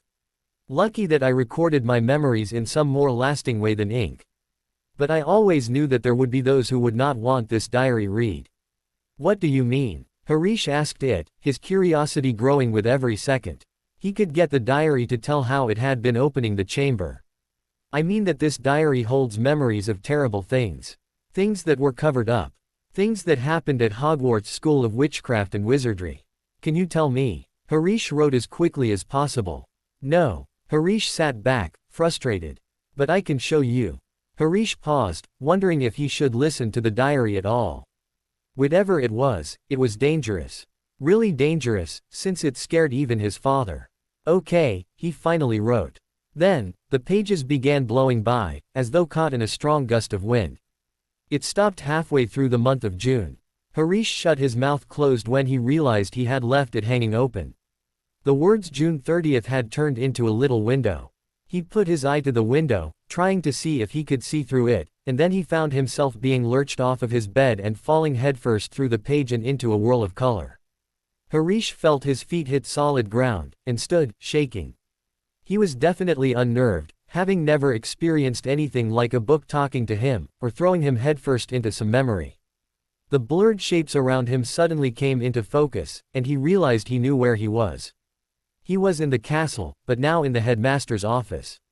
Instead of Dumbledore sitting behind the desk, however, there was an elderly-looking wizard sitting there. He had a few wisps of white hair and was reading a letter by candlelight. There was a knock on the door. "Enter," the wizard said in a feeble voice. A boy of about 16 entered, taking off his pointed hat. A silver prefect's badge gleamed on his chest. He was taller than Harish, but not by much, and had the same pale, pointed face. Harish jumped and stared at the boy. "Father?" he asked, for he was indeed staring at the 16-year-old version of his father, Tom Riddle. Tom didn't seem to hear Harish, but walked into the room. "You wanted to see me, Professor Dippet?" he asked, looking nervous. Sit down, Dippet replied. I've just been reading your letter.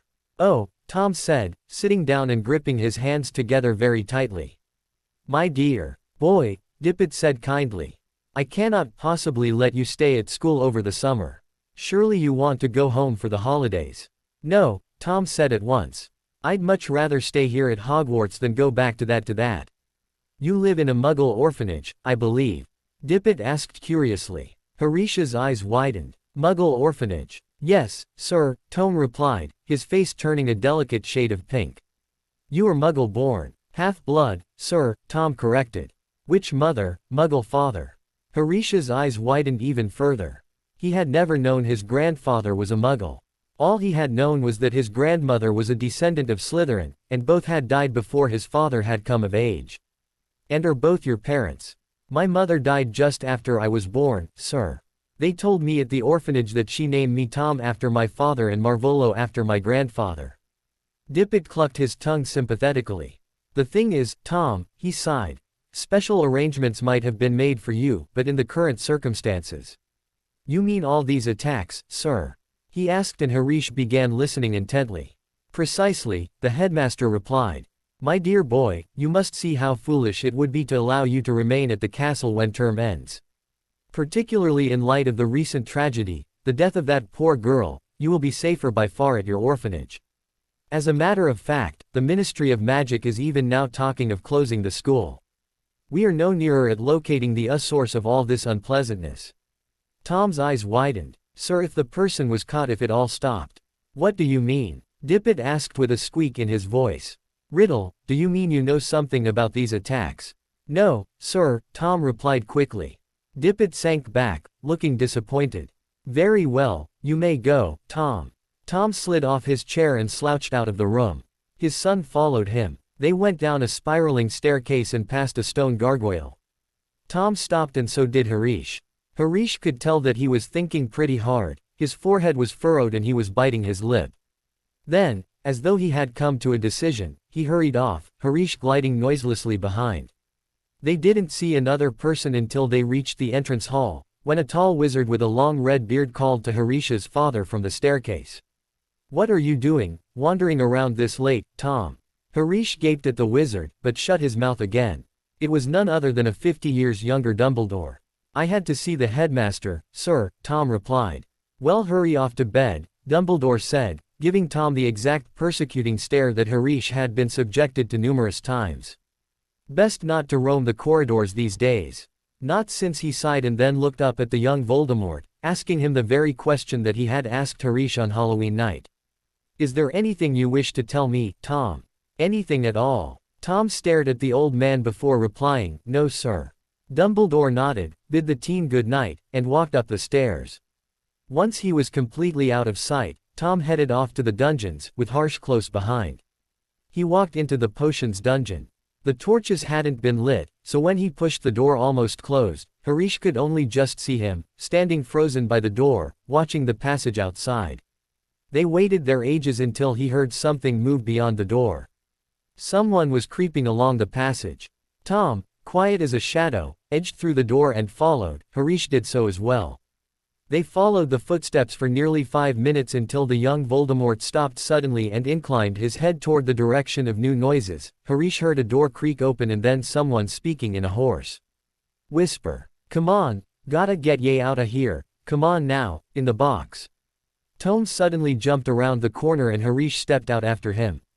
He could see the dark outline of a huge boy who was crouching in front on an open door, a very large box next to it. Evening, Rubius, Tom said sharply. The boy slammed the door shut and stood up. What are doin' down here, Tom? Tom stepped closer. It's all over, he said. I'm going to have to turn you in, Rubius. They're talking about closing Hogwarts if the attacks don't stop soon. What do ye? I don't think you meant to kill anyone, but monster don't make good pets. I suppose you just let it out for exercise and it never killed no one. The large boy said, backing up against the door. From behind him, Harish could hear an odd clicking noise. Come on, Rubius, Tom said, moving even closer. The dead girl's parents will be here tomorrow. The least we can do is to make sure that the thing that killed their daughter is slaughtered. It wasn't him. The boy roared, his voice echoing down the dark passage. He wouldn't. He never. Stand aside, Tom said, drawing out his wand. He cast a spell that lit the corridor with a sudden, flaming light. The door behind the large boy flew open and a giant, hairy body came scuttling out. Riddle raised his wand again, but he was too late. The thing had scuttled up the corridor and out of sight. Tom scrambled after it, but the huge boy seized his wand, threw him back down, and shouted, "No!" The scene whirled and Harish felt himself falling. With a crash he landed spread eagle on his bed in the Slytherin dormitory, his father's diary lying open on his stomach. Harish sat up with a jolt. If what he had seen was true, then everything he had hypothesized was wrong. Then, he remembered the letter his present father had sent him. He scrambled off his bed and pulled it out of his book bag. Then, he climbed back on it and read the letter. Dear Harish, I regret not telling you earlier. I know you were angry with my being so occupied over the summer. I guess I shall start with saying that on Christmas of my 4th year, I received a diary. Now being a 14-year-old boy, I wanted to have nothing to do with a diary. I didn't want to be seen writing in it. But, later I decided I could use it in an experiment I had thought of. I wanted to see if I could make an interactive diary. A diary where you could store your memories, then later access them by asking to see them once again. I put several spells into it and then my memories were inserted. I could access the memories, but I could not figure out how to make the diary interact with me. I spent all summer studying up on it. Then, at the beginning of my 5th year, I tried to use a ritual that would create a copy of myself inside the diary, but something went wrong. A demon possessed the process, I guess, but the project went haywire. A corporeal version of myself with red eyes emerged from the diary and opened the Chamber of Secrets. It took me a while to figure out that it was actually the diary causing the attacks, but by the time I did, a girl had already been killed. I didn't want to be locked away for something I never did, so afraid for myself, I framed Hagrid for the attacks, went down to the chamber, and locked the being away in the diary. I cast many spells on it to keep the being inside and then entrusted the diary to Abraxas Malfoy, telling him that the diary was dangerous and it needed to be locked away. Early this year it was stolen. Now, if the Chamber of Secrets is open again, that means that the diary is on the loose. I am afraid that it will be up to you to find the chamber and put a stop to these attacks. If you find the diary, do not use it, but destroy it. It is very dangerous, and under no circumstances is it to fall into Dumbledore's hands. Good luck. Your very concerned father. The dormitory door opened that moment and the twins came inside. Harish ripped the curtains aside. There you are, George exclaimed. At seeing Harish's face, the twins then asked, "What's wrong?" Harish held up the diary in one hand and the letter in the other. Then he shoved the letter into their hands. I've figured it out. It was now nearly 4 months since the double attack. Harish was looking for the chamber harder than ever. He was making horrible grades in all of his classes, but he didn't even care. Still, with all of his looking and researching, he was no closer to finding the chamber as Mr. Weasley was at becoming the Minister of Magic. The only clue he had to go on was the diary, and that wasn't a lot. Everyone seemed to think that the attacker had retired, but the inactivity put Harish on edge. In March, several of the mandrakes threw a loud party in Greenhouse 3, making Professor Sprout very happy. The next day, Draco came to Harish telling him that the mandrakes were almost mature. Draco, Hermione, and Daphne couldn't help Harish look so much when they had to make the decision on what classes to take the next year. Harish had asked Dean how he decided what classes he was going to be taken, and the boy had informed him that he had picked whatever classes his wand had landed on, causing Harish to laugh his head off. Slytherin's next Quidditch match was going to be against Hufflepuff. The team had practices every weekend as usual. The practices went really well and they were certainly growing drier as the temperatures increased. The evening before Saturday's match he had bounded into the common room, whistling, to drop his broom off in the dormitory. But, his cheerful mood didn't last long when he entered their dormitory. The twins whistled to indicate their surprise as the three of them stepped inside. The contents of Harish's trunk had been thrown everywhere. His cloak lay ripped on the floor. The bedclothes had been pulled off of his four-poster and the drawer had been pulled out of the bedside cabinet, the contents strewn all over the floor and the mattress. Harish walked over to his bed, his expression stony, treading on a few loose pages of Travels with Trolls. As he pulled the blankets back onto his bed, the twins inspected the rest of the room. Whoever did this must have been looking for something, Harish said frantically. And they found it, Fred said. Wah! The diary is missing, George replied. The next morning they woke to brilliant sunshine and a light, refreshing breeze. Perfect Quidditch conditions, Draco remarked enthusiastically as he sat down for breakfast. Buck up, Harish, Flint grunted. You need to eat. Harish, who had been looking up and down the table, looked at his plate and dug into the eggs and bacon. When he left the Great Hall with the twins and Hermione, another serious worry added to Harish's growing list. He had just set foot on the marble staircase when he heard, yet again. Kill this time, let me rip, tear. He shouted aloud, causing the twins to jump. The voice, he exclaimed, looking over his shoulder. I just heard it again, didn't you? The twins shook their heads, wide-eyed. Hermione, however, clapped a hand to her forehead. Harish, she said urgently. I've just understood. I've got to go to the library. And she sprinted away, up the stairs. Harish was still looking around, bewildered, trying to find the source of the voice. Then, he realized he was cutting it very close. He sprinted down the stairs, grabbed his broom, and rushed out to the changing room. His mind was still on the disembodied voice as he pulled on his emerald Quidditch robes. His only comfort was that everyone was outside to watch the match. So, no one could accuse him of anything. The teams walked out onto the field to boisterous applause. Flint took off for a warm-up flight around the goal posts. Madam Hooch released the balls. The Hufflepuffs, who played in Canary Yellow, were standing in a huddle, having a last-minute discussion of tactics. Harish was just mounting his broom when Professor McGonagall came half marching, half running onto the field clutching a purple microphone. Harish's heart sank when she said through it, this match has been cancelled. There were boos and shouts. Flint looked murderous and the Hufflepuff captain looked devastated. Harish slid back off of his broom and watched as Flint landed on the ground angrily. You can't cancel the match. McGonagall ignored him and continued to shout through the megaphone. All students are to make their way back to the house common rooms, where the heads of houses will give them further information. As quickly as you can, please. Then she lowered her megaphone and beckoned Harish over. Blake, I think you'd better come with me. Wondering how she could possibly think it was him this time, he followed. The twins and Draco slid off their brooms and followed as well, but to his surprise, the professor escorting them didn't object. Yes, perhaps you boys had better come too. Students were swarming out of the stadium and all around them. Some of them were grumbling and complaining about the match being cancelled, but the others looked around worriedly. The four boys followed Professor McGonagall back into the school and up the marble staircase. They weren't taken to anyone's office to be punished. This will be a bit of a shock, Professor McGonagall said in an uncharacteristically gentle voice as they approached the infirmary. There has been another attack, another double attack. Harish's insides did a somersault as he realized that he hadn't included Hermione in the everyone who was outside to watch the match. She must have still been in the library.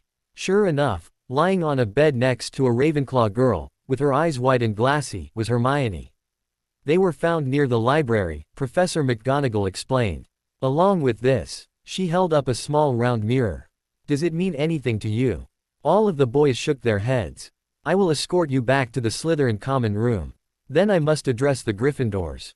All students must return to their house common rooms by 6 o'clock every evening. No student is to leave after that time. You will be escorted to each lesson by a teacher. No student is to use the restroom unaccompanied by a teacher. All further Quidditch training practices or trials are postponed. There will be no more evening activities. The Slytherins packed inside the common room listened as Professor Snape read off of his roll of parchment in silence. He rolled it up and added, I am afraid that unless the culprit is caught, the school will likely be closed. If any of you know anything, he glanced pointedly at Harish about these attacks, please feel free to tell a head of house. He strode out of the room and the Slytherins started talking immediately. So that's one from each house now. Whoever this is must not be a student, or surely one house would be spared. Who is petrified this time? Hermione Granger. She lied to us. She's been a muggle born all along. She has not, Harish said suddenly, cutting off the rest of the house's conversations. What? She has not lied to you. Why do you say that? The heir couldn't have attacked her if she was pureblood, Pansy Parkinson shot back. I think she was petrified by accident. She and the Ravenclaw that got petrified with her were the only students left in the castle. The monster most likely wanted out and happened across them. Then he began mulling everything over out loud. They were found with a mirror, which means they must have been looking around corners with it, but why? Hermione didn't have a mirror, she must have figured out what the monster is. It must be some creature that can't be looked at directly. She must have gone to the first person she saw and asked if they had a mirror. Then they saw its reflection and were petrified. He froze, practically vibrating with excitement. I've got to go. And he dashed out of the room. He heard footsteps behind him and turned to see the twins running up to him. Engelbert was sitting atop Fred's shoulder. You heard Professor Snape. We're not allowed to go anywhere. Not without a teacher to escort us. This is too important, Harish said, dashing out of the dungeons and up a flight of stairs. They flew out into the entrance hall. Where do you think you're going? Professor McGonagall asked suddenly. The three boys froze and turned to see her striding towards them. We want to see Hermione. We didn't really get to much earlier. All right, Professor McGonagall said. I'll go with you. And she started leading them to the infirmary. When they got there, Professor McGonagall informed Madame Pomfrey they were there, before leaving them. Once they were alone, Harish dashed over to Hermione's bed. Why are we here? The twins asked. To find some sort of clue, Harish said. If she figured out what the monster was. Oh. What? The twins asked. It's a snake. I don't know why I saw it before. Every time there's been an attack I hear a voice no one else hears. Why? Slytherin's monster is a snake. We need to search her pockets. He began looking through her pockets, but there wasn't anything in them. Then he noticed that her hand was curled into a fist. What are you holding? He muttered. He curled his fingers around hers and felt a piece of paper crumpled in her fist. He tried to tug it out, but he could hear the tearing of paper. Let me, Fred said. Harish nodded and backed away, letting Fred find the paper and then gently ease it out of Hermione's rigid grasp. It read, of the many fearsome beasts and monsters that roam our land, none are more deadly than the basilisk, known also as the king of serpents. This snake, which may reach gigantic size and live hundreds of years, is born from a chicken's egg, hatched beneath a toad. Its methods of killing are wondrous, for aside from its venomous and highly deadly fangs, the basilisk has a murderous stare, and all who are fixed with the beam of its eye shall suffer instant death. Spiders flee before the basilisk, for it is their mortal enemy, and the basilisk runs only from the crowing of a rooster, which is fatal to it. Beneath this, a single word had been written, in a hand Harish recognized as Hermione's. Pipes. It was as though someone had clicked a light on in his brain. He could see where it all fit together. It's a basilisk, a snake. It all fits. Harish exclaimed, shoving the paper under Fred's nose. Its stare is deadly, but no one's looked at it directly, so no one had died. Hermione had the mirror. Creevy saw through his camera, Finch Fletchley saw it through nearly headless Nick. Nick got full blast of it, but he couldn't die again, Mrs. Norris. Mrs. Norris saw its reflection in the water from Myrtle's bathroom. Spiders flee before it. The spiders were going out the window when Mrs. Norris and Justin were attacked. It runs from a rooster. Hagrid had said that 3 roosters had been killed. I knew it wasn't a blood-beeping bugbear. But how's something this big been getting around the school? Unnoticed. Harish looked at the word Hermione had scrawled at the bottom of the page. Pipes, pipes. It's been getting around in the pipes. But this still doesn't explain where the chamber is. The spider would know, Harish said, suddenly. The twins both looked at Harish as if he had lost his mind. The spider? They asked incredulously. The diary showed me a memory of my father framing Hagrid. He told them that the monster was Hagrid's pet spider. They believed it, of course, that thing was huge. Anyway, it escaped. The thing is, it was in the castle at the same time as the last time the chamber opened. It could possibly know where the entrance is. The twins shot him a look. I know it's pretty far-fetched, but currently it's all we've got. They stood there looking at each other for a moment, enjoying the fact that they had solved the puzzle. Then, the twins broke the silence. Well, what are we waiting for? Let's go, Harish said. He pulled the cloak out of his bag and the 3 of them got beneath it. Then they dashed out of the hospital wing, back out into the entrance hall, and out of the building. They saw someone they didn't expect out there, walking out to Hagrid's cabin.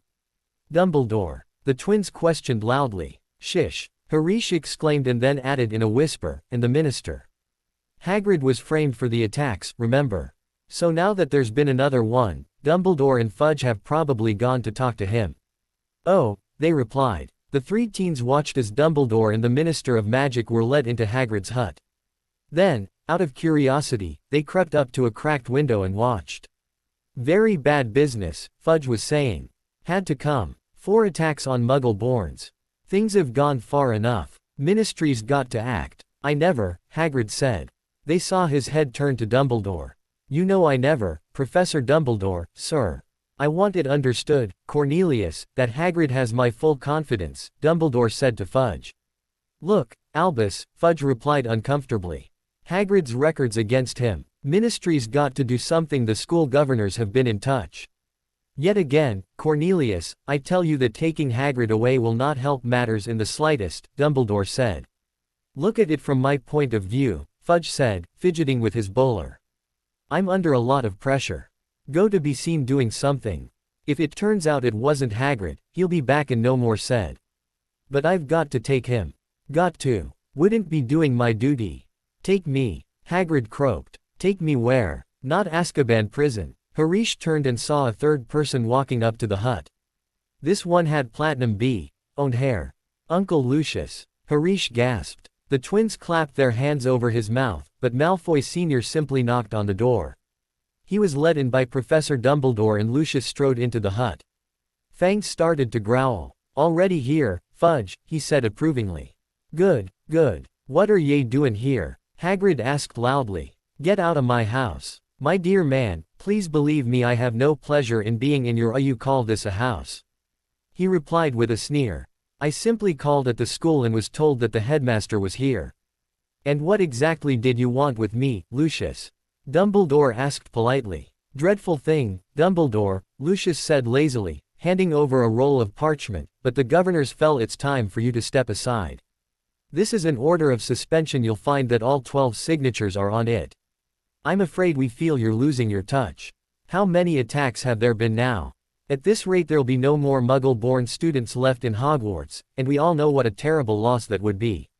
Oh, now see here, Lucius, Fudge said, looking alarmed. Now, Dumbledore suspended no last thing we want just now. The appointment or suspension of the headmaster is a matter for the governors, Fudge, Mr. Malfoy replied smoothly. And as Dumbledore has failed to stop these attacks. Harish, having heard enough tell that this was going to be an argument about whether Dumbledore should be removed, grabbed the twins and the three of them headed into the forest. Soon, Harish found a trail of spiders and he followed it. Harish cast a light with his wand and, following its light, they followed the steady trail of spiders. They walked along the path and the trees grew thicker and thicker around them as they continued walking. Then the spiders finally led them off the oath and into the dense foliage. They followed them for what seemed ages until the trees began thinning again, and they found themselves in a giant hollow. Then, they could hear the sound of something enormous. They stood there, trying to catch a glimpse of what was making the noise until it finally came into sight. It was a spider the size of a small elephant. It had gray and black hairy legs and its pinctured head was milky white. It was blind. Hagrid, is that you? The ancient spider asked. We're friends of Hagrid, Harish replied. Hagrid has never sent men into our hollow before, the giant spider said thoughtfully. Hagrid's in danger, Harish said. There have been attacks at school and everyone thinks it was him. But that was years ago, the spider replied. Years and years ago. I remember it all well. That's why they made him leave the school. They believed I was the monster that dwells in the Chamber of Secrets. They thought that Hagrid had opened the chamber and set me free. But they were wrong, weren't they? Harish said. Yes. Hagrid did not do it, and I was not the monster. The only bit of the castle I ever saw was the cupboard in which Hagrid had kept me. So you never killed anyone, Harish finished for him. Never, the old spider replied. The body of the girl was discovered in a bathroom. Harish nodded. That's all we needed, we'll just go now. Go. The spider asked. I think not. My family does not harm Hagrid on my command, but I cannot keep them from fresh meat when it wanders so willingly into our hollow. More spiders were already advancing on them. Thinking quick, Harish cast a spell that cut off their legs. Then he and the twins ran as quick as possible. He clutched onto the cloak as tight as possible to keep from dropping it. They ran out of the forest and all the way up to the castle. So, Harish panted once they had gotten into their dormitory. A girl died in a bathroom, what if she never left? Ning Myrtle, the twins asked. Harish nodded. She must know where the entrance is. It could even be in her bathroom. They wanted to go interrogate Myrtle that night, but it was too late. Over the next few weeks they couldn't figure out how to escape long enough to visit her bathroom. With the teacher escorting them everywhere, it was hard to slip away to the girls' bathroom. The girls' bathroom that was located in the corridor where Filch's cat had been attacked. That wasn't the only thing. A week after Hagrid and Dumbledore had left, Professor McGonagall had made an announcement in class about their exams. "We're still having exams," the twins howled. Professor Dumbledore's wish was to continue life at school as normally as possible, McGonagall said.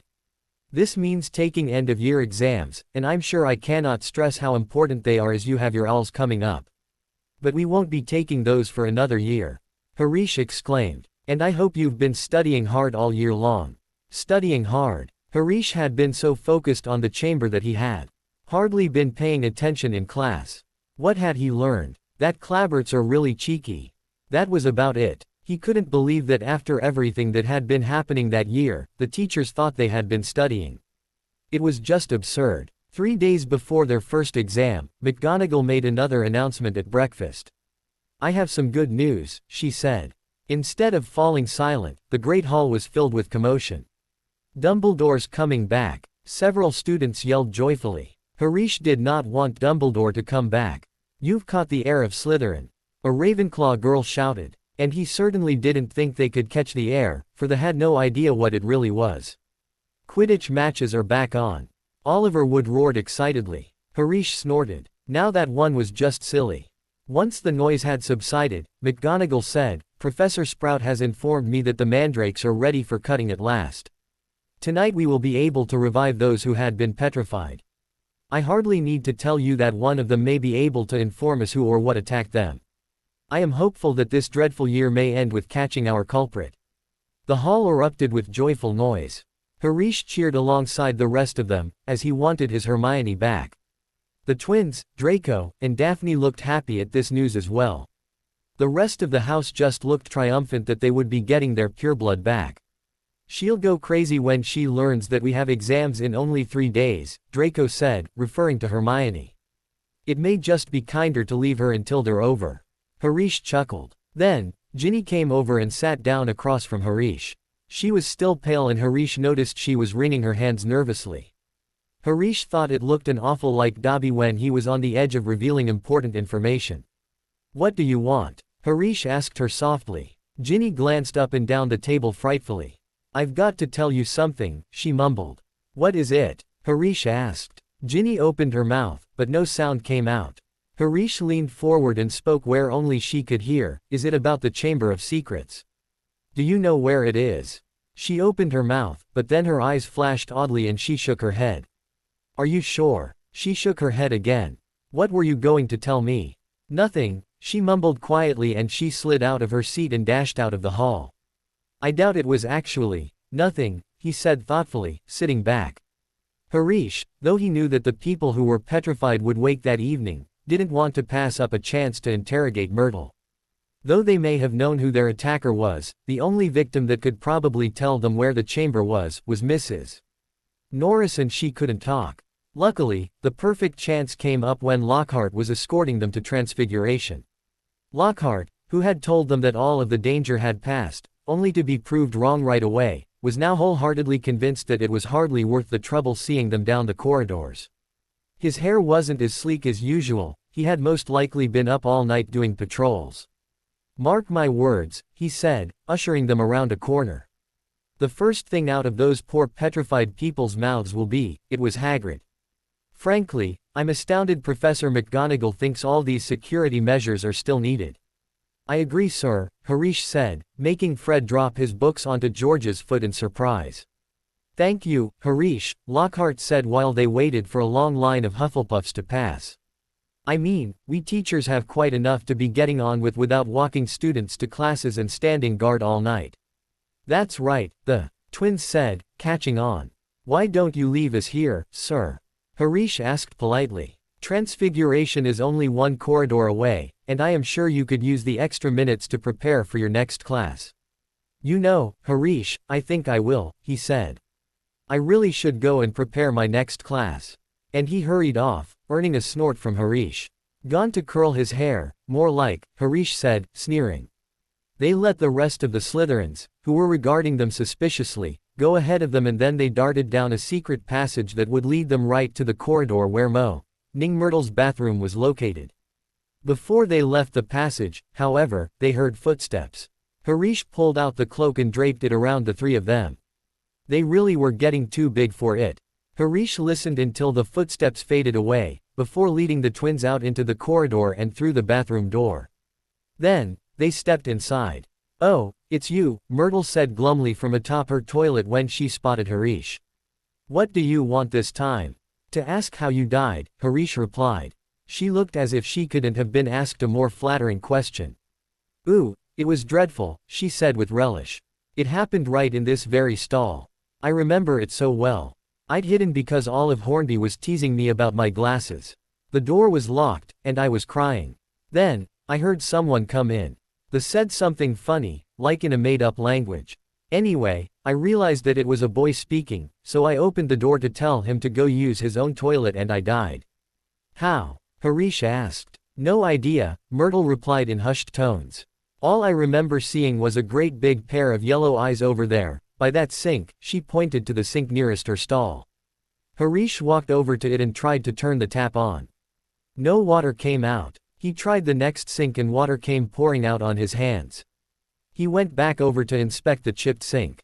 On the faucet was a tiny snake engraved on it. This is it, he breathed. His eyes were alight. This is the entrance to the chamber. Say something. In Parseltongue. Harish leaned forward, about to say something, when McGonagall's voice echoed magically through the castle. All students are to return to their house dormitories at once. All teachers are to return to the staff room immediately. Now, Harish shouted to no one in particular. Come on, if there's been another attack. We should go to the staff room to find out. What's happened? All right, Harish replied, thinking furiously. All right, he repeated as he pulled out the cloak. Get under. And soon the three of them were dashing into the staff room after Professor Snape. They then crouched to avoid their ankles being seen and crept to a corner that they could watch from. Soon after that the rest of the teachers arrived. It has happened, McGonagall said once she entered the room. A student has been taken down into the chamber by the monster itself. Flitwick let out a squeal. Professor Sprout clapped her hands over her mouth. Snape gripped the back of a chair tightly and said, How can you be sure? The heir of Slytherin has left another message right underneath the first one. Her skeleton will lie in the chamber forever. Who is it? Madame Pomfrey asked. Which student? Ginny Weasley. Harish could feel the two redheads on either side of him let out a gasp. He clasped his hand over their mouths. And that's not all. 3 other students have gone missing. Harish, Blake and the 2 Weasley twins. All of the teachers let out a gasp. This looks like the end of Hogwarts. I will need each of you to tell your houses that the train will be taking them home tomorrow morning. Just at that moment the door to the staff room flung open and Lockhart entered, beaming. Sorry, dozed off, what have I missed? Every single other person in that room turned 2 glaring eyes in his direction, yet he didn't seem to notice. Snape stepped forward. Just the man, he said. The very man we needed. A girl has been snatched by the monster, Lockhart. Your moment has come at last. My moment. Lockhart stammered. That's right, Gilderoy, Sprout chipped in. Weren't you saying last night that you knew where the entrance to the chamber was all along? Yes, didn't you say that you knew what was inside it as well? Flitwick asked. Did I? I don't recall. I certainly remember you saying that you were sorry you hadn't gotten a crack at it before Hagrid was arrested, Snape confirmed. Didn't you say the whole affair was bungled and you shouldn't had free rein from the start? Lockhart stared around at his stony-faced colleagues. I really never, you may have misunderstood. We'll leave you to it, Professor McGonagall said at last. Tonight will be an excellent time to do it. We'll make sure everyone's out of your way. You'll be able to tackle the monster first. A free rein at last. Lockhart stared feebly around at them, but no one came to his aid. He was not even remotely handsome anymore. His lip quivered in absence of his wide smile, his chin looked weak and feeble.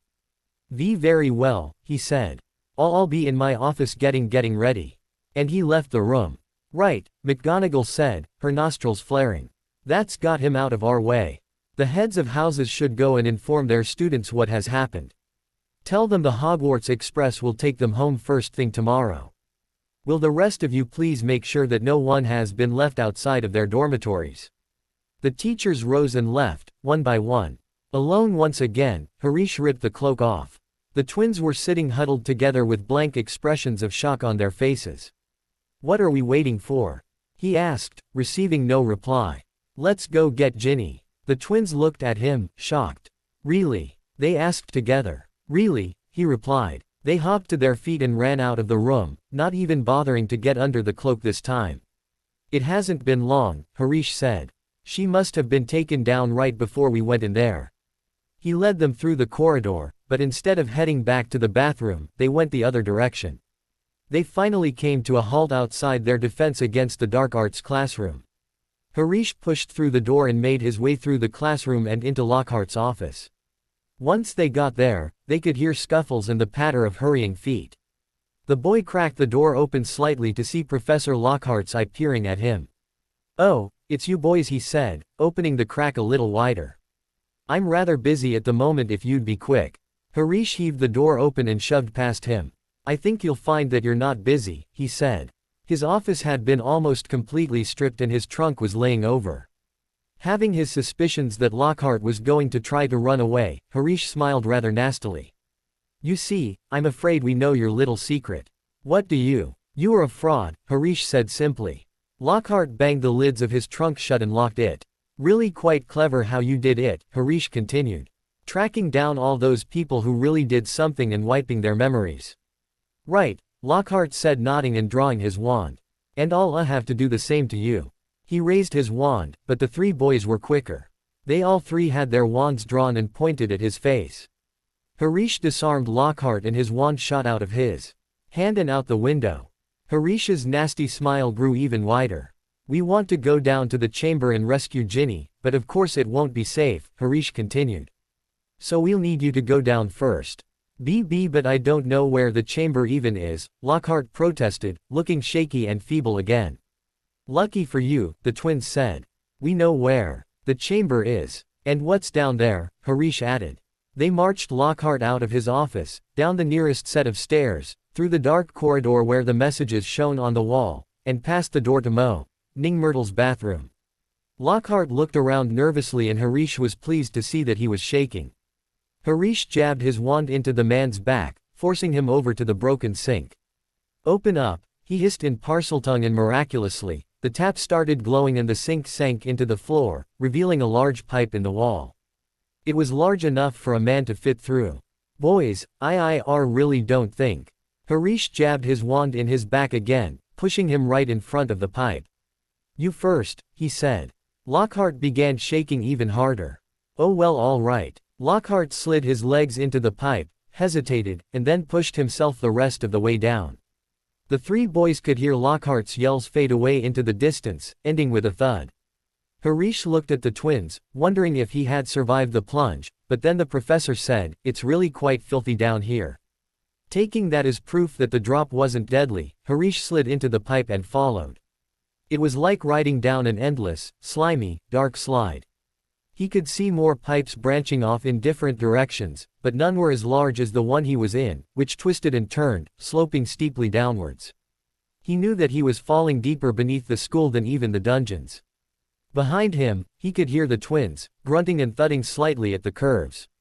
And just as he began to worry what would happen when he hit the ground, the pipe leveled out and he shot out, landing with a wet thud on the damp floor of a large tunnel. Lockhart was getting to his feet a little ways away, covered in slime and as white as a ghost. Harish stood aside and the twins came whizzing out, one after the other. Fred landed with a crack.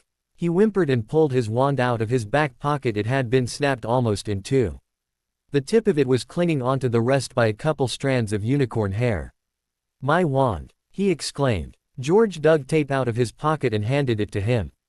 Fred sadly wrapped the snapped bit back onto his wand. "We must be miles beneath the school," Harish said as he stood up, his voice echoing about the tunnel. "Under the lake, probably," George said, peering at the wet walls. All four of them turned to stare into the darkness ahead. "Lumos," Harish muttered and his wand lit up. "Come on," he said and he led the way into the darkness. The tunnel was so dark, they could only see a little distance ahead. Their shadow on the wet walls looked monstrous in the wand light. Engelbert whimpered and ducked down behind Harish's shoulder. His forehead still wasn't glowing, so the basilisk must have been farther up the tunnel. "Remember," Harish said quietly as they walked forward cautiously. "Any sign of movement, close your eyes straight away." But the tunnel was silent except for the random crunch when one of them stepped on various bones of dead rats. Finally they came to a halt after they rounded a corner and saw something huge blocking their way. Engelbert still wasn't glowing, so Harish guessed that it was a skin that the snake had shed. Raising his wand, the light slid over the gigantic snake's skin of a vivid, poisonous green, lying curled and empty. Across the tunnel floor, the creature that had shed it must have been 20 feet long, or more. "Blimey," the twins said together in awe. They stepped forward and George pulled a scale off the skin and tucked it into his pocket. George did the same. Harish found the skin's end and saw a couple of razor-sharp, venomous teeth lying on the ground. He tucked one of them into his pocket. There was a sudden movement behind them. Lockhart's knees had given way. "Get up," Fred said, pointing his taped wand at Lockhart. Lockhart got to his feet, then he dived at Fred, knocking him over and grabbing his wand. Harish jumped forward but it was too late. Lockhart was straightening up with Fred's wand in his hand, a huge smile on his face. "The adventure ends here, boys," he exclaimed. "I shall take a bit of this skin back up to the school, tell them I was too late to save the girl, and that you three tragically lost your minds at the sight of her mangled body. Say goodbye to your memories." He raised Fred's spellotaped wand high over his head and yelled, "Obliviate."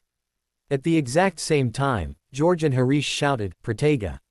The effect of the two shields and the broken wand Lockhart was using was so strong that the wand let out a loud bang.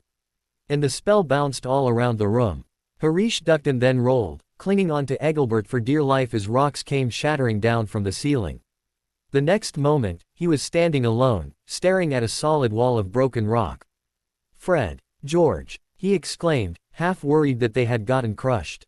"We're here," came their voices, slightly muffled behind the rockfall.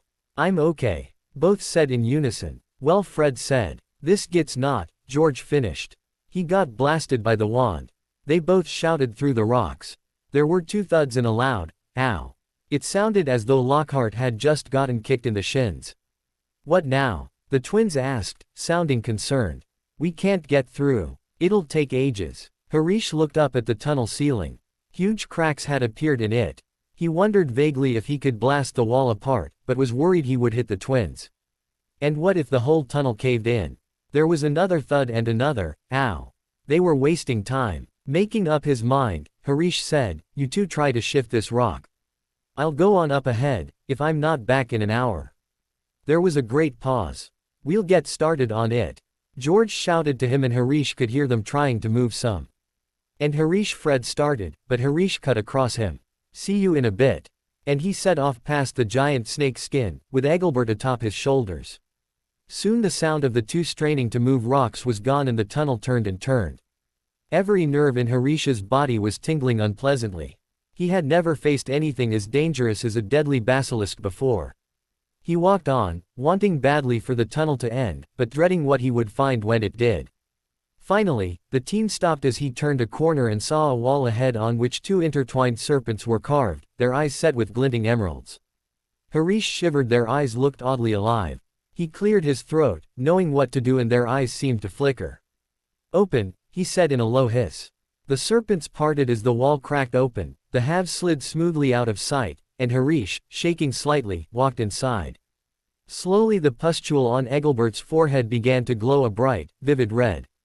Harish was standing at the end of a very long, dimly lit chamber.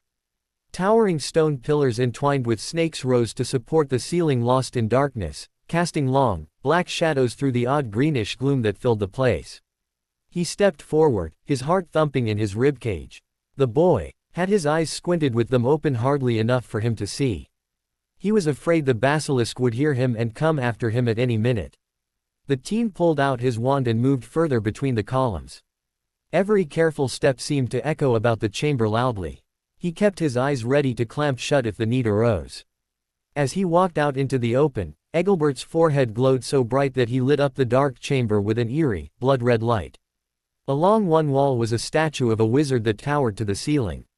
Its face was slightly monkeyish and ancient, its beard fell almost to the bottom of its sweeping robes, where two enormous gray feet stood on the smooth floor of the chamber. And between the feet, lying peacefully with her flaming hair all around her, was a small, black figure. Harish walked forward, wrenching his eyes off his ancestor's face, and he dashed over to Ginny. He slipped his wand into the pocket of his robes and he slid to a halt, kneeling beside her. Her face was pale and her eyes were closed. She wasn't petrified, but she wasn't dead. Her hands were crossed across her stomach and one of them clutched a small black book. "She won't wake," said a soft voice. Harish wheeled around to find himself staring once again into the face of the 16-year-old version of his father. He bit his tongue to keep from crying out, "Father." Instead, he asked, "Tom Riddle." Riddle well, not Riddle nodded, not taking his eyes off Harish's face. His expression was a mixture of curiosity and hunger. Harish knew that he was probably noticing how similar they looked. To distract him, Harish decided to play the innocent. "What do you mean, she won't wake?" She's not. She's still alive," not Riddle replied. "But only just. Are you a ghost?" Harish asked, praying that he was buying them some time. "A memory," not Riddle replied quietly. "Preserved in the diary for 50 years. Harish took this as a chance to avert his face from Riddle's. He looked down at the small book in Ginny's hands. "Yes," not Riddle replied. "It's amazing how much a silly little book can do. Especially in the hands of a silly little girl." "What do you?" Harish asked, looking at Ginny's face now, keeping his head down. "Don't you see? It was Ginny who opened the chamber." "How?" "The diary. My diary. She's been writing in it for months now, telling me all her pitiful worries and woes, how her brothers tease her, how she had to come to school with second-hand robes and books, how." Harish looked up and saw not Riddle reading his face hungrily. "She was so afraid she was the one behind the attacks. It was very boring, having to listen to the silly troubles of an 11-year-old girl," he went on. "But I was patient. I wrote back. I was sympathetic, I was kind. Ginny simply loved me. No one's ever understood me before. Tom, I'm so glad I've got this diary to confide in. It's like having a friend I can carry around in my pocket." Not Riddle laughed a high, cold laugh that set Harish's teeth on edge. "Little Ginny poured out her soul to me, and as she grew more attached to the diary I was able to pour a bit of myself into her.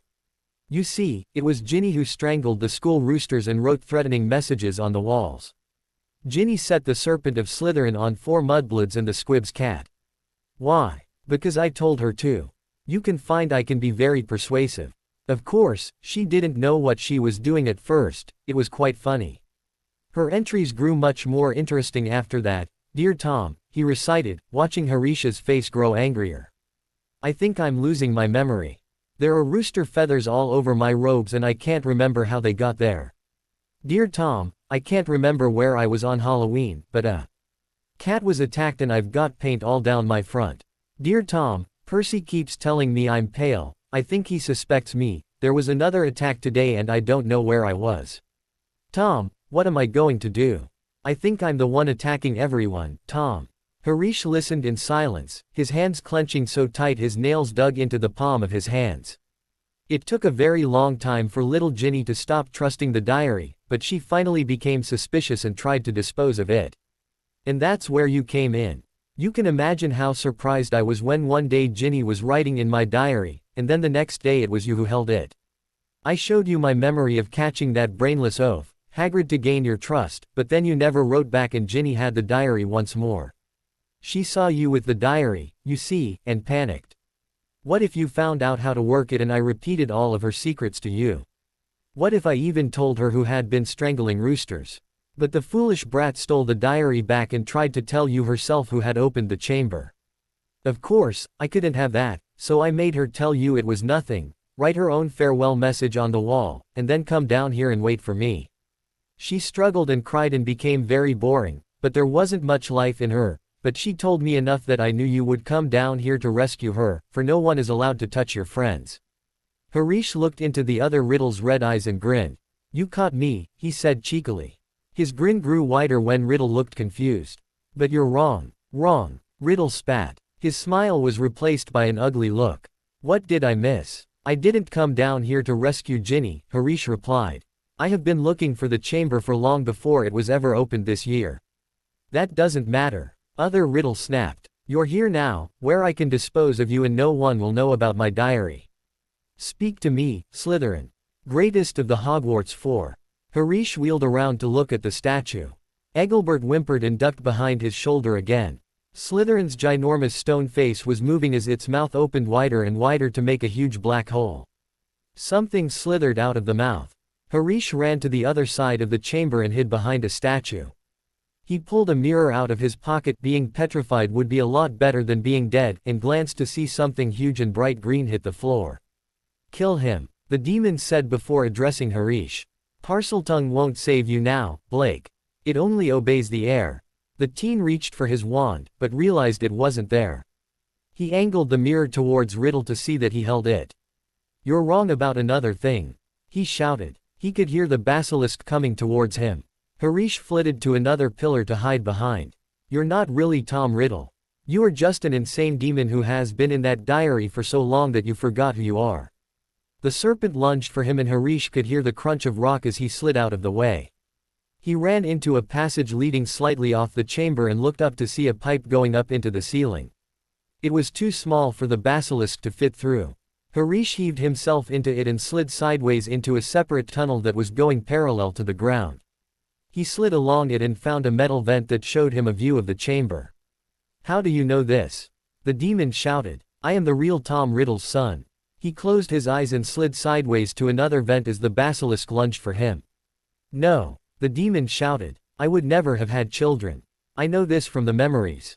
Not you. Harish shouted. You're not Tom Riddle. You're wrong again because he did.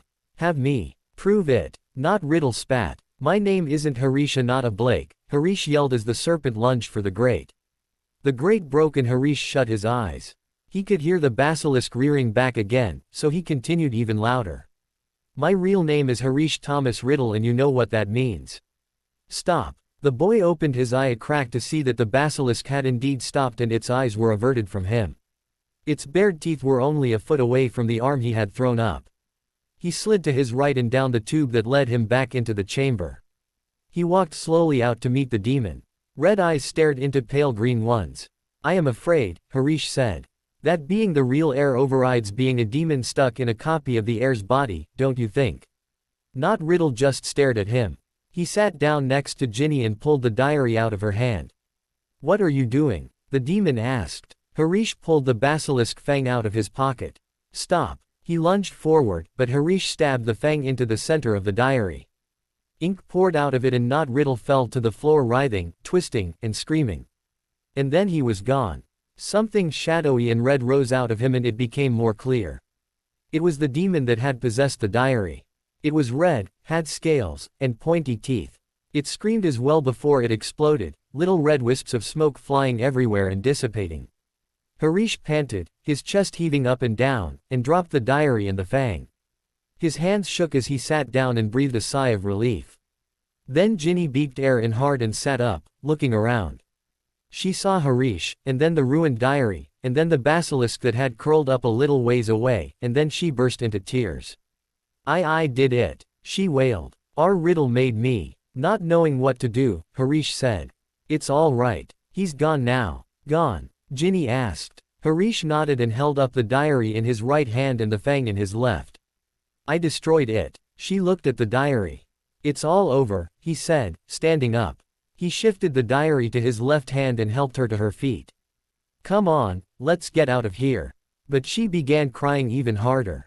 I'll be expelled. I've been looking forward to coming ever since Bill got old enough and now I'll have to leave and what'll mum and dad say. Harish led her out of the chamber and back into the tunnel. It didn't seem quite so eerie now. After a few minutes' progress, a distant sound of slowly shifting rock could be heard. "Guys!" Harish shouted. "Ginny is okay. I've got her." He heard two strangled cheers and they turned the next bend to his two freckled faces smiling eagerly through a sizable gap in the rocks. "Ginny!" they both exclaimed at seeing her. Fred reached an arm through the hole to pull her through first. After Harish had squeezed through, the two started swooping around Ginny to make sure she was all right and chattering. "You're alive. I don't believe it. How? What? I'm so glad." They stopped short when they realized Ginny was crying harder than ever. They looked questioningly at Harish. Later, he said and decided for a subject change. "Where's Lockhart?" "Back there," they said, pointing up the tunnel toward the pipe. "He's in bad shape. Hasn't got a clue who he is." Engelbert, who had stopped glowing ages ago, scampered up the passage, obviously eager to get out of there. The four students followed him and came out to see Lockhart sitting on the ground, humming to himself. Lockhart peered happily at them as they walked up to him. "Hello," he said. "Odd sort of place this is. Do you live here?" "No," the twins replied, raising their eyebrows at Harish. Harish walked past them and looked up the steep tunnel. "Have you thought of how we're gonna get back up this tunnel?" the twins asked. Harish nodded and said in Parseltongue. "Stairs." Stairs appeared. "I'm so glad that worked," he said. The group of five then made their way slowly back up to the bathroom. When they emerged from the pipe, the sink slid back into place and Myrtle goggled at them. "You're alive," she said blankly as Harish forced Lockhart to his feet. He had fallen on his face when he climbed out. "There's no need to sound disappointed," Harish replied as he wiped flecks of grime and ink off of his face. Without another word they left the bathroom. Harish decided it would be best to go to the hospital wing, as Lockhart had lost his memory and Ginny was still crying. But, before they had made it into the entrance hall, they ran into Dumbledore. Harish looked down at the diary and the basilisk fang that were still clutched in his left hand. He vaguely wondered what the headmaster thought at the sight of the five of them, all covered in grime and walking out of the girls' bathroom. Dumbledore didn't say anything, but motioned for them to follow him. He led them to Professor McGonagall's office. He went inside, but the three boys, one professor, and one traumatized girl stood in the doorway, dripping grime and, in Harish's case, ink and till. "Ginny!" Mrs. Weasley exclaimed. She had been crying by the fire, but at the sight of her daughter, she had leapt up, followed by Mr. Weasley, and the two of them had flung themselves on Ginny.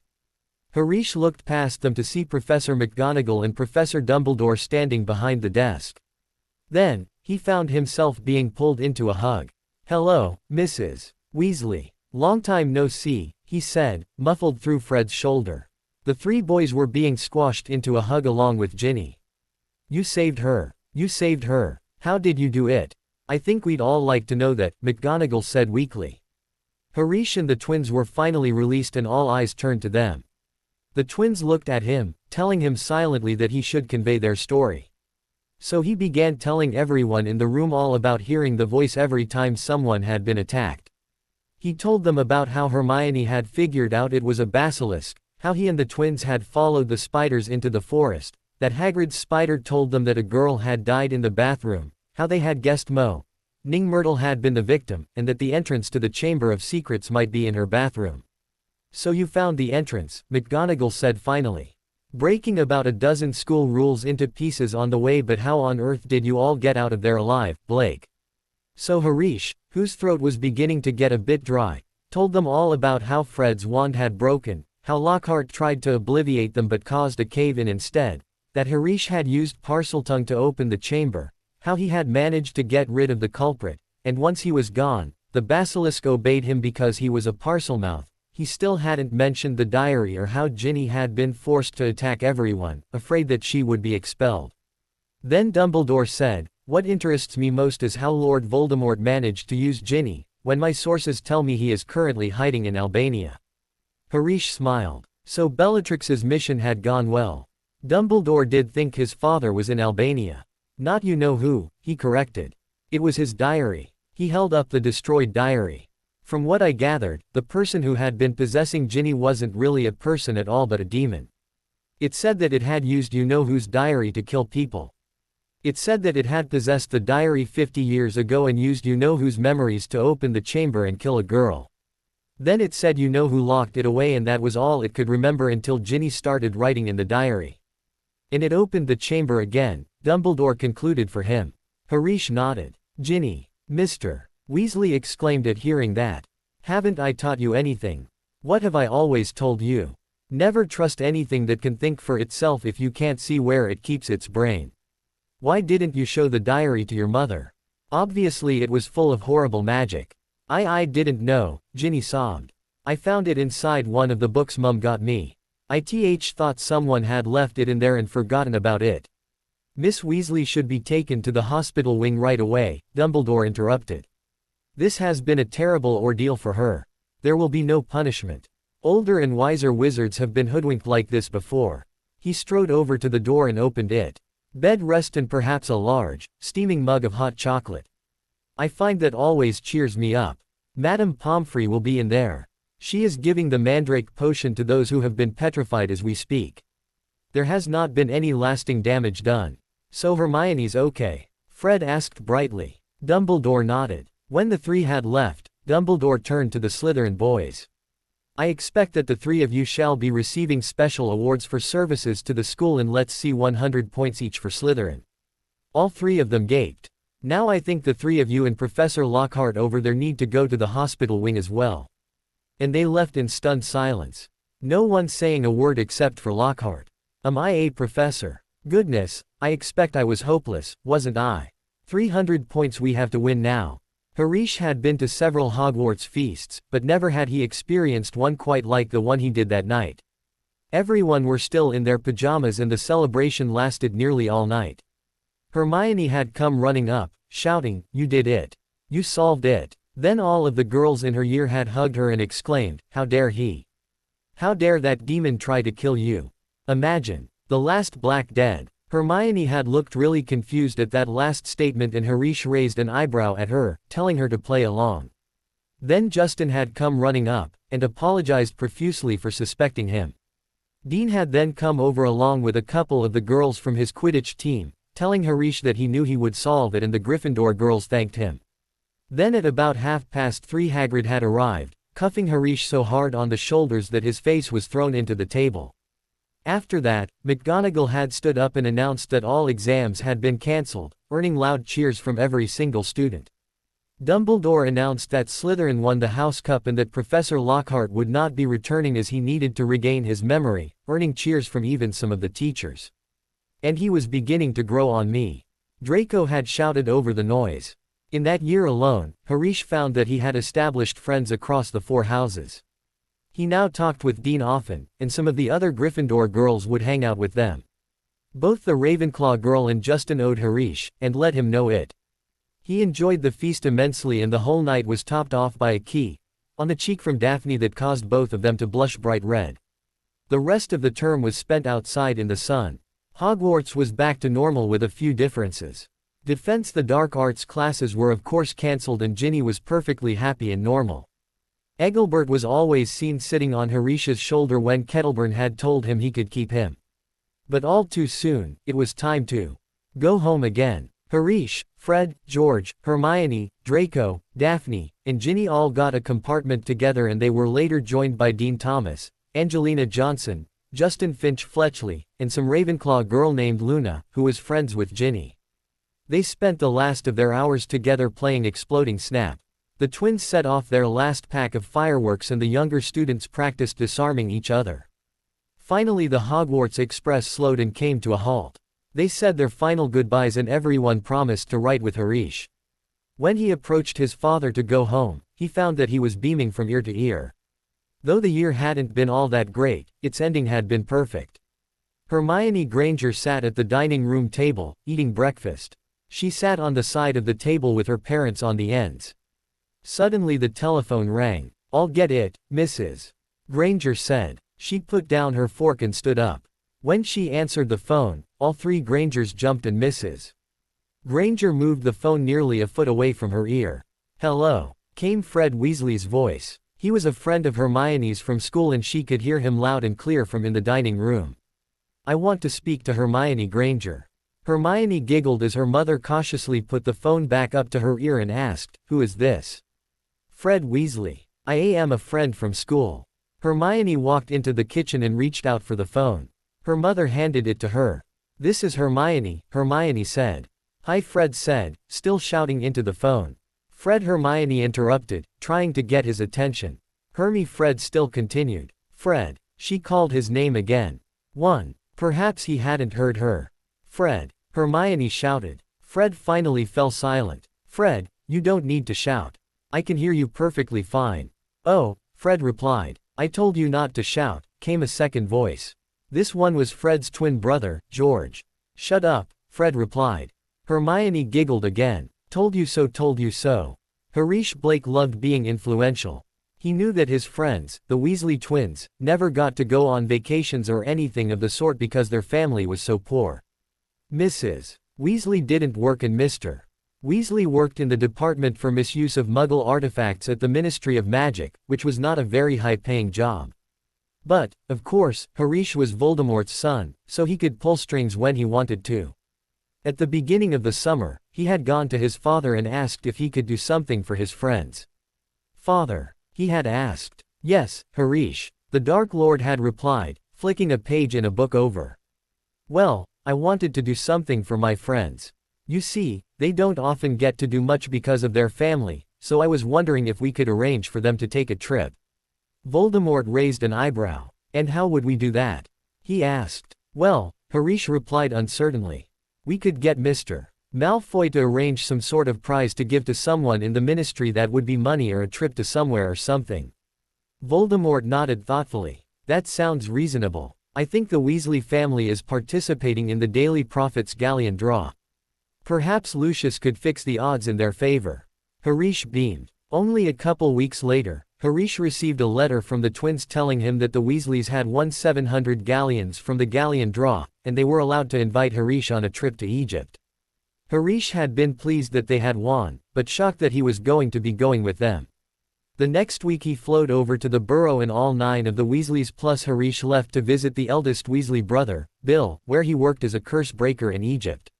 Egypt. Here we come. Sirius Black sat in his prison cell in Azkaban. The man listened to the wails of someone nearby. He was hunkered down in the furthest corner from the cell door to try to put as much distance between him and the Dementors, who guarded Azkaban prison. They were horrible creatures that beat all of the joy and happiness out of someone until all that was left was a distant shell of that person. Most people who were sent to Azkaban went mad within weeks. But Sirius managed to keep his thoughts together by remembering that he was innocent. He had been sent to Azkaban for the betrayal of the Potters, the mass murder of 13 Muggles, and the slaughtering of Peter Pettigrew. Sirius knew that none of this was true, but he hadn't denied that it was his fault that the Potters were all dead. When the Potters went into hiding, Dumbledore had cast a Fidelius charm to protect the family. The cottage would be hidden and unplottable as long as the secret keeper did not tell anyone where it was. They had wanted to make Sirius the secret keeper, but he said that it would be too obvious that they would choose him. So, instead he convinced them to use Pettigrew as their secret keeper last minute. The night the Potters were murdered, Sirius had gone to check up on Peter to make sure he was all right. But instantly he knew something was wrong when Pettigrew wasn't there. From there, the wizard went to where the Potters were hiding in Godric's Hollow, only to find their house in ruins and people milling all about. He couldn't get inside, but trusted that when Lily died she had saved Harry's life, so he decided to go after the rat. Sirius managed to corner Pettigrew in the middle of a Muggle street. The rat had then shouted to the entire street that Sirius had betrayed James and Lily, cut off his finger, blew up the street, and escaped into the sewers as a rat. Sirius, mad with grief, did not deny killing the Potters, but laughed insanely and was sentenced to a lifetime in Azkaban. Ever since then, Sirius focused on the fact that Harry may still be alive to keep going. He went over his memories with the Potters and told himself time and time again that he wasn't guilty. Sometimes when the cold depression of the Dementors was too much, he would transform into a dog. Dementors didn't affect dogs as much and they only took the lower intelligence level of the dog as that he had gone mad. So here he was, sitting in his cell in Azkaban, remembering Harry's happy face. He could remember the small tufts of black hair, the bright and intelligent green eyes, and the little button nose. Suddenly Sirius was broken out of his thoughts as Fudge made his yearly inspection of the prison. Fudge stopped outside his cell door and peered inside. Sirius noticed that he had a newspaper in his hand. "Hello, Minister," Sirius said, scooting forward slightly. Fudge looked at him, dumbfounded. "Could I see your newspaper? I miss doing the crossword." Fudge stared at him for a split second before handing the paper over to the man, looking slightly wary that Sirius would come out and bite him. Fudge shook himself and walked on to inspect the next cell. Happy that he had something to distract him from the Dementors, Sirius started to open the paper, intending to open it to the crossword, but he stopped when he caught sight of the picture on the front page. It was a black and white photo of a group of 10. Sirius recognized Molly and Arthur and realized that this must have been their family. But this wasn't what had caught his attention. In the center of the picture, sitting atop a tall boy's shoulder, was a rat and it was missing a toe. Sirius realized this couldn't be a coincidence. How many rats are missing a toe right where an index finger would be on a human? He looked at the boy and figured that it was his rat, and he looked about school age. Sirius put a grimy finger on the picture and muttered, "He's at Hogwarts." Then, his eyes caught on a pair of eyes on the end of the picture. They were Lily's eyes. He looked hungrily at the boy's features. He had hair that stuck up at the back, just like James's hair had, and it was dark in color, standing out surrounded by the sea of red, though it didn't show in the black and white photo. He looked back at the eyes again, Lily's eyes, and breathed a sigh of relief. Harry was alive, but suddenly he began to panic. He was at the castle with Pettigrew. Sirius then knew what he had to do. He had to break out of Azkaban and kill that filthy rat to avenge the Potter's deaths. Sirius carefully tore the photo out and tucked it into the pocket of his filthy prisoner robes after he took one last look at Lily's eyes.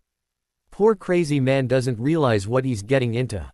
Harish enjoyed Egypt immensely. Bill took them all around to some of the tombs and pyramids that he had had to remove curses from. There was one pyramid that Mrs.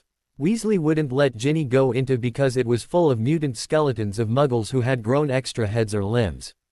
Percy had been acting like a prat to Harish and the twins ever since he had received his head boy badge, so the twins had attempted to lock him in an old tomb. They were unsuccessful, of course, as Mrs. Weasley had caught them and sent them straight back to the room they were staying in until dinner. Harish had decided he didn't want to explore Egypt without his friends, so he had joined them in their punishment. They spent the couple hours locked in their room planning for more joke products. They had already managed to get a head start in the business, and they had created a couple of trick sweets. At dinner time the twins came out, followed by Harish. The three boys joined the rest of the Weasleys at a long table. Harish still had Fred and George on either side of him. They sat on the end by Mr. Weasley with Ginny and Bill across from them. All the other Weasleys that didn't like Harish so much sat at the other end of the table. Apparently Ron had bought a pocket sneakoscope for his friend, Neville, and it sat balanced on its point beside his cup of water. "So, Harish," Bill asked, "what sort of profession are you thinking of going into once you leave school?" Harish was surprised by that question. "I don't know," he replied. "I guess I haven't really thought about it." Bill nodded. "There are plenty of places you could go. Dad, for instance, works at the ministry. It's mainly a job you want if you want to be stuck behind a desk all day." Bill shot his father a grin. "Being a dragon rider, a curse breaker, or an auror are some jobs that involve a lot of action. It just depends on what you want." "Well, I don't think I want to be stuck behind some desk all day," Harish said with a grin. "I guess I've been thinking more along the lines of maybe starting a joke shop." Ron's sneakoscope started whirring madly and Harish shot it an annoyed look. "A joke shop?" Bill asked in surprise. "I could see that, if you're a big prankster." Ron's sneakoscope still hadn't stopped whirring and was beginning to give everyone a headache. "Ron, why'd you buy that thing?" Bill asked finally. "I want to give it to Neville." "I'm sure he'd like it," Ron replied. "Those things are really unreliable," Bill said. "I wouldn't trust it." Harish had to stuff a fist in his mouth to stop laughing when he caught sight of the twins slipping more beetles into Bill's soup while his head was turned in Ron's direction. Never trust anything when the twins are near. Sirius transformed into a dog and waited for the Dementors to come by to give him food. When they did, he was thin enough that he slipped through the bars and left his cell. The dog Animagus took a second to revel in the fact that he was no longer in that cell before he made his way out of the fortress, sticking to the shadows. Once out of Azkaban, he walked down the rocky island and plunged straight into the chilly water. The water lapped at his fur and he paddled his way across the water for what could have been hours. By the time he made it to shore, he was thoroughly exhausted, but he wouldn't give up until he made it out of the water. Once on the shore, he collapsed and slept there for the entire night and then most of the next morning until a fisherman woke him up, shouting about mangy, flea-bitten dogs. From there he headed into the woods and walked all day. He had no idea where he was going, but currently he wanted to put as much distance between him and Azkaban before he changed back into a human. That night he slept up against the side of a house, letting its warmth wash over him. He walked on and on until finally he decided he had gone far enough. Then, he stole a map and transformed back into a man. Deciding that he should head for Hogwarts, he set off on the long journey not knowing that miles away the Dementors were in an uproar at his escape and the minister was frantically starting searches for him. Sirius only kept a few thoughts in his head. Pettigrew's at Hogwarts, must stay hidden, must get to Hogwarts, I can't wait to see Harry. He pulled the photo from the newspaper out of his paper and looked at Lily's eyes. I promise I will find you, Harry. Sirius Black. The one person WHO still thinks Harry's alive. Harish and the twins were admiring magic carpets when their vacation went wrong. Mr. Weasley had been reading the Daily Prophet when he turned a ghastly shade of white. No one noticed, as they were all scattered through different stands looking at Egyptian merchandise. He had then called Mrs. Weasley and she began to look downright terrified after she read the article. They then agreed that they had to go home. Come on, boys, Molly said to Harish and the twins. We have to leave now. Where are we going now? The twins asked eagerly. Home, she replied. Home. All three boys squawked. But we've only been here 2 days. George exclaimed. Yes, Mrs. Weasley replied. And now we're leaving. Meet me back at the inn in 5 minutes, no complaints. The three boys looked at each other, all sensing that they were going home for a reason. Deciding it was best not to protest, they went ahead and went back to the inn they had been staying at. In 5 minutes' time, Mr. and Mrs. Weasley joined them with Percy, Ginny, and Ron in tow. They arranged a portkey back home and at the Burrow, Harish's father was already waiting on him. After they had apparated home, Harish asked, "What's going on?"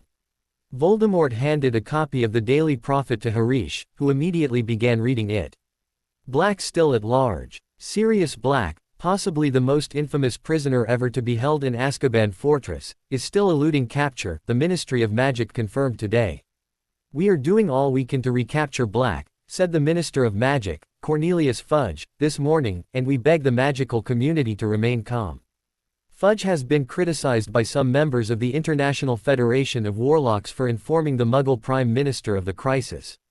Well, really, I had to, don't you know, said an irritable Fudge. Black is mad. He's a danger to anyone who crosses him, magic or Muggle. I have the Prime Minister's assurance that he will not breathe a word of Black's true identity to anyone. And let's face it, who'd believe him if he did? While Muggles have been informed that Black is carrying a gun, a kind of metal wand that Muggles use to kill each other, the magical community lives in fear of a massacre like that of 12 years ago, when Black murdered 13 people with a single curse. When Harish read that last bit, he looked at the picture of Black, taking in the sunken features, waxy skin, and haunted eyes. Then, he looked up at his father. Everyone says that Sirius Black was my right-hand man and has escaped from Azkaban to join up with me, Voldemort finally said. But I never had a Death Eater under the name of Sirius Black. His brother, Regulus, was one, and from what I heard from him, it would be a cold day in hell before Sirius would go over to the dark side. Why did they? Why are you telling me this?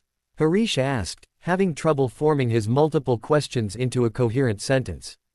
I am telling you this because I know that he broke out of Azkaban for a reason, but it wasn't because he wanted to join up with me. I had a Death Eater named Peter Pettigrew who was a spy on a secret organization led by Dumbledore called the Order of the Phoenix. He was the one who told me where the Potters were hiding. I think that everyone believed that Black had told me instead, because he was so close to Potter, so naturally, he would know where they were hiding. I just want you to be on your guard, for I have no idea the real reason he had for breaking out of prison. Harish nodded and went on up to his room. It seemed like every single year held a new surprise for him. The rest of the summer, Harish spent sending and receiving letters from all of his friends. Harish also received a paper and a badge with his list of school supplies that year. Harish had been made a prefect. Harish had then sent out letters to his friends and conversed with them the rest of the summer. Some of them, like Dean Thomas, Angelina Johnson, the Weasley twins, and Hermione, seemed concerned about Black's escape from Azkaban. Draco Malfoy wasn't concerned at all, as he knew that Black was never a follower of Voldemort to begin with. Daphne Greengrass and Luna Lovegood weren't all that concerned either. Daphne's family was neutral and Luna was, out there. Most of her letters consisted of different made-up magical creatures that her father had written about in the Quibbler. Harish had finally agreed with the twins, Hermione, and Draco to meet at Diagon Alley exactly a week before the next school year started. On the day they were to meet together, Harish practically shoved his father out the door so that he could see his friends that he hadn't seen all summer. They flowed into the leaky cauldron and Voldemort got Harish through the archway. Then, he went with the boy to withdraw money from Gringotts. After that, he left, agreeing to pick Harish up that evening. Harish went to Flourish and Blotts to buy his school books. There, he met Hermione, Ginny, and Draco.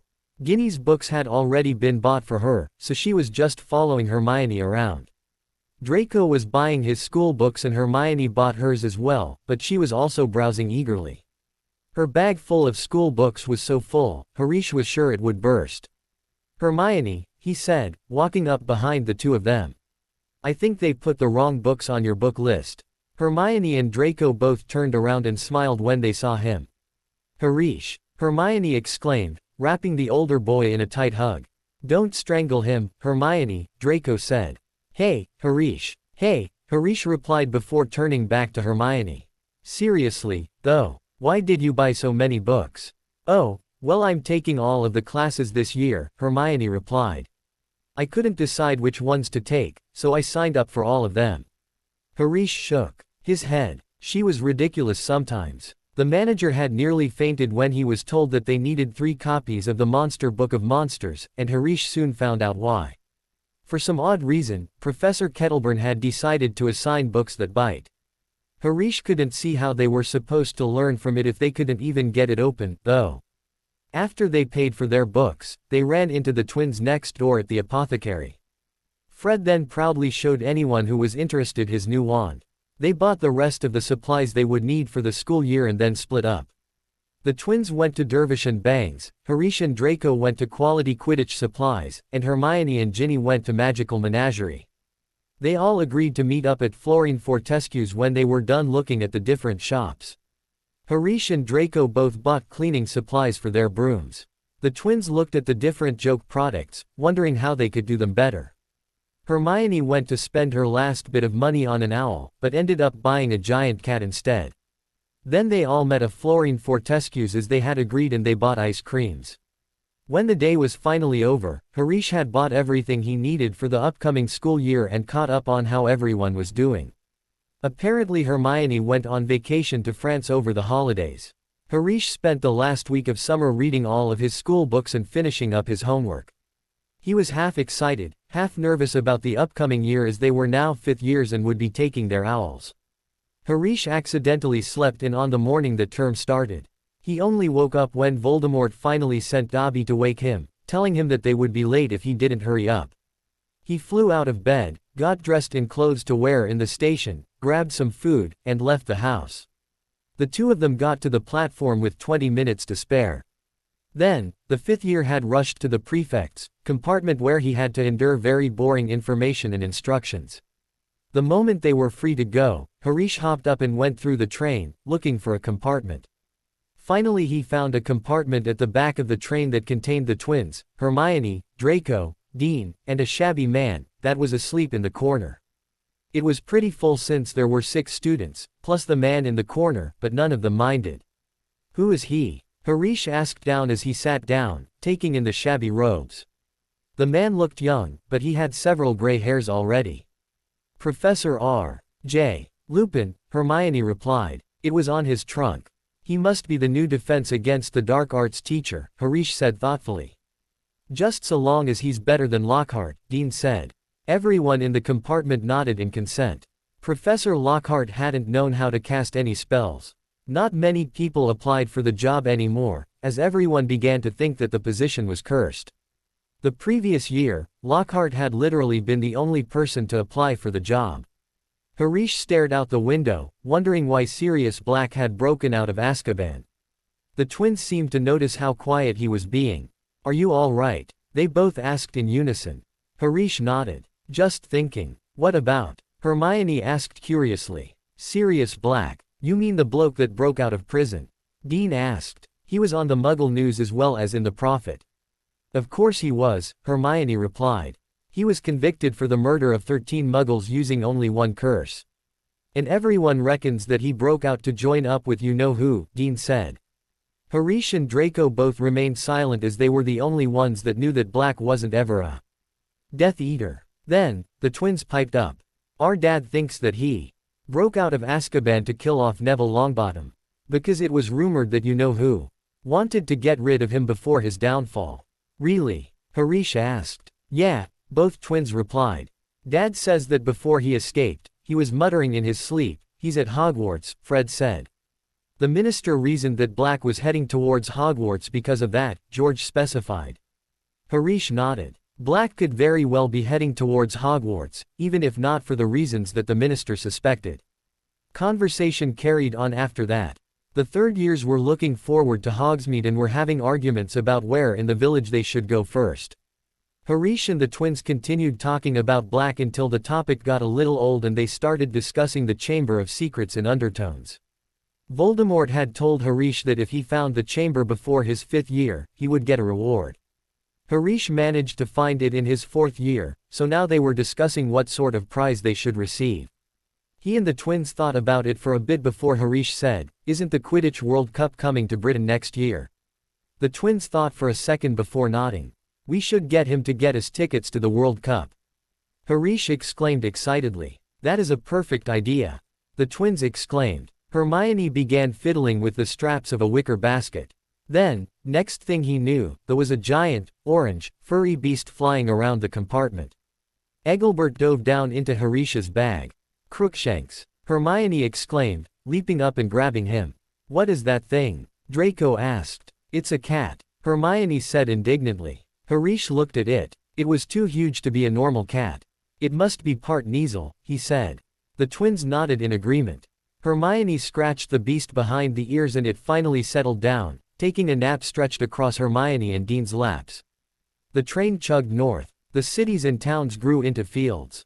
Then the fields changed to dense, wild forests. At around 1 the lunch trolley came around and nearly everyone bought food. Professor Lupin was still asleep and they didn't want to wake him. Then an hour later rain began to pound violently against the windows and the sky grew dark with clouds. The light gradually faded altogether as it got later and the lights flickered on. The rain began pouring as hard as ever and the wind began howling, but still Professor Lupin slept on. "We must be nearly there," Dean said, leaning forward to look past Lupin through the now completely black window. Just as he said that, the train began to slow down. "Great," the twins said. Dean got up to look out the window more closely. "I'm starving." Hermione glanced at her watch. "We can't be there yet," she said worriedly. "Then why have we stopped?" Draco asked. The train was moving slower and slower and the sound of the pistons moving faded away, the rain seeming even louder. Harish, who was nearest the door, got up to look into the corridor. All along the carriage, people were sticking their heads out curiously. The train came to a halt with a sudden jolt and distant thuds and crashes told him that luggage had fallen from the racks. Then, without warning, the lamps shut off and they were plunged into darkness. "What's going on?" came Draco's voice, higher than usual. Harish felt his way back to his seat. "Ouch!" Hermione squealed. "Dean, that was my foot. Do you think we've broken down?" The twins asked. "I don't know," Harish replied. There was squeaking noise as Dean cleared off the window and peered outside. "There's something moving out there," he said. "I think people are coming on board." Harish could heard the compartment door open and there was a dull thud as someone tripped over his legs. "Ouch, sorry, who's that?" Harish answered. "Who's that?" "It's Daphne." Harish felt his face grow hot. Why did it have to do that? Is there an open seat anywhere? Beside me, he replied. I'm going to ask the conductor what's going on, came Hermione's voice, and the door slid open again, followed by a smack and 2 groans of pain. Who's that? Who's that? Ginny. Hermione. What are you doing? I was looking for the twins. Come in and sit down, Harish called. Not here. I'm here. Ouch. Daphne squealed. Quiet, a hoarse voice said suddenly. Professor Lupin appeared to have woken up at last. Harish could hear him moving in the corner. No one said anything. There was a soft crackling noise and a dim light filled the compartment. Professor Lupin appeared to be holding a handful of flames. They illuminated his tired face, making every line stand out. His eyes looked alert and wary. Stay where you are, he said in the same hoarse voice. He got slowly to his feet, holding the flames in front of him. Before he could even reach the door, it slid open. Standing in the doorway was a cloaked figure that towered to the ceiling. Its face was completely hidden by its hood.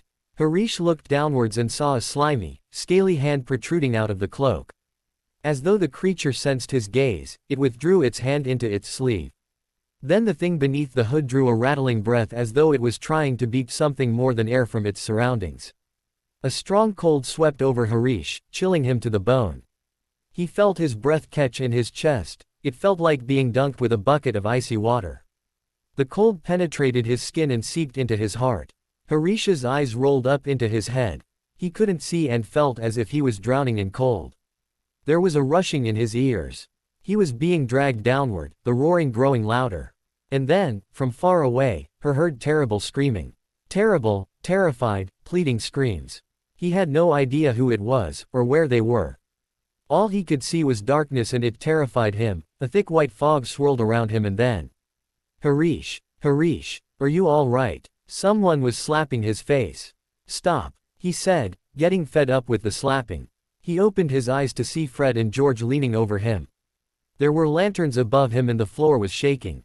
He seemed to have slid out of his seat and onto the floor. Above the twins he could see Daphne and Lupin watching worriedly. Harish felt very sick and began shaking all over.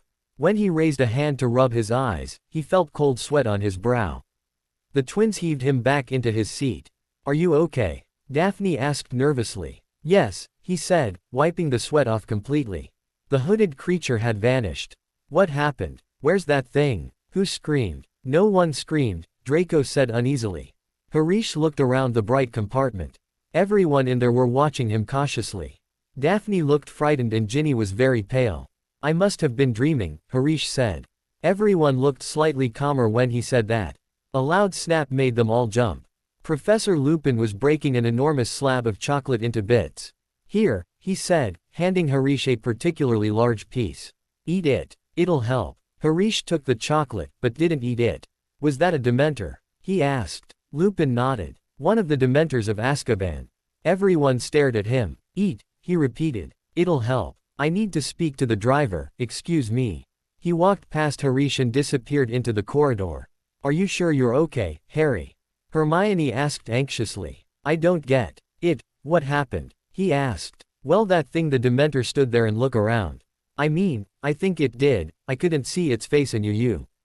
I thought you were having a fit or something, George said. You went all rigid and fell out of your seat and started twitching, Fred explained. And Professor Lupin stepped over you and walked toward the Dementors and pulled out his wand, Hermione said. And then, Draco cut in. He said, none of us is hiding Sirius Black under our cloaks. Go. But the Dementors didn't move, so Lupin chased it off with a giant silvery thing. Dean interrupted. It was horrible how cold it got when it entered the room, Daphne said. Ginny, who was sitting in the corner by Fred, looked nearly as bad as Harish felt and let out a sob. But didn't any of you fall off your seats?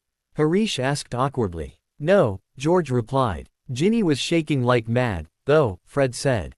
Harish narrowed his eyes as he thought. He was 15 years old and here he was fainting at the sight of a Dementors.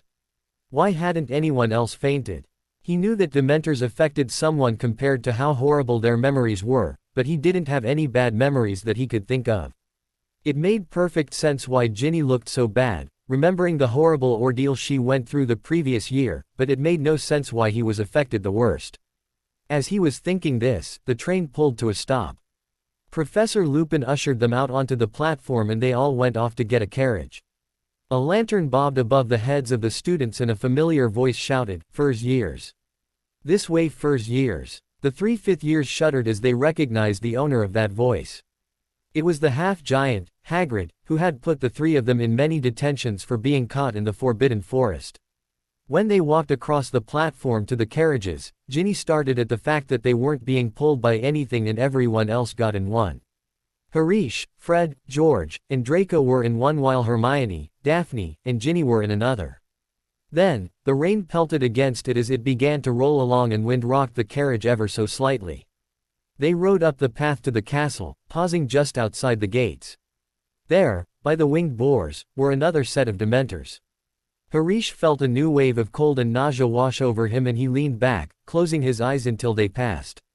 When he opened them, everyone in the carriage were looking at him in concern again.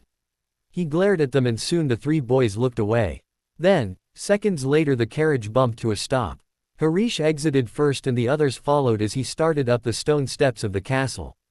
They went through the huge oak door, across the cavernous entrance hall, and through the golden doubles doors into the great hall. Harish had hardly managed to glimpse the stormy ceiling before Blake Granger. "I want to see you both."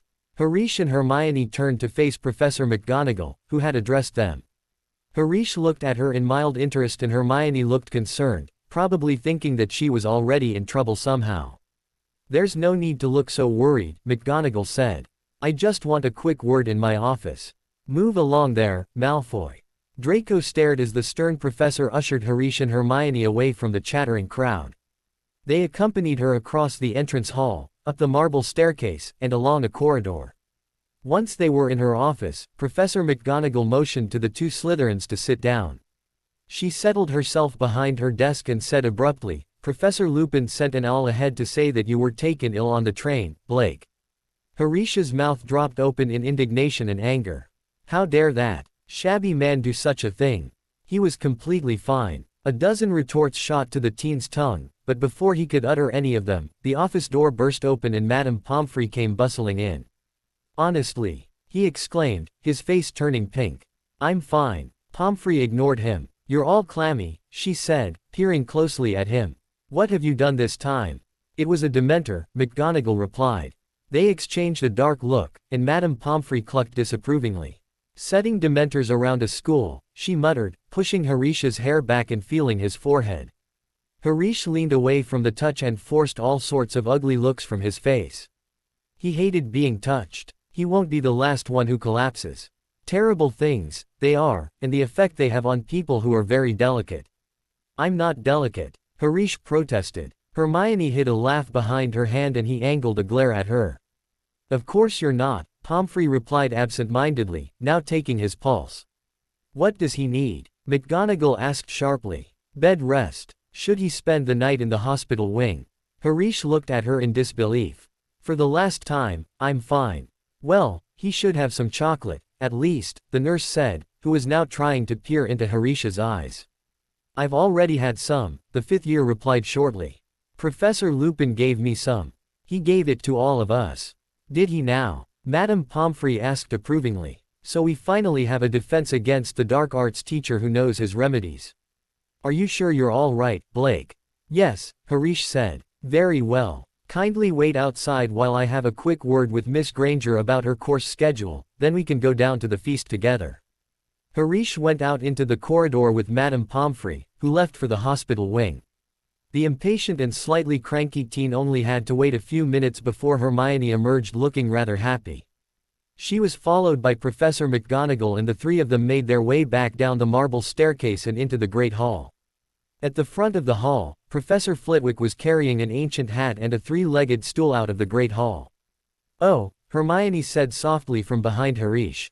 "We've missed the sorting." Harish shrugged and slipped into his usual seat that was located at the center of the table. Another one had been saved for Hermione by Ginny.